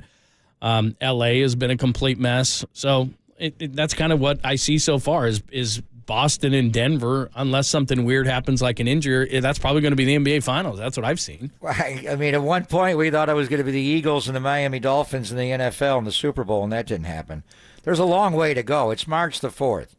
Well, not that long. I mean, we're about 20-ish. It's a long way to go. It's like the Eagles being 10-1, where they were, and then they fell apart. There's a long way to go. The Warriors are still putting their team together, figuring out how to play with Draymond, and I think the big thing is when Wiggins is available to play. The Warriors, if you ask me on February the 4th where the Warriors are versus March the 4th, they've evolved greatly, and we have a month to go until April the 4th, and you don't start playing playoff games for 2 weeks. So let's just see where it is. I mean, Milwaukee was the number 1 seed in the East last year. They had a monumental flame out, and they wound up getting their coach fired. So it's not, the regular season obviously is for pole position when we run the race, but you got to play in April, May, and June, and the Warriors know how to play April, May, and June. Let's just see where they are. There's going to be a lot of competition. Phoenix lost yesterday, surprising loss to me. Oklahoma City, that good? They're the number 1 seed now. Minnesota's right behind them. Denver, a big advantage Denver had last year, and they're good. They're certainly good on the road, but they're really hard to beat when you get them a mile above sea level. It's just a huge advantage. The Denver Nuggets in the NBA have never been a number 1 seed before until last year, and then they wound up winning the championship, and it's a great aid for them to play in the mountains. It just is. If they don't have home court advantage, even in the second round after you get out of the 3-6, somebody could beat them. I think they are the team to beat in the West, but there's a long way to go. The Clippers are really good. Then, it's amazing to me the way Phoenix has lost 2 in a row. Dallas has lost 2 in a row. Right now the Warriors are in the play-in, and they would have to play the Lakers in a 9-10. Which you don't want to be in. The Phoenix-Dallas would be, as well, involved in a play-in as well. I mean, look at the teams that are in the play-in right now, John. It's amazing. It'd be Phoenix and their stars, Dallas and their stars, the Warriors and their stars, the Lakers and their stars. It's amazing. So let's not make any proclamations on March the 4th. Let's see where they are on April 4th, and more importantly, where they are on May the 4th, and if they're, where they are in that playoff, if they do get in. But the Warrior team is coming together. The road trip was a successful road trip to win in Washington, New York, and get that game in Toronto. Boston was just ready for them. That was not going to be a game either way. I think if you do see Boston again, you got to be a little more discerning on Jaylen Brown, and that's a potential weakness in his game. But when he makes it 2 or 3 in a row, you got to stop. And it was 21-21 at one point, and then he did make those 3 threes in a row, and that's when they went off on a Warrior-type run. You just don't see. It was 23-1 to close the first quarter. Illegal defense got you the one, and then the second quarter was an annihilation. They got outscored 61-17. I've never seen that. I mean, never. Well, I don't even know if the Warriors. I've seen the Warriors do 23-1, but when they were at the height of their powers, 61-17. That's it. Then Boston, even though Steve waved the white flag and didn't play Steph, Clay, and Dre, Boston still started the third quarter 17-10. They just were not going to let up. Very simply, that game meant more to the Celtics than it did the Warriors. They were healthy. It's the end of a road trip. And, Stephen A-hole just goes off at halftime and just hyperventilates. Bob Myers is at the end of his rope with that guy. The frustration level is amazing. He'll be done after this year. You know who Bob Myers is? He's doing the game. Yeah, Wednesday. With Mike Breen on. He's not in the studio. He's getting a reprieve from Stephen A-hole. He's going to be on site as the game analyst I think he asked for the Warriors and Bucks on Wednesday. I know you talked to him. He asked for that? Well, he had one earlier, and then that was right after Decky passed away, and they canceled that home game on Friday. So Bob has not been back to Oracle yet. He was supposed to, a month or so ago before Decky died, but he'll be back on Wednesday. But just the overreaction to Stephen A-hole on the way. I mean, that was a game where, it was pretty amazing to see them lose by 52, I got to say. They actually had to play better in the second half to get it to 52. I thought it was going to be, one night the Lakers beat the Warriors back in the early 70s, 162-99. I thought we were heading towards that kind of game. It was close. Well, and the thing is, the difference, too, is, Holiday's really, really good, and they didn't even have Porzingis last night. Look, I think it's going to be Denver and Boston's just really good. I mean, they have, like you said, they've still got something about the Warriors in 2022. They're just a really good team. I mean, they're a complete team. Derek White is much better. Brown and Tatum are even better. I mean, they're great defensively. They're great offensively. They don't really have a weakness. I don't see a way that the Warriors could beat them. They're even older. Draymond Green is 34 today, by the way. Happy birthday, Draymond Green, but that's not a great thing to be older. And Boston's just in their prime. They're going to be a really tough team. In fact, as everybody just kind of trudges through the season, they're probably, to me, Denver I know is the defending champs. Boston is really the only elite team in the NBA, I think. They don't have a weakness. If somebody gets hurt, that would be an issue. But they're elite. As we go back to the teams that used to win 60, 65, 70 games in a year, that's what Boston is. They're just elite. They're 48-12. Yeah. Win as many as you want in the regular season. We'll see. They are. They're that good. They're a loaded team. There's a long way to go, and they are beatable. I think Denver, as far as their starting five, to me the key thing is for Denver to be the number one seed in the West, so everything goes through the Rockies. But the thing if it is Denver and Boston, and we have a long way to go before June the 4th rolls around. It's only March the 4th. But it would be Boston would have home court advantage in the NBA Finals. And that Denver's advantage of playing in the mountains is a major advantage. They were going to be really hard to beat last year, and nobody did beat them. All right, we'll get you ready for Mike Silver at the but by the way, real quick, our good friend Josh Donaldson announces his retirement. We used to have him on a show earlier in our life. And he was, of all the weekly guests we have, I'm not going to say he was the best because I can't remember off the top of my head, but he was really good. He was very honest, talked a lot of hitting with him. He was very, very cool, and he was really good on our show. But he has announced his retirement. And he was the A's third baseman before Matt Chapman? He was. He was very cool.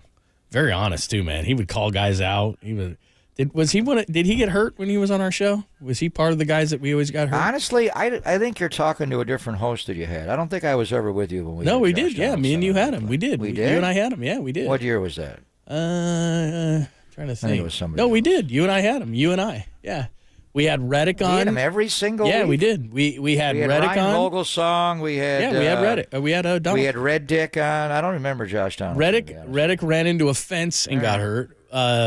We had Vogelsong, Foul you and I. ball in Houston, I remember. And Vogelsong got hit while trying to bunt in the thumb. I think it was his thumb, right?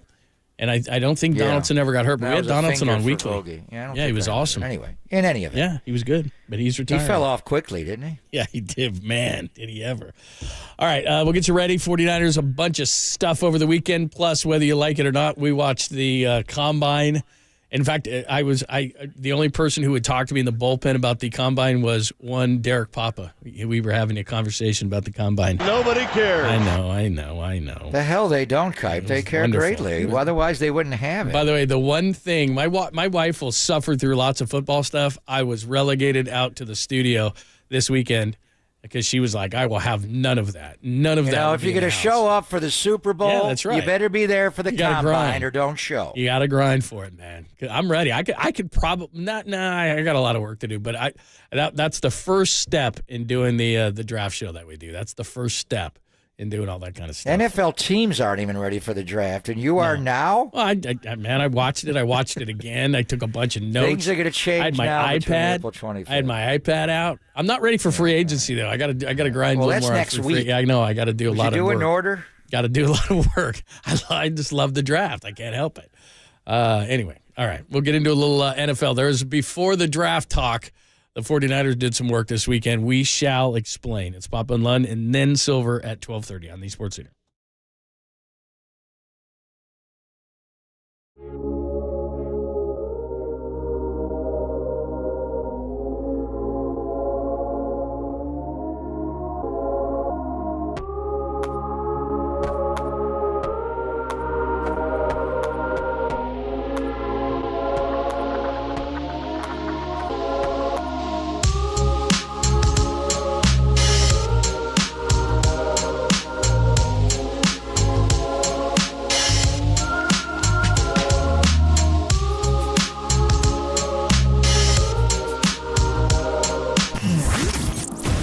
What's trending now? Trending now.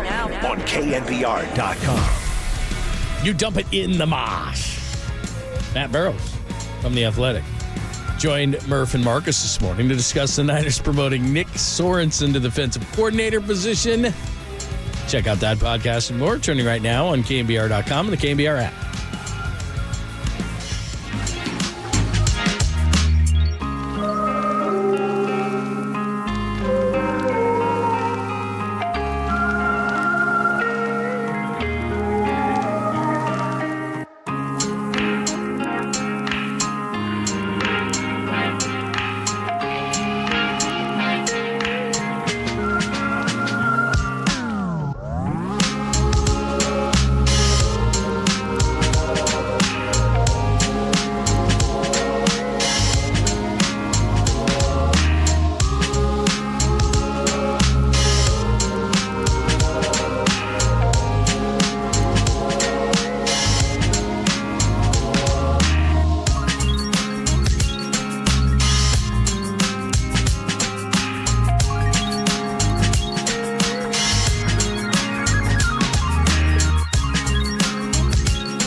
Now, time for the Protect Your Assets with David Hollander Business and Technology Report.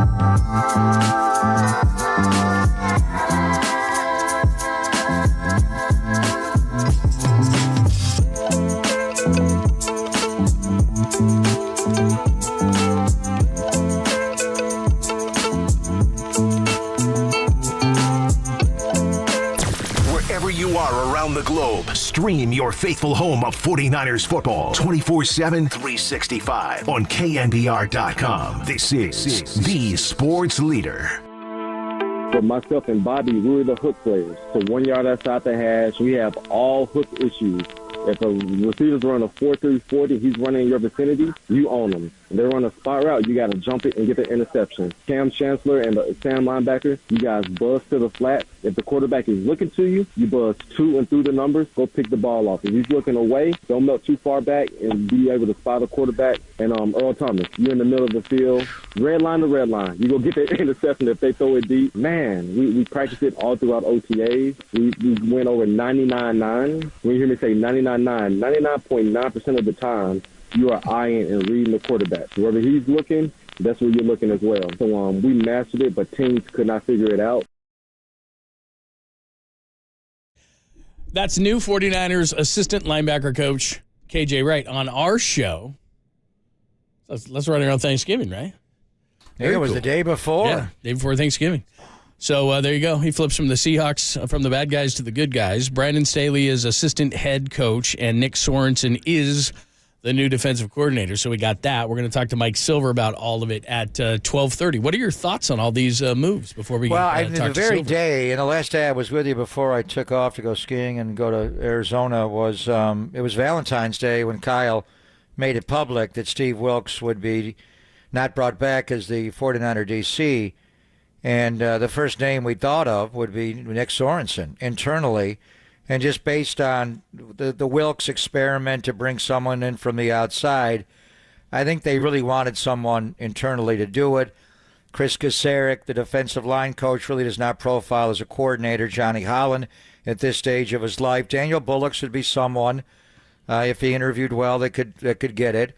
But it was really Nick, who I went to right away, if you recall, and mentioned that. But he had to go through the formal interview process, so I think he had a major advantage, and he is the ball father. He's the guy that really did get up on Thursdays and talk about taking the ball away, which, where does that come from? Pete Carroll. It's all about the ball. That's all they talk about. I think what do they call it up there? Takeaway Thursday? I remember when Ken Norton came to coordinate the Raiders defense, he used the same term. It's all about the ball, and Pete Carroll talked about it, and Nick Sorensen brought that element to the 49ers, and they tied for the league lead in interceptions this year and last year in the 20s. So Nick was the obvious call. The interesting thing, and when Mike Silver joins us coming up at 12:30, John, he knows Sean McVay well. He's writing a book on the relationship between all of them and Mike Shanahan and the whole deal. I think this may have been, Kyle and Sean McVay talking about Brandon Staley. And I remember specifically in 2021 going to scrimmage with the Chargers when Brandon was the first-year head coach of the L.A. Chargers, and just seeing the two of them together standing and talking, Kyle Shanahan and Brandon Staley, you just thought, wow, these are two of the best young minds in football that are changing the league. Kyle and his offense from his dad. Everybody's running the Shanahan system now somewhere. And then Staley going from being a linebacker coach in Chicago with Fangio and then taking that cover 4 to the Rams and then obviously becoming a head coach. So the one thing that you just got it when he's in the building now, they just hired him last week, is what's the job responsibilities? You would think Brandon Staley, and I think he'll be involved in linebackers as will KJ right now, because Sarek will run the front. But who really, when they get in and present the defense, is it going to be Sorensen who's going to do that? You got Brandon Staley, John, who's done this job before. He's called defense. I think when you get him in the building and, formulate, right now you're into philosophy. What kind of defense do you want to run? Do you want to sprinkle in some cover 4 from Staley? Do you want to change the fronts? Do you want to have the cloud coverage in the secondary? I think right now it's just looking at tape of the Niner players and coming up with a plan. But ultimately, how do they call it on Sunday? Where's Nick going to be? Is Nick going to be upstairs and Staley downstairs? They both going to be downstairs? They both going to be upstairs? Will Staley jump in and call some plays? I mean, he's a young guy. He called the defense with the Chargers even though he was the head coach. So I think now that we know that they're going to fit together, exactly how do they fit together to run the 49er defense in 2024? Is he going to make Kyle, he's like the king of fourth down. He's going to make Kyle more fourth downy? I don't. You want him to. Yeah. I know. I heard your rant the day after the Super Bowl. It didn't work out for him in his game management. Kyle's going to run the offense the way he sees the offense. What he's looking for is a fresh set of eyes philosophically. He's a smart guy. Brandon Staley, look at his track record. He was a quarterback in college who learned to run a defense. It's interesting the where he's at and to become a head coach. And Sean McVay had to be really involved, and I think Mike Silver will speak to that. But I think just how are they going to run the defense? Brandon Staley's a young guy. He's called defenses before. Yeah, when you give the title to defensive coordinator, you can coordinate the defense. There are a lot of coordinators that coordinate the offense and don't actually call it on game day. The head coach does. I do wonder how this is going to work. I don't think Kyle, if they sign a big free agent, he'll talk, John, but we may not hear Kyle talk to the owners' meetings. I'm sure writers that he's tight with will have some information on this, including Mike Silver. But the first question is, who actually calls the defense on game day? Will it be Nick Sorensen coordinating the defense and Staley calling it? Or will Nick coordinate it and call it? And what's Staley's role going to be? All right, we'll talk to Mike Silver in just a moment. But do remember, coming up this Saturday, Giants and KNBR Fan Fest, the final stop is coming up Saturday, March 9th, Oracle Park in San Francisco from 10 a.m. to 3 p.m. A little different than it's been in the past. Obviously, they've been touring. We've been touring around all over the place. Giants alumni, Giants broadcasters, Lucille, photo opportunities with the World Series trophies as well. And while you're there, watch the spring training game this Saturday on the scoreboard. During the event, fans will be able to interact with players in Scottsdale using new technology as well. You can grab details for the event, knbr.com/fanfesttour, and claim your free tickets now. It's free, but you do need a ticket for the event. So again, for more information, go to knbr.com/fanfesttour.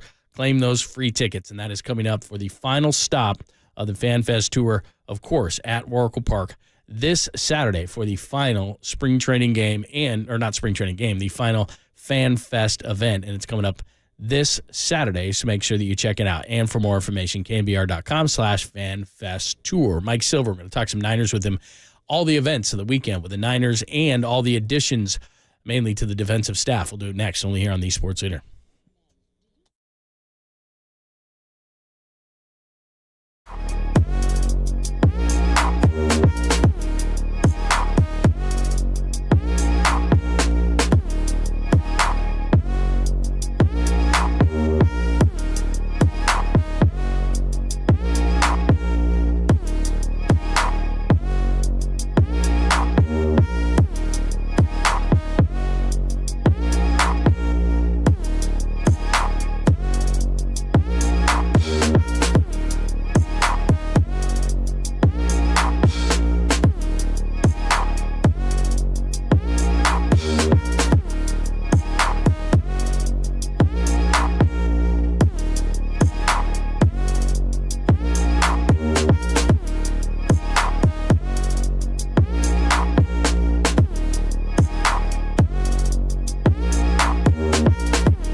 Retirement planning and investment management is knowing the overtime rules, because there are no do-overs in life. Harsh, who wrote that copy? John Lund? Especially in retirement, there are no do-overs. If you're looking for a local fiduciary who is licensed when it comes to loans, investments, insurance, basically all the things money-related, then please call my good friend, Greg O'Donnell at the O'Donnell Financial Group. For the past 3 decades, Greg has been helping people like you get peace of mind by planning for retirement. So call Greg today, 866-496-2300, or visit him online at o'donnellfinancialgroup.com. Again, the number, 866-496-2300, or online at o'donnellfinancialgroup.com. You owe it to yourself to know if you're going to be able to live that retirement lifestyle you've always dreamed of. So call them now, 866-496-2300, online at odfigroup.com. O'Donnell Financial, because planning is a process, not a product.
Faithful, it's time to get serious with Silver. Surely you can't be serious. I am serious. And don't call me Shirley. It's the Chronicles' Mike Silver talking Niners ball with Papa and Lime on KNBR 104.5 and 6.8, the sports leader. Greg Silver's dad joins us. We always love talking ball because the NFL has no offseason. He joins us courtesy of the guest line. What's happening? Not much. How are you guys? Yeah, we're great. How you doing? Everything good? Yeah, survived the combine, and here comes the start of the league year. I know, right? Yes, 1 week from today, and you think they're going to spend some money. But we'll get to it. So. Yeah, but last time we had you on, we asked you about the D.C. job, and you didn't know. And then, we found out shortly after Steve Wilkes dismissed. It was a 17-day search. Steve Spagnuolo? Interesting. Kyle reached out to him. Did Andy Reid let that phone call go through? What do you know about that? And then how is this going to work? Because, Nick's got the title, Nick Sorensen, of defensive coordinator. But on offense, a lot of guys coordinate the offense throughout the week, and somebody else calls it on game day. So how is this going to work between Nick Sorensen and Brandon Staley and Spags? Seriously? How did that go down, Mike? Well, they obviously saw his work in the Super Bowl again, and he did nice work, as he tends to do in Super Bowls, dating back to that 2007 upset of the Patriots when he was the Giants defensive coordinator. And coordinators don't typically win games as great, even as great a play caller as Kyle is or Andy Reid is. I mean, I think ultimately these games come down to which players make plays, but Spags is highly respected and his deal was up. So I think if you're Kyle and you're trying to do due diligence, you examine all possibilities. So they made a call. Spags got more money, stayed with KC, and on they went. So there are kind of two things that have been going on here. There was I want to get back to our scheme, and the Wilkes experiment didn't work, and we tried to fuse two things, and we need to just run what we run. But then there's this whole, but what if we could make it better, which you always want to do. And that's kind of what they tried to do with Wilkes. They put him in a bad position. It didn't work. I don't know if that's Wilkes' fault or the person who hired him and presided over it, but it is what it is. And I wonder if they had won that game, if they would have just bit the bullet. Robert Saleh's first 2 years weren't awesome. They stuck with it, and it turned out to be a great thing. I think that could have happened with Wilkes too. But when you lose, you evaluate everything in a closer light. Kyle decided to make the move, and so you've got this kind of, we want to keep our thing and get back to that, but also let's make it cooler, and that's where Brandon Staley comes in. Mike Silver joining us. So how does this work? Nick Sorensen's going to be the defensive coordinator, but Brandon Staley was brought in as well. So how does that all work? Well, I don't know. I mean, you always don't know how it works, right? Kyle has green light authority, but Steve Wilkes called a zero blitz against Minnesota that Kyle greenlit, and all of a sudden Steve Wilkes was bleeding all over the place in public. So you never really know how it works, but presumably if Nick Sorensen is the defensive coordinator, he's running it. Staley obviously is there, has coordinated at a high level, and is coming from a different schematic orientation. I do know that when Staley and Kyle and John Lynch had their interview, and it was a long conversation, like hours and hours, they kind of talked conceptually about what the 49ers did, what they like to do, what Staley has done, and how they could blend the two in a way that made everything cooler. And I think the Cliff Notes version of that is the wide nine's cool, would love that. Chris Kasarik, keep that going. Fred Warner and Dre Greenlaw, what's not to love? Of course, Greenlaw will have to get healthy, but everybody loves what they do. So now we're back to the back end, which is what Wilkes was, supposedly changing a little bit. Staley comes from that Fangio defense with the so-called cloud coverages and a lot of pre-snap. Pre-snap it tends to look one way and then shift as soon as it's snapped, in a way that allows defenders to attack a little bit more from the backside. So ideally, you just get another good mind in there, and he's involved, and apparently Nick Sorensen's going to be the guy calling it. 1 week from today, in fact, we're going to be hours into it, the quote-unquote legal tampering period starts Monday at 9 a.m. our time. Last year, John and I were on the air about 20 minutes, an hour and 20 minutes into it, and we get the report the Niners have agreed in principle to a 4-year, $84 million deal with Javon Hargrave. Kind of blew us away. We didn't see it coming. We don't see that kind of deal coming as well, but should we? I know you asked John Lynch recently about that, Mike, and you're always, talking about the Niners being aggressive at this point. Let the salary cap be damned. You'll work it out with Ayuk.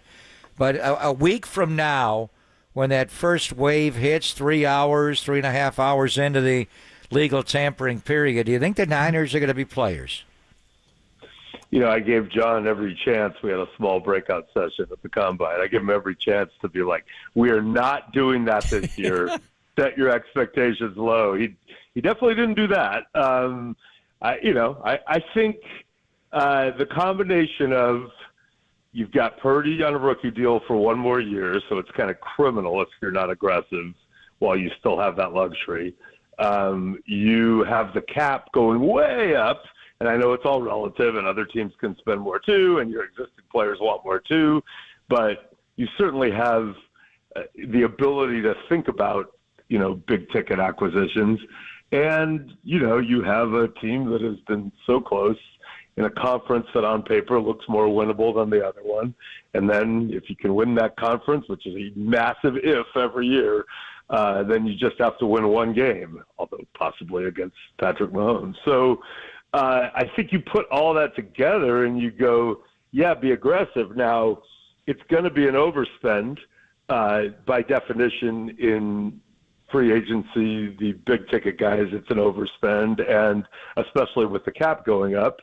But, you know, like Mike Evans just got taken off the market, but I think you have to ask yourself those kinds of questions. If we get Mike Evans for a lot of money, would we rather have that and not one of our receivers, you know, for example? So I think there's two things going on. Number one, can they be aggressive and try to add? I think in theory they can. Maybe not a lot of people, but somebody. But then the second part is we have to do an honest assessment of our big-ticket guys who are coming back, and are they still in their prime, not declining, worth it?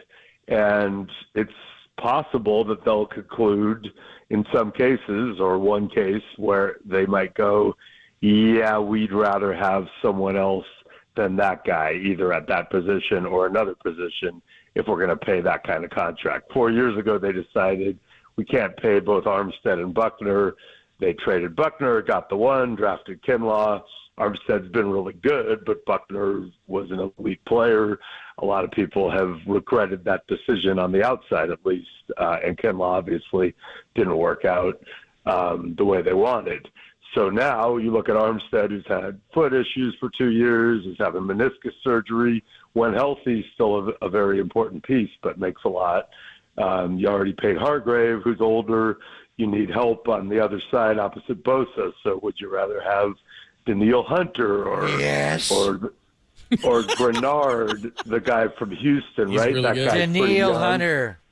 Yeah, Love so that would guy. you rather have another edge, who, by the way, sets the edge, unlike the guy you traded for in midseason, and then make do at tackle next to Hargrave? So those are the conversations. You know, they're in meetings right now. They're talking about all this stuff right now. They're talking, you know, who do we like in the draft? Who could we maybe get? It's all one big stew. But the short answer to all of this is yes, I do expect them to be aggressive.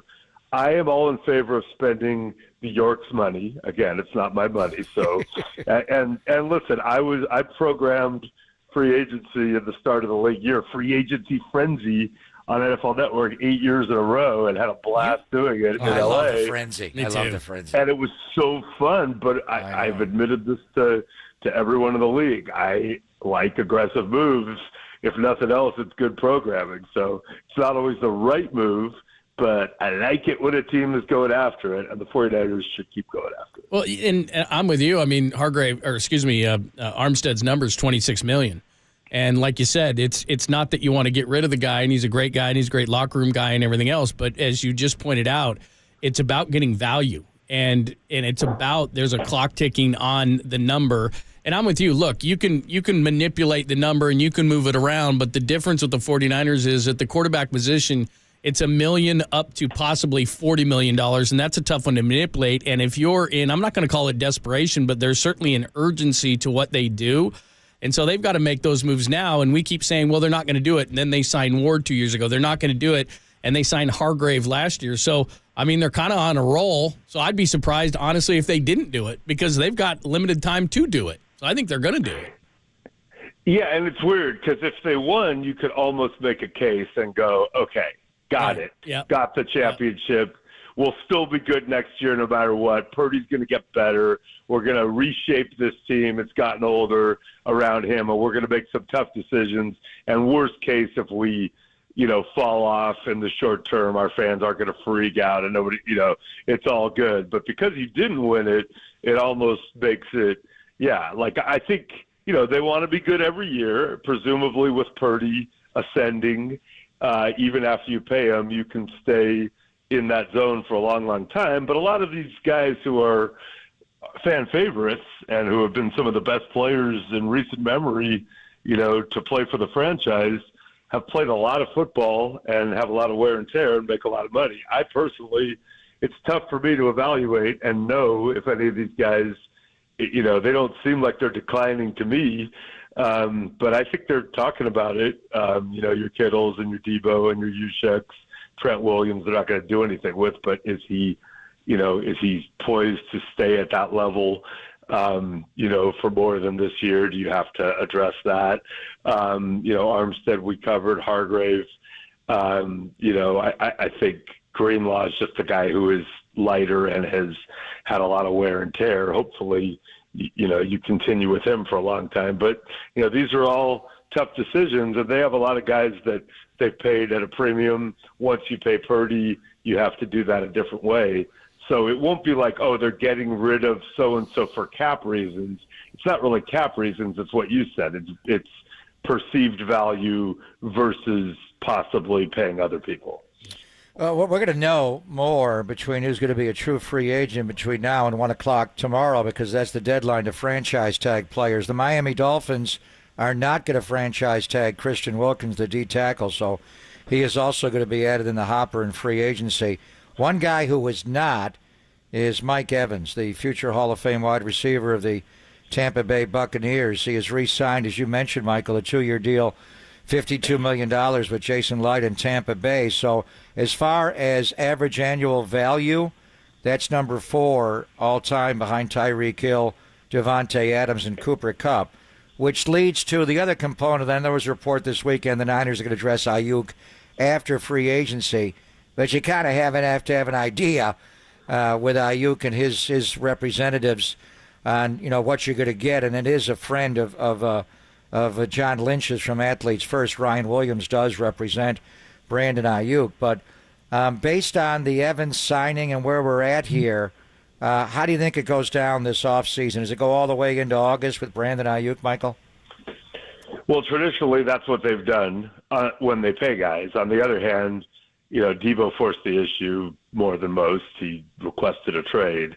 Bosa didn't do that. He just stayed away. Kittle made it super uncomfortable and kind of toyed with the COVID opt-out, which, they may or may not have been worried about. But that, Kittle made it uncomfortable, got paid. So Warner got paid late. So that's kind of how it's gone. But, you have to wonder if you're Ayuk and you see these numbers and, how it's trending, and would he force the issue a little more? And just because he forces the issue doesn't mean you necessarily have to do anything. But, look, the market's going up. He was a second-team All-Pro. He's homegrown. In theory, you want to reward your own. You stepped up and drafted him. You watched him get better and better. And, he and Debo are tight. They like him in the locker room, all that. So all things being equal, I think you want to pay him. Now, Mike Evans might be such a rare talent, not just, just to have someone who's a true one, who's that big, tall, and fast. Kyle hasn't really had that other than Julio Jones much. A lot of teams don't have that. You could make an exception, and it might not have been BA who was the odd man out, but I could see them thinking about that. And the guys from other teams I talked to, coaches and talent evaluators, about Mike Evans at the Combine were like, yeah, I've seen his tape. He still looks awesome. Like, I would pay him. So, you look at a Michael Pittman or guys like that who may be out there. Would you rather have that unknown quantity than the guy if you're paying big money? My sense is probably not, but, you also are evaluating Debo and Kittle as you think about all this. Great stuff. Thanks, man. I'm sure we'll talk to you throughout the offseason. Should be fun. We appreciate it. Yeah, we'll know a lot more come a week from right now. A week from right now. Yeah, in fact, a week from 9 a.m. today is when it all gets rolling. Frenzy. So. I loved you on the Frenzy. Oh man, I'd get frenzied whenever you were on. I love the Frenzy. I do love it. Was so fun. Were you one of those guys that would you like have the phone with you and be taking calls like right on the air and all that? I tried not to grandstand that way, but I did. Yeah. I remember I got a call from, I think it was Dave Caldwell, the general manager of the Jaguars, during a break, right. And he was like, "Here's what we're doing. Here's what we're doing with some quarterback thing." Like, Bortles or post Bortles, but here's what we're doing. I think they were paying Nick Foles. He's like, we're probably going to get Foles. It's probably going to be this. If you say that, we're probably doing that. You're going to sound smart. So I was like, sweet, nice timing. But that's awesome. I didn't like to do the grandstand on the air. I mean, you got to, Greg, you got to respect the broadcast medium rather than showing how cool you are. Yeah. Not the time to be talking Very on the cool. phone. Exactly. Or texting. You're the best, man. Thanks. Appreciate it. We'll talk to you next week, brother. Thank you, Michael. Thanks, you guys. See ya. Bye. At Mike Silver, make sure you follow him, read all his great stuff in the Chronicles. So he's thinking still might shell out a few How about shekels. Josh Allen? Not the Bills quarterback. That dude is so Trent good. Baalke's guy. How about Brian Burns? He'd Justin be good. Mbike. That's a speed guy. There's some D linemen. You want to go corner? You like Jalen Johnson? I do John? like Fresno's own Jalen Johnson. I do love me some Danielle Hunter. Yeah, you do. Not only like is that guy long, he sets he sets solid the edge He very is well. a monster. What a good player. Yeah, but he's right. You may have to, you may have to lose a guy to get a guy. So that could be tough. But Can they move on from Eric Armstead if he can't pass a physical, though? yeah, that's a good Right point. now, he can't pass a physical Yeah, for a he while. just How do you had do the that? surgery, right? So that's Right. kind of tough. So, whew, yeah, tough moves, man. I'm tough, getting tough frenzied already, decisions. John. I'm verklempt. I love the frenzy, man.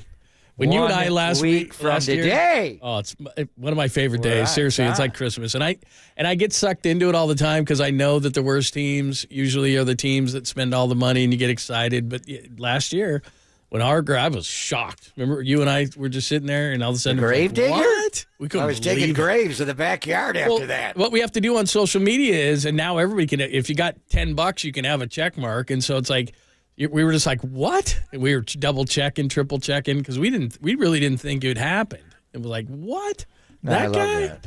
It was What was the crazy. year when the frenzy and the fever all spilled together? It must have been that's right. 22 when baseball coming off the lockout. That's what it was. We went right. I think they were like simultaneously. 'Cause the it's short NFL, season? it's a free agent Yeah. frenzy. At the and then same time. Amsinger on the MLB network has the free agency fever. Yeah, we had the both. So we went from it was over. I couldn't deal. It was blowing It was my too mind. much. It was too frenzied and feverish to have them all go on at the same time. We need a little space in our lives.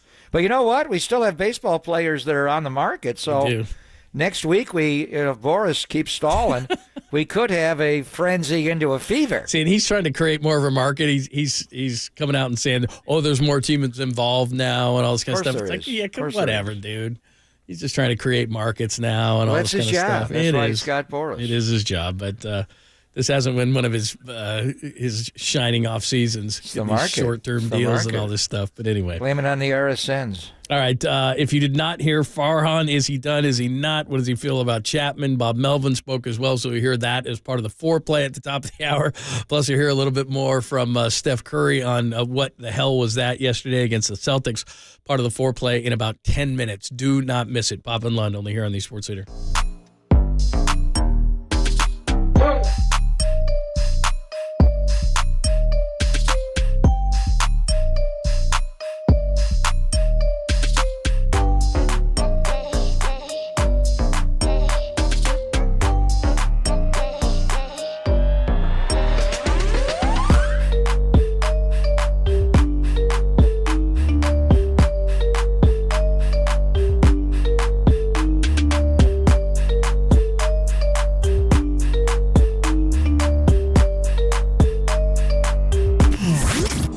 Here's what's trending now Trending now. on KNBR.com. George Kontos, he joined Murph and Marcus this morning to discuss the Matt Chapman signing. Check out that podcast and more. Trending right now, KNBR.com and the KNBR app.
Seam hits, filter out the noise, and kick it with KNBR on the gram for everything Giants. Follow the sports leader on Instagram at KNBR.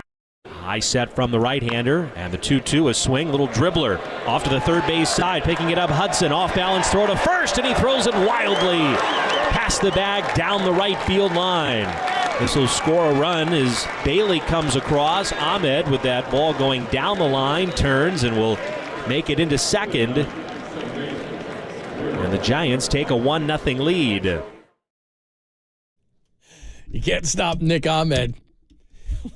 Little dribbler was the operative phrase, but he knocked in a run. Then he scored on a Brett Wisely double, 2-0. Can't stop Giants. him. Can't stop him.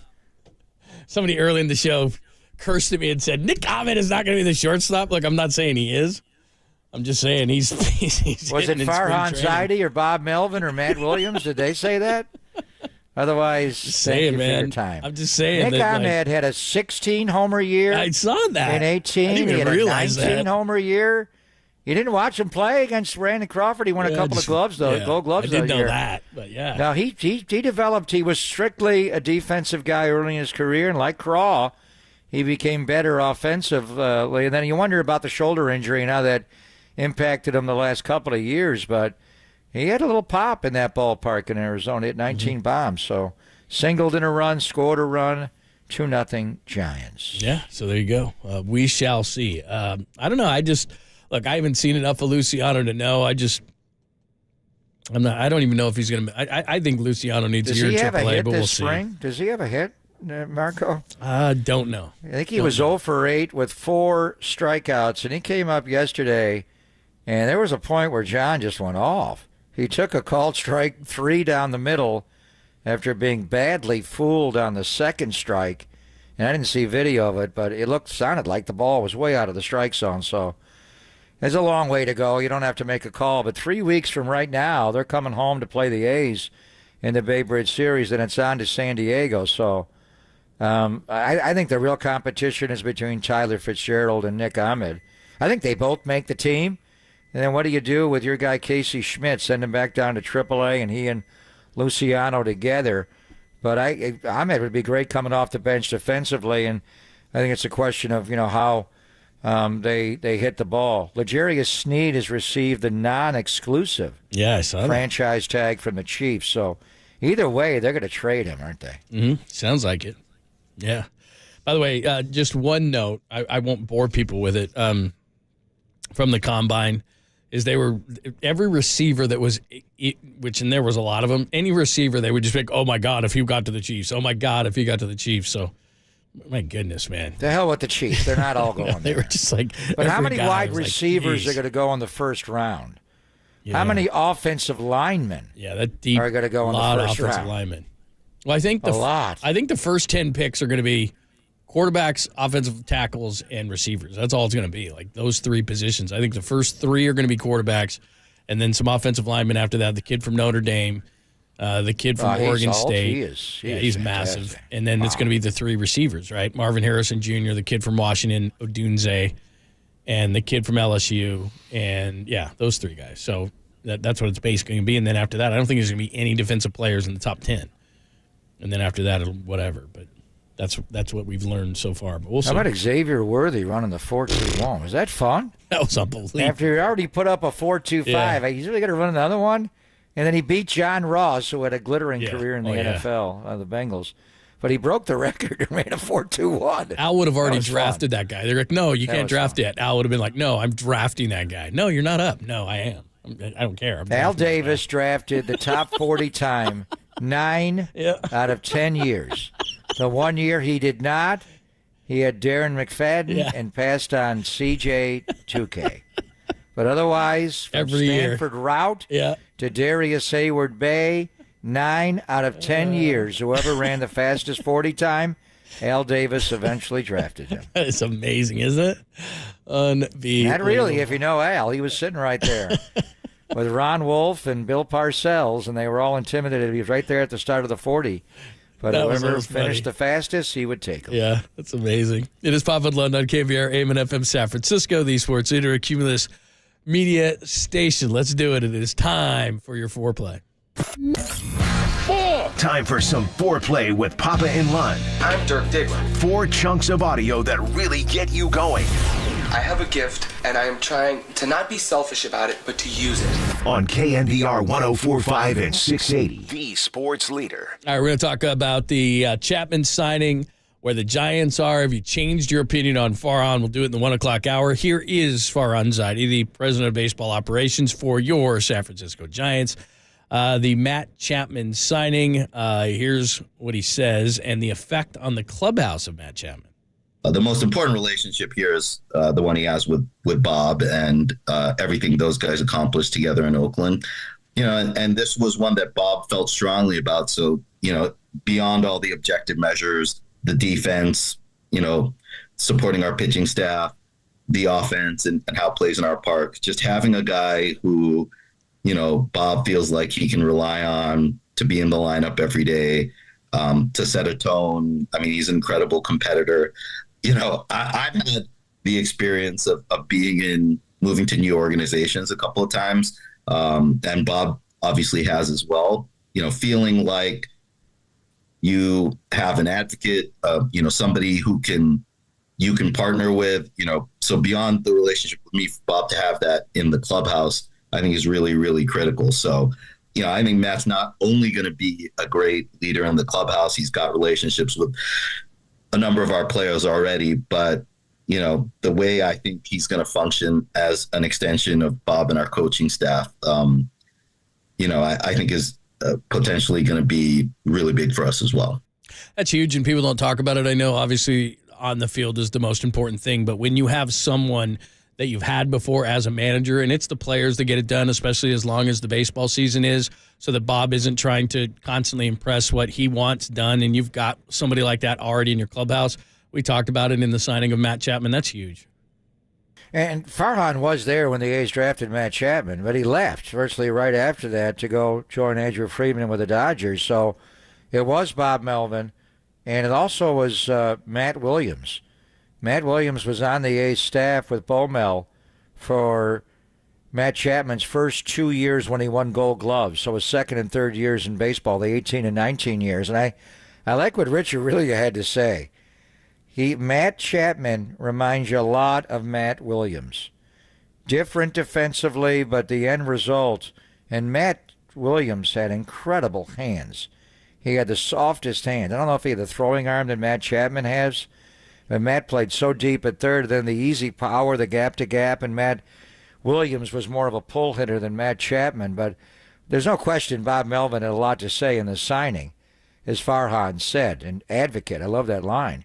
But a big part of it is Matt Williams being with Matt Chapman. And everything that Bo Mel and the big Marines state to the team publicly, it'll be a guy like Matt Chapman that goes in there player to player that makes the guys walk the line there. So it's all together. But Matt Chapman really is this generation's. And I mean, is Matt Williams the best defensive third baseman we've seen in the Bay Area? Shabby won 6 Gold Gloves, but... And then, you know, Matt obviously moved on when he got traded to Cleveland, but damn, he was good at third base, as is Matt Chapman. We'll open up the lines. What do you think if this is it for the Giants offseason, adding Matt Chapman? Does it change your opinion of Farhan? Does it change your opinion of where the Giants are in the National League? 415-808 KNBR 415-808-5627. You can line that up, or you can hit us up on the Golden State Lumber and Building Materials text line. That is the same number, whether you call in or hit the text line again, 415-808-5627. Here's Farhan. Can't rule out additions. Here you go. Yeah, I mean, the easiest thing is to say we can't rule it out. But, again, we don't. It's a little bit like what I talked about on the position player side. We don't have some planned sequence of moves here and, don't feel like anything is imminent there. But we're going to continue to look for ways to improve the team. By the way, Susan Slusser, there's a picture of Scott Boras. He's in Giants camp today and making the case for Blake Snell. So that'll be interesting there. And again, we were talking about the Boras 4 when all this started. It's down to the Boras 2. And so I wonder if, because both, even though the contracts are different, both Bellinger and Chapman have signed short-term contracts. I do wonder if I'm Blake Snell, I don't know that I sign a short-term contract. I don't know if I have any more leverage than I have right now. I'm coming off a Cy Young award. Somebody is going to get hurt. Somebody's going to have an elbow injury or something like that, a long-term injury. I think if I'm Snell, I've waited this long. I'm probably going to sit longer. I'd rather get a long-term deal. I'm not going to have any more leverage than winning a Cy Young, so why would I stop now? Why would I sign a short-term deal? I'm not sure. Because he wants to go play baseball, and they're starting in 3.5 weeks, so I hear you. But at some point, the baseball player in you has got to come out and want to play. But is he ever going to have more leverage than winning a Cy Young? He could win one next year. He could, but I don't know that. I mean, I don't know if I'm him. I don't know that I do it. The big reason is the money's not there, and I don't know how real their excuse is, but the RSN crisis in this country is big. The regional sports networks are going just out of business. So, I mean, that's where the money, we didn't really think about that before the off-season started, but it's real. But we'll see what Blake Snell does. I mean, obviously, Boras's guys have had to take short-term deals with opt-outs and buyouts. The Giants do have a buyout as well in the Chapman deal. But really, it's 3 Boras guys, because J.D. Martinez does not have a job. He's not going to be a Giant. But Blake Snell, Jordan Montgomery, and J.D. had a hell of a year last year with the Dodgers. That shocks me. Because I think if you believe reports, he's looking for about $20 million. I mean, $20 million for a DH of his caliber is really not that much. So I don't know. Maybe he's asking for more than that.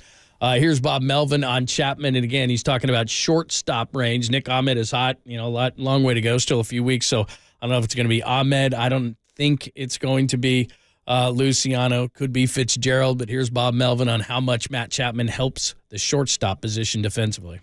Yeah, and look, when we had Marcus Semien over there, it really helped Marcus. And Marcus wasn't the player that he is now and really became an elite shortstop, not only because of where we could position him. I know he went to second base after that, but it allowed Marcus to have a little less on his plate, too. And you looked at the year before Marcus's defense, and then the next year, it got considerably better. And then Marcus as a player took off. It had a lot to do with the help that Matt can give him at third. Because Chapman just sucks everything up. It's like, dude, I got it. Just move over. I got it. That's why I don't know. I mean, ultimately, to me, and I know, Nick Ahmed had the dribbler to drive in the run and scored a run.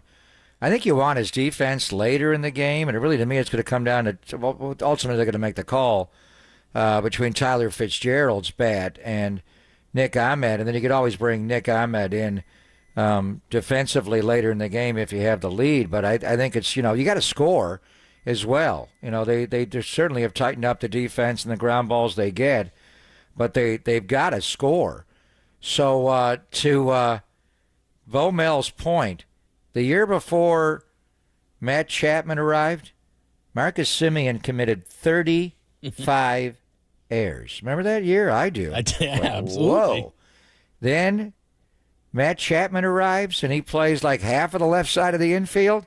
Marcus Semien's errors went down to 21 the next year, 9 the year after that, 20, 12, 7, and eventually he went to Toronto.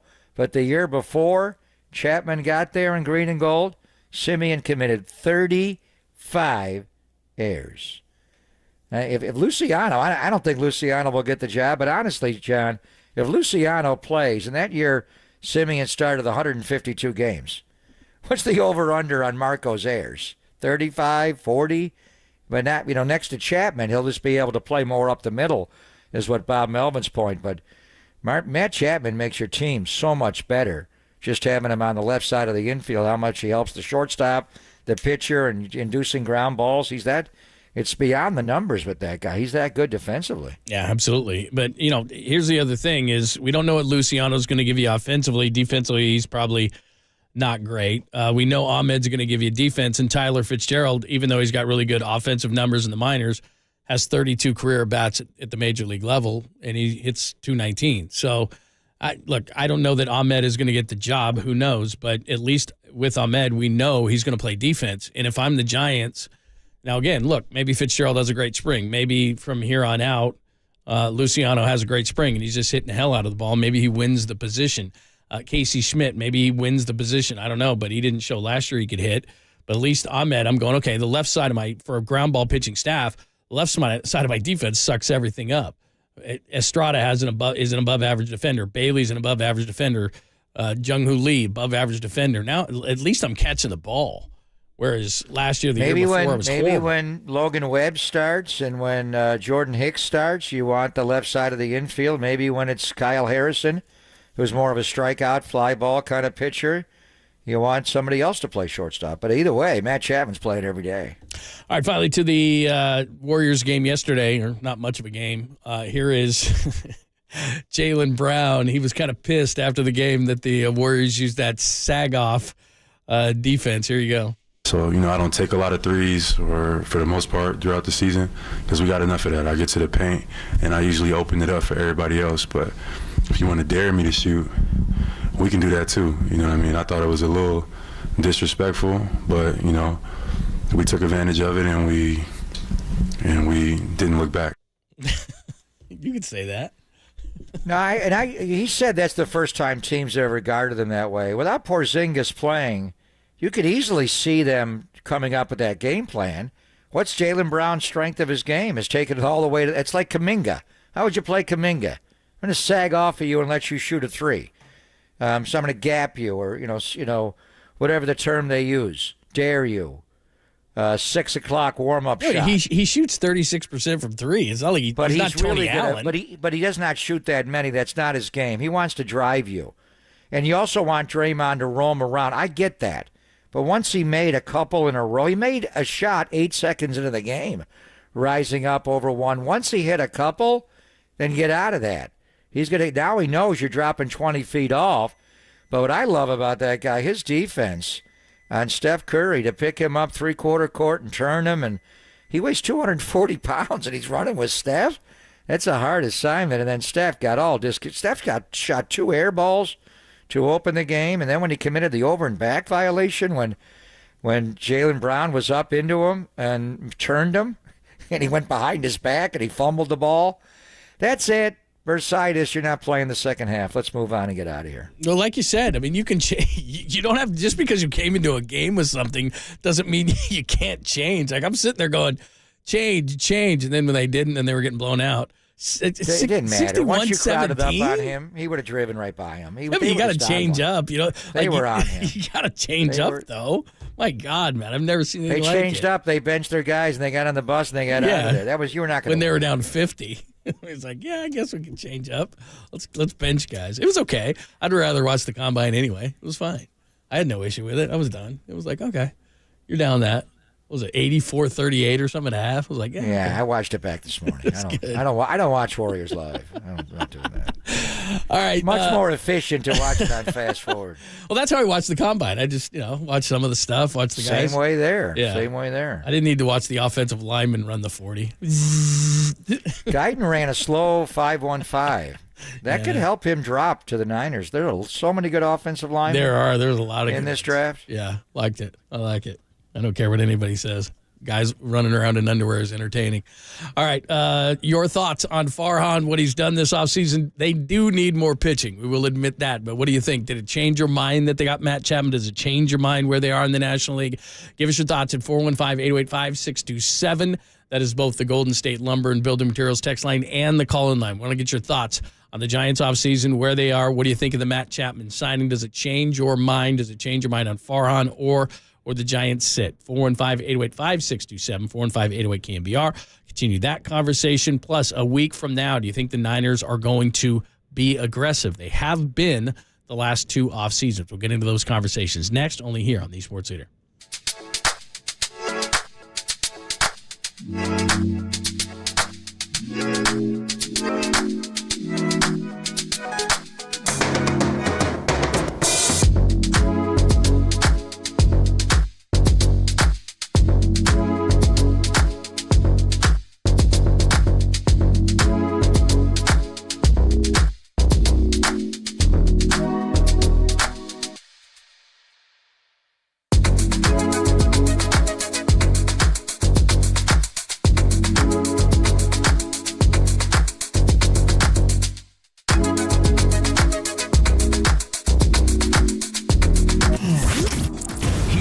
What's trending now? Trending now. On KNBR.com. Former Giants pitching coach Dave Righetti. He hopped on Extra Innings this weekend with Bill Lasky to evaluate the Giants pitching prospects and situation. Check out that podcast and more. Trending right now on KNBR.com and the KNBR app.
And now, time for the Protect Your Assets with David Hollander Business and Technology Report.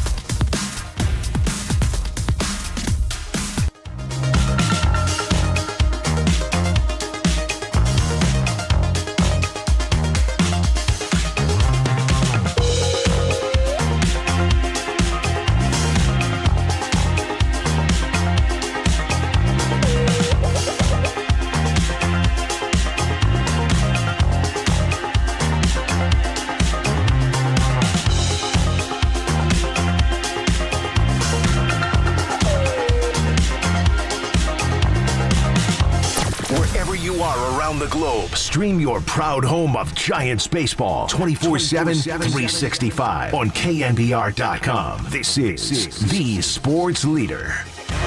Here's the 2-0. Wisely swings, smashes one past Rogers at second, out into right center, a base hit. Rounding third, Ahmed, he'll score. Wisely's trying for second. Here comes the throw from Doyle. It's not in time. Wisely in with a feet first slide, never hesitated, rounding first.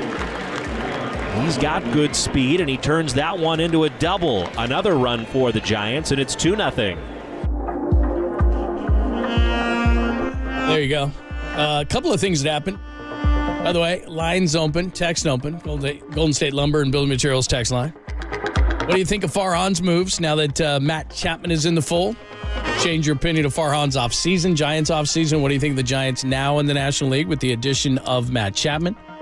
415-808-5627, 415-808-KNBR. Russell Wilson officially released per rap sheet by the Denver Broncos. And no, he's not coming to the Giants, I don't think.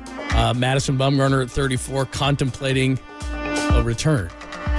Didn't go so well in Arizona. They got to get his number 40 back. Doesn't Nick Ahmed wear his 40? Yeah, I guess I read this over the weekend. They ran out of numbers, so he's not going to wear it in the regular season when he's the starting shortstop of your San Francisco Giants. Invitee. So they just ran out of numbers, so they gave it to him. And I guess they texted back and forth. Nick Ahmed said, "I'm not taking your number." I guess they were friends when they were with the Diamondbacks. So anyway, that was the story behind it. They were teammates. Yeah, they were teammates. So anyway, there is the latest.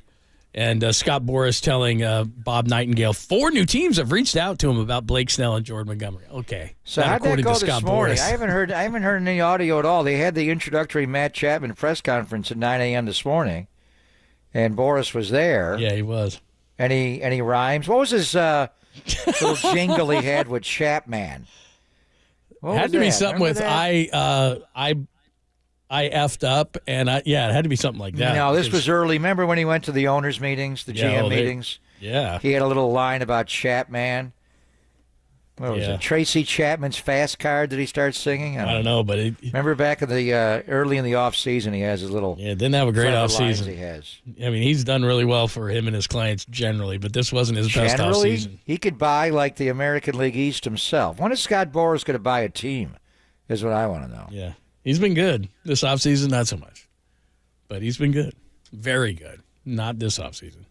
So, all right. The market dictates that he's still doing the same job. It's just the owners. Yeah. They actually used, Kike Hernandez used collusion.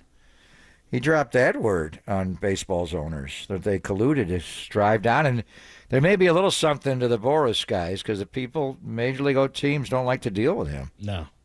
Well, I think part of it's like you said. I mean, if the money's not there, if the San Diego Padres are missing $40 million of revenue this year because they're not getting the local TV money, then they're not going to throw out the money. So that's a big part of it. All right, Bob leads us off in Saratoga. Hi, Bob. Welcome.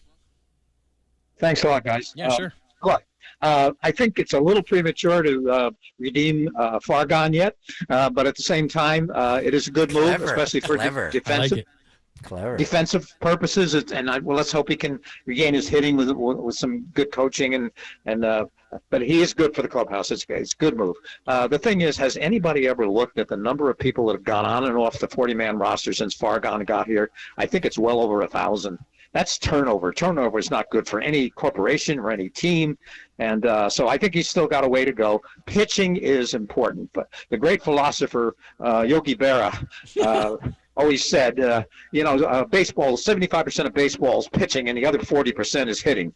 And I think he's right. Of course, I'm prejudiced. I was an ex-pitcher. But at the same time, we only have one really solid starter. We really got to bring in one or two more and hope that some of these younger guys will be healthy enough to move into one of those starting roles until we get the two guys back that are limited until after the All-Star break. So thanks very much for taking my call. No, I think we both agree. I mean, they need at least one, if not two.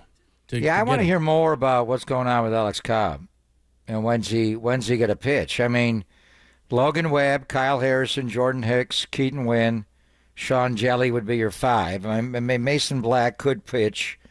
Spencer Howard's having a better outing today. But what's going on with Alex Cobb? Would you feel better about the Giant rotation if you knew Alex Cobb is going to miss the first 2 weeks of the year, not the first 2 months of the year? I know I would, and it sounds, Alex Cobb was pretty good last year before he flirted with that no-hitter, and the hip was bothering him before that. But I think we're getting good news, is what Farr gone. Very clever, Bob.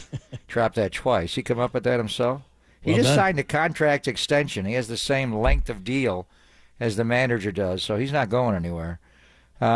He's not wrong about the pitching, though. I mean, hopefully Alex Cobb comes back, but I mean, even Kyle Harrison. I mean, look, I didn't love the 4-44, and you're trying to convert a reliever into a starter with 8 career starts and rely on him. I'm not a big fan of that. If I'm wrong, I'm wrong. But I'm not sure that's going to work. And then from there, the young guys are too young, in my opinion, and you have a major injury on the back end of that rotation. He's got to get somebody. And it doesn't have to be Blake Snell, in my opinion. I'd love it, but I don't think it's going to happen. So, yeah, they're way short when it comes to starting pitching. Well, they're going to make a trade. They're going to do J.D. Davis right. Assuming nobody gets hurt in the next 3 weeks, they got to trade J.D. Davis. That's not fair to him. So what could you get back if you just traded J.D. Davis alone? What are you going to get for Joey Bart? So I think they're going to shore up the pitching situation with a trade or two, or maybe package one. So we're still 3 weeks away. Scarecrow is in Sacramento. Hi, Scarecrow. Hey, guys. Chapman's a good acquisition, but let's not get too overjoyed. Right now, Farhan's betting about the Mendoza line as far as acquisitions go. Fact of the matter is he needs pitching. He needs pitching desperately. And he needs to open that wallet. I realize it's going to hurt when he does that, and he's going to have to wait for the butterflies to fly out of the way. But he's going to have to do something, and he's going to have to do something fairly quickly. He's been pretty much trying to turn the Giants into the A's for the last 2 years, which I don't understand because the Giants do have money. And I think he's a firm believer in those concepts that we're talking about in Moneyball, which is great if you're a small market team and you're trying to compete. Giants are not a small market team, and they're about to become a very big market team because the A's are moving to who knows where, but they're moving fairly shortly. Thanks for the call. I would disagree with him not having a great offseason or having butterflies or moths or whatever in his wallet. I mean, look, he hired Bob Melvin and a good staff. Soler, Robbie Ray, whatever you think about it, he spent money. And Jung-Hoo Lee.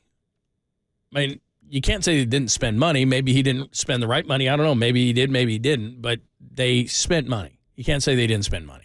And he spent money last year, but it largely did not work. Yeah, and he's trying to overcome some of those mistakes, but they spent a lot of money a year ago. They've spent more money this year. I think the problem is because Boras slow-played the market because he knew what was coming, that it was going to be a depressed market for his clients and others, that it just happened later.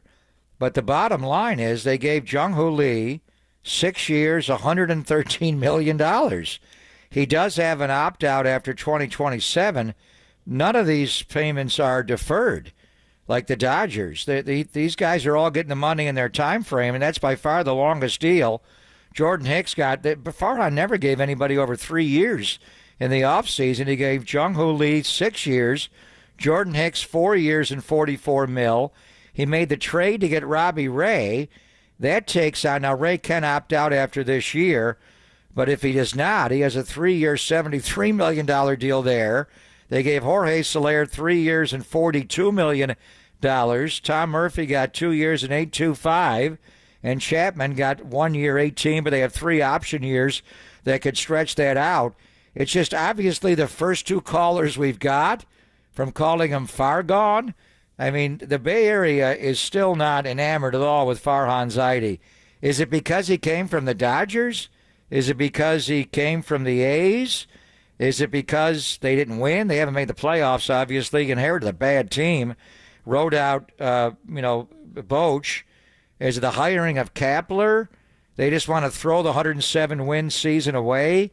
And it's not just the media that's down on him. The fan base is down on him. Why do Giant fans not like Farhan Zaidi? I think it's because they feel like he hasn't landed the big fish.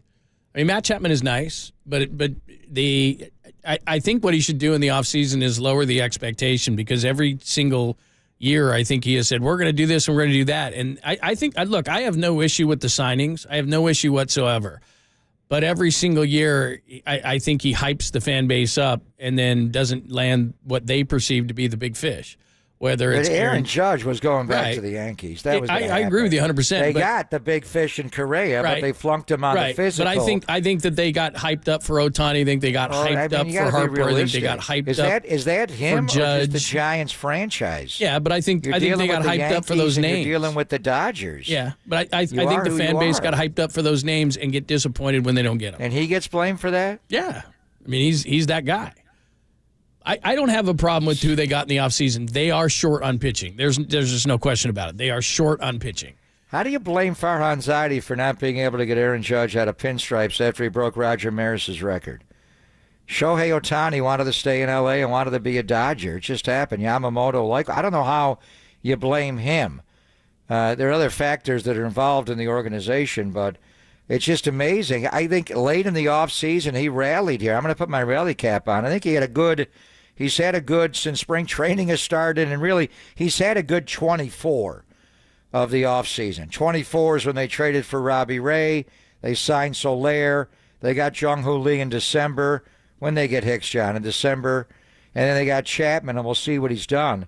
It's amazing how, I don't know if he's going to be able to turn the fan base around, honestly. He's got to win. But they don't like Farhan Zaidi. They don't like him. You like him when he was in Oakland? You didn't know who he was then. Yeah. I think you got to win. I don't think anybody I don't know how you can have a fluky 162-game season, but it seems like he did. I think you got to win. I mean, that's what turns everybody around, right? You got to win.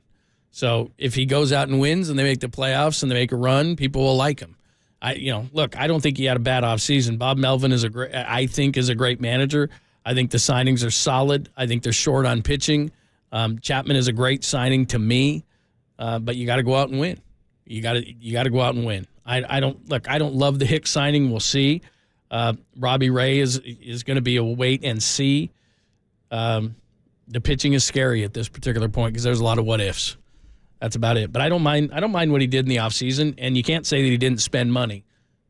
Scarecrow said that he has butterflies. It's actually moss, but I'm not nitpicking. But you can't say he had moss flying out of the wallet because they spent $300 million, and if you're going to blame a lack of spending, blame it on the owner. All right, give us your thoughts. 415-808-KNBR, 415-808-5627. There's a couple of interesting ones on the text line as well. There's one 49ers question that'll throw at you. We'll do it all next, only here on the Sports Leader.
interview from every single show. Hear them on demand at knbr.com/podcasts. We are the sports leader.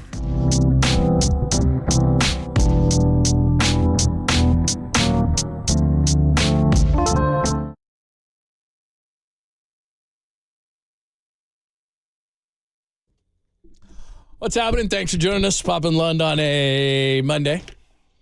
By the way, the rain's supposed to be done. Damn, you see the pictures from Tahoe? Oh, my God. How good is the skiing today? So my... it's got to be epic. My wife's brother has a place in Truckee, and his deck is completely full, and he did a picture or a video, but, he slowed it down and did a shirtless, backwards dive onto his deck and just... You mean something like this? Feet. Yeah, just hilarious. Don't you love that? And tons of snow on his deck there. Feet and cool. feet and feet. So the skiing this weekend was non-existent. No. Everything is opened back up, but how good is the midweek skiing going to be this week and next weekend? So are you going to text me and tell me you're leaving me? Next weekend. I'm leaving you shortly. I'm sure. All of a sudden it's going to be like, hey, where's so Popo? good. He's gone. He's way gone. You know where I'm going. I know you are. Just leave me but that was scary, the amount of snow they got on Friday night and Saturday. And, wow, we got pounded in the Bay Area with rain, but just an incredible week. Wow. All right, lots of texts with Farhan there, so I'll get out to the lines again. And again, do your expectations change? Where are the Giants in the National League? Is Chapman enough? Would you like to see some more pitching? You can jump on the line or the text line, Golden State Lumber and Building Materials text line, or phone line the same at 415-808-5627, 415-808-KNBR. Somebody asked an interesting question. I don't think this is the direction the Niners are going to go, because if they do, we were talking to Mike Silver about an hour ago, if they were to possibly move away from an Armstead, I think they would just kind of move around the shell game, maybe go to a defensive end or a corner position, as we were talking about guys like Donnell Hunter or a Jalen Johnson, who's from Fresno, from the Bears. Somebody asking, could they go after a Chris Jones? I'm sure they could. Oh, no. And I would love it if they would just get him off the Chiefs. Somebody please get him off the Chiefs so we wouldn't see him in the Super Bowl every 4 years? I thought he was moving on when he held out this year and missed the first game of the year, and they lost that opener when they got their banner night against Detroit. But he had some bad tape. The way he played in the Super Bowl, though, was dominant. So I think it's pretty obvious what they're going to do. Brett Veach and Andy and Spags, they're going to re-sign Chris Jones somehow, some way.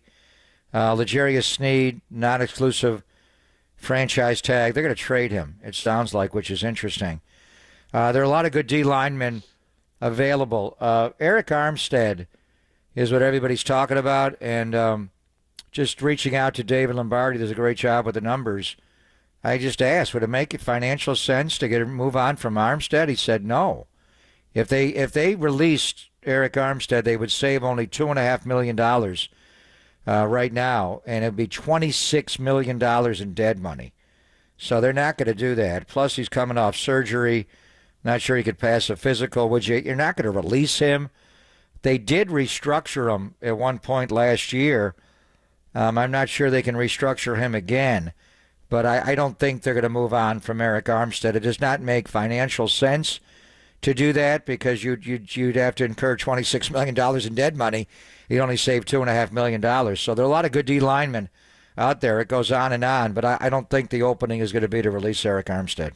They could do a post-June one, and they would get hit with 10, and they could save 18. So you're right. They would save nothing. They could do a post-June and spread it over 2 years, and it would be a 10 and then an 18 next year. So you'd still get hit pretty hard next year, and then that's when – so that would still be ugly, because what's going to start to happen, it's the whole Brock Purdy thing, is that starts to hit things. So, yeah, that would be pretty ugly. So, I don't know. They're going to have some problems, because normally, as we've talked about a million times, you can be pretty fluid with the cap, and you can keep pushing this thing, and it becomes like a credit card. At some point, you have to pay it. Years ago, the Raiders had to. The Rams had to.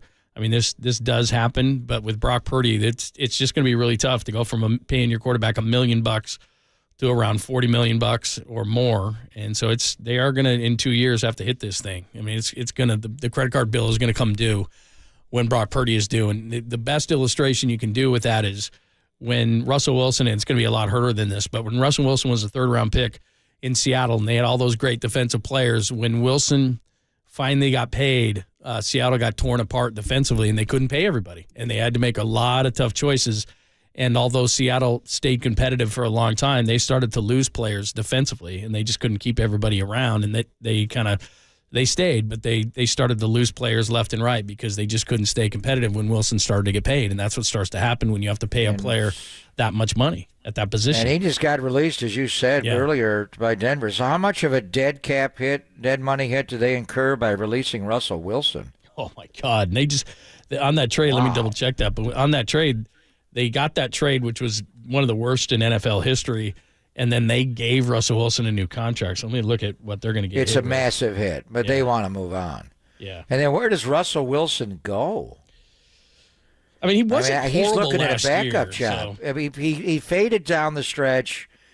That Saturday night game against Detroit was not good. They lost to New England, was not good. At one point, it looked like Denver, after the terrible start when they gave up 70 to Miami, that they were going to rebound and make the playoffs. And then I think it was over when Sean Payton just reamed him on the sideline. I mean, it looked like Mike Ditka to Jim Harbaugh years ago. I don't care who you are. You don't talk to Russell Wilson like that. And then they just benched him.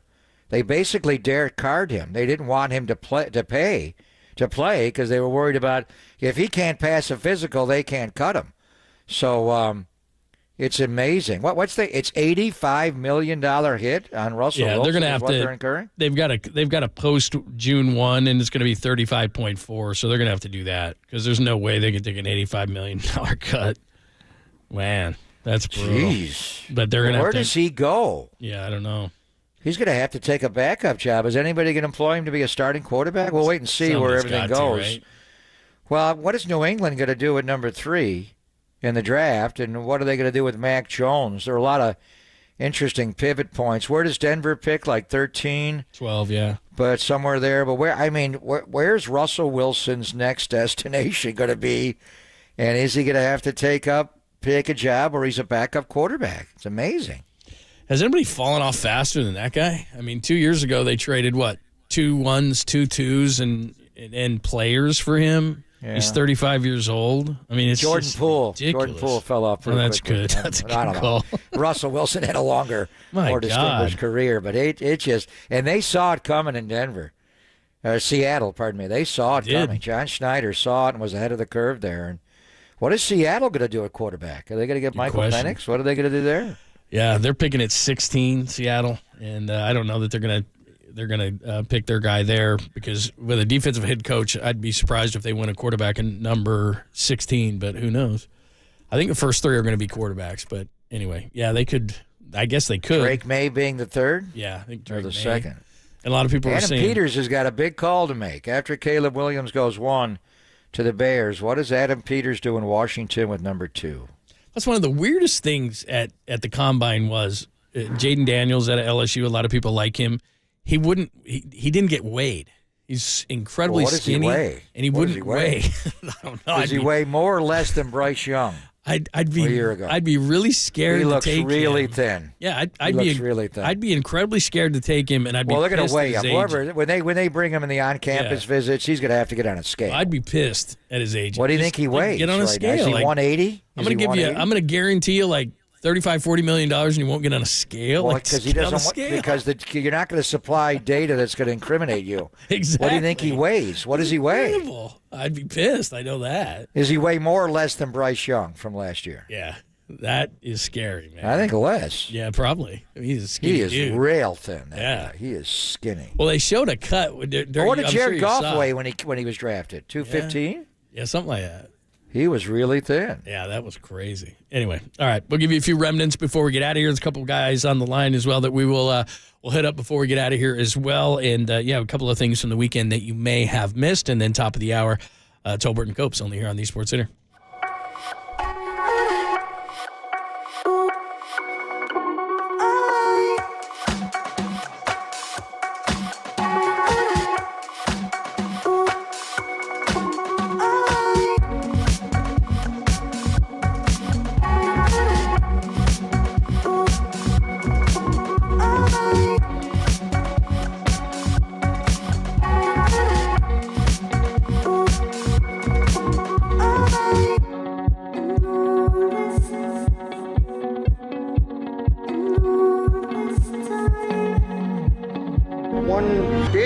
million. That will make sense in just a moment. Your old friend John Lund here. Did you know that many of the attorney ads that you've seen or heard, they're not even based here in the Bay Area, and some, you're not going to believe this, are not even based in the entire state, but that is not Chris Dolan and the Dolan Law Firm. They are based right here in the Bay Area, and they've been that way for more than 25 years. They're award-winning personal injury and employment attorneys, and they're fighting for you where you live. So if you've been discriminated against at work, wrongfully terminated, or sexually harassed, your rights matter. Go to DolanLawFirm.com and learn more about your rights. And unfortunately, over the past year, Chris Dolan and his team, they saw a sharp increase in no-fault injury accidents. Now, remember, motorcyclists, pedestrians, cyclists, children playing, they're all around us. And now that weather is clearing up, you got to be careful. Let's work together in making sure that the Bay Area is a safer place and feel confident that you're in good hands with the award-winning California Lawyer of the Year, the Dolan Law Firm. And you know, this is where the billion comes in. They've secured more than $1 billion. That's with a B.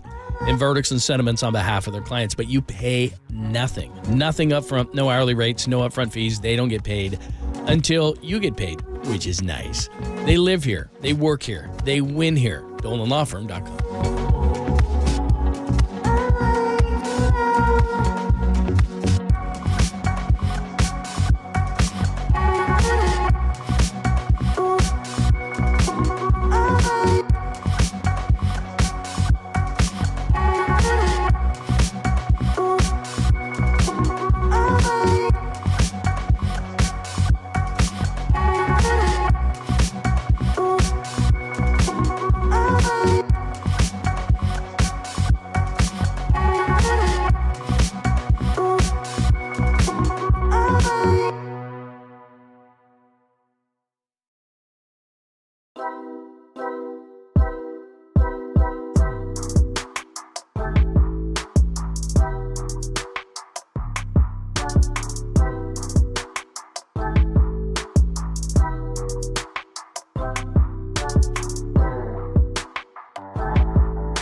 Listen to the sports leader anywhere, anytime. Download the all-new KNBR app. Now back to Papa and Lund live from the KNBR Casino Matrix Studio. Casino Matrix Progressive Jackpots are here. Where are you? Just drop in. Please play responsibly. 1-800-GAMBLER.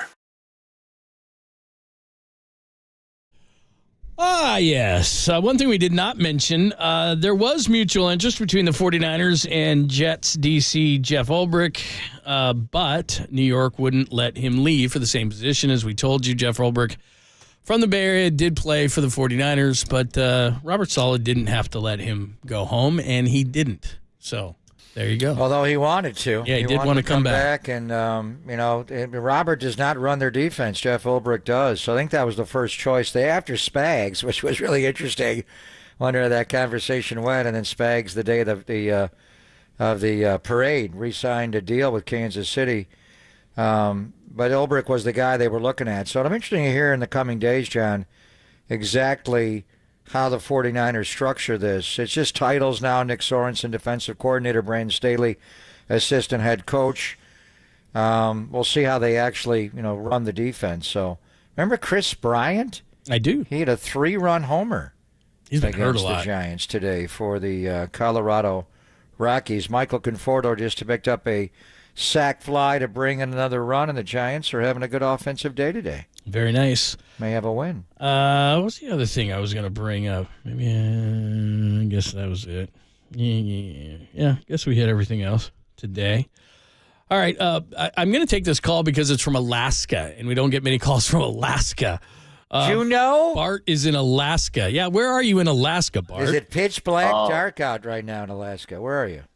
I'm in Nome, Alaska. Nome? Nome. Wow. Nome, yeah. Yeesh. Wow. I'm a model up here. I'm a male model. I do a lot of modeling. I'm a good-looking guy. Are you? Anyway, Wow. yeah. What do you model? Gloves? Hats? No, underwear. Men's underwear. Oh, very nice. Wow, Yeah, you're a nice. male model In the dark. Nome, Alaska. Yeah. Hey, when I listen to you guys, you give me a Woody. But anyway, Very nice. what? Oh, I boy. give that happens to me a lot. I'm questioning Alaska, the male model. No, I don't all of question it. it. I'm not buying any of it. Yeah. We're really I going don't know. I believe you. Yeah. You go right ahead. You guys Send me think pictures. Send me pictures. The 49ers. No. I wanted the Giants to sign. What year were you a male model, sir? No. Before or after the Sound Second like a World male War? model to me. Yeah. Baba Booey, Baba Booey. All right. Thank you very much. Thank you. You waited all that time for that? See, Alaska hooked you, John. Yeah. I don't know. He knew I would Alaska. take the call. I'm a What sucker. did he do at the end? What was that line at the I end? guess that was it. He said he wanted the Giants to sign Blake Snell, and he was from Alaska, so he knew I would take that call. Oh, great. Yeah. Great. Male model. Yeah. I don't know. He said he was a play. No. I just, Yeah. Yeah. Okay. What's more likely, that guy being a male model in Nome, Alaska, or the Giants saying Blake Snell and going $35 million over the No, tax line? He's not doing that. It ain't happening. Yeah. Yeah, you learn something every day because I was all excited about Blake Snell. Did we do that Friday? Did we do that poll Friday? Yeah. We did. Blake Snell or Matt Chapman. You wanted Blake Snell. No, wanted I Matt Chapman. did. I mean, still, now that they've signed Matt Chapman, that's great. Still, given the two, I would still want Blake Snell, but that's not happening now that that's done. It's not happening. Like you said, what's going to happen is it's going to be J.D. Davis. I don't think Joey Bart's worth anything. Maybe they'll throw him in there for the heck of it, but that's, because he's out of options. So but what kind of pitcher could you get for J.D. Davis well, maybe not Joey, because the same team may not want Joey that wants J.D. Davis. Jerry DiPoto up in Seattle, he and Farhan make a trade a month. So the prevailing theory is trade him to Seattle. What has Seattle got? I don't know. I mean, for J.D. Davis, knowing also you don't have a lot of leverage because you do want to move him. I mean, hopefully you can get an innings eater. Hopefully you can get a veteran innings eater. That's not a lot. So I'm not excited, but until you can get some guys back. And like you said, if you're hoping, what you're hoping is that what they're saying about Alex Cobb is it's going to be a couple of weeks. So you've just got to think so? No, I don't think so, but I'm hoping so. Farhan said he tried not to say it without saying it, but he made it sound like they're not putting him on the 60-day IL. Kershaw went on that today. He's not on the 60-day IL at all. So they're hoping to get him back within a month or so. But the question is, will he pitch in April, at any point in April? And Farhan seemed to say there's going to be some news in that coming out in the coming days. So we shall see. They're going to get a pitcher. One way or the other, they're going to have the starting pitcher. Well, they will. They got time. The only other thing that I had in my notes to talk about is the original NFL insider, I believe, Chris Mortensen. He's been ill for a long time, and he passed away at the age of 72 over the weekend. I know you knew Mort. When I was in Detroit, he came on with us weekly in the morning for years. He was not flashy. He was great with information. This was before social media hit, and Mort just told you what was going on, and he didn't do it in some of the ways that they do it right now, and had a lot of respect for Chris Mortensen. He was great. Without a doubt. I mean, after Dr. Z, Mort, and, Will McDonough made the first transformation to being on TV with NBC in their pregame show, but as far as the cable television, before Adam Schefter was on ESPN, it was Chris Mortensen. We should have asked Mike Silver. I know Mike knew him well and got really emotional when he passed. So he was really good on TV for a long time, where he earned a lot of respect, and people deal with this in different forms. But after he already had the throat cancer, beat it, and came back, he struggled on TV, John. I don't know how he got through it. There were a lot of days and nights, and he did draft and the actual NFL draft and all the different shows where it's hard and he's going through, radiation and chemo to even be on the set, and to have it be in his throat, like our friend George Karl had throat cancer, and it was hard for George to coach after that.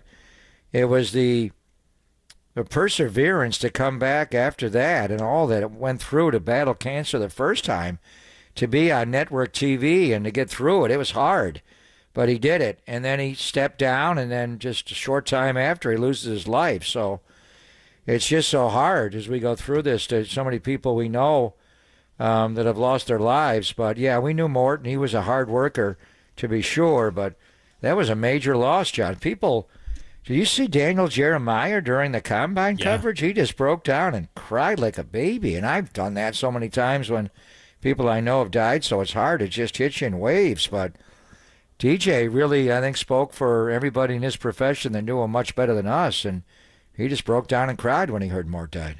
I know a lot of people that Mort was old school, man. He helped a lot of people. I know that. I mean, he used to text us. I mean, we just paid him weekly. It wasn't like we were anything special, and he used to text us stuff, insider stuff. He was old school, man. He was just one of the best. And like you said, it wasn't easy. After he gave everybody a diagnosis, he didn't look great and didn't sound great, but he kept at it. He was just a pro, man. I mean, he was a pro, so he was one of the best. 72, damn. Yeah, right. Young guy. Thanks as always to Walter and to Danny. We had a great guest list as well. Silver today was absolutely awesome. We always get a great guest list with the guys. So anything you missed, of course, just go to knbr.com where we house all of our podcasts for all the shows. So make sure you hit it up. Tolbert, Copes coming up right now on a Monday, talking more about the Giants' moves over the weekend. Of course, the 49ers and their move for a DC and an assistant head coach. All the stuff that's going on with the Warriors as well coming up right now on KNBR AM and FM San Francisco, the sports leader at Cumulus Media Station. I love San Francisco. I'm not saying that because I'm pandering for a job at KNBR.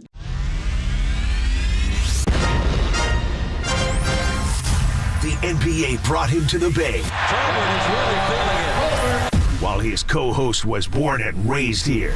Adam, that is great co-host work right there. That is amazing. You're lucky to have Adam, Tommy. Oh, absolutely. It's time for Tolbert and Copes. Let's get it on! Tom Tolbert. Yeah, thank you. Now if I could ever get some beer. And Adam Copeland. Adam Copeland has arrived! On KNBR 104.5 and 680, the sports leader.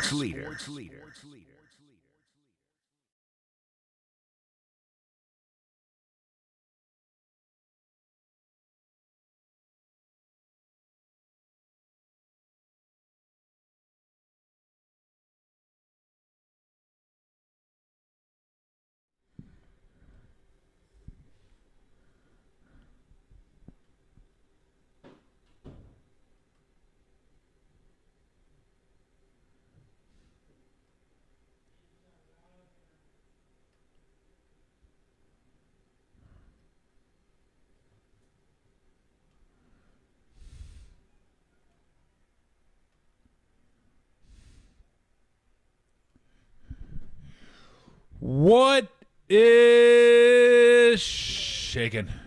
Adam Copeland, Tom Tolbert with you. Today we're going to have Marcus Thompson on, assuming he's feeling better. John Morosi going to join us, talk a little baseball, and Matt Mayoko. So we'll have all the food groups covered for you today.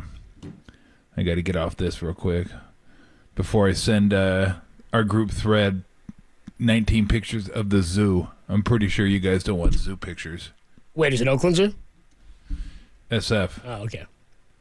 Yeah. No, I don't want them. I endorse the Oakland. Yeah. I'm an Oakland. We haven't Zoo been guy. to the SF Zoo in probably 20 years. And didn't plan on going there. We were going to go to the Academy of Science and take Camila there and see the. I guess they had like an albino security guard. No, an albino alligator that works there. Is it Claude? That's his name, Claude. Claude, what is he? Oh, damn! So yeah, we missed out on Claude. So we're gonna try to get Claude. If I'd known his name was Claude, damn it, I would have waited for parking. Seriously, I would have waited for parking. I'm not skipping out on Claude, Lemieux or otherwise, but it's certainly not the albino alligator. Shout out when the Sharks signed Claude Lemieux and he was like 48 or whatever he was, like 45.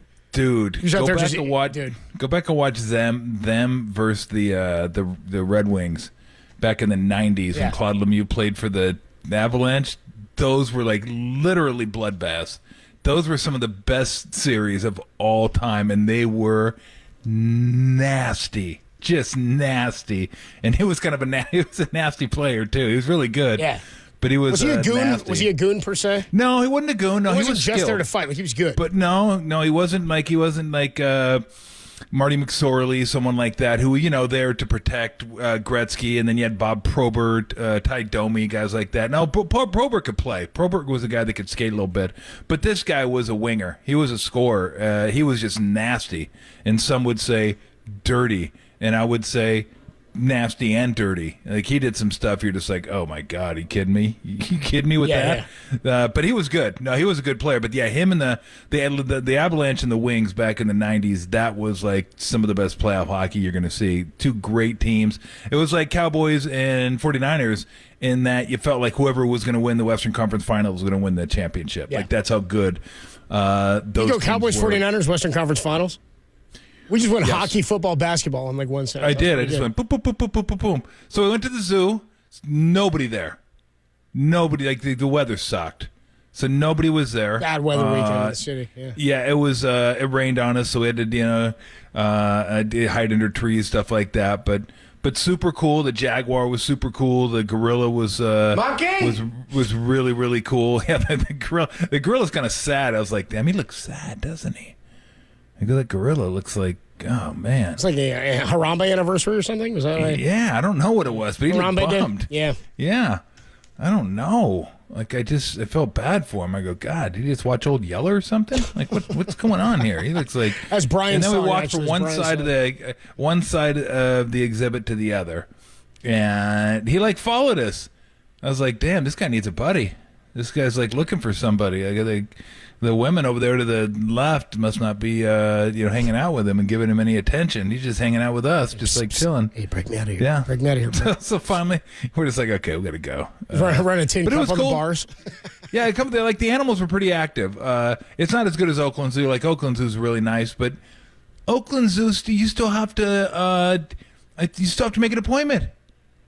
Like, they don't want that many people there. I'm like, are we done with this COVID thing? Like, are we seriously going with we don't want too many people at the zoo? So the zoo was sold out. It's like Nevada being sold out. Like, I'm going to go to Nevada this weekend. Sorry, sold out. Like, what? What do you mean Nevada's sold out? Sorry, sold out. Can't go. A bake sale? Yeah. Yeah, it's sold out. That's a thing. Like, when's the last time a zoo has been sold out? Like, sorry. Moose Outside should have told you. I'd say I got you here. I'd say Zookeeper opening night. It was a pretty good movie. Tim was there. He said, "We bought a zoo." I like that the animals. Matt Damon's in one of those. I'm not sure which one. Yeah, he's We Bought a Zoo. Yeah, he's We Bought a Zoo. I think the other one is Derek's guy. His comedic inspiration, Kevin James. By the way, you said all the animals were active this weekend. Yeah, they were. More or less active than every Bay Area sports team. We got news from everybody this week. We do. We got Giants. a lot of news. We got Giants signing Matt Chapman Friday night. Yep. Which I went on. I immediately called into the Dubs OT show. John Dickinson was still on. They broke the news. he and Greg Silver, and did a hit with those guys, and they were taking calls a little bit later. But I was like, you think Farhan's sitting there like, damn, dude, with this Crawford news coming out today, you guys had a news dump me on Friday, Boras? Couldn't have got this done at like 3 o'clock this afternoon. Help me out a little bit into a weekend. So Giants get Matt Chapman. Saturday morning, Niners name Nick Sorensen as their defensive coordinator with Brandon Staley as the assistant coach. Assistant head coach is the title he's going to take. And I guess an assistant along with the DC. And then Sunday afternoon, worst Warrior game of like Steve Kerr's tenure with the Dubs. What was it, 21-21 and then a 67-17 run or something crazy to Well, it was 21-21. Then they outscored him by 44 in 18 minutes, which is almost impossible to do. Even like if it's the worst. I think that was the number 67-21. In the end, 44 points in 18 minutes. It was like 88-38 at half. Is that what it was? It was 21-21, so it was 80. I think it was 80. It was insane. That run 82-38. 82-38 rings a bell. I mean, I loved it because it opened up the afternoon for me. I got all my cooking done, so that was nice. So I did it. Like, if you're gonna get beat, don't get beat by 3. And like, it really kind of pushed me up against the wire. But they're like, hey, Tom, we know you got a lot to do today. We're gonna open things up for you. Yeah. We're just gonna take this ass whooping for you, and I appreciate that immensely. I do. But you know what? 3-1, great road trip. Good road That's trip. really all that matters. Good road trip. What was the biggest? What stands out to you the most of all 3 Bay Area teams? The Niners, DC, Giants, and Chapman. I know is at the forefront of a lot of people's minds. We'll get into all this today. Or the Warriors on. It's funny. It's a 3-1 road trip, and it feels not great after that win. But you got to put that in perspective. What's the biggest story this weekend for you? If I were ranking them, I'd say Warriors 1, just because they're in season. 2 is Chapman, and 3 is the Niners because I don't know. I don't know about defensive coordinators. I don't know enough to know that, like, oh, this guy's really good or this guy's not really good. I'll just do the same thing I did with Wilkes. In fact, I know less of him than I did of Wilkes. But you just wait until you see it. And then you're like, okay, I like it, I don't. This is that. And again, all I can go on is judging it when they're at their best. So that's why I didn't think Wilkes was bad. I didn't think the defense was bad. It just wasn't what I expected it to be, and it wasn't as good as I thought it could be. The Chapman deal is obviously a big deal because they got better. Their defense got better. It should help Webb immensely, ground ball pitcher. And it's a deal where if they want to, they can still go out and sign another guy, which I would suggest they do. Maybe get one more pitcher. But no, that was a big deal. We'll get into that a little bit. And then the Warriors, a 3-1 road trip. The 2 things I got out of yesterday's game, again, well, maybe 3. Boston's really good. We all knew that. 3-1 road trip, that's fantastic. You would have taken that and ran with it a week ago. And then 3, it goes to show you how important Wiggins is because he's a wing defender. They wouldn't have had to guard Jaylen Brown that way if Wiggins would have been healthy. That should stand out to everybody. Podziemski, too, is a rebounder, but that's not, I mean. Yeah, he would help, but his defense, he's not near the defender Wiggins is, but he's going to help because he's a good player, no doubt about it. But again, I look, if Wiggins and Podziemski were both playing yesterday, they'd have got their ass kicked probably by 20 because Boston was just rolling yesterday. I mean, they just weren't going to lose that game yesterday. Steve said it, and I agree with him. But the way they tried to guard Brown, sag off of him, clog up the lane, just backfired like Wile E. Coyote backfired on him, and it was over. It was over probably midway through the second quarter, which was wild because it was tied midway through the first quarter. So Wiggins is just really, really, really important. And without getting into the personal aspect of why he's out, because we don't know. I don't know. It is fair to, if he misses a lot of games down the stretch, it is fair to start asking, is he a guy that's reliable? Like, can you rely on him? How comfortable do they feel going forward with him? When he's at his best, he's the Wiggins against Boston and Memphis a couple years ago that helped to win a championship. When he's not, either he's not here or he's passive and he doesn't look like the guy that helped them win a championship, and he's kind of up and down. So I'm not at that point yet, but I think at some point it'll be fair to ask, like, how reliable is this guy? Like, if you want to go forward and you want to compete for championships moving forward, is this a guy that you can rely on? that's something that they're going to have to answer at some point. Well, you ranked it as Warriors because they're in season, Giants with Matt Chapman, and the 49ers is the DC. That's the order we'll talk about it today, and we'll get to your calls a little bit later. Hell of a weekend of Bay Area news. Giants get Matt Chapman on Friday night to a 3-year, $54 million deal with multiple opt-outs. You got the Niners with a new DC, and the Warriors lose and end their 8-game winning streak. We'll get into that after I tell you how you can win some tickets. This is actually a really cool one. Aftershock Festival is coming to Sacramento the weekend of October 10th through the 13th. I'm looking at the list here. We're going to do tickets. This is a pretty good concert. Rob Zombie's there, Slipknot, Stone Temple Pilots, Kiss is going to be there, My Chemical Romance, Papa Roach, Muse. There's a whole bunch of great bands on this poster, so check it out, AftershockFestival.com. But we're going to give you a cue to call today to win these tickets out at Discovery Park in Sacramento. Listen all show long and all week long between 2 and 6. We'll give you the cue to call. You be caller 10 to the studio at 415-896-KNBR, and you will go to the Aftershock Festival, furnished by Danny Wimmer Presents. Grab the official rules, KNBR.com. Tim, what's the cue to call?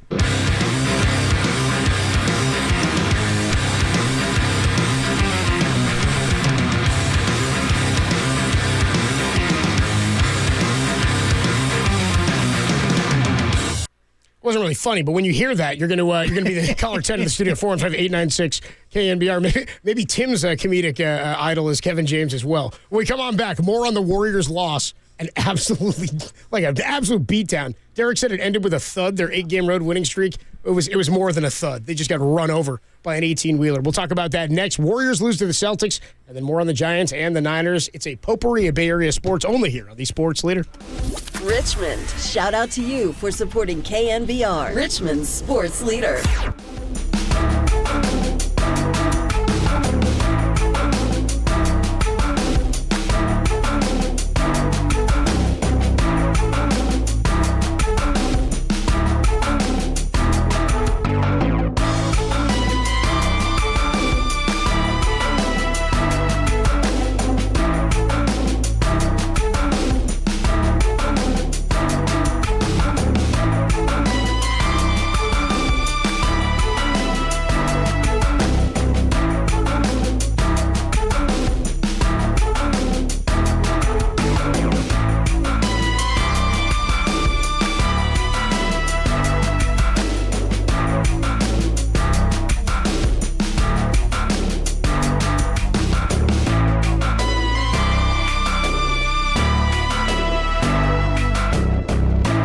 Giants assigned Matt Chapman to a 3-year, $54 million deal. There's more on that story. It's trending now on KNBR.com and the KNBR app.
Now, time for the Protect Your Assets with David Hollander Business and Technology Report.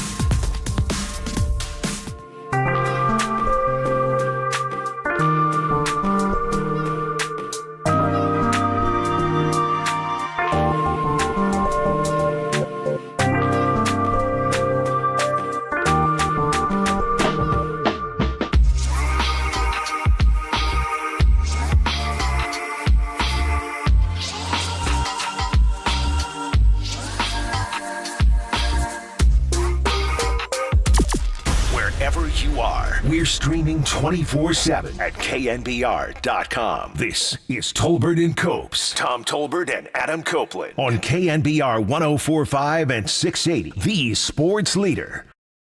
Here's Curry trying to find some space. Launches, can't hit. Horford the rebound. Curry is now 0 for 5 from 3, 1 of 7 from the floor. Tatum, a deep one. Is good. Jason Tatum, as Curry loses it into the backcourt. It's been that kind of half for Steph Curry, that kind of half for Golden State. Tolbert and Coast back with you Monday afternoon. A lot of big Bay Area sports news this weekend. We'll start with the Golden State Warriors because it's probably the least important of the three, but it was the most recent of the three stories to go down from over the weekend. Warriors just an absolute beatdown at the hands of the Celtics. Their 8-game road winning streak comes to an end yesterday, but the road trip ends at 3-1. And we were saying 2-2 would be great. We both looked at the schedule and kind of thought Boston was a game that they might lose. Didn't have them losing by, what think it was, like 52 or something crazy like that? No.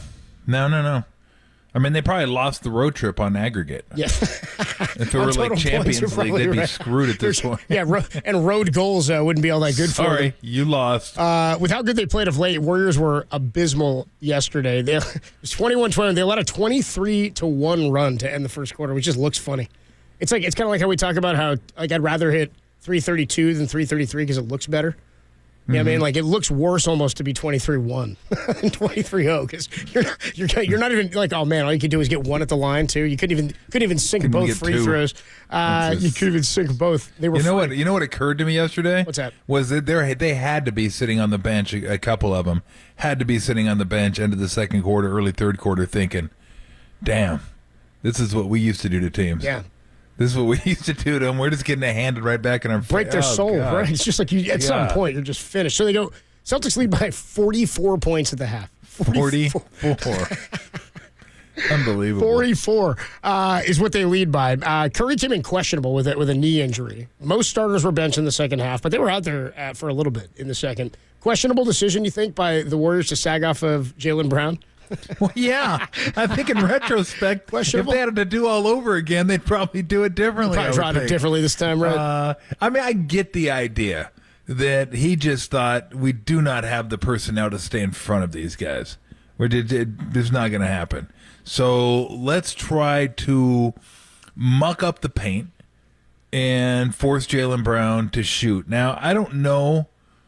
Oh, look real quick what Jaylen Brown shoots from 3. My guess is he's okay. I mean, he's not bad, but my guess is like 35, maybe 36, somewhere around there. So, again, it's not like he can't shoot from out there. He can shoot from out there. It was a calculated gamble is what it was. Like, we think we're on the short end of the stick on this one. We can't stay in front of Tatum, Holiday, White. It's going to be tough. So let's pick the one guy that we can maybe entice into shooting jump shots. 35%. So, he's okay. It's good enough.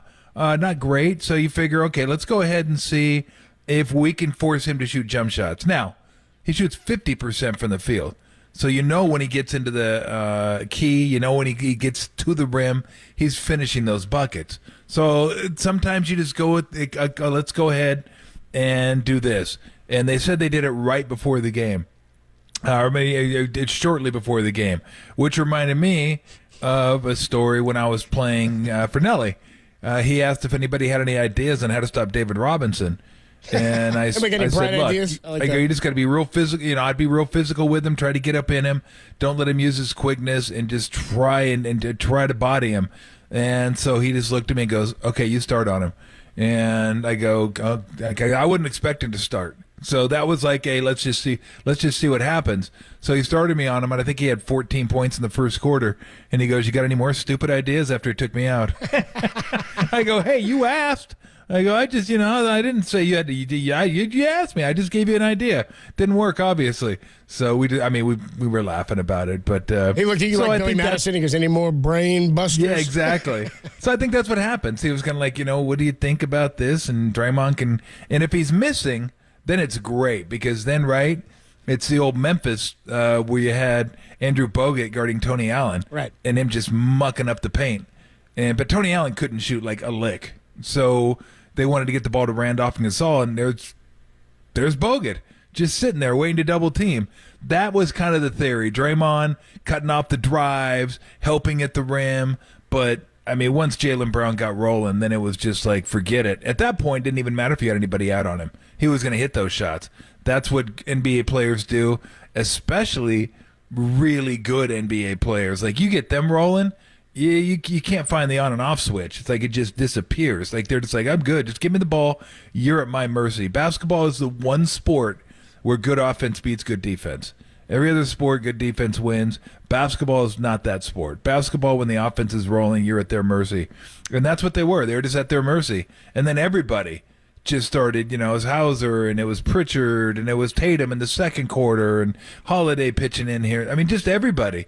And then once you get that right in that wave, everybody's confident.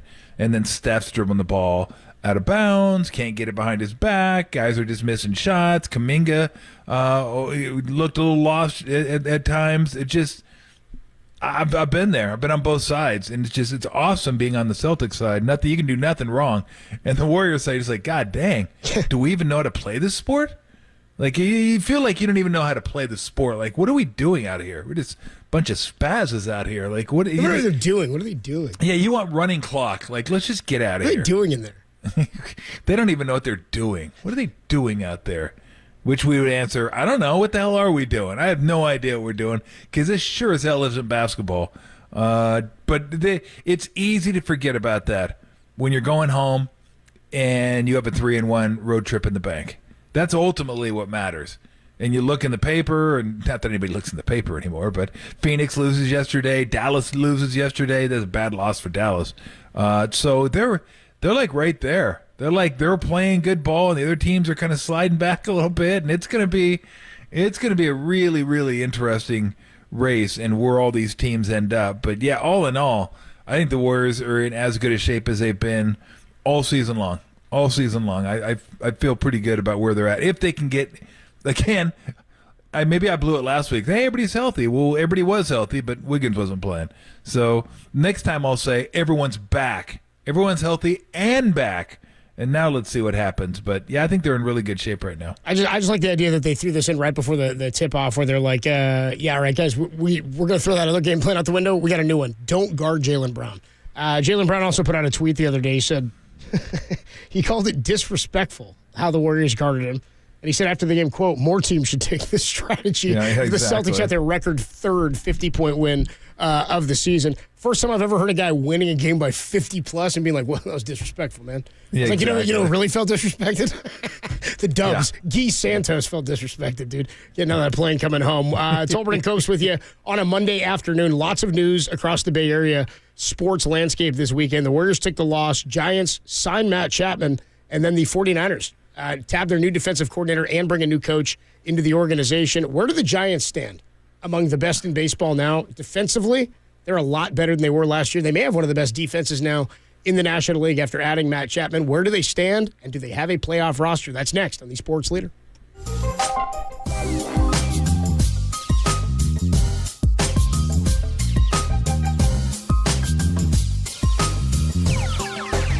It sound right, boys.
sound right, boys.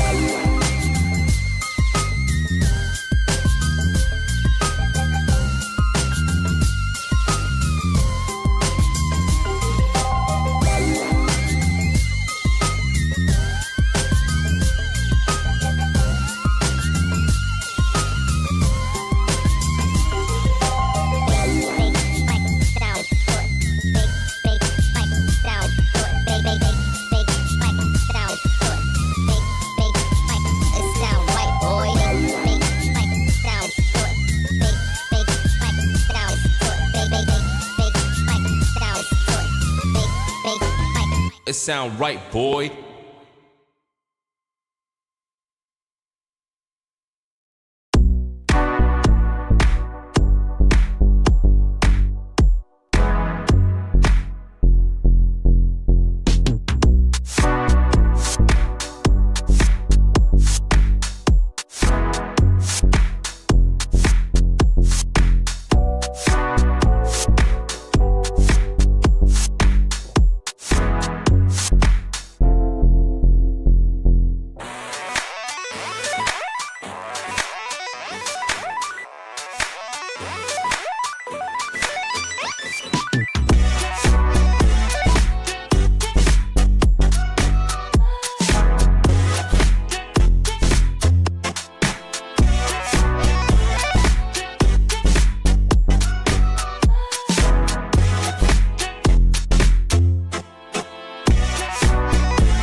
Listen to the sports leader anywhere, anytime. Download the all-new KNBR app. Now, Tolbert and Copes continue live from the KNBR Casino Matrix Studio. Casino Matrix progressive jackpots are here. Where are you? Just drop in. Please play responsibly. 1-800-GAMBLER. On a Monday with Tolbert and Copes, we're going all M's. We're going Marcus Thompson at 250. We're going Morosi. It's John Morosi at 350, talking some baseball. And then Mayoko. Marcus, Morosi, Mayoko. 250, 350, and 450. We'll get you your Warriors talk. So why don't we keep it here with Warriors? Brain busters. I said we're going to go. Some Giants talk. We'll do that afterwards. Let's do that after we talk to Marcus Thompson. So we'll keep it here with some Warriors real quick. One of the most entertaining parts of the game yesterday, Tom, and I don't know how many people made it to halftime. I was mesmerized. It's like watching a train wreck. You know what I mean? Like it's like when you're crossing a bridge. Like, what the hell is this traffic for? There's nothing going on. You get up there. There's like a car spun around and a bunch of people standing around and flares.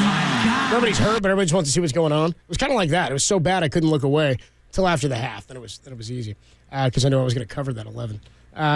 Anyway, here's well, I already knew the score and I watched the first half. You I just wanted to see. I go, God, I got to see. Did you tie a belt around your neck? What'd you do that for? I go, how bad can this be? Like, let me watch this. It was because I didn't know how it got to that score, and I was like, holy crap! That's got to be a tiebreak. I go, they're up 21-21. I go, jeez, and then all of a sudden, man, it's like they went Wile E. Coyote off the cliff. It wasn't like a steep incline; it was like straight down.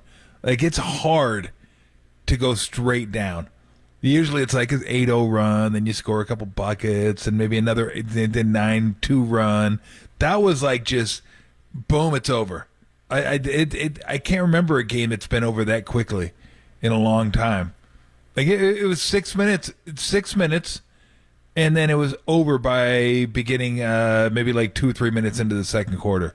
Just like toast at that point. Like, what happened? Like a tidal wave came and washed the whole town away. Like, it's just gone. Go, what happened? We're tied. It's gone. It was, yeah. I mean, it was like, like you said, it was like poof. It was Wile E. Coyote. It was stunning. And you're like waiting for the little circular cloud that comes up. You see him hit the bottom. They didn't have time to hold up the sign before they fell that said help. They just went straight down, right? How about this? So Bob Myers, the most entertaining part of the game yesterday, or the second half, was probably Bob Myers' reaction to the first half. Here's Bob Myers, halftime of the Celtics loss, the Warriors loss to the Celtics. Here's the former president of the Dubs. When a team comes back that beats you in the finals on your home floor, Celtics should be up for this. This means more to them. The Warriors, they already beat them on their home floor, got the championship. So Celtics need this more than Warriors. It is a big statement. Curry was questionable coming in. He's not himself right now. It's one game. It happens. I'm not making some big proclamation.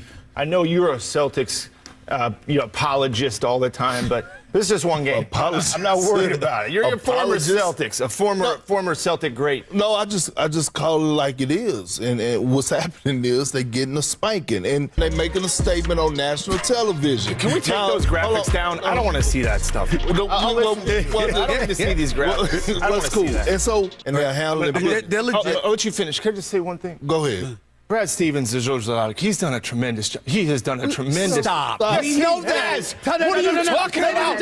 Why can't I say that? Ladies and gentlemen, we know that. Brad Stevens has been excellent. Boston has been excellent. We're not going to let Bob Myers off the hook, who was just starting out the segment like this, because he knows this isn't a loss by 50. We got to go to commercial. It's nearly down 50 at halftime. We're going to get a spanking. You're going to spank them.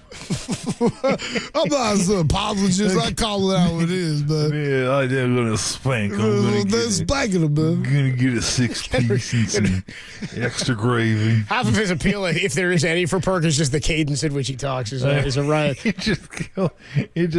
Although it was kind of I like. just call it like it is. It is. I did find it funny that Bob said they beat him in the finals. Is like. Well, it was like 2 years ago. I never liked that. They played last year. Yeah. Like they played in Boston last year. Did they not? Did I miss something? They play home and road every year. Like I'm pretty sure they played back in Boston. I had to think for a second. Like, did something happen? They missed the game there last year. Like that wasn't last year. They beat the Celtics in the finals. It was like 2 years ago they beat the Celtics in the finals. Like, how good is that?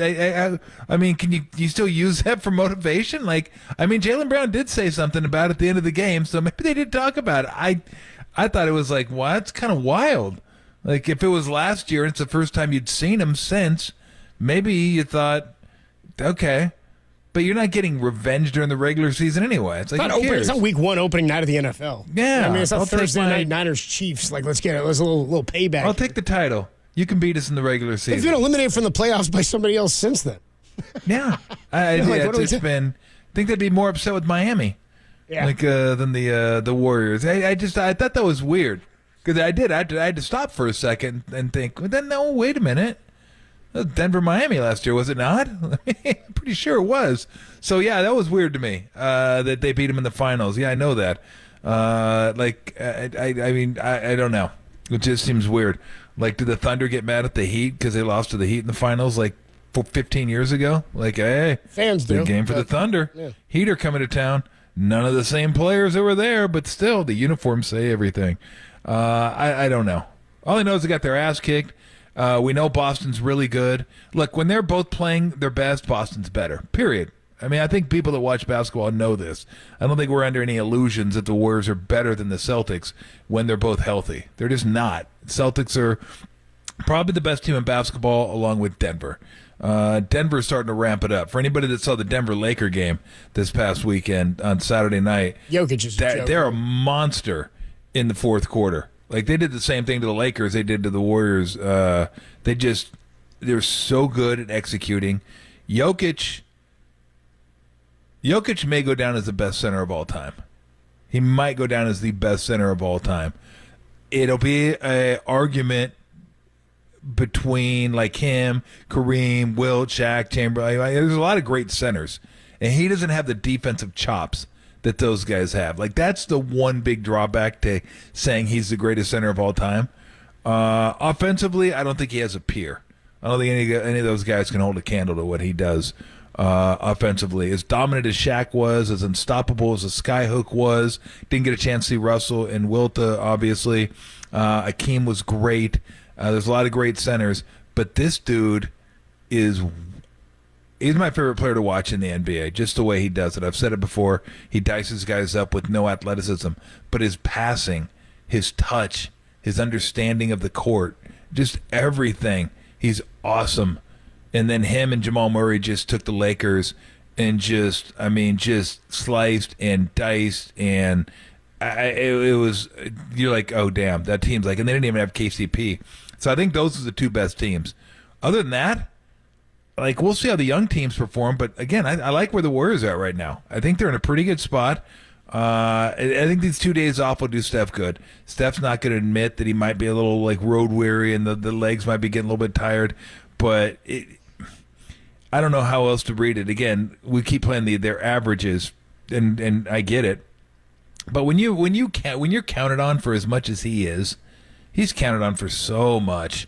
Not only hitting shots, but kind of creating the offense himself. So these 2 days, I think, will do him well. And again, lose by 52, lose by 2. Doesn't matter. It's a loss. And I do like where they're at though right now. But look, Boston's really good. Boston's, I mean, they didn't even have Porzingis yesterday, so they weren't healthy either. And they went out there and did what they did. But they're going to have to prove it.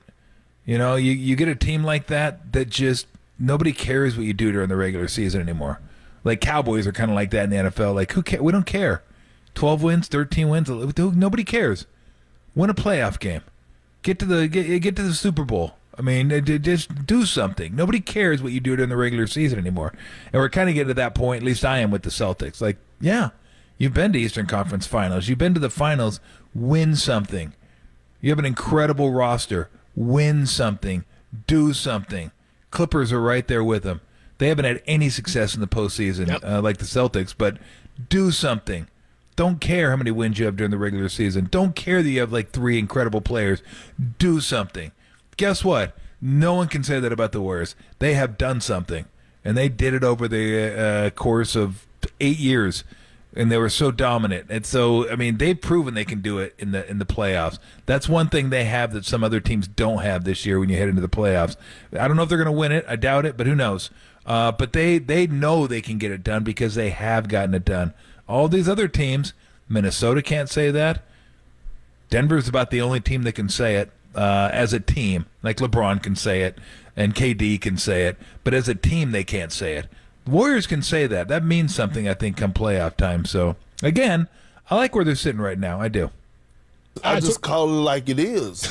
I just call it like it is. Tolbert and Cobes with you on a Monday afternoon. We are going to catch up with Marcus Thompson of The Athletic here in just a couple of minutes at 2:50. John Morosi at 3:50. Matt Mayoko 4:50. Let's go out to the phone lines at 808 KNBR. You can check in on the YouTube chat as well as on the Golden State Lumber and Building Materials text line. 415-808 KNBR 808-5627. Matt is up in Middletown. What's up, Matt, in Middletown? You're on the Sports Leader.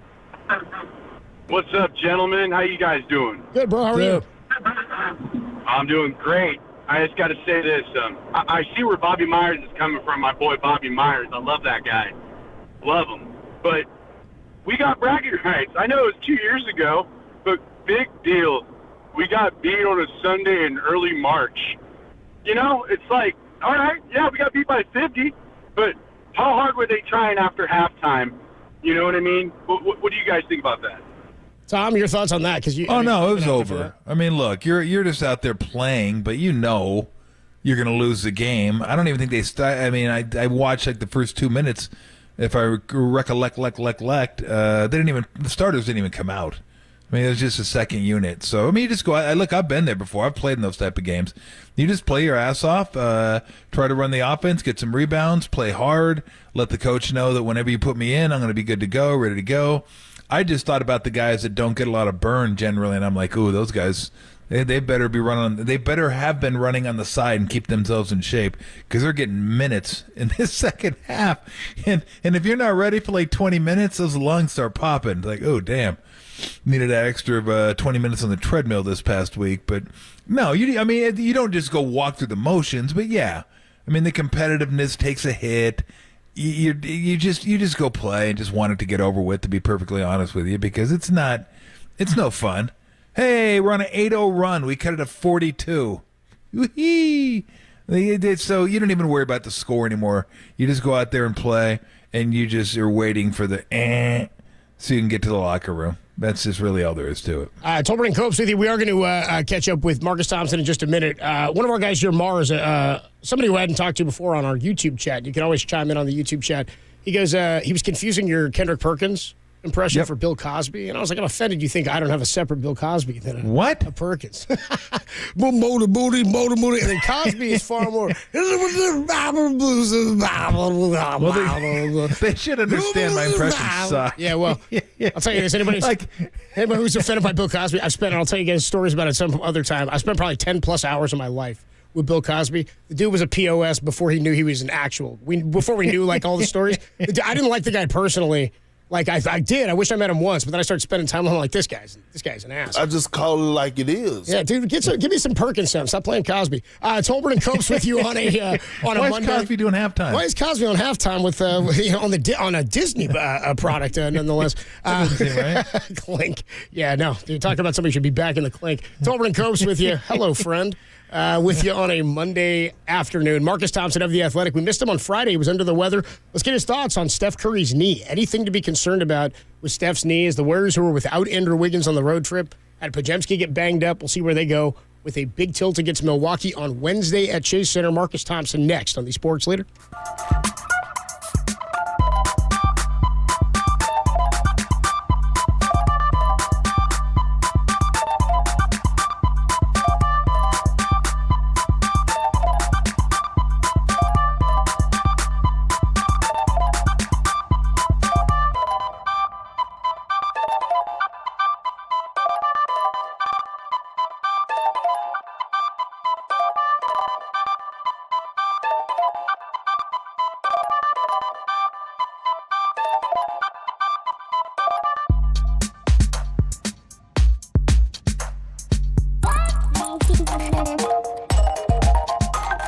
Warriors got beat down in Beantown, suffering a 140-88 loss at the hands of the Boston Celtics. Is that what Beantown is? Is Boston? That story and more trending now. KNBR.com, KNBR app.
time for Tolbert, Copes, and Thompson. Tom Tolbert and Adam Copeland with The Athletics' Marcus Thompson on KNBR 104.5 and 6.8. The Sports Leader. Tolbert and Copes with you on a Monday afternoon. We normally talk to Marcus on Fridays. He was under the weather last week, but we got him here on a Monday and a good week of sports across the Bay Area, except for that Warrior game yesterday, but wrapping up a pretty good road trip at 3-1. Marcus Thompson of The Athletic joins us courtesy of the UMA guest line, the best sports writer in the country. I don't say that facetiously. Marcus, what's going on, man? How are you? I'm a little better today. It was rough on Friday, but I survived the weekend, so that's good. I didn't die. That's great. Yeah, I mean, it's always good when you don't die over a weekend. Warriors, different story. Who's worse? Who's worse right now, Warriors or you? Definitely I was. Losing to Boston in Boston was probably going to happen anyway, but losing by 50, man, you can just give that up. I mean, that's a wrap. Yeah, go ahead. No, it's just a wrap. Like, that game didn't happen. That's where Steve Kerr's got to pull out his Men in Black little memory thing. Pull out the little whistle. Like, all right, that didn't happen. That's what they need that game. I mean, they were probably going to lose it anyway, but still, that made it easy, by the way. Yeah, your lucky losses only count for like one. Like if you're gonna get, if you're gonna ever get 3 losses in one game, that would have been it. That would have been a 3-loss game. It was reminiscent of. We've seen them do that in the playoffs, though, which is crazy. Remember the Memphis was a game 5 in Memphis. I mean, they just got completely obliterated. We're down 50 in that game in a playoff game. I mean, when the Warriors aren't going well and the other team is, especially in this modern era, like it can get ugly quick because Boston shoots a ton of threes and so do the Warriors. They were making everything. The Warriors couldn't make nothing. That's a recipe for an ABC shellacking, which went down, by the way. So let me ask you this. I don't think it's the right time for the question, which is exactly why I'm going to ask it. But there will come a point where the Warriors are going to have to ask themselves, how reliable is Wiggins going forward? Like, and I don't want to make too big a deal of this, and I don't want to get into it because I don't know what's going on, and he's going to take care of what he needs to take care of. But it has been 2 times back-to-back years. He hasn't played like Wiggins for the most part this year, although he's been pretty good, I would say. He had a great stretch, and he's been pretty solid lately. But I don't know. Is that a question that they'll need to ask at some point, or is that just a non-factor in your mind? Because to me right now, I don't know if you got to ask it right now, but I think they're getting to a point where they may have to ask themselves moving forward. We like him when he's the Boston, Memphis of 2 years ago, Wiggins. We don't like the one that we've kind of had here. Basketball-wise, they all love him as a human, but how reliable can he be? Well, do you think we're getting to the point where they're going to have to ask that, or do you think they already have asked it? I think it's asked and answered. Okay. I mean, I do think they've asked that, and like even before like this latest absence, I mean, remember he got benched. Like he was sitting. First he was sitting at the end of games, and then he got taken out of the starting lineup. And he had a great February. He looked like the Wiggins that they've been waiting for in February. Yep. But then this happened, which is very similar to last time, right? He was playing great ball, and then he had to go deal with his personal situation. So I think the way that they've kind of built up their wing was an answer to that question. Because last year he didn't come back until the playoffs started. And obviously, as much as you like Wiggins and think he's a good dude and he's a good player, and, you know, that situation clearly was not resolved. So it's almost like you knew it could come up. So the development of Wiggins, like keeping Moses Moody around, the Jimsky kind of growth and giving him the leeway, I think they've been kind of preparing for it already. And obviously they didn't make a move during the deadline, but you're seeing people, like, they have multiple options now for if Wiggins is A, not there, or B, not playing like Wiggins. I mean, even Lester Quinones, right? They can go that route. You're seeing him pressure the ball. I mean, that's almost the best thing for Wiggins is that they're much more capable of replacing him right now, especially the version of him that they were getting. But it's still also clear that they're not as good unless they're getting that peak Wiggins. So they've got to answer that question. Like, will that guy ever be that guy again? That's the big question. Can he go say, all right, lock up Luka, get you 20 points and 11 rebounds in the playoffs? I think he'll answer that this postseason should they make it. But to me, that's the big question, because even if he's reliable, they don't need him to be reliable. That's like number one. Like, they need him to be the 2022 Wiggins. Otherwise, they don't really have a chance. And I think that's a tough thing to ask from him at this point. Yeah. Talking to Marcus Thompson of The Athletic here on the Umer guest line. Anything to be concerned about with Steph's knee? Yeah, Steph's about to be 36. I'm concerned about all of it. I'm a little worried. Yeah, I'm more concerned. All the joints, the elbows too. I don't feel good about any of it. Yeah, he got here's why you might be fine. He got a fourth kid coming. I saw that this weekend. I didn't even know that. Yeah. It's gonna be a lot of golf.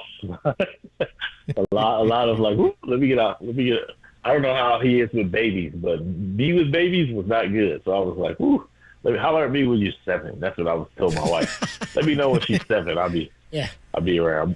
But I do think all that little stuff matters. I know, right? Is she a lefty or a righty? What does she like to eat?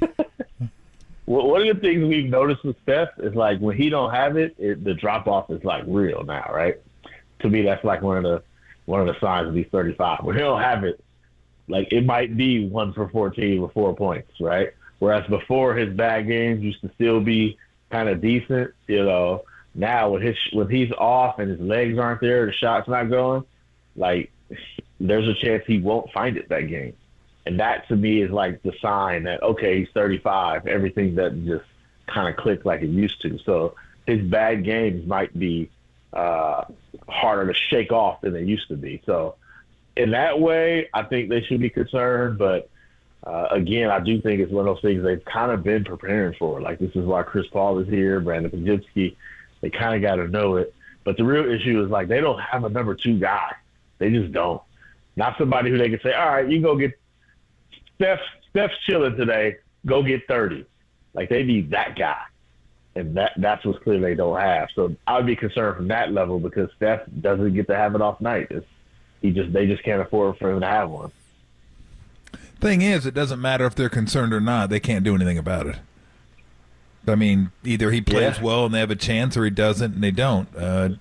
That's his 3rd game, Marcus, this year that he hasn't hit a 3. I didn't think I'd see a season in his career like that. Like, I just assumed, because he's so good, that he did a 3 like every game until he retired. Like, Steph's going to hit a 3 during the game. He shoots 9 or 10 of them, and he's a great shooter. Of course he's going to hit 1. The fact that he hasn't hit a 3-point shot in 3 games this year, I mean, maybe it shouldn't be stunning, but because it's Steph, it just blows me away. It absolutely blows me away that's happened this year, because I just suspect at some point he'll hit 1 or get it going and hit multiples. But yeah, it's been a little bit of a rough go. Yeah, once the joints get cold, it's tough. Oh, trust me, I know. You can see stuff, and I do think some of the, like, traditional methods. I'm a lean on my old school, the master's degree in basketball I got from listening to Jim Barnett. If your 3 is not falling, you go to the hole and you get to the line, and you can tell when he's not, like, feeling his best, because he just won't go to the hole, or like he's like, all right, they're doubling, so I'm just gonna swing it. But there was a time where Steph was like, my shot's not falling. All right, I'm just gonna beat this guy and get to the hole. I'm gonna get to my mid range. I'm gonna see a couple go down, and then I'll step back out from 3. But now it's just like, all right, I'm gonna keep shooting these 3s until they fall. So he's a little bit more outside in that way, and I do think it's tougher for him to get going, especially because there's nobody else who can say, all right, Steph, a quarter. I just want you to set screens and not do anything. Like, he doesn't have that luxury to just say, hey, you go and cook. He doesn't have that. So I just think this is going to happen more often. Like you said, when he doesn't have it, that's his ball game. That's just what it is. Well, think about it now. When I was just going to say, Copes, think about it. We used to think about this team as one of the best 3-point shooting teams in the league. And I thought that was always a little bit overrated. They were, but it was really, they had like 3 guys that could shoot, maybe 4, but mostly 3 that could just kill you from 3. So it seemed like they were better than they were. Think about this team this year. If Steph isn't hitting threes, you never know which Clay you're going to get now. This could be one of the worst three-point shooting teams in the league. I mean, it really could be. If Steph isn't hitting, you have Podziemski, he's solid, but he doesn't shoot a lot, but he's solid. Moody's completely hit or miss. Kuminga's not very good. Paul can be okay from time to time. Draymond, surprisingly, the best three-point shooting player in the NBA in the first quarter. Who would have thunk it? He shoots over 53% in the first quarter from three. But then after that, it's toast. I mean, think about this team's capabilities from outside when Steph has an off night. It can get really, really ugly. Well, witness yesterday, it got really ugly, which is a problem because they don't have the reliability of Clay anymore. They used to at least, if Steph isn't going, look, Clay's probably going to get you 3 to 5 threes. Now you're not even sure if you're going to get that anymore, and now you have a team built on the outside that isn't very good from the outside. That's a problem. Yeah, especially the built part, right? It's like, yeah, you got guys who can, you give them a wide open three, the chances go up. But, generally they're hit or miss, right? But the problem is that's what they're supposed to do. Like, everything is built around that. So they're going to take the number of threes as if they're the best three-point shooting team. Yep. So it only exacerbates the problem, right? It's not like they're saying, oh, well, I'm not feeling it today. Let me go to plan B. There is no plan B, which is why they struggle in the fourth quarters because they just do the same thing. We go keep shooting threes when everybody else is like, all right, let's play a little bit different now. Let's play like a tight ball game. So to me, that's the real big part is it's so central to who they are that it hurts them when they can't shoot because it's kind of what everything is based on. And then you compound that with everybody else can shoot too. It's not like back in the day where the Warriors would just outshoot people. Like, they need to do that. Like, Steph will go crazy and Clay will go crazy, and it'll be a 6-point game because the other team can hit threes too, especially from the corner. So I do feel like that's the fundamental problem, which is why Kuminga looks so, like, revelatory because he's the guy who will say, you know what, I'll go inside. I'll live in the paint. And they just don't have guys who will do that. They have guys who can do it, but they don't have guys who do it, who just say, I'm going to live in the paint. Wiggins is supposed to be one of those guys. Like, hey, all right, I'm going to live on a low block, and I'm going to live, somewhere in the vicinity of the rim of the paint. But even he, is best when he's knocking his three down. They don't have very many other guys who just says, all right, I'll have it. GP2, that's my other guy. Yep. Marcus Thompson with us on the UMA guest line of The Athletic. We do it every week with him. So in the last week or so, after the loss to Denver and this loss to Boston, if I were going to equate it to something, I'd say in the NFL season we just had, I think we all kind of agreed, okay, it's like Chiefs, it was Ravens, it was maybe not even the Chiefs into the late part of the season. It was more like Ravens and 49ers and maybe one or two other teams were in a class of their own. Then we'd go down and we'd say, okay, there's a second tier of teams and then maybe some teams that were on their way or on their way out. I feel like that's kind of where we are, where Boston and Denver are in a class of their own. Is the story into the final 2 months that the Warriors need to prove, not need to prove, but they have yet to prove that they can beat the elite teams in the league? Yeah, I don't even think they're going to be able to answer that down the stretch. I mean, they've beaten Boston, right? They beat Boston when Boston came to Oakland. Right. Was anything about yesterday make it seem like they could beat Boston? No. Don't matter that they have, right? They could win all these games. You still got to do it in a 7-game series. This is what the Warriors used to be. It's like, you got our number in the regular season, but can you beat us 4 times in the playoffs? That used to be their mantra. Portland will come to town, win a couple games, and look great, and they get in the playoffs, and it's like you can't do it 4 times. I think it's pretty clear against the elite teams they won't be able to do it 4 times. But that's who they are, right?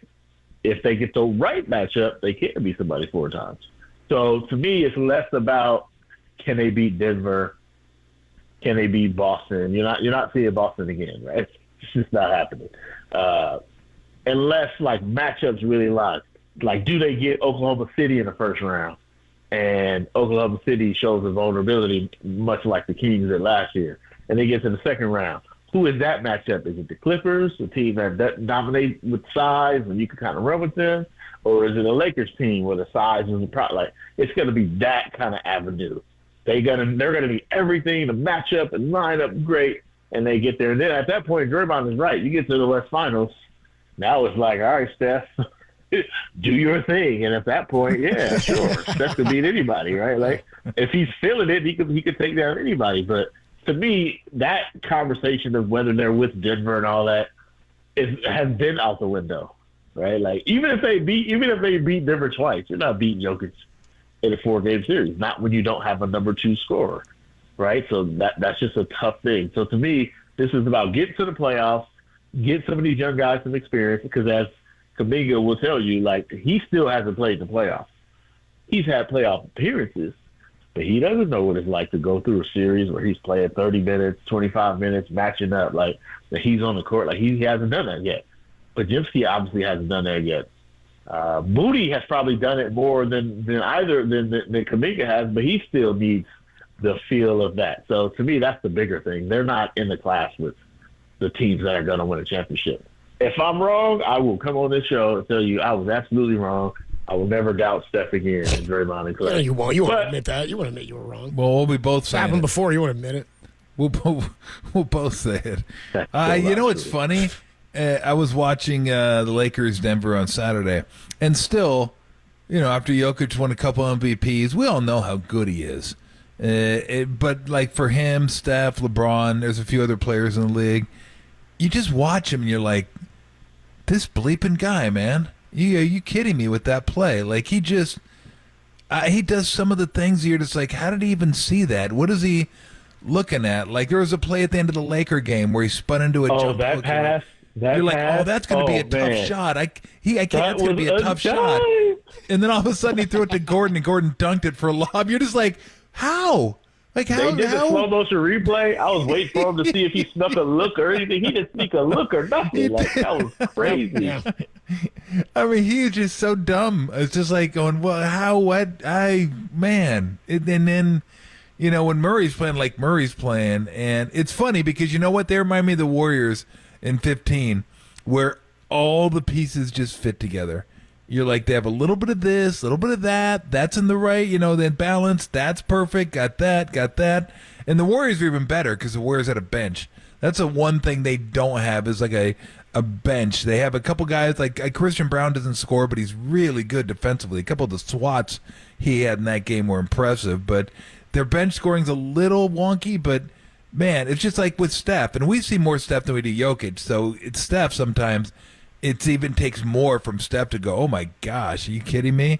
Because we see it all the time. I don't watch Jokic as much, but like players like that, you're just like, are you serious? Like there's just no way that just happened. And like I always say with Steph, the true sign of greatness is making great look normal. And that's what Steph does, and that's what Jokic does. And it's just so much. It'd be awesome to watch him play in a series. Watch those two guys battle. That'd be fun. Yeah, the difference is, and I think we've seen the switch happen, like with the Warriors in 15 and, even the championship years.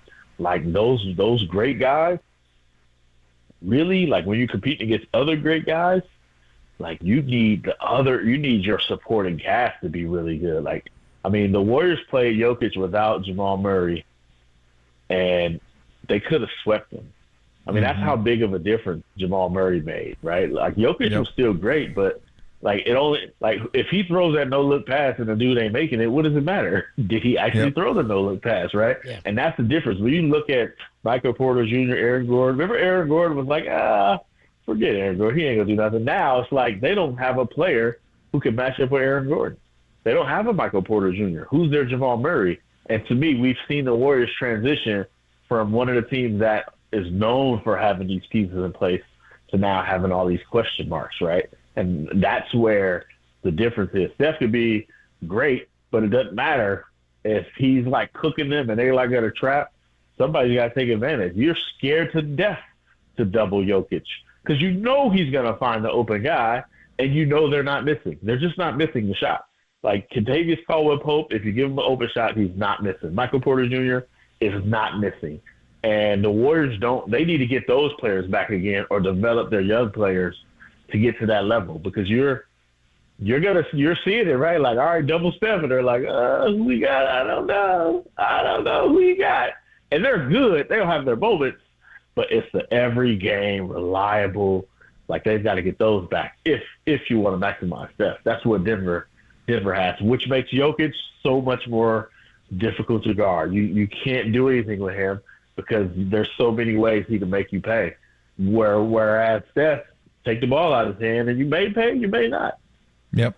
See, I was Yeah, go ahead, Tom. Oh, go ahead, Gopes. No. Go ahead. Wrap it up here. I was going to riff on Marcus here. Yeah. No. All I was going to say is, remember back in the day, they would double Steph. He'd get the ball to Draymond in the middle of the court, and you were dead at that point.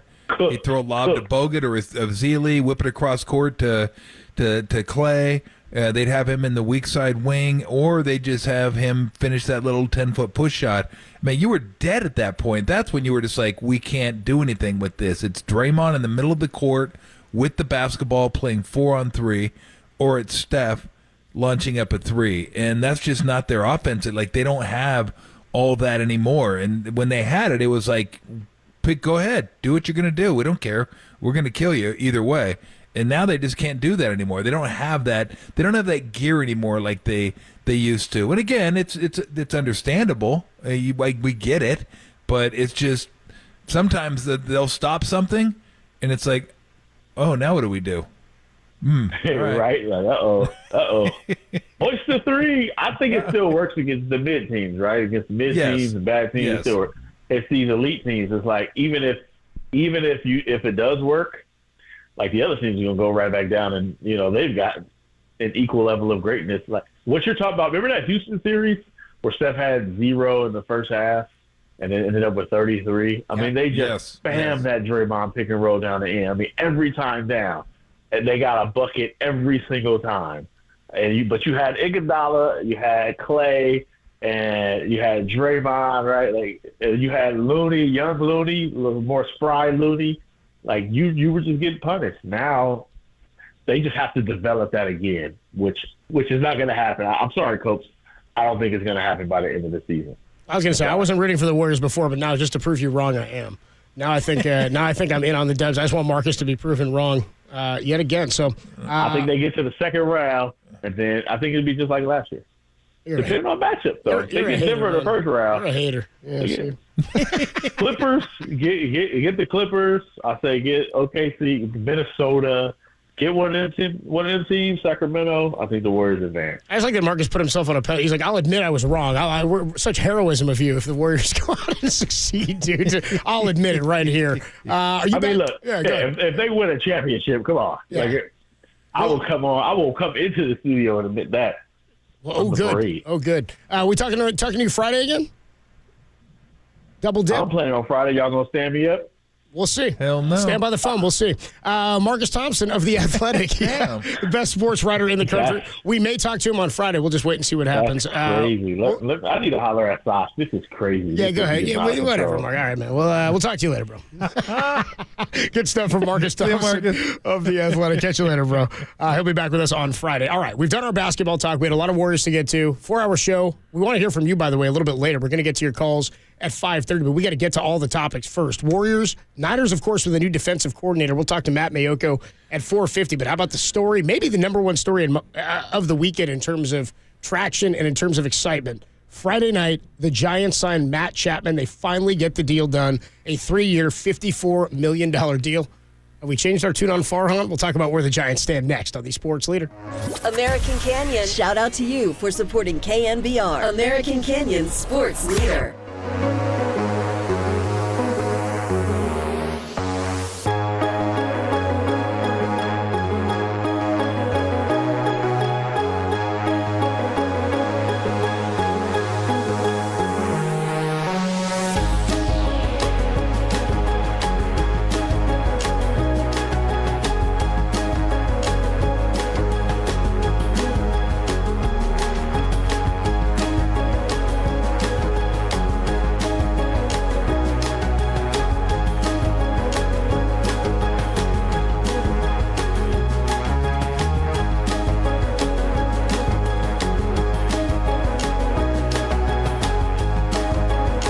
49ers have named Nick Sorensen their new defensive coordinator, along with hiring Brandon Staley as the assistant head coach. There's more on that. Trending. KNBR.com and the KNBR app.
Nation. Filter out the noise and kick it with KNBR on the gram for everything blue and gold. Follow the sports leader on Instagram at KNBR. 2-1. Chapman drives one the opposite way. This one carrying well. Gone! And a swing and a drive to right field. Yastrzemski is going to watch it. It is gone.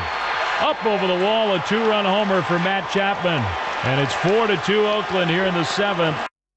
Tolbert and Copes with you Monday afternoon following a pretty busy weekend of Bay Area news across the sports landscape. The 49ers have a new defensive coordinator and a new assistant head coach. The Warriors got beat down badly but come on home after a 3-1 road trip. And the Giants, I imagine, made a lot of people happy. I thought that was the case until I turned on Murph and Marcus this morning, and people are like making excuses. As to like, I heard one of our promos there during the break, Tom, where a guy's going, yeah, I'm not giving Farhan his flowers yet. I think he just did this to save his own A. And I'm like, this, what? Yeah, everybody's trying to win, man. Isn't that just day-to-day life? Everybody just trying to save their own A? Trying to win. Just trying to get to the next day. That's all it is. He made moves this offseason that have made the Giants considerably better, and yet there's a vendetta against him. And it's like, I don't know how much they'd have to win and for how long. Because even like we said last week with Sabian, he won consistently. 97-03 was a great run. And yet people were like, this is ridiculous. Two years without the playoffs and no real future. And people were upset. Giants look like they may have a core of young players now alongside some vets. They look to me like a big league lineup, something we can get excited about at least day to day to know who may be in there. And I'm serious about what I said last week, and I'm standing by this. 84 wins. And I don't care what people were tweeting at me going, 84 is the goal. I can't believe that's the goal. The goal is to make the playoffs. Does it matter at the end of the year what you won in the regular season? Are the Giants and the Dodgers puffing their chests out to the rest of the league about 106 and 107 when one lost in the DS and one lost in the LCS? Like, it doesn't matter what you win in the regular season as long as you get into the dance. Matt Chapman, 3 years, $54 million. They announced it, and I'm interested what people feel about this. We'll get to some calls a little bit later in the show as well at 808 KNBR. They announced the deal as a 1-year, $18 million contract, but he has a $17 million player option for 2025 and an $18 million mutual option. Excuse me, it's another one for 26, a mutual option for 2027, which never gets picked up on both sides. There's up to $6 million in potential buyouts. Here's what Bob Melvin, his former and now current Matt Chapman's manager, he spoke to MLB Network about adding Matt Chapman to the team. Here's what he said about his clubhouse presence and what he brings to the Giants. I had a lot of experience with him. You know, obviously the defense is off the charts. He's got a lot of power. He walks. He does a lot of the things that, you want. And on top of that, my experiences with him, he is a terrific clubhouse presence. He's a leader. He's a tenacious player, and it rubs off on people and has really anywhere he's been. Yeah, good breakdown of who he is. I think it's nice to have a veteran presence there for a guy who's won, right? Like Michael Conforto came in as a vet, but he was coming off injury, something to prove. Matt Chapman's like a sought-after free agent, right? $54 million. What did you think of the deal in terms of the structure of the breakdown? And we'll get into what he brings to the team and what we think this does for the lineup. But just thoughts on the contract itself. I like it. I mean, it gives him the flexibility to go back in and be a free agent again. And the Giants, I mean, $18 million a year. It's 2018 and 16, so you're paying most of it on the top end.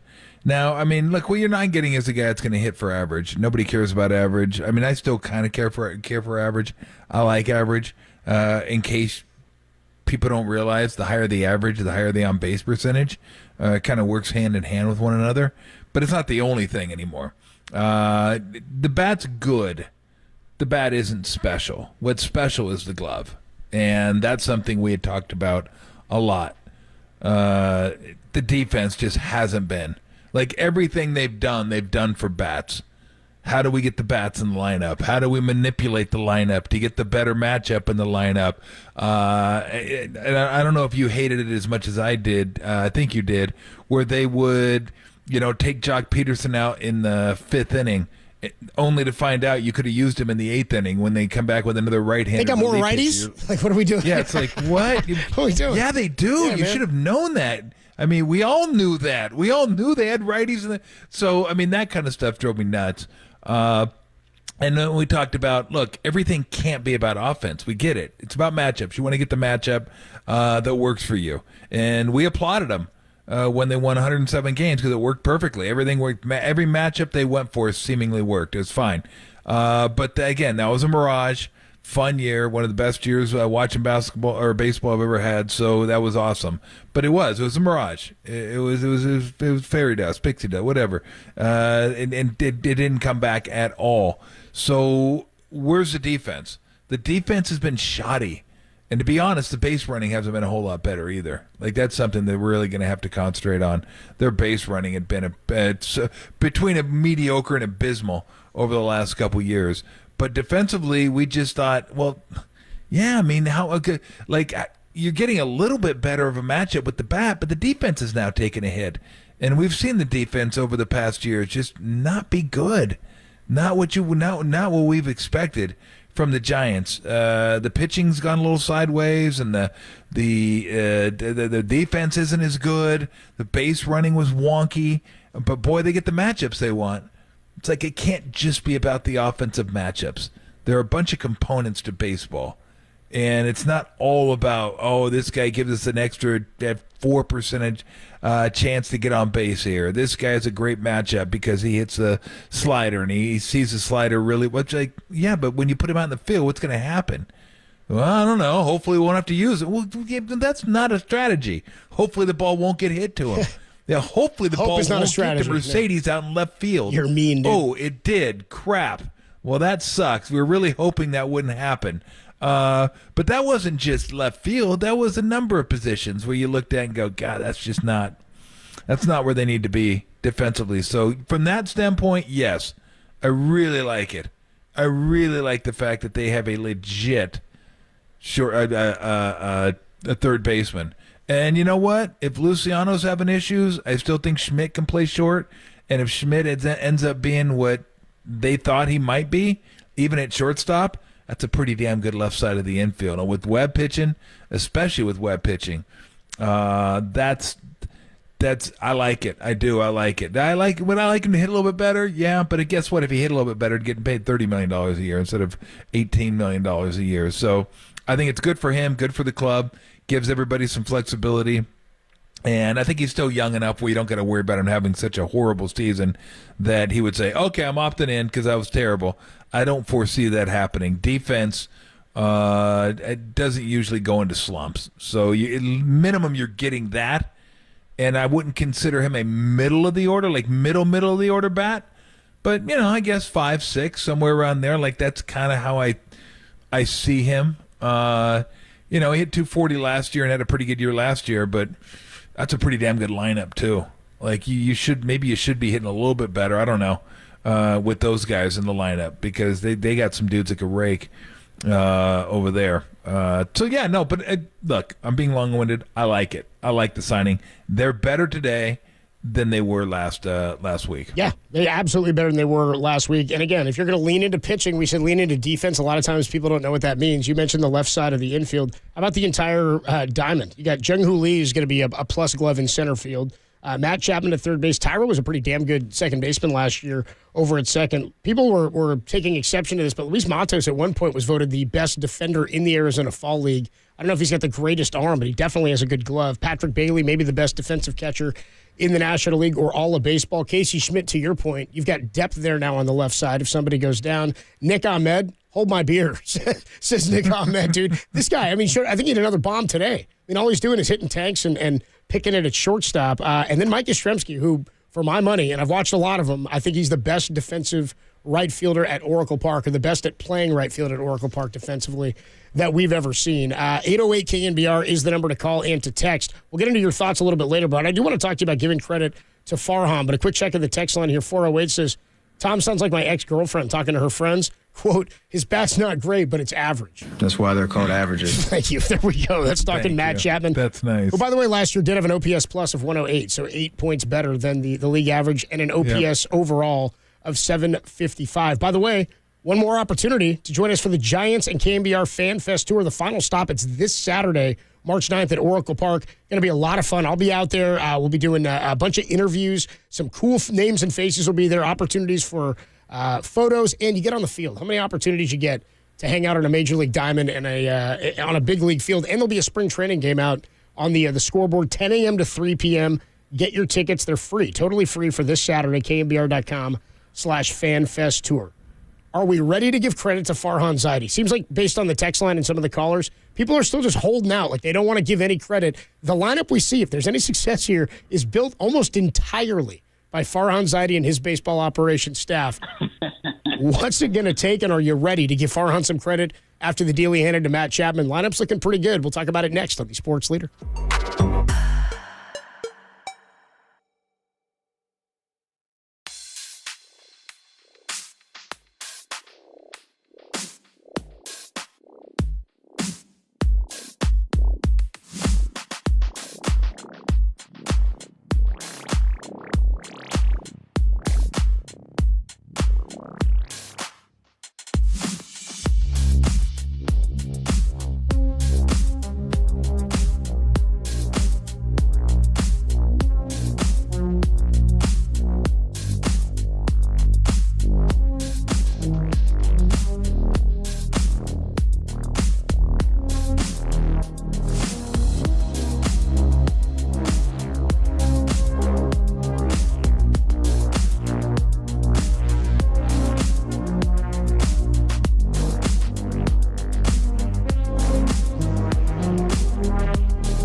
Listen to the Sports Leader anywhere, anytime. Download the all-new KNBR app. Now, Tolbert and Copes continue live from the KNBR Casino Matrix Studio. Casino Matrix Progressive Jackpots are here. Where are you? Just drop in. Please play responsibly. 1-800-GAMBLER. Tolbert and Copes back with you on a Monday afternoon. We spoke to Marcus Thompson. Whoa, there it goes again. Mike just falling off its stand here. Marcus Thompson of The Athletic joined us at 2:50. John Morosi, we'll catch up with him, talk a little San Francisco Giants baseball, as we're doing right now, at 3:50. And Matt Mayoko, Marcus, Morosi, and Mayoko. Mayoko at 4:50, talking 49ers and their new DC. The Giants added Matt Chapman on Friday night. I was pretty fired up about it. I thought this was an excellent addition. I immediately think it makes him one of the best defenses across the board in all of baseball. And again, everything's on paper. I said this on Friday night. I called into to John Dickinson, who was doing Dubs OT with Greg Silver, and the news broke. So they stayed on, took some calls. The thing that's outrageous to me, the anger, I've never seen this kind of vitriol for Giants fans leading into a season where there's more hope going into this year than we've had in probably the last 3 years. We had a texter last week who said, I think 2021 set us back or set them back. And I totally agree with you because I think it's too much fool's gold. We knew it was not as good as the record said, but we also didn't know there was going to be the drop-off at the level that there was. I mean, Brandon Belt had an insane year that season until he broke his hand in 110 games trying to drop the bunt down. Buster Posey, a resurrected career, then retires. Crawford got a new deal, but then was never the same after, like, he was an MVP candidate, it felt like, for the Giants that year as part of the 107. The issue I have is Giants fans forgetting that baseball seasons are different than any other type of sport and any other type of season.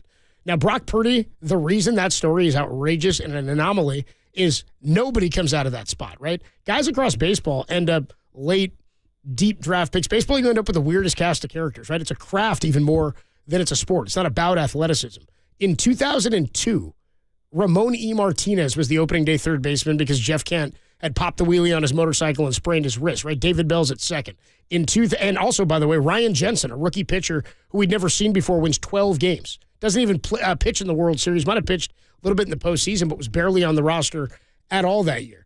2010. Sure, Buster Posey is the one that comes to mind, but You go, well, that's different. He's a Hall of Fame caliber player. You started the year with Benji Molina behind the plate and Todd Wellemeyer as your number 5 starter. The Giants went on and added Freddie Sanchez, who was hurt in 2009, didn't even play for him, and then got him on the roster. And he first 3 World Series at bats, he hits 3 doubles. Cody Ross was not a guy the Giants got because they thought he was going to help them big time. It was done to block somebody else. Rosters in baseball shake themselves out throughout the season. There are so many surprises, good and bad, for every team. It's impossible to get upset about moves that are made that on paper absolutely make this team better for the long haul. Here's what Bob Melvin had to say to Andy Baggerly. He believes Farhan should get out. He believes Farhan should get more praise. I'm shocked that people are still like, this is awful. Like, why aren't we more like excited about, hey, this is a big league roster. Let's see what happens here. Bob Melvin said, quote, we checked a lot of boxes along the way, a lot of boxes. So I'm very happy. Farhan has addressed everything we've been talking about. And on top of that, he was in on the top 2 guys as far as you could go. It's not his fault we didn't sign Ohtani or Yamamoto. We couldn't have gone any farther. He couldn't have done any more than he did. But then you look at the guys he brought in, plus how the offseason played out, and it's been really good. At least that's my opinion. It bothers me because Farhan has worked really hard during the entire offseason. I've seen how hard he's worked, and now we're coming into a spot where everything we've been trying to identify is coming to fruition. How would you grade, Tom, the Giants' offseason so far? Farhan keeps saying the offseason's over. I'm like, it is. We know it's over. But how would you grade the acquisitions he made to this point? I mean, it looks like the roster is just about done. That's what he says. Well, I think Farhan is really smart, and I trust that he's doing everything he can. And I think he's made some good moves. But really, for me, it's still about the roster and what the record is. That's where the proof is right there. Like, I don't care about how smart a move is or how I do. I mean, I shouldn't say I don't care. I care about the process. And I think the process has been pretty good during the offseason. I do.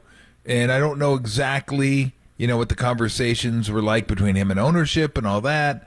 Ownership's always going to tell you, hey, here's a pen. You make out your own check.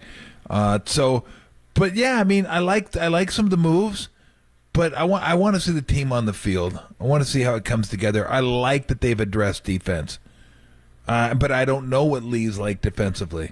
Supposedly he's pretty good. 5-time Gold Glover in Korea. I mean, defense travels. That's one you shouldn't be worried about. Even across seas, apparently. Yeah. Transcontinental. And his bat to ball skills are elite, I've heard.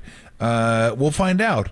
Like we'll see how it all comes together. I like the Hicks signing. I think it was kind of, not a huge risk, even if he has to be a reliever. But if he can't throw strikes, then yeah, maybe you're paying a little bit much for that. If he is a starter at any point, well, then now you're getting super bargain if you can get that. I still would like to see one more starter, but again, a lot of this is going to come down to the young guys that are playing, and that was one of the reasons he was brought here, was to upgrade the farm system. We'll see. I mean, they kind of unloaded the farm system last year. It's like, whoa.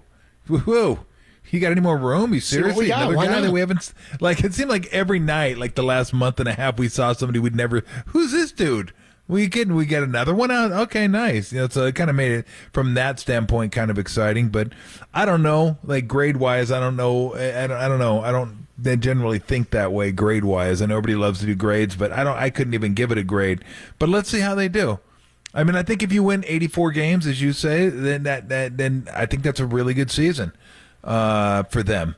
I think the division's going to be kind of cut in two, and it's going to be, right now it looks like Dodgers, D-backs, them, Padres are kind of in that 3-4 mix, and then the Rockies. But I don't see why they couldn't move to 2. If Chapman's a little bit better offensively, if Lee comes over and maybe he's like, ooh, wow, he's even better than they thought he was going to be over here. He's adjusted to the fastball.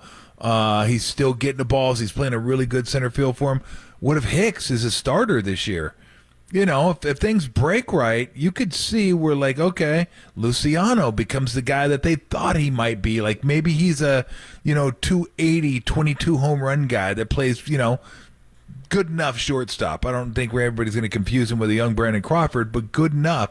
And so you start to see these things like Ray comes back, Cobb comes back, and when they do, they're pitching really well. I mean, a lot of things have to break right, but if they do, I think this could be a formidable team coming down the stretch. But I still want to see it first. And look, everybody, it doesn't matter because everybody's going to be mad anyway. Everyone's going to be mad because they expected one of the top 5 players in the game to sign here.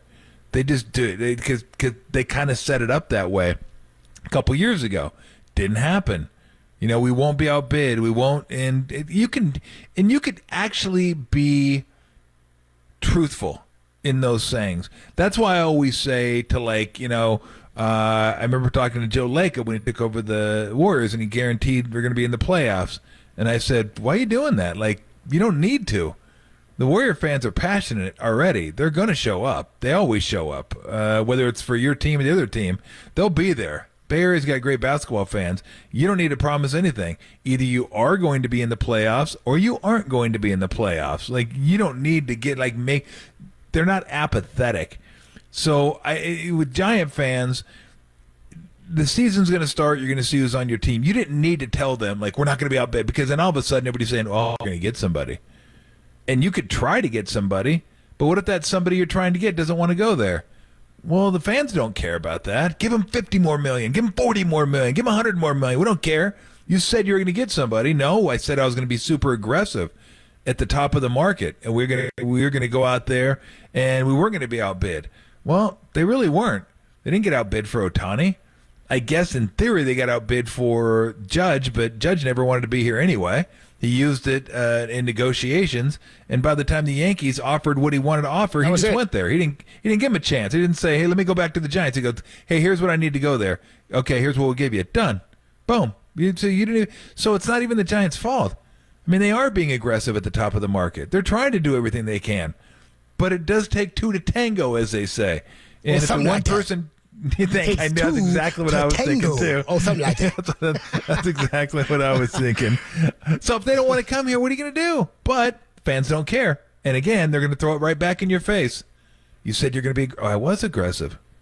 I did. We were aggressive at the top of the market. We weren't outbid. So where are they? Well, they don't want to come here. Why not? Why don't they want to come here? And the fans don't care. It's odd. They just know what you said. It's weird. It is weird. I mean, the lack of saying he's not been aggressive. They've gone after almost every top free agent since he's been here, and he didn't land him. But people are, again, I don't know why it gets ignored when we say, but neither did Sabian, and people just ignore that and go, yeah, well, they won 3 championships. But that's until it. that That's happened, all there is to it. Until that happened, people were infuriated.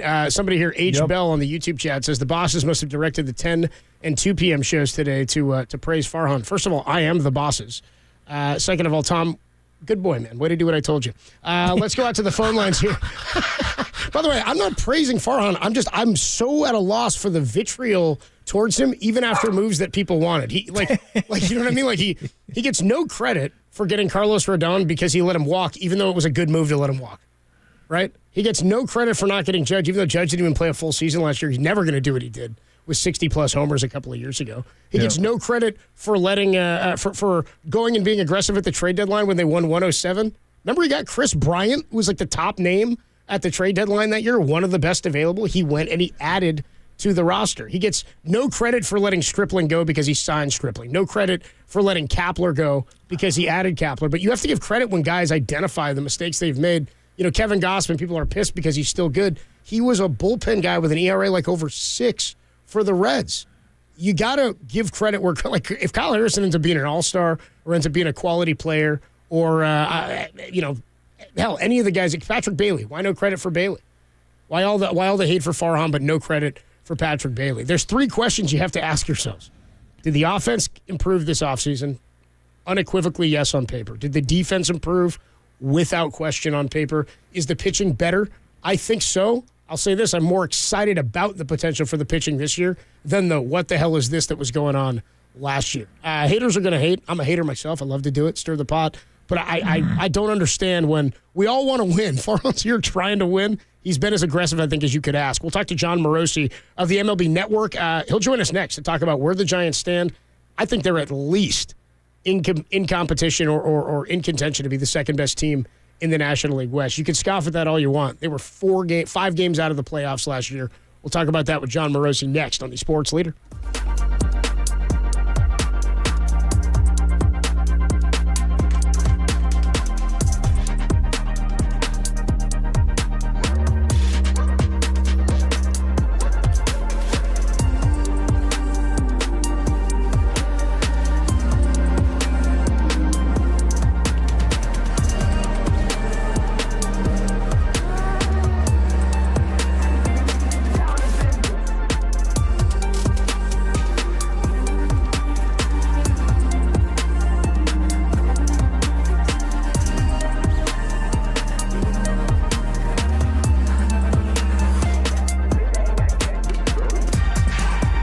Former Seahawk KJ Wright is joining the 49ers coaching staff to become an assistant linebackers coach. There's more on that story. It's trending, KNBR.com and the KNBR app. Hey, what's going on, everybody? Adam Copeland here. My good friend Steve Moskowitz is hanging out on the line. Steve, this is the time of year where people start getting their documents together. What happens if you go to file and you realize, oh my gosh, I've got unfiled tax returns? Then you call us and we'll explain all your options and what we want to do for you. The most common reason people don't file is because they just didn't have the money in the first year and they just made a mistake and didn't file the return. And the second year rolled around and they still didn't have the money and said, well, how could they file year two when they didn't file year one? Then becomes a lifestyle, a bad lifestyle. And the bottom line is we can fix all that, especially now when we're in traditional tax filing time, tax season. You know, I advise never drink and drive.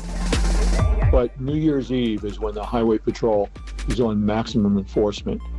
Traditional tax season is when the IRS is on maximum enforcement, and they're going to make some examples out of some people. You don't want to be an example. And these problems are fixable. They're totally fixable. Yes, even if you don't have the money to pay the taxes, that's okay. We'll explain all the deals for you. And then we want to do it for you, and then you can have a normal life. That's why you give Steve Moskowitz a call, 1-888-TAX-DEAL. It's tax season. You can find him online at moskowitzllp.com.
Tom Tolbert and Adam Copeland. Tolbert and Copes. Download the KNBR app and listen anywhere, anytime. We are KNBR 104.5 and 680, the sports leader. Tolbert and Copes with a Monday afternoon of an active weekend in Bay Area sports. Across the board, Giants, Warriors, and Niners all getting some stuff done. Well, the Warriors not so much. They did get something done on Friday against Toronto, just not so much yesterday against Boston. We're going to catch up in just a minute here. We're making the connection with John Morosi, an MLB Network insider. He's joined the show many times. He joins us courtesy of the UMA guest line. What's up, John? Adam Copeland, Tom Tolbert here in San Francisco, here with the Giants flagship. How you doing, man? Adam and Tom, I'm doing outstanding, my friends. Love this time of year. The Giants have been busy, even since the start of spring training. It's a fun team to talk about right now. Don't tell Giants fans that, man. Well, hey, here's the thing. I wish I could tell you that they got Ohtani and Yamamoto, and it's going to be the best season ever. I realize that ship sailed in December, but what I can say is that they've been very good at incrementally adding to the roster, and I think they've done a very good job of that here in recent days. I think so, too, and I think, I was a season ticket holder, went to a lot of games in 2007 and in 2008, and 2008 was a frustrating year because they were making the transition from Bonds. Tim Lincecum wins his first Cy Young. You got Matt Cain on the roster, but it was still tough to see what inventory they had. 2009, they win 88 games because they had taken all that inventory in 2008. I sort of look at last year like that for the Giants. They threw a lot of rookies and young guys up there to see what they have. They've got some pieces that are going to be gambles like every baseball season. But I think if you look offense, defense, and pitching, there's more to be excited about. And I think they've improved every aspect of the roster.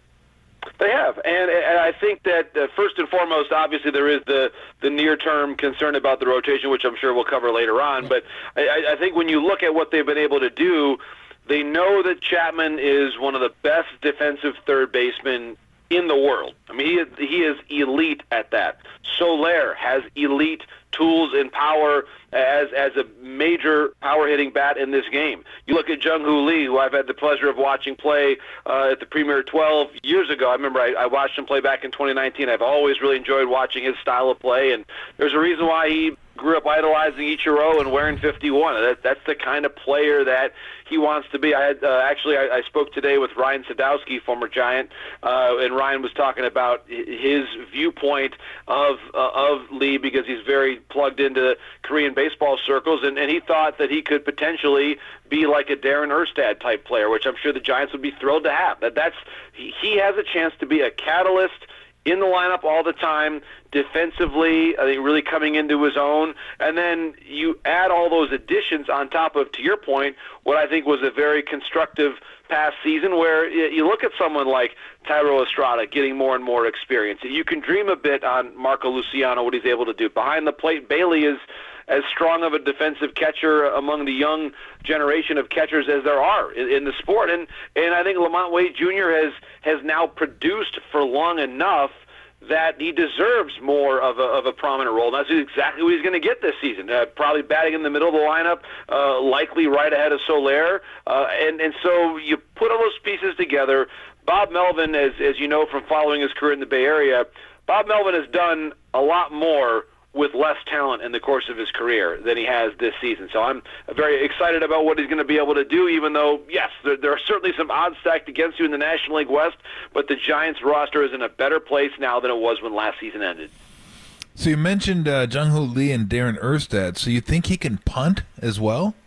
Now that's the thing. I have never been able to scout him, Tom, as a football player. Not sure if he would impact the game on special teams quite like Darren did for the Big Red there. It's a third of the game, John. Back in the day. Yeah, it's a third of the game. Yeah, right. So Erstad was a true dual threat. He was Ohtani before Ohtani, a punter and center fielder. It's a pretty rare combination. He was one of my favorites. I love watching Darren Erstad. So you mentioned the pitching. Where are you at? Because, look, if everything breaks right, if Hicks can become a starter, if Cobb comes back and pitches like he does last year, if Ray is able to come back, maybe with a couple months to go and pitches well, it seems like they're kind of Harrison. Can he throw the ball over the dish? They got Webb, and it seems like there's a lot of if everything breaks right, this could be really good. But it kind of seems like it seems like they're trying to thread a needle here with this staff. They are, and you use the word "if" a few different times in that great analysis of the Giants pitching, and that's the operative word here. That there is a lot of "if." Now, to be fair, and this is where I want to make sure I point this out to Giants fans. The Dodgers have some "if" in their rotation too. Okay, sure. They're not exactly a sure thing either. Look at Glasnow's career year over year. I'm certainly a huge fan of his stuff, but he's not been someone that's logged 190 innings. What I think that the Giants pitching staff really needs, and Jim Bowden, who I hosted a show with yesterday, made this point. I think it's a very important one. Hicks needs to be good, but he especially needs to be good early, because there's the belief that by the middle part of the year that Ray will likely arrive and that Cobb will likely arrive. Pitching staffs, it's amazing to say it. You think back to the years of Lincecum and Kane and Bumgarner, that group especially. Sanchez obviously had some great moments there too, that you knew those 4 or 5 guys. Vogelsong came in. I mean, you could rattle off that Giants rotation from that era. We can just recite it by memory off the top of our head. Pitching has changed since then, and it's become much more of a relay race than a here are my 5 guys and we'll see you with this group of 5 all the way through at least most of the year. It's just different now. Guys need more time off because they're throwing harder than ever before. They're asking their bodies to do things that human bodies have never had to do before in terms of the sheer velocity that we see. And so it looks like a relay race. And by that I mean you need Hicks to be good early. They hopefully will get good news on Wynn's ability to be part of the rotation. There's been some optimism. Maybe Sean Jelly can come in and give them at least a good half a season. They know that Webb and Harrison, I have a hard time imagining this team winning 88 games without both Webb and Harrison being good. That to me is almost a given. That is a must. It's how you figure out spots 3, 4, and 5. Because if you're patient enough and you get off to a good enough start, you should be able to, I think, have a much better second half than you do first half. And a key part of all that, of course, is the guy at the end of the game in Doval, who's extraordinary. So their bullpen, I think, and again, Bob Melvin's really good at this as well. He'll run a good bullpen. You've got an ace closer in Doval. The Rogers brothers, they certainly, I think, will have a very effective season as well this year too. So there's a lot. There's a lot to like there, but those big ifs for me, Tom, they all have to do with the first half of the season with the rotation. Second half is brighter. It's going to be better. But the first half, you need those ifs to be answered in the affirmative. Yeah, I'm picking up what you're putting down on the holes in the Dodger rotation. I was like, I wasn't buying it for a second. John Morosi joins us on the Yuma guest line here from MLB Network. What can you tell us about actually, let me go to the contract first to Matt Chapman. So I want to know, one, why was it phrased maybe the way it was as a 1 year with the other player options instead of originally 3-year 54? Also, the dollar amount. What do we make of the value of this contract relative to what was expected or projected for Matt Chapman? Well, first of all, the Giants did very well here. They waited. And waiting and time sometimes has advantaged Scott Boras in the past, and this is probably one instance where it didn't. And there have been reports out of Toronto, unconfirmed, about Chapman having an offer in excess of $100 million at some point in the last 12 months. I can't confirm that directly, but that has been reported. So obviously there was a bit of a misread of the market, if you will. And to be fair to Scott Boras and company, it was not the best market to operate in because you've had a number of teams, partially because of the media rights dynamics and the uncertainty there, pull back. And so it was just not the best year in which to find full value. I would say this, that if Chapman, and he, for about the first quarter of last year, was one of the best 10 position players in the game, I would say, if he can be that player for a longer period of time this year, and if the overall macro situation of baseball franchises and media rights is in a better spot in 12 months, then he's got a really good chance to go out in the market next year and get the contract that he didn't get this year. My reaction right now is that the Giants did exceedingly well, that Matt Chapman was a combination of unfortunate and also probably could have hit more, could have hit for a higher average and struck out less in the second half of last season. That would have made a big difference. So there were some combination of elements there that are the reason why the Giants got Chapman at a discount. But for me, he has a carrying tool, and he is being paid for defense and power. He's not really being paid for average. That's not has not really been his game the last couple of years. If he wants to get paid like a superstar after the season is over, he's going to have to cut down on the strikeouts and do some different things that make his overall profile better. But once you get to be a certain age, and he's 30 years old, you often nowadays, not always, but often can find yourself in a bit of a year-to-year limbo. And I think that's where he is right now. We'll see how he plays out. His performance, I think, should be better all around this year than it was last year, but it's going to have to be for him to find a way to make this contract look better in the final analysis. Are the Giants still in on Snell and or Montgomery? That's an excellent question, Tom, and a very important one. I think right now I will take Farhan Zaidi at his word from this week, where he basically said our off-season work is done, the heavy lifting. Now, there's an asterisk there, which is that if Wynn is all of a sudden out for longer than they expect, and based on how Cobb and Ray are doing, if they get some information internally, which again they're not going to run and share with us on the air. I'd love it if they did, but they probably wouldn't. To tell us, hey, actually Cobb's going to be a little bit later, or Ray's going to be a little bit later. Hypothetically, I'm not saying it's the case, but they will likely guard that information very carefully and then proceed accordingly, where maybe they put in one more phone call to Michael Lorenzen's agent. Hey, what about coming on? And so do I see them spending big for a Boras guy like Montgomery or Snell? Candidly, I don't. I don't expect that. Can't totally rule it out, but I don't expect it. If they do make a move for a pitcher, I would say it's more likely to be someone along the lines of a Lorenzen, who, when the time is right, when they've got a full rotation, Lorenzen has shown in the past the ability to pitch out of the bullpen. And I think that sort of fits what I would describe as the relay race mentality of modern pitching, of which and the Dodgers certainly have this philosophy, and that's where Farhan developed a lot of his hypotheses about pitching too. I mean, it's the same playbook with a little bit of a different portfolio, you could say, but it's the same idea of carving up the year in different ways to distribute the workload to whoever the best, healthiest pitchers are at a given time. Got it. John Morosi, the voice you hear a few more minutes with John on the UMA guest line of MLB Network. What can you tell us as it relates to Snell? We were looking up a couple things last week about his relationship with Bob Melvin. I know they had a spat at one point last season. We were reading one of the quotes where I think Melvin said he was cooked after a game where he pulled him fairly early, and Snell didn't like that. Is the relationship between them something that's a topic in this discussion? You know, it's an interesting question. I think that with Chapman, it certainly was a positive.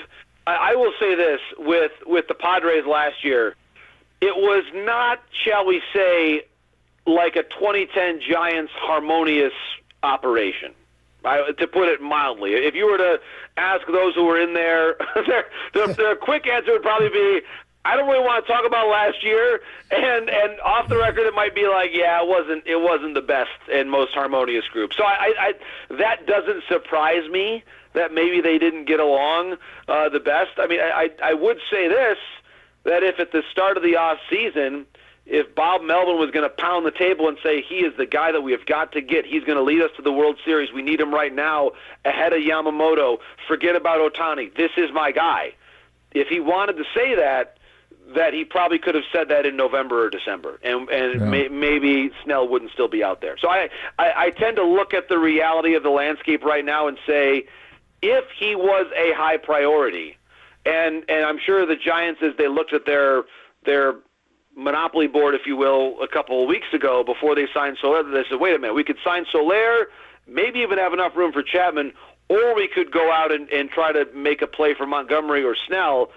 We see what they've done. And by the way, I think they made the right decision, because Soler is someone that they haven't had before, at least in a while. I mean, really, right-handed pure power like this, it's been a while.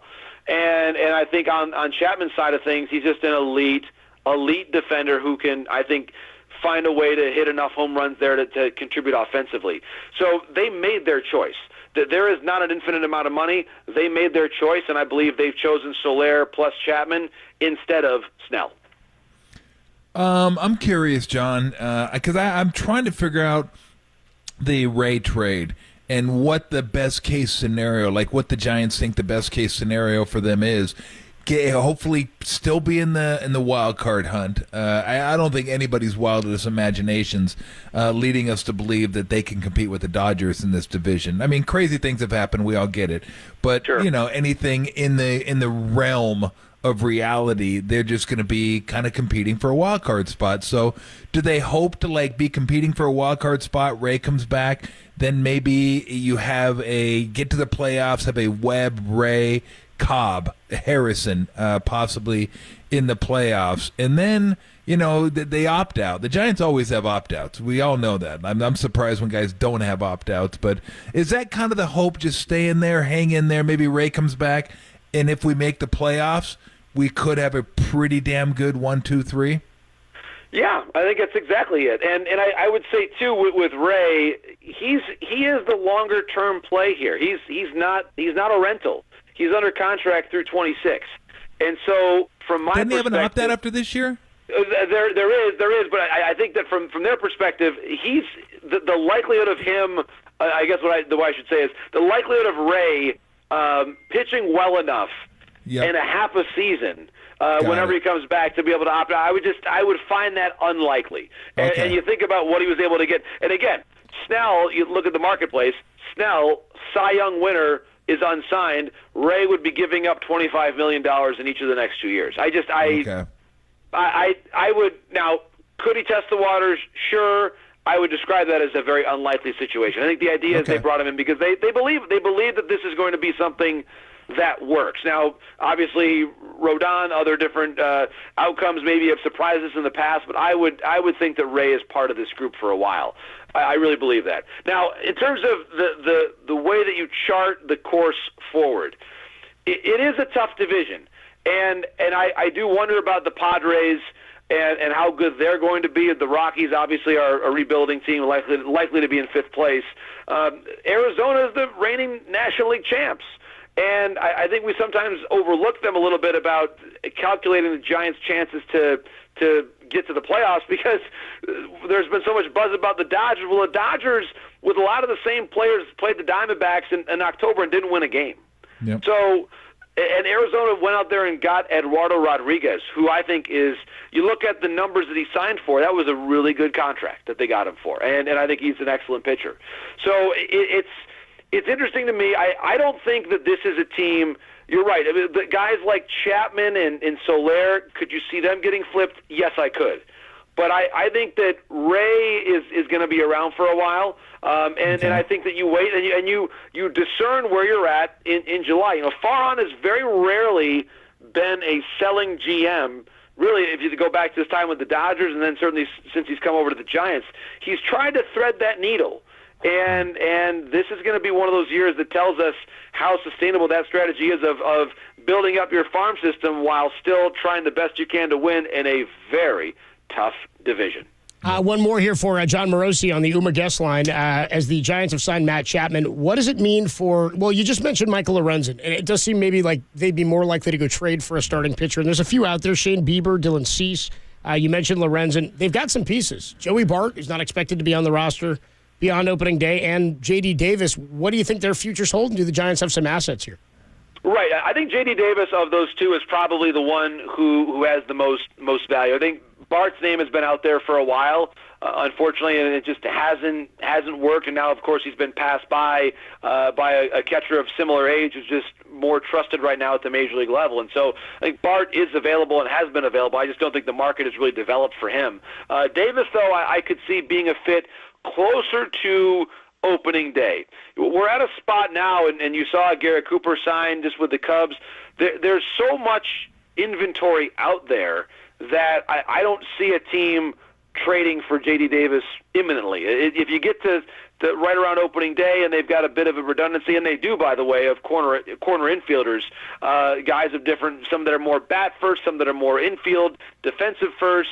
So I do think Davis, we could see move. There's some teams out there. I look at the Marlins as a team that is generally interested in pitching for bat type moves. I tend to think that they're going to set their sights a lot higher than Davis, candidly, if they end up pursuing a trade like this, because they're high-end pitching is so good. So but they are a team to watch, especially because Davis wouldn't cost them a ton.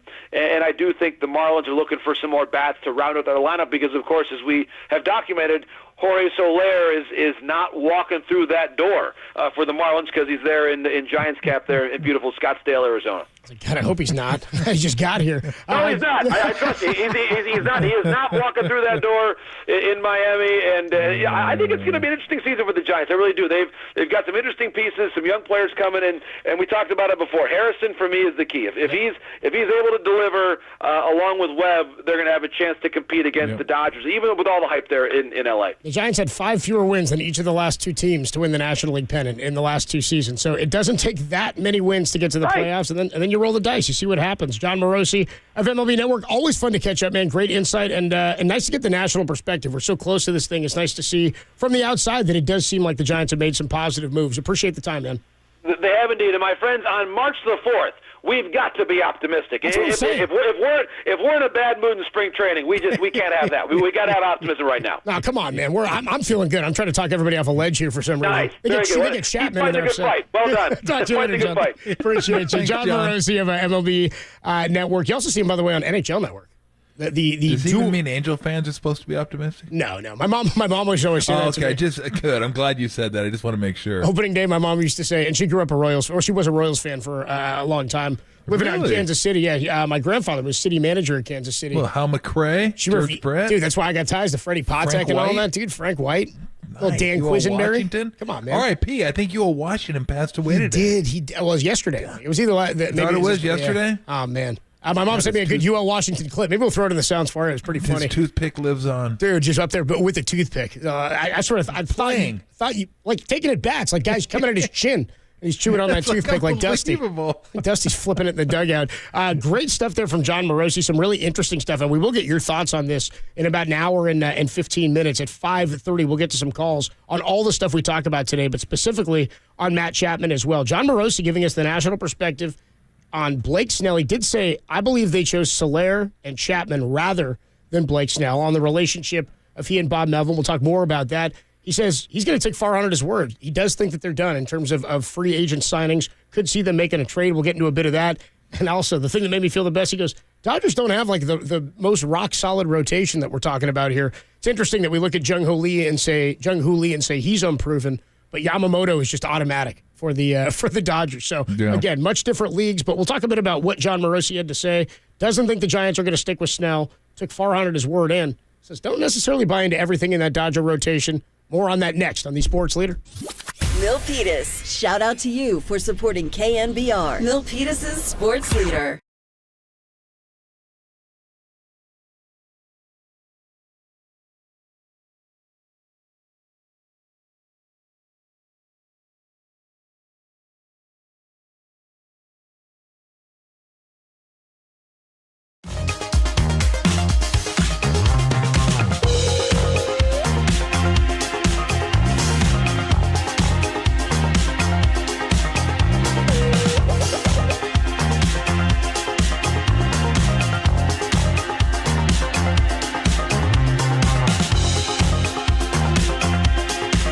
Giants assigned Matt Chapman to a 3-year, $54 million deal. There's more on that story. It's trending now on KNBR.com and the KNBR app.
Tolbert and Copes, or Tom Tolbert and Adam Copeland if you want to be formal about it. Got Google Nest? If so, listen to the sports leader at home. This is KNBR 104.5 and 680. Tolbert and Copes with you on a Monday afternoon. We are going to catch up a little bit later at 4:50 with Matt Mayoko, and we are going to get your thoughts on the Giants, the Niners, and the Warriors at 5:30. Do you want to get to your calls at 808-KNBR? Can also check in on YouTube, twitch.tv/thesportsleader, where we're streaming, KNBR.com, and the KNBR app. And we also are available on the text line at 808-KNBR, 808-415-808-5627 is the number. So we just talked to John Morosi. It was nice to get a national perspective on some stuff with the Giants because, again, when you're so close to it and you're watching everything right up in front of your face and we react to every little thing and every dodge or move, it's, by the way, we never even talk about, like, Teoscar Hernandez. That move that they made, too. The rich got richer, and now they're potentially going to be in on Blake Snell themselves. John Morosi, though, giving us the national perspective, saying there's some excitement in what the Giants did. They improved. And, again, I'd ask every Giants fan this. Did they improve offensively? Unequivocally, yes, on paper. And, again, if you're just going to say, well, they haven't proven it yet. Okay, nobody's proven anything yet. We all got to see it. But my point is, did they improve on paper offensively? Yes. Did they improve on defense on paper? Absolutely. Did they improve pitching-wise? There's definitely more intrigue and excitement around the pitching staff this year than there was around the pitching staff last year with Stripling and Minaya. Again, they've made some moves. Gabe Kapler, Tim said this in my ear. He goes, part of this vitriol and hate for Farhan, he thinks, comes from the style of play in which they ran the team as well. It's not just that they weren't developing talent at the rate people wanted them to, even though I think the rate has been fairly standard for how rookies get drafted, especially 2020. Kyle Harrison gets drafted now in 2024. He's going to be in the rotation. Like, that's pretty normal. For a high school pitcher, that's standard. That's pretty quick, actually. Same goes for Bailey. But in terms of whether or not or how people are upset and still angry and come up with vitriol at Farhan for moves he's made to revamp the roster to make them, I think, looking like a competitive team this year, a lot of that is going to be about the style of play. And I think this team will be more exciting to watch. Andy Baggerly joined us last week, and I asked him about the relationship between Blake Snell and Bob Melvin, whether or not that played a factor or will play a factor in the Giants pursuing him. Here's what Andy Baggerly had to say.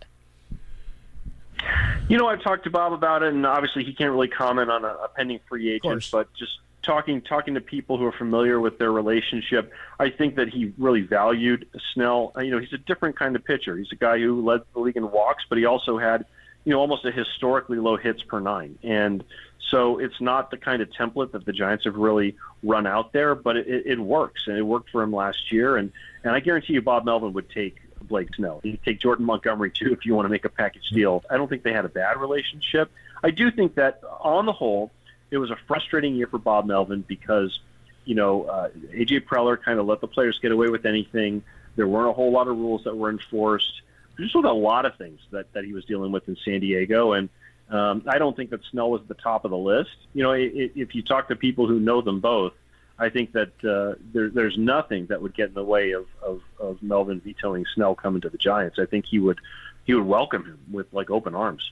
Winning does a lot. If you think he's going to help you win, it's going to make you successful. I mean, you put up with a lot when a guy is good, when a guy is helping you be victorious. For those who watch the newest episode of the Patriots Dynasty documentary, I don't know if you watched that yet, Tom, there's some wild stuff on the Aaron Hernandez stuff where, like, he got arrested. They called Belichick. I guess the Crafts did, and he's like, well, he hasn't been convicted. They're like, well, yeah, dude, but we can't be on the team now after this is happening. He goes, I would rather we play it out. Just see what happens. You know what I mean? He's like, dude, it's about winning. They're going to give this guy a contract. It's all about winning. The NFL is just a different beast. So what's interesting about that is he says, I have no doubt that he would take, I thought that was interesting phrasing there after what Morosi just told us. Bag said he would take a Blake Snell. He would take a Montgomery. Of course, it would help him win. Is it the preference? Here's what John Morosi said. I said, do you think the relationship between Bob Melvin and Blake Snell is a factor in any of these negotiations? Here's what John Morosi had to say. I will say this, with the Padres last year, it was not, shall we say, like a 2010 Giants harmonious operation, to put it mildly. If you were to ask those who were in there, their quick answer would probably be, I don't really want to talk about last year, and off the record it might be like, yeah, it wasn't the best and most harmonious group. So I that doesn't surprise me that maybe they didn't get along the best. I mean, I would say this, that if at the start of the off season if Bob Melvin was going to pound the table and say he is the guy that we have got to get, he's going to lead us to the World Series, we need him right now ahead of Yamamoto, forget about Ohtani, this is my guy. If he wanted to say that he probably could have said that in November or December, and maybe Snell wouldn't still be out there. Of course, if he had said that he wanted him ahead of Ohtani and Yamamoto, they would have said, why the hell we hire you? You got to be crazy. Of course we want those guys above this guy. Like, the point is this. Clubhouses, locker rooms are harmonious when you win. They're not when you don't. The GM and the coach, everybody loves them when you win. They don't when you don't. I don't remember anybody that disliked Farhan when they were winning 107 games a few years ago. They didn't credit him. They didn't credit him, though. We believe in Farhan. In Farhan, we trust. That was it. That was it. And now they don't trust Farhan at all. Look, that's the only thing that gets fans off your back as a manager or a general manager or president of baseball ops, whatever. Winning. That's it. That's the only thing.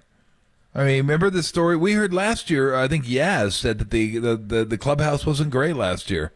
They didn't have everybody pulling in the right direction last year. It was just different last year. Well, yeah, you're not winning.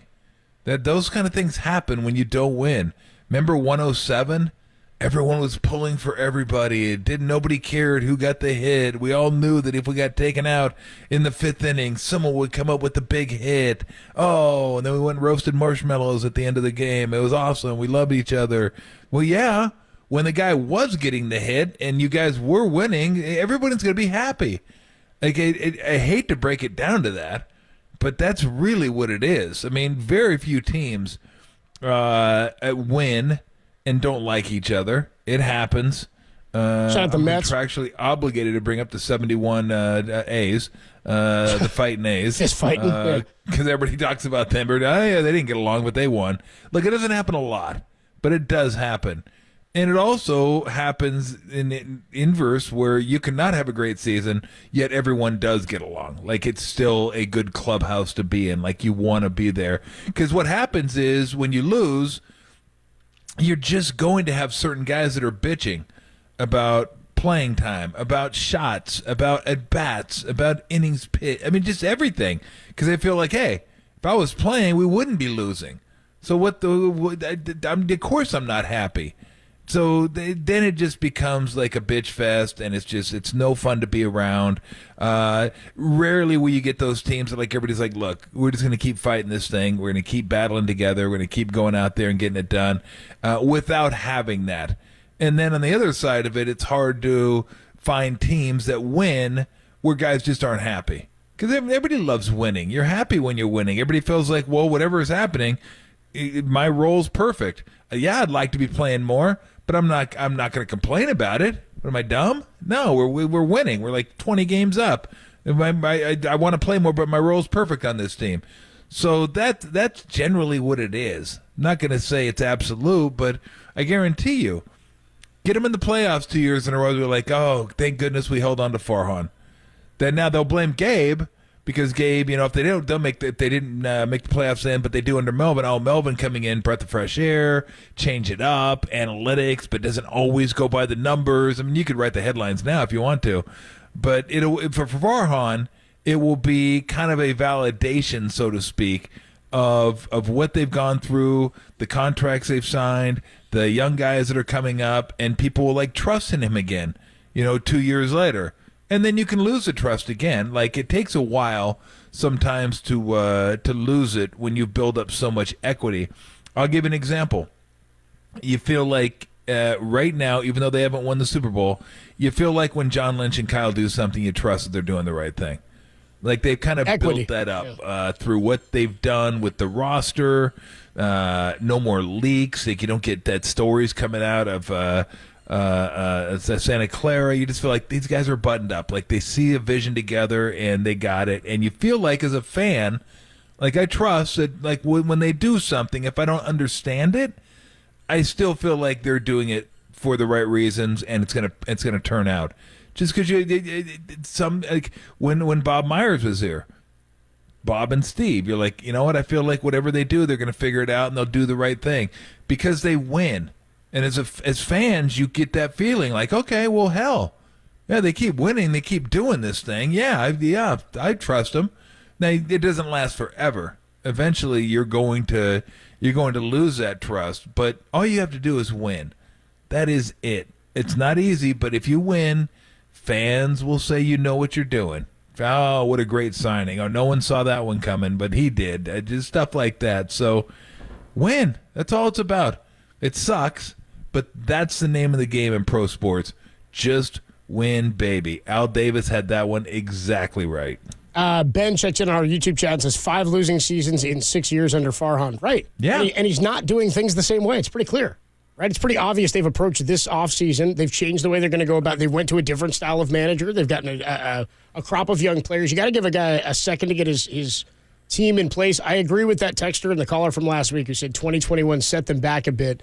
That said, I agree. Let's see what happens. If this wave doesn't work, obviously it's time for a change. But he was given an extension because you're in the middle of trying to figure things out. Had they pulled Farhan out of this at the end of last season or not extended him, then you're just sort of working blind. And you're like, all right, now we got to get somebody else in here and see what this guy's even willing to do. I'm not saying this is going to work, but it's definitely a different way to approach this thing. You got a different manager. I think this team will be more exciting to watch than the ones we've seen in the past. 415 on the text line says, didn't the Padres have a bad locker room environment last year? How much of that was Melvin's fault? How much of that was the Padres just being the Padres? A lot of it was the Padres being the Padres, and a lot of it was A.J. Preller, the GM. I think it was more about he and Melvin's tension and him undercutting the manager than it was about Bob Melvin and his relationship with players himself. He's a well-respected guy across baseball. We're going to catch up in just a little bit at 4:50 with Matt Mayoko. We do want to get to your calls a little bit later as well at 5:30 to get your thoughts on the 49ers defensive coordinator situation, which has now been handled or ironed out, Matt Chapman signing, and where the Warriors stand among the powers that be in the NBA. When we come on back, the Niners have a new defensive coordinator and a new assistant head coach. Is Brandon Staley going to be making decisions alongside Kyle Shanahan on the sideline? We'll talk about it next on the Sports Leader.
Listen to the sports leader anywhere, anytime. Download the all-new KNBR app. Now, Tolbert and Copes continue live from the KNBR Casino Matrix Studio. Casino Matrix Progressive Jackpots are here. Where are you? Just drop in. Please play responsibly. 1-800-GAMBLER. Oh! Tolbert and Copes with you Monday afternoon.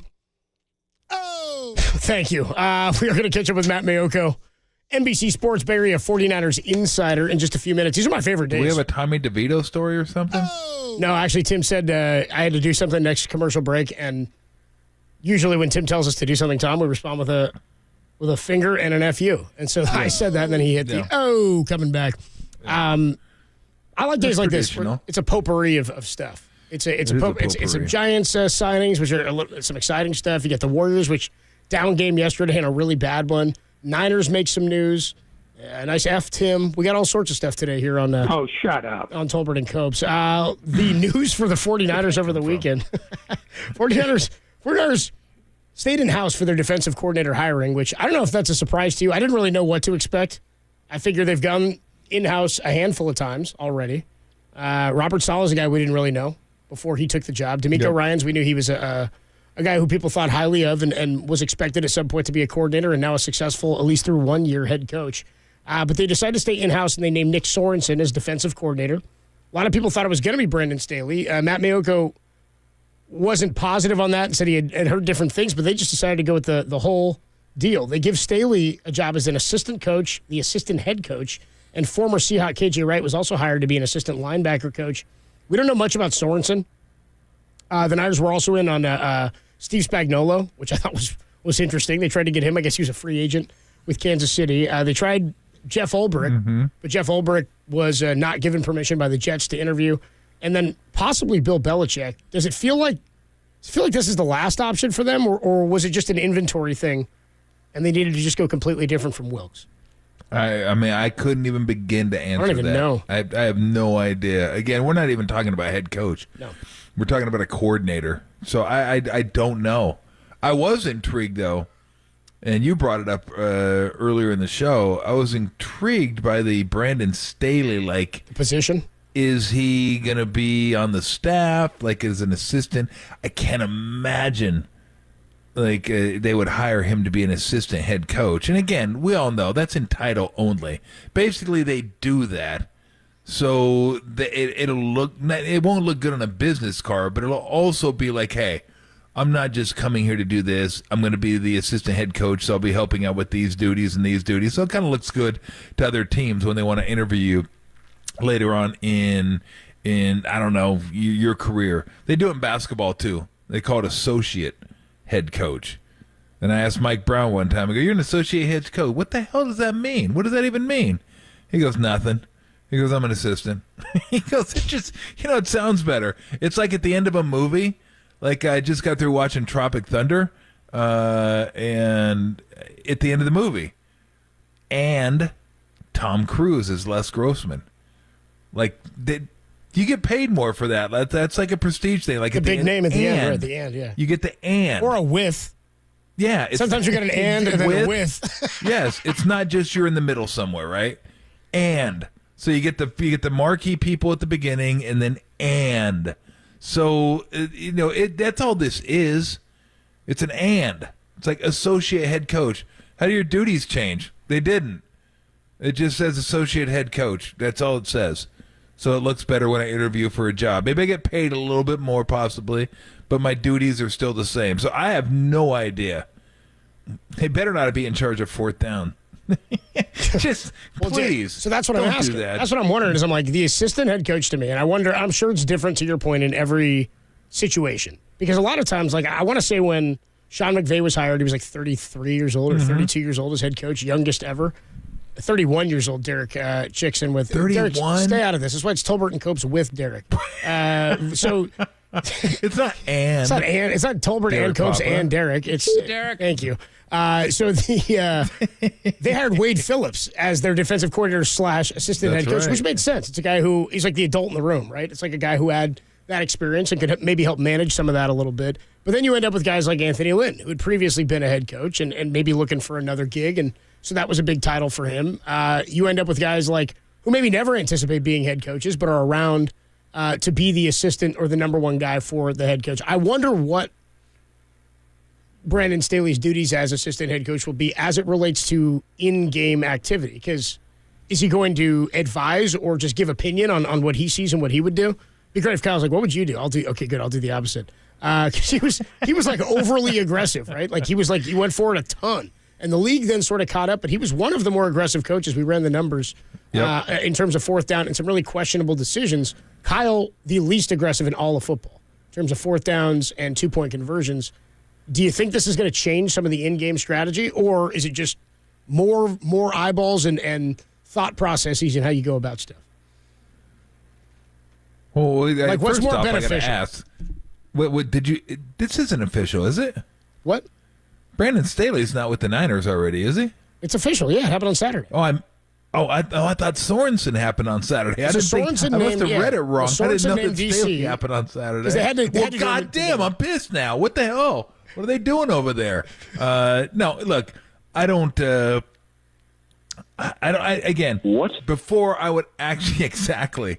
Before I would get like, I'm not going to get upset, but I have to know what his responsibilities are. Like, what are the responsibilities? Is it, look, we want to bring you in here. Maybe he didn't want to be the defensive coordinator. Maybe he didn't want to take a step back. So, look, we're going to give you the associate head coach or assistant head coach title. We really want you to be in here to help with the defense. Yeah. Like, you're going to help Sorensen with the defense. He's never done this before. You've done it. That's going to be your baby. You're going to be in charge. Not in charge. Sorensen will be in charge, but you're going to be working in collaboration with him. It's not going to be like you're going to be sitting in like with Kyle, and you're going to be like 50-50 partners. Like, okay, I was like, what do you let's think? go to the meetings. Like that, I do not see at all. Like that, the only way this makes sense to me is he'll be helping out with the defense because the defensive coordinator now doesn't have a lot of experience. He does. He was really good at it, especially with the Rams. So he could help with that. He can like oversee some stuff. Again, look, Kyle is what Kyle is. Like when it comes to analytics, he's not changing. Like he believes in. Now I could see him change a little bit, maybe be a little more aggressive. And there are things that I probably would be a little more aggressive with. But like I get it. I tend to lean toward kind of normal football, like normal 80s football, I guess. Like 4th and 1 at your own 27. Nah, let's punt it. I'm not going to go for it here because a lot of stuff could happen. But I guess the easiest way to put it is I'm not a laminated chart guy. Like, what does it say? All right, do what the chart says. Do what the chart says. Do what the chart says. It seemed like Staley in a lot of situations was that, but that ain't changing. There's no way he's coming in here and like, hey, do you want to understand the benefits of going for it 4th and 1 at your own 22, Kyle? No, I don't. Shut up. Go help with the defense. How about a midfield for great field position for the opposition? Work on that. So that is my best guess, is that he's brought in, given the title, so it looks good, and he maybe gave him a couple more bucks or something. It looks good to other teams, which I'm sure he wanted, and he's going to help with the defense. Like, he's going to be there to help with the defense and kind of get this thing going, and that Kyle's going to do what he does. And then, look, I don't think it hurts to have another set of eyeballs there, so I'm sure he'll weigh in on certain things. But let's be honest, he ain't weighing in on the offense. He's not going to tell Kyle stuff that he doesn't know. He may see something here or there, like, hey, look, because he knows defense. This is the way you're playing. This is the way they're doing this. This is the way they're doing that. And again, he's obviously really smart. He must be. The guy didn't spend much time before he was the head coach. So either he interviews well and I don't want to crap on him completely. I just hated some of the decisions. I literally hated them. And I thought they should have done better with the talent they had. Many times they gave up many big plays. But look, that's then, this now. But I think he can be an asset. I do. Just like, again, I'm not kidding with this. If they start going for it like willy-nilly on 4th down, there's no way they're going to. I will throw my remote through the TV. I will. Because I need to watch Niner games. I don't have to watch Charger games. I did that to myself. Like, I can't blame anybody for that. That's on me. because I decided to watch a Charger game. Like, you get what you get when it comes to that. Like, I got to watch the Niner games because we're talking about. So if you're going to subject me to that again, Tom's got a rough. I'm not going to react well. You got a rough fandom, dude. Chargers, Angels, and Hornets. That's weird. Let's go back to the phone lines. I kind of let the Chargers I don't really feel any attachment to the Chargers, especially since they moved to L.A. Screw them. I kind of liked them when they were in San Diego a little bit, but I don't even have an NFL team anymore except for the Niners. I mean, again, I don't want to say I'm a Niner fan because that's an insult to Niner fans who feel like it's a gut punch when they lose. I don't feel that. But I want to see them win. I mean, if there's any team I do root for and want to see win football games, it's the Niners. Absolutely. I want to see them win. Then baseball, it's the Angels, and basketball, of course, the Warriors. But, yeah, I mean, it's an insult for me to say, oh, yeah, I root for the Giants, but not like not like Giant fans do. That's Angels for me. And trust me, that's a rough day. I get enough nut kicks per year. I don't we can all sit and commiserate and have beers together. To be honest with you, so literally this year before the season starts, opening day, I am going to have my son just kick me right in the nuts and just preemptively, so I kind of understand where we're heading into the season, and I won't expect as much. So I think that's probably going to work out better for him than me. But he's an Angel fan, too. So maybe I'll kick him there, too. Yeah. We could just do it to each other. He's stand back and forth, just trade blows. Now he's mad at me. He's like, Dad, what'd you do to me? Why? Why'd you do the Angels? Why not? Here's an idea. Why don't you give me half the money you were going to bet? Then we'll go out back, I'll kick you in the nuts, and we'll call it a day. Tom, how about you take the money you were going to spend on an MLB package for this year? Yes. I'll take you out back, I'll kick you in the beans, and we'll call it a day. Let's go out to the phone lines. And by the way, we are going to get to your calls call it a day. On Matt Chapman, the defensive coordinator, and the Warriors' woes yesterday in Boston after an 8-game road winning streak. We'll get to those calls at 5:15. Let's go out to the phone lines now at 808 KNBR. Big League Chew is in San Francisco. Big League Chew on the assistant head coach, Brandon Staley. What's up, man? You're on KNBR. Gentlemen, thanks for the call. Tommy, real quick, you kind of hit it on the head. You talked about Mike Brown. What's your duties? He's like, I'm still an assistant. I mean, we just had Anthony Lynn, who was the assistant head coach. It's kind of a rhetorical question here, but what was his duties the last couple of years under the Kyle Shanahan regime as the assistant head coach? You know, he was the Super Bowl champion running back, backup to Terrell Davis and everything, and now he goes to Washington Commanders, but we didn't really know what his actual role as the assistant head coach was. Probably run game, some offensive stuff. So with the Brandon Staley hire, I think this is a really nice, I wouldn't say an alleviation of pressure, but, Kyle's all offense all the time. And I think with Sorensen being promoted within and a Brandon Staley hire, I think this is really like, hey, Kyle, that's your baby. We're going to go 28 points a game, et cetera. Now let's get some guys in here that you don't have to be in every meeting, right? You don't have to be the guy that's kind of double checking every box and all that. So, again, Tommy, to your point, the assistant head coach, it's kind of a title. It looks good, especially after Staley got let go from Chargers. It's maybe a little bit of a kind of a pillow that he landed on, to go to his next gig. But, I think that this is a big thing for the defense to kind of get a more of a focus, and hopefully he can get the Sorensen and all the other guys kind of on track to get back where we want to be. Thanks, guys. No, appreciate the call, man. Absolutely. And look, this is an agent thing, the associate head coach thing. Because no team's going to think to give somebody an associate head coaching job, like an associate head coaching title or assistant head coach. The coach isn't really going to think about this. It's an agent thing. Look, we want this title. Whether it comes with a few more bucks or not, it might. It's going to look good to other teams that you're an associate head coach. That means you have the responsibilities of a head coach, even though you might not. And again, the only reason I know this because I asked Mike Brown, and it could be different in football, but I'm assuming not.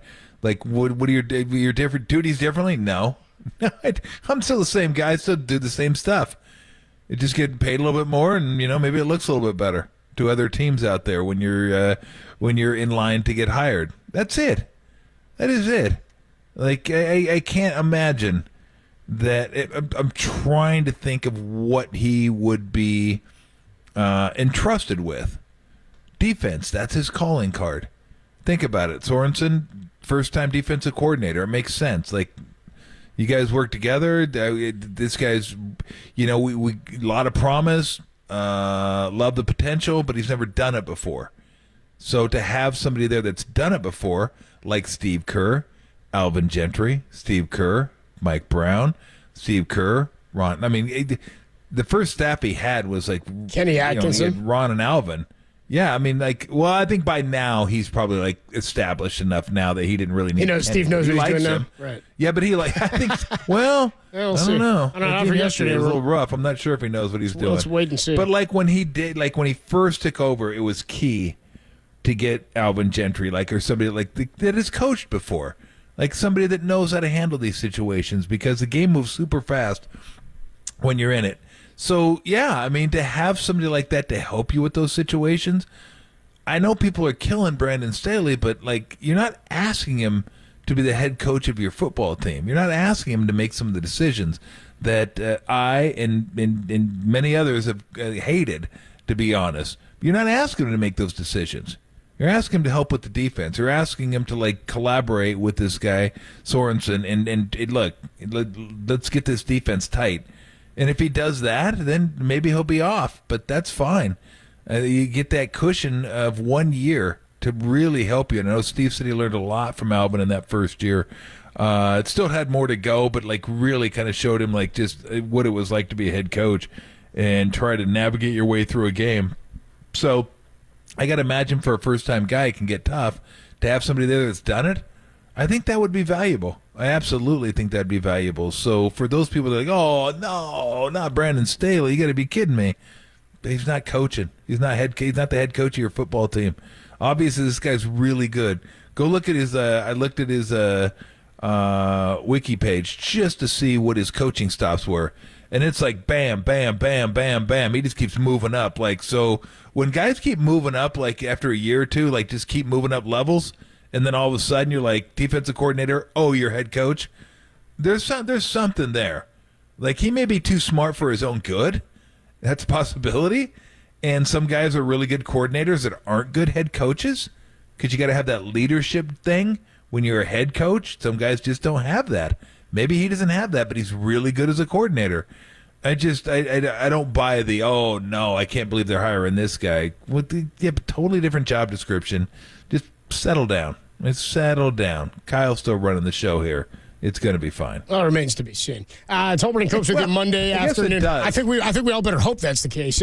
Brandon Staley joins the coaching staff, as does KJ Wright. Nick Sorensen elevated to the defensive coordinator position. We'll talk about all of that with Matt Mayoko, our 49ers insider from NBC Sports Bay Area. He joins us when we come on back. And then we've got a lot of topics today. We want to get to your thoughts on those. A brand new call segment, It's Your Call, is coming your way at 5:15. It's your call. But first, Matt Mayoko on the DC hiring and Brandon Staley hiring by the 49ers. That's next on the Sports Leader.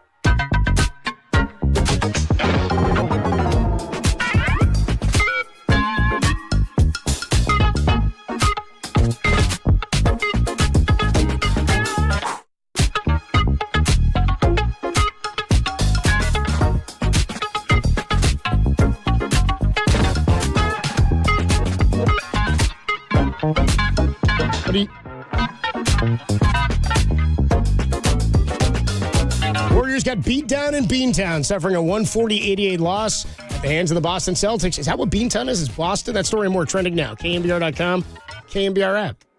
Hey, what's going on, everybody? Adam Copeland here for O'Donnell Financial Group. There's a lot of stuff in life that's difficult. It's even more difficult to start planning for when you hit retirement. Retirement planning and investment management, it's all about knowing the overtime rules, right? Because there are no do-overs in life, especially in retirement. If you're looking for a local fiduciary right here in the Bay who's licensed when it comes to loans, investments, insurance, basically everything money-related, please give my guy a call. It's Greg O'Donnell at the O'Donnell Financial Group. For the last 3 decades, he's been helping people like you get a peace of mind by planning for retirement. You can give him a call at 866-496-2300 or go online at O'Donnell Financial Group. That's 866-496-2300 or online at o'donnellfinancialgroup.com. You owe it to yourself to know that you're going to be able to live the life in retirement that you've always dreamed of. You've been working hard for it. Make sure you're setting yourself up correctly. Call him now, 866-496-2300 or online at odfigroup.com. O'Donnell Financial, because planning is a process, not a product.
KNBR at your pad on your Apple HomePod. Tolbert and Copes now continue on KNBR 104.5 and 680, the sports leader.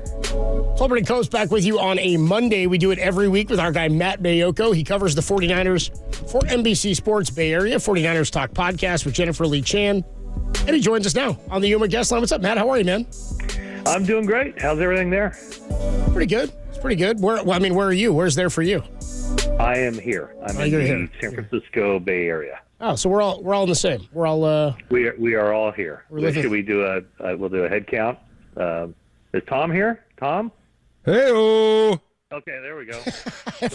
Gang's all here. Present. Gang's all here. I was thinking about you today, Matt. You know what I like about Matt, Tom, is Matt's a man of honor and honesty. Absolutely. He said Kyle Shanahan told me they think they'll have the DC wrapped up by the end of this week. Sure enough, dude, here comes Saturday, and they wrap that thing up. And it wasn't just like one guy or the other. It was the whole thing. Brandon Staley and Nick Sorensen. It's going to be a different dynamic to the defensive room than we've seen in the past. What do you make of this deal, and what does it mean for how the defense will be run this year?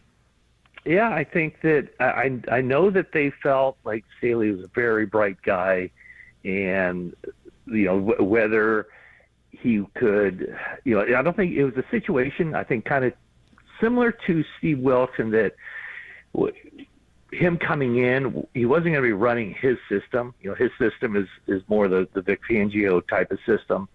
but they liked some of the ideas or many of the ideas that he had.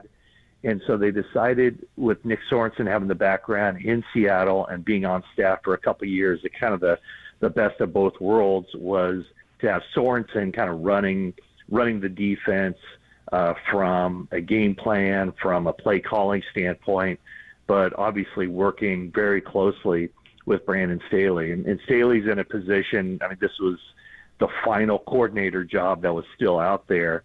And I think, Brandon Staley, after the 3 years with the Chargers and all the, how that didn't work out all that well, he kind of needed to take a step back and not necessarily reinvent himself, but certainly get traction again and try to build back up. If he wants to be a head coach again in the NFL, which I'm sure he does, oftentimes you have to take that step back.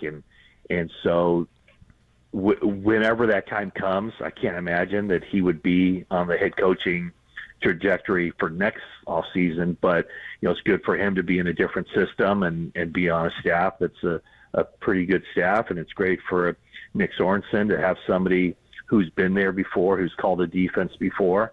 And then also with Anthony Lynn leaving to become the Washington Commanders run game coordinator, it has you have another head coach, a guy who's performed that duty for 3 years on Shanahan's staff that he can kick things around with as well. And don't they give him the associate head coaching title just because, well, one, he probably asked for it. Two, there's not really a job like he can't be defensive coordinator. And they wanted him to be there to help basically with the defense. And maybe he can, to him and Kyle talk about what defenses are doing against their offense. But it just seems like, hey, I want to be the associate head coach, so it doesn't seem like I'm taking a big step back, and it looks good on the resume, and I can move forward. But he's going to basically have the responsibilities of, I guess if you wanted to put it, like he's going to be the guy that helps out Sorensen and coordinates with the defense. Yeah, I don't know exactly what his title is going to be. I know assistant head coach or associate head coach is kind of kicked around. But to me, whenever he has that kind of title, it's helping on both sides of the ball. I mean, there will probably be times where Kyle Shanahan will consult him about, what do you think the upcoming defense is going to do against our offense? What are they going to run against us? So I'm sure a lot or most of his efforts will be on the 49ers defensive side of the ball, coming up with ideas and different ways that the defense can evolve. But I would imagine that Kyle Shanahan is very open as well to saying, hey, take a look at our offense and tell me what you think. Where do you think this upcoming defense is going to try to attack us or try to create things difficult, create some difficulty for the offense. So I do know that, he didn't have the greatest reputation. He kind of had that reputation of the smartest guy in the room with the Chargers. But from what I understand in the past, beginning with when the teams had those joint scrimmages, the joint practices back in, I think it was 21, the summer of 21, John Lynch and Kyle Shanahan spent time with Staley, and they came away from those conversations really impressed because they didn't know him at all before that. He had been with Chicago, he'd been with the Broncos, and then just the 1 year with the Rams. And so also coaching against him for 1 year, Shanahan was very much in tune with what they were doing defensively that 1 year he was with the Rams. And so I know Shanahan has always viewed the defensive coaches who have given him the most problems and thought, I want to bring them, I want to bring that person aboard. And it certainly sounded like the 49ers kicked the tires on Steve Spagnuolo too, that they were with him coming up on the end of his contract. They certainly pursued the possibility of bringing him to the 49ers, and that kind of prompted the Chiefs to go out there and sign him to a new deal. Talking to Matt Mayoko, our 49ers insider from NBC Sports Bay Area, joins us courtesy of the UMA guest line. Since Brandon Staley's getting a position that I mean, I know on the defensive side this hasn't really existed. Anthony Lynn was there previously and a former head coach. Do we know if he reached out to anybody else? Was Bill Belichick a guy that was called for this, or is this not the right situation for someone like that? This is only a guess. I don't know this for certain, but I would be surprised if he didn't reach out to Bill Belichick. And I don't think anybody expected, Bill Belichick to be the next 49ers defensive coordinator or Pete Carroll. But knowing that Shanahan has a good relationship with Belichick, I would be really surprised if they didn't talk in some form, whether it's, what would you be interested? Would you want to join the staff? What do you think? What should I be looking for from the next defensive coordinator? Anybody that you would recommend? I would be really surprised if, when one of the great coaches of all time is out there as a free agent, regardless of his age. I would be really surprised if Shanahan did not at least make a phone call and have some communication with Belichick. So Copes and I went over this last week, Matt. I'm just curious to get your thoughts. So I'm going to list some players for you. Ayuk, Trent Williams, Kittle, Debo, Armstead, Hargrave, Bosa, Warner, and Ward. Will all those guys be on the team next year? Oh, boy. I think so. I wouldn't be shocked. And the reason I say that is because they are in a very good situation right now with the cap from the standpoint that they are basically, the quarterback position is playing for free. Essentially.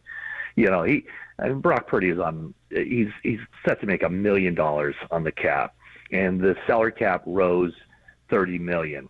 Now, at some point, they're going to have to make some difficult decisions, and but when is that time? I think they can keep the band together this season, make another run, get some rookies, and see how. They have 11 draft picks. I don't expect them to be big players in free agency. So with 11 picks and 6 of them coming in the first 4 rounds, they have an opportunity to get some good players at positions of need or positions that might be a need a year from now. Yeah. So let's just say if, you draft a tight end that turns out to be one heck of a player, or you name the position, wide receiver, cornerback, whatever, offensive tackle. It might, by seeing a guy for 1 year, it might put the team in a position where the old Bill Walsh theory comes through of rather get rid of a player a year early than a year late. So it might force them, or might kind of help them, I guess I should say, make a difficult decision. But for this year, it's not out of the realm of possibility with any of those guys. A lot of them are on contracts where they don't gain a whole lot of cap room this year. But, to your point, you have to plan ahead. And so, on some of those guys, you would take a bullet this year. You'd have to bite the bullet and take on a lot of dead money, but you would be clear next year of that salary. But I think with the state of the team right now, and, they have been in win now mode for quite some time, it makes more sense to me to keep the team together. You still got a roster that's going to be considered, very conservatively speaking, one of the top 4 or 5 rosters in the NFL. And so I think you want to give your chance, the best chance possible to win now.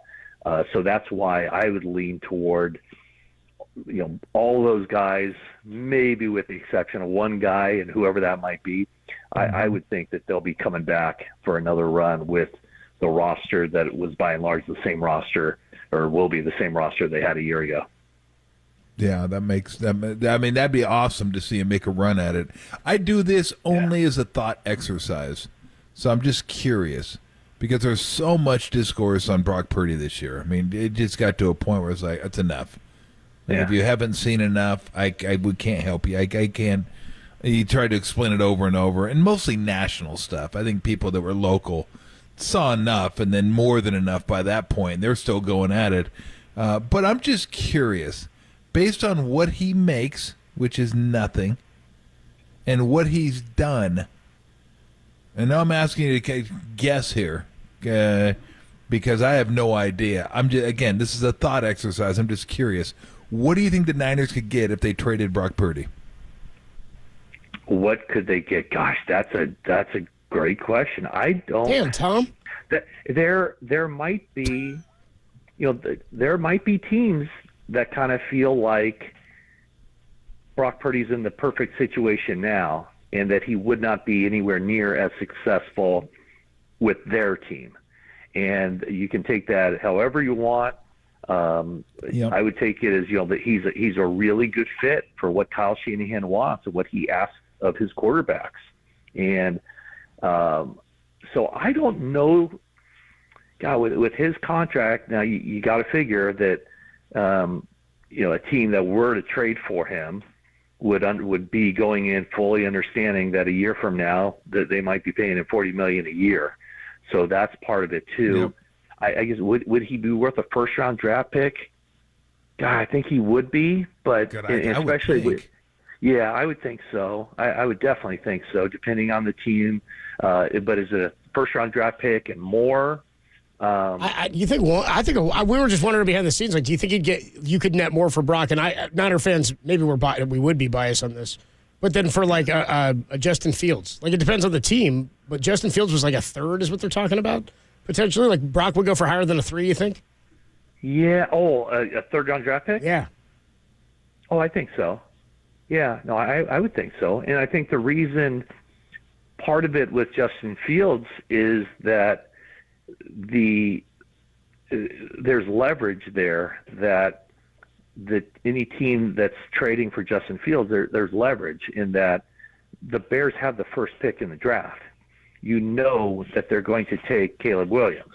Yeah. So therefore, you also know that Justin Fields is either going to be a backup or, he's not going to be around. Would he be the backup year one? Would they keep him? I don't think so. So from that standpoint, there's nothing. There's not a whole lot of leverage that the Bears have. It's basically the highest bidder, right? I mean, if there's only one team out there that's interested in acquiring Justin Fields, then that price will probably be a third round draft pick. But if there are multiple teams, whether it's the I don't know. I mean, with the Falcons, the Steelers, the Broncos, perhaps. If there are multiple teams out there now bidding for Justin Fields, now that price tag goes up. But yeah, I mean, Brock Purdy is the final pick in the draft. Has given the 49ers first round draft pick, or better than that. I mean, a lot of first round draft picks don't live up to expectations, and a lot of them, don't produce. Brock Purdy has given the 49ers a top 5 pick in the draft type of production in a very short period of time. There's no reason to think that he's not going to continue to get better and better.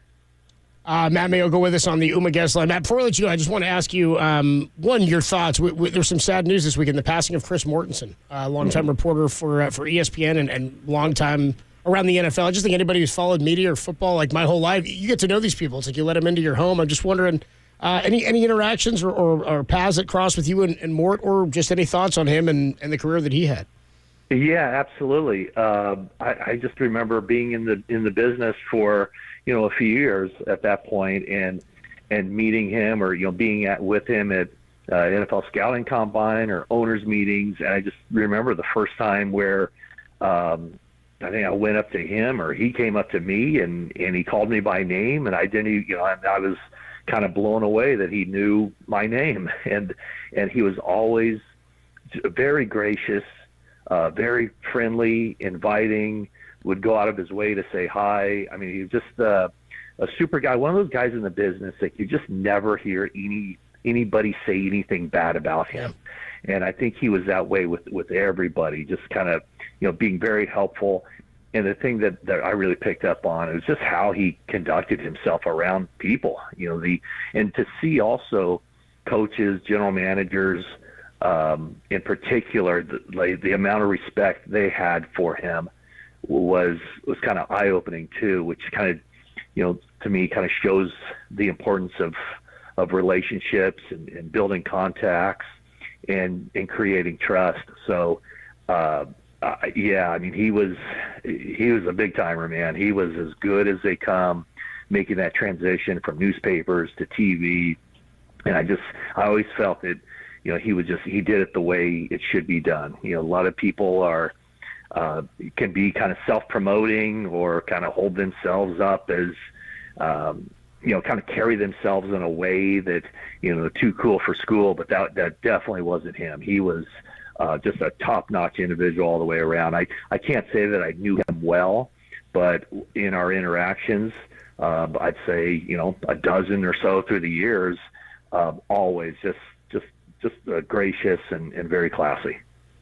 Very cool. Yeah, thanks for a little insight on that. I think that's, again, it's sort of a shock when something like that happens, and it was suddenly, and it was very sad. And a guy that anybody who's followed ESPN or the NFL for, again, my whole life, I feel like I've followed Mort, and it was a sad day yesterday to learn of his passing. It was, and I think the last time I saw him a couple times, probably 3 or 4 times after his diagnosis, and he didn't look the same. You could tell that he was weak and kind of frail, but always his attitude never changed through that. So yeah, definitely a blow. I think I was watching the NFL scouting combine. I came home on Saturday from Indianapolis, and I was watching the combine yesterday when that happened. It just kind of, I don't know, it kind of hit me like, wow.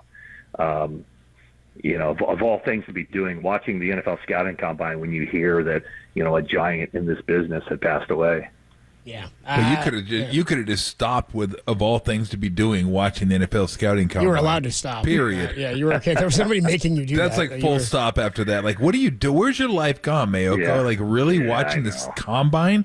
I know, it's pathetic. Absolutely pathetic. And I'm also the guy who's like, people are like, who do you think performed well at the combine? And I'm generally the one who says, come on, get a life. You get a life. Like, why are you watching? And then you are watching and then I'm sitting at home watching it. Yeah, God. I should not have admitted that, but I just that's just sad. My heart breaks. Well, in his own words, hey, Tom. Yeah, go ahead. Yes. Tom, I do it so that you don't have to. How's that? I'm taking one for Matt, the team. I mean, I love you for that, but you don't have to. You don't have to I either. Still won't have to. All right, beginning next year. I won't anymore. No, not going to happen. I know he said he won't do it anymore. Starting next year. Okay, very good. I like Tom said it's sad. I literally would rather a gravel enema than watch the combine. Oh wow. Yeah. Okay. Yep. Yeah, there you go. Did you say literally? Yes, absolutely. Oh wow. Okay. Yep. And he knows where to get him at a good price. Matt Mayoko, NBC Sports Bay Area, our 49ers insider. In his own words, Matt, pathetic. Matt, we'll talk to you next week, bro. Sounds good. Thanks, guys. Oh, great stuff from Matt Mayoko. Says he would be shocked. He says it wouldn't surprise him at all if he called Bill Belichick to talk about that same sort of position that Brandon Staley got. I asked Derek if he thought that was a possibility. He said, I don't know. Derek, what do you know, man? What do you know? Eat ass. When we come on back, a brand new caller segment. How about this? It's your call. Derek. Callers, 808 KNBR, 415-808-5627.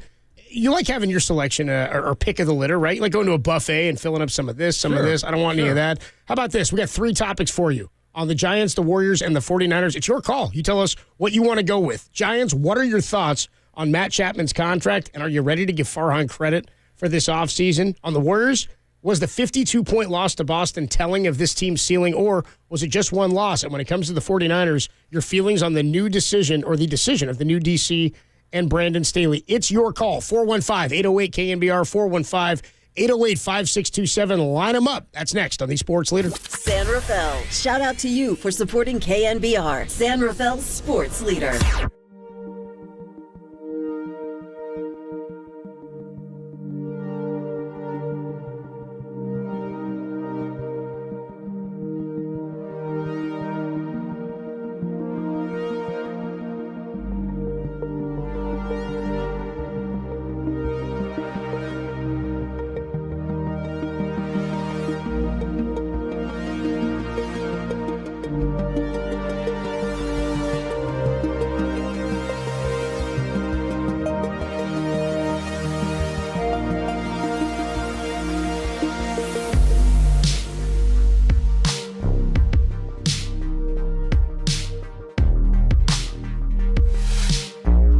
49ers have named Nick Sorensen their new defensive coordinator, along with hiring Brandon Staley as the assistant head coach.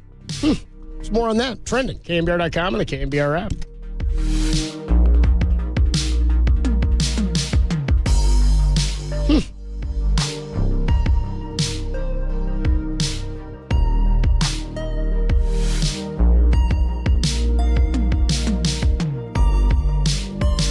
Hey, what's going on, everybody? Adam Copeland here for Underdog Fantasy Hoops. Still going on.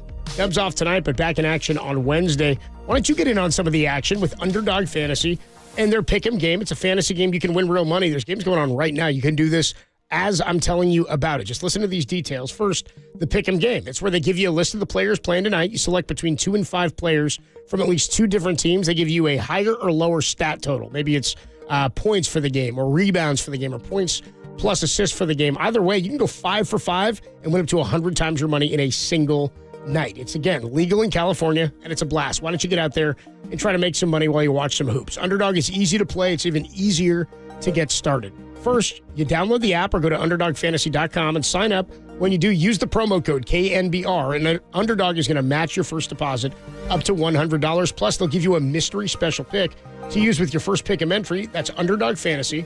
Promo code KNBR to get your first deposit of $10 or more, up to $100 matched. Plus, you get that special pick. You must be 18 or older and present in a state where Underdog Fantasy operates. Terms apply. Concerned with your play, call 1-800-GAMBLER or visit www.ncpgambling.org.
Check the mic and make sure it sound right, boys.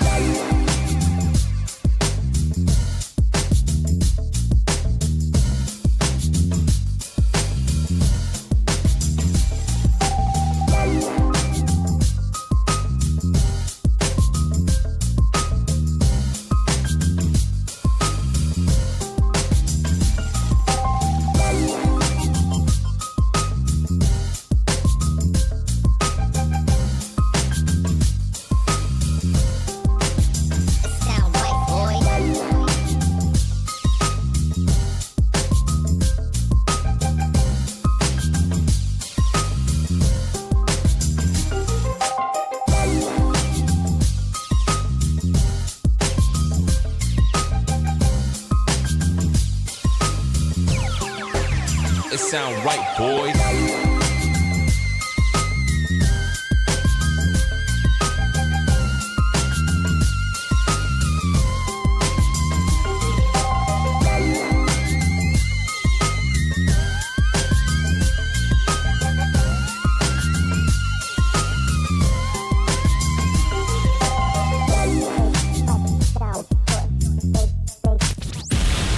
KNBR in FM at 104.5 FM. Now back to Tolbert and Copes. Tom Tolbert and Adam Copeland on the Sports Leader. Tolbert and Copes is sponsored by Comcast, the next generation of 10G network only from Xfinity. The future starts now. 415-808-KNBR, 808-5627 is the number to call. New caller segment here because we had so many things happen this weekend. It's your call. It's like going to a buffet, dude. You want the roast beef, you want the seafood, maybe you hit some waffles and some pancakes. I don't know why all that would be out at one time, but if it is, it's your call. 3 topics here. The Giants, the Warriors, and the Niners. What are your thoughts on the Matt Chapman contract, and are you ready to give Farhan credit for the offseason additions? For the Warriors, was the 52-point loss to Boston telling of this team, or is it just one loss in your book after a 3-1 road trip? And for the 49ers, how are you feeling? What are your thoughts and your feelings on Brandon Staley as an assistant head coach and new DC, Nick Sorensen? Let's go out to the phone lines here at 808-KNBR, 415-808-5627. We have a mystery caller. I do not know who this is. We will go to the mystery caller. Mystery caller, you're on the Sports Leader. It's your call. What's going on? Seriously, what are you guys doing talking football? Come on. Suck it, Kuiper. I don't want to hear from you.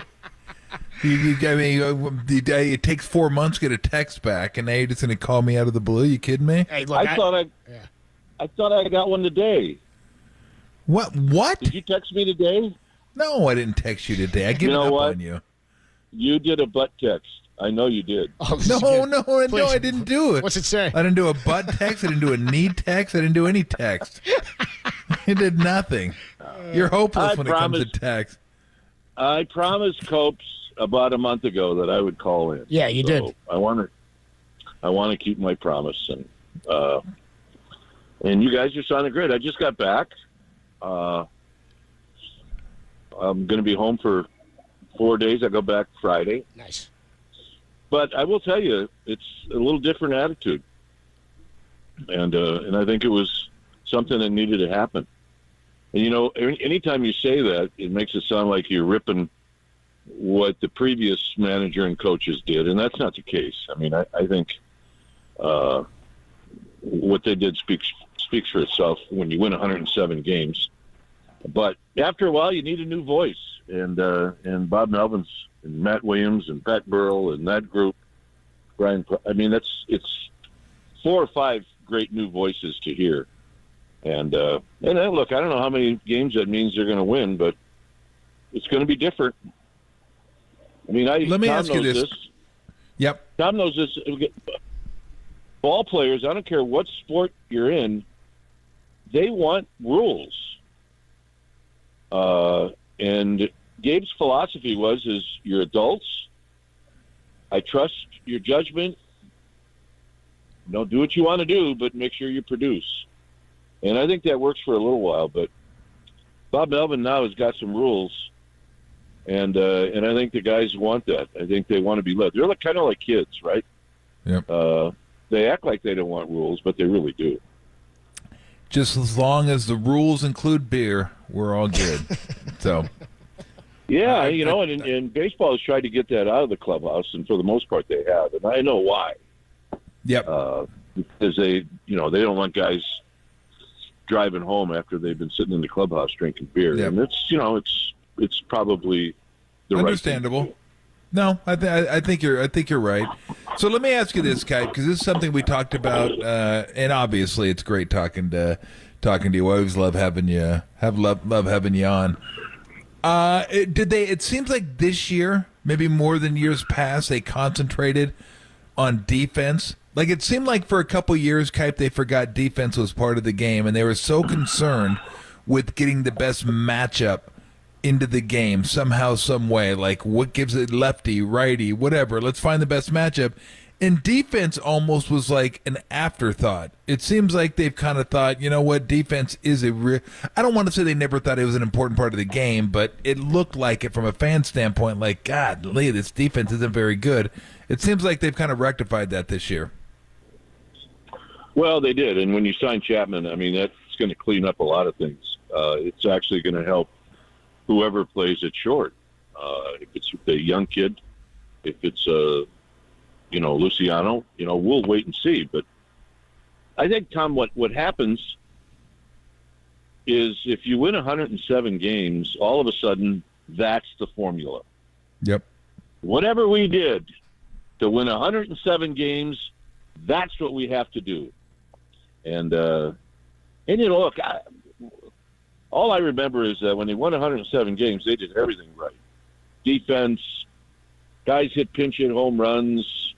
They hit an amazing amount of games where they were down in the ninth and came back. Well, you're not going to do that every year. And I think the one thing, you're right, that kind of got away from them was defense and what kind of pitching staff you had. And if you got a lot of guys that throw ground balls, then you need to have, some people out there that can catch and throw the ball. It's going to be fun. Look, the way Nick Ahmed is playing, I don't know how you can't think about that guy being your starting shortstop right Seriously, now. yeah. I think he got a couple more hits today. Yep. So we'll see what happens, but it's going to be fun. And like I said, I don't know how many wins a new manager and a new coaching staff. I don't know what that equates to, but they got a shot to win. If they can win somewhere between 85 and 88 or 89, they got a shot to go. Look, the D-backs won 84 and they went to the World Series. Yep. So circle that number and try to stay with the Dodgers. You can't just give the National League West to the Dodgers. You at least have to say, we got to try to keep up with them. But if you stay close, then you got a shot to get to postseason, and then anything can happen. Yeah. As soon as I figure out who this mystery caller is, I'll let everybody know. 808 KNBR is the number to call. Dwayne Kuiper with us on the guest line. So give us your thought just before I let you go, Kuiper, on the trade or the signing itself. I know Giants fans have been frustrated about opt-outs and contracts. It's kind of the nature of where we are in free agency at this time of year. But also, I said, if you ask yourself three things, are they better on offense? Are they better on defense? Are they better with the pitching staff? I think they've improved in all facets of the game. And I don't know how there's not excitement. I know there's frustration, but I'm excited. I think that move on Friday night, you said that the tone changed around the team. I think for the fan base, this is going to feel like this is a team that could make some noise. Yeah, and you know what? All of a sudden now you got a guy that's going to play every day. You don't have to worry about one of the analytics guys saying, you know what, this Chapman, he's having a hard time hitting so-and-so. Well, forget it. He's just going to play. I know, and look, I heard you guys earlier. The question mark is going to be who's after Harrison and how well equipped is Harrison to be your number two guy. That really is the bottom line on this. And they've got some really nice arms. They do. And you're kind of shoving them out there to say, all right, sink or swim. And sometimes that's not a great strategy, but if that's what you have, then that's what you got to go with. And, look, something could change. They could still sign a Lorenzo or so, a couple of arms that could help them. But the young guys are going to be the key, and bring them on. Let's see what happens. Do you feel like, look, I have nothing against Nick Ahmed, excuse me, but I've seen him play. I know what he is as a baseball player. I got to know what Luciano is going to be this year. I want to know, unless he just can't handle the job, then Ahmed can be the shortstop if he, earns a spot. But, I know what he is. He's a glove. Hit a 53 OPS plus last year. That's like the league average is 100. Yeah. He was terrible hitting. Don't we got to know what Luciano is? Give him a long runway this year to find out what the hell this kid is, because he was supposed to be their highest rated prospect a couple years ago. It's I want this guy to get a full runway and see what he can do. Yeah, and I don't think he had a lot of games in the minor leagues either, Tom. And really that's where you have a decent idea what he can do. I've always said about any young shortstop, if you don't catch the ball, you're not going to play. I don't care how well you hit. Yeah. And I know this is an offensive league, but that position is so important. And, look, we've had the privilege of not having to worry about that spot for the last 13 years. So he's got to show everybody that he can catch the ball. Now, offensively this spring, he hasn't been very good at all. I think he's 15 at-bats maybe and 7 or 8 strikeouts, and a lot of them looking. Yeah. So right now he looks a little overmatched. Maybe he's a little nervous, but he needs to relax and show what what he can do this spring, because there's no guarantee, Tom, that he's going to make this team. I mean, he's got to show something to make this team, because they got every right to say, you know what, you need to go to AAA and so we see what we got. Mm-hmm. It's hard to figure out what you got in the big leagues. And it would be really hard to say to him, look, Marco, you got a month in the big leagues to show what you can do. I mean, you're probably not going to do that. Yeah. But in the back of your mind, maybe that's what you are doing. Fitzgerald can be a good backup. Obviously, we talked about Nick Ahmed, and I wouldn't judge Ahmed on last year. I would judge him on the 2 years he had before that. So maybe he is your backup. And, yeah, I'd like to see what the young guys can do too. But if you're going to put an emphasis on trying to keep close to the Dodgers, then your young shortstop better produce. If not, then he's going to go down. Yeah. Before we let you run, did Brandon Crawford signing with the Cardinals, it felt like that era just kind of, that's where it officially ended. Like, it was Brandon Belt, Posey retires, Brandon Belt leaves, and now, didn't this feel like this was the one, like, okay, this is that era that was so great, just kind of officially ended with Brandon Crawford signing with the Cardinals? Yeah, 100%. And I'd like to know when he decided that he wanted to keep playing.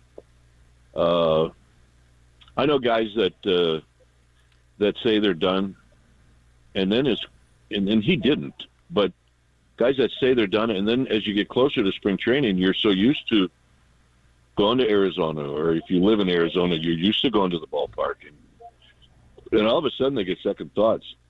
I'd like to know when he decided that he wanted to keep going. And then, I'm not surprised it was the Cardinals. Yeah. I mean, that's as solid an organization as you're going to get with. Now you got Arenado and Goldschmidt, and I was really surprised at the kind of year that they had last year.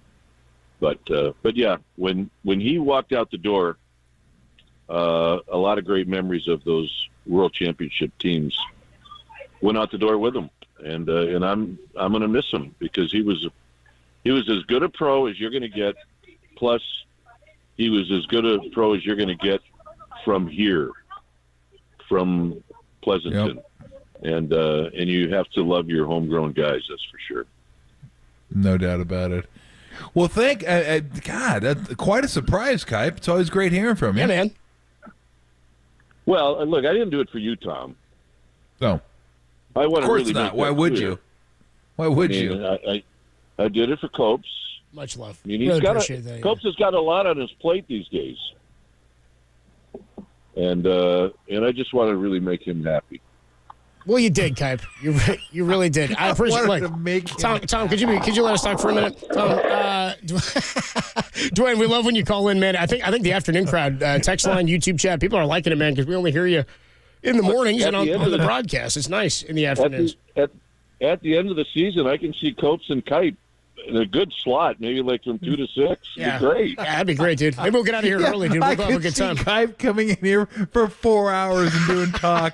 Oh, now that's rich. That is rich right there. We should get you in studio, though, for like an hour one day, Kipe. That'd be fun to get you in to hang with us. Copes and Kipe for an hour. We'll let Tom come in late. Yeah. You're like Don Rickles today. We won't even tell him. He'll show up. We'll be like, no, we're good today, Tom. We had to take care of, man. You can go home. Please take it. Give me a 12-pack and I'll go home and listen. We'll be good. Foul pole to foul pole, Tom, and you'll get your work in. You'll be good, man. Good. All right, Kipe. We'll talk to you soon, man. Thanks so much for calling, bro. Yeah. Thanks, guy. Love you, man. Oh, good stuff from Kai. We still want to hear from you. Connor in Dublin, Daryl, Roy, Andy. I see Milt is hanging on the line. You get him in here for 4 hours, you deserve a raise. I'll do well. Well, he'll do it for me, for just not for you. 4 hours at Kipe. Good luck. Tolbert and Copes. Tolbert and Kipe with, excuse me, it's Kipe and Copes with Tom Tolbert. And we will get to your calls. It is your call. Thoughts on the Chapman deal? Do you give credit to Farhan now for the offseason moves? You got a Warriors thought on the loss, or was it just one big L? And do you have any feelings on the Niners and Brandon Staley plus Nick Sorensen? Your call's next at 808 KNBR. It's your call on the Sports Leader.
Listen to the Sports Leader anywhere, anytime. Download the all-new KNBR app. Now, Tolbert and Copes continue live from the KNBR Casino Matrix Studio. Casino Matrix Progressive Jackpots are here. Where are you? Just drop in. Please play responsibly. 1-800-GAMBLER. All right, it's your call. Kerry Crowley at the top of the hour at 6 o'clock with a little sports phone. KNBR, where you get more of your thoughts and more of your calls on a big weekend in Bay Area sports. It's your call. 3 topics, your choice. Go ahead and make your pick at 808 KNBR. We'll go rapid fire here. Connor's been waiting a long time. Connor is in Dublin. Connor, nearly killed her. Connor, you're on the Sports Leader. What's up, man? It's your call. Oh, thanks for taking my call, dude. You know, I feel like the Warriors should have their own edition of that Giants song, like "Come on, Warriors, hang in there." Okay, because they they really need that. I mean, that was a bad loss. Anyways, but that's not what I called to talk about. Yeah, there we go. Thank you very much. Love it. That's not what I came to talk about. What I came to talk about is I totally predicted the Staley hiring. I mean, I wasn't surprised. I mean, when you have an opportunity to take somebody like that, you take it. So, I mean, it's a good idea. Chapman, my big question, and somebody said they really like this one. J.D. Davis, he's a third baseman, and now Matt Chapman coming along, third baseman, very good one. What's it looking like for him? Appreciate Appreciate the call, Connor. We got to run. What's it look like for J.D. Davis? I asked John Morosi earlier if he thought he would get traded. And J.D. Davis, I guess, was asked about it this weekend. I saw Shayna Rubin, new Giants beat writer for the Chronicle, put out that she'd asked him if they'd talked to him about it, and he said, no, nobody told me about the trade or talked to me about it beforehand, which I think is fine. He's like that. It's not. They don't have to clear it with him before something like that happens. They didn't tell Brandon Crawford that we're going to sign Carlos Correa. They're just going to move him to third base. So I don't think that's what this organization or this leadership group does. That said, John Morosi said he didn't think that there was like an outright easy move. Like Davis isn't going to blow anybody away, even with Joey Bart as a potential throw-in piece for some catching depth. So I don't know if they move him to first a little bit or if it's a little bit of depth at third or corner or DH if anything were to happen with Soler. But I think it's good to have more vets like this. I think J.D. Davis had a nice year last season. I think we'll see some of him this year. I don't think he's going to play as big of a role, if at all. And maybe they're able to net a starting pitcher somewhere. Maybe they can get a Cease or somebody like that. I don't think he'll be here. I think that's the one thing the Giants. It's not like you want to give players away just to do right by them. But I could see the Giants organization saying, "Look, let's get this guy somewhere where he can play." And try to get something back in the process. Maybe not a ton, but and maybe you're saving salary as well. I hope that he's not just because I like him, a local guy, played well when he's here. I don't want to see him just like sit on the bench and just like watch games 4 out of 5 nights and then come in and play, because I think Flores is going to be your first base guy. Wade Jr. is going to be your first base. So there may not be a spot. There may not be a spot for him. I don't think there's a spot for him unless like Soler were to get like injured. Then he could be your DH. But yeah, so I hope he goes somewhere where he can play a little bit. I mean, that'd be obviously beneficial for him, for the Giants, get something back, even if you have to throw Bart in. Yeah, that's kind of what I'm hoping happens. It's your call at 808 KNBR. By the way, Tolbert & Copes is sponsored by Comcast, the next generation 10G network, only from Xfinity. The future starts now. Roy is in San Leandro, nickel and dime, 510. Roy, it's your call on the Sports Leader. Hey, how's it going, fellas? Thank you for taking my call. I just wanted to say, I think that Farhan Zaidi has done a half-decent job this year than he did compared to last year. But at the same time, though, I just wouldn't. J.D. Davis is a good player. I'm not saying that, he's just one of these guys you want to throw away or give away. But at the same time, though, if they have to trade him, I hope that they can get a half-decent good player for him and maybe Joey Bart or something like that. All this just giving the man away for nothing. I mean, that's all I'm saying. I appreciate the call, Roy. We got to run. I do appreciate the call, man. Is he talking about getting something for Joey Bart instead of just giving him away? Is that what he's saying? Yeah, I think so. The problem is somebody right here has got the answer. What is it?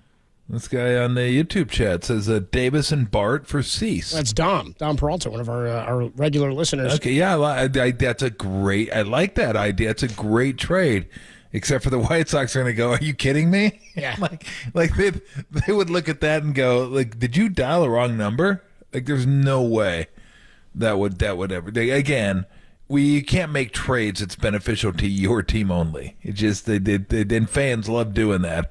You know what? You think we can get LeBron for Moody in a second? No, I don't think. I'm going to try. I asked. They said no.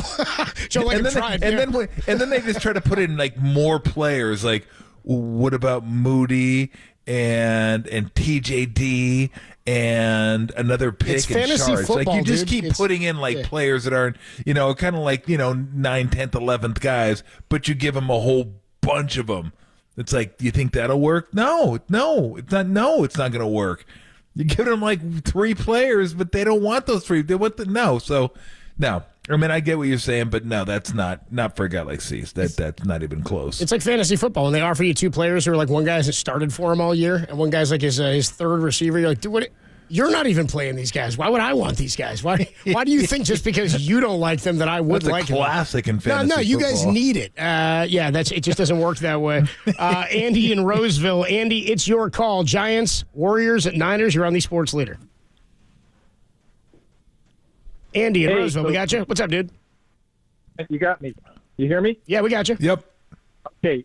Hi, Copes and Tom. Thanks for taking my call. Long-time listener and fan of the Niners and Giants and Warriors. I want to support Farhan's off-season moves, especially hiring Bob Melvin and Jorge Soler and Lee and Chapman. I think that improved defense is going to help the pitching improve a lot, and that might be considered here. I think the team's going to be more productive. I'm an idealist. I'm looking for 90 wins and a World Series championship. Yeah, hell yeah, we are. Thanks, Andy. Appreciate the call, man. I mean, it's wishful thinking, but again, 2010, like of all the teams the Giants have had since they moved to San Francisco, opening day 2010 is not the roster I thought was going to win at all. No. I mean, Renteria's out there. Not Sure, at all. dude. And I got to give Dom a little. Dom said, I put a plus on there, Dom. He did say a plus, yeah. Okay, very good. More stuff for six. He did say plus. You got the plus. I like it. I don't know what the plus is. It's a pick swap is what it is.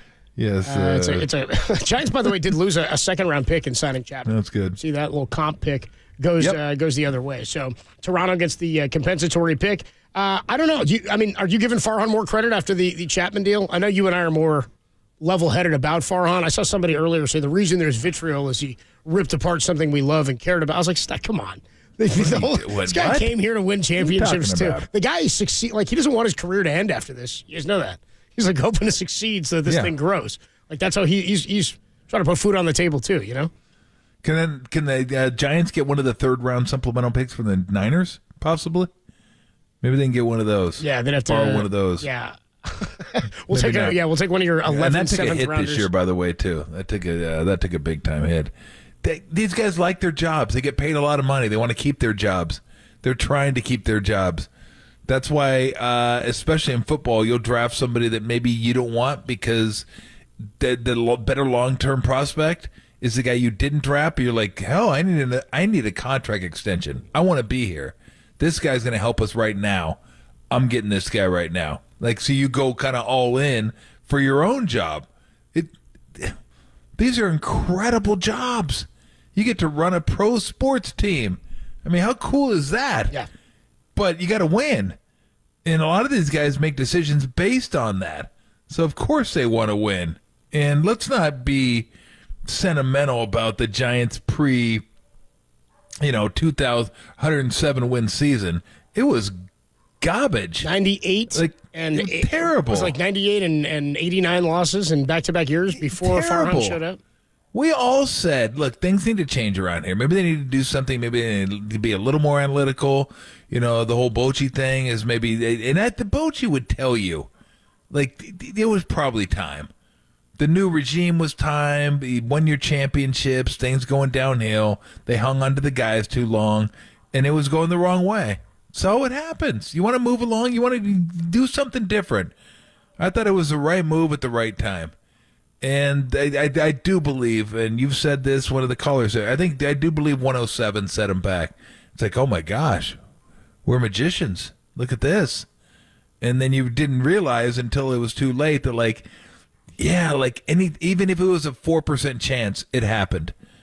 It happened. Like, everything they needed happened.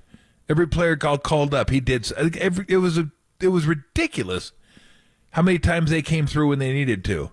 And maybe they believed, oh, that's the way. Well, that wasn't the way. It was just 1 year of the way, and then they went back down again. So, yeah, I mean, like, for those that think... just happened. Thank you. For those that think or maybe even Copes, like we're positive towards Farhan or whatever because we're the Giants station, you could just, like, save that garbage. Because I've never even talked to I never talked to the Giants about this stuff, ever. It's true. I say what I want, when I want, about who I want. And if I tell you, thank you, Tim. If I tell you I think Farhan's a smart guy and he can figure this out, I believe that.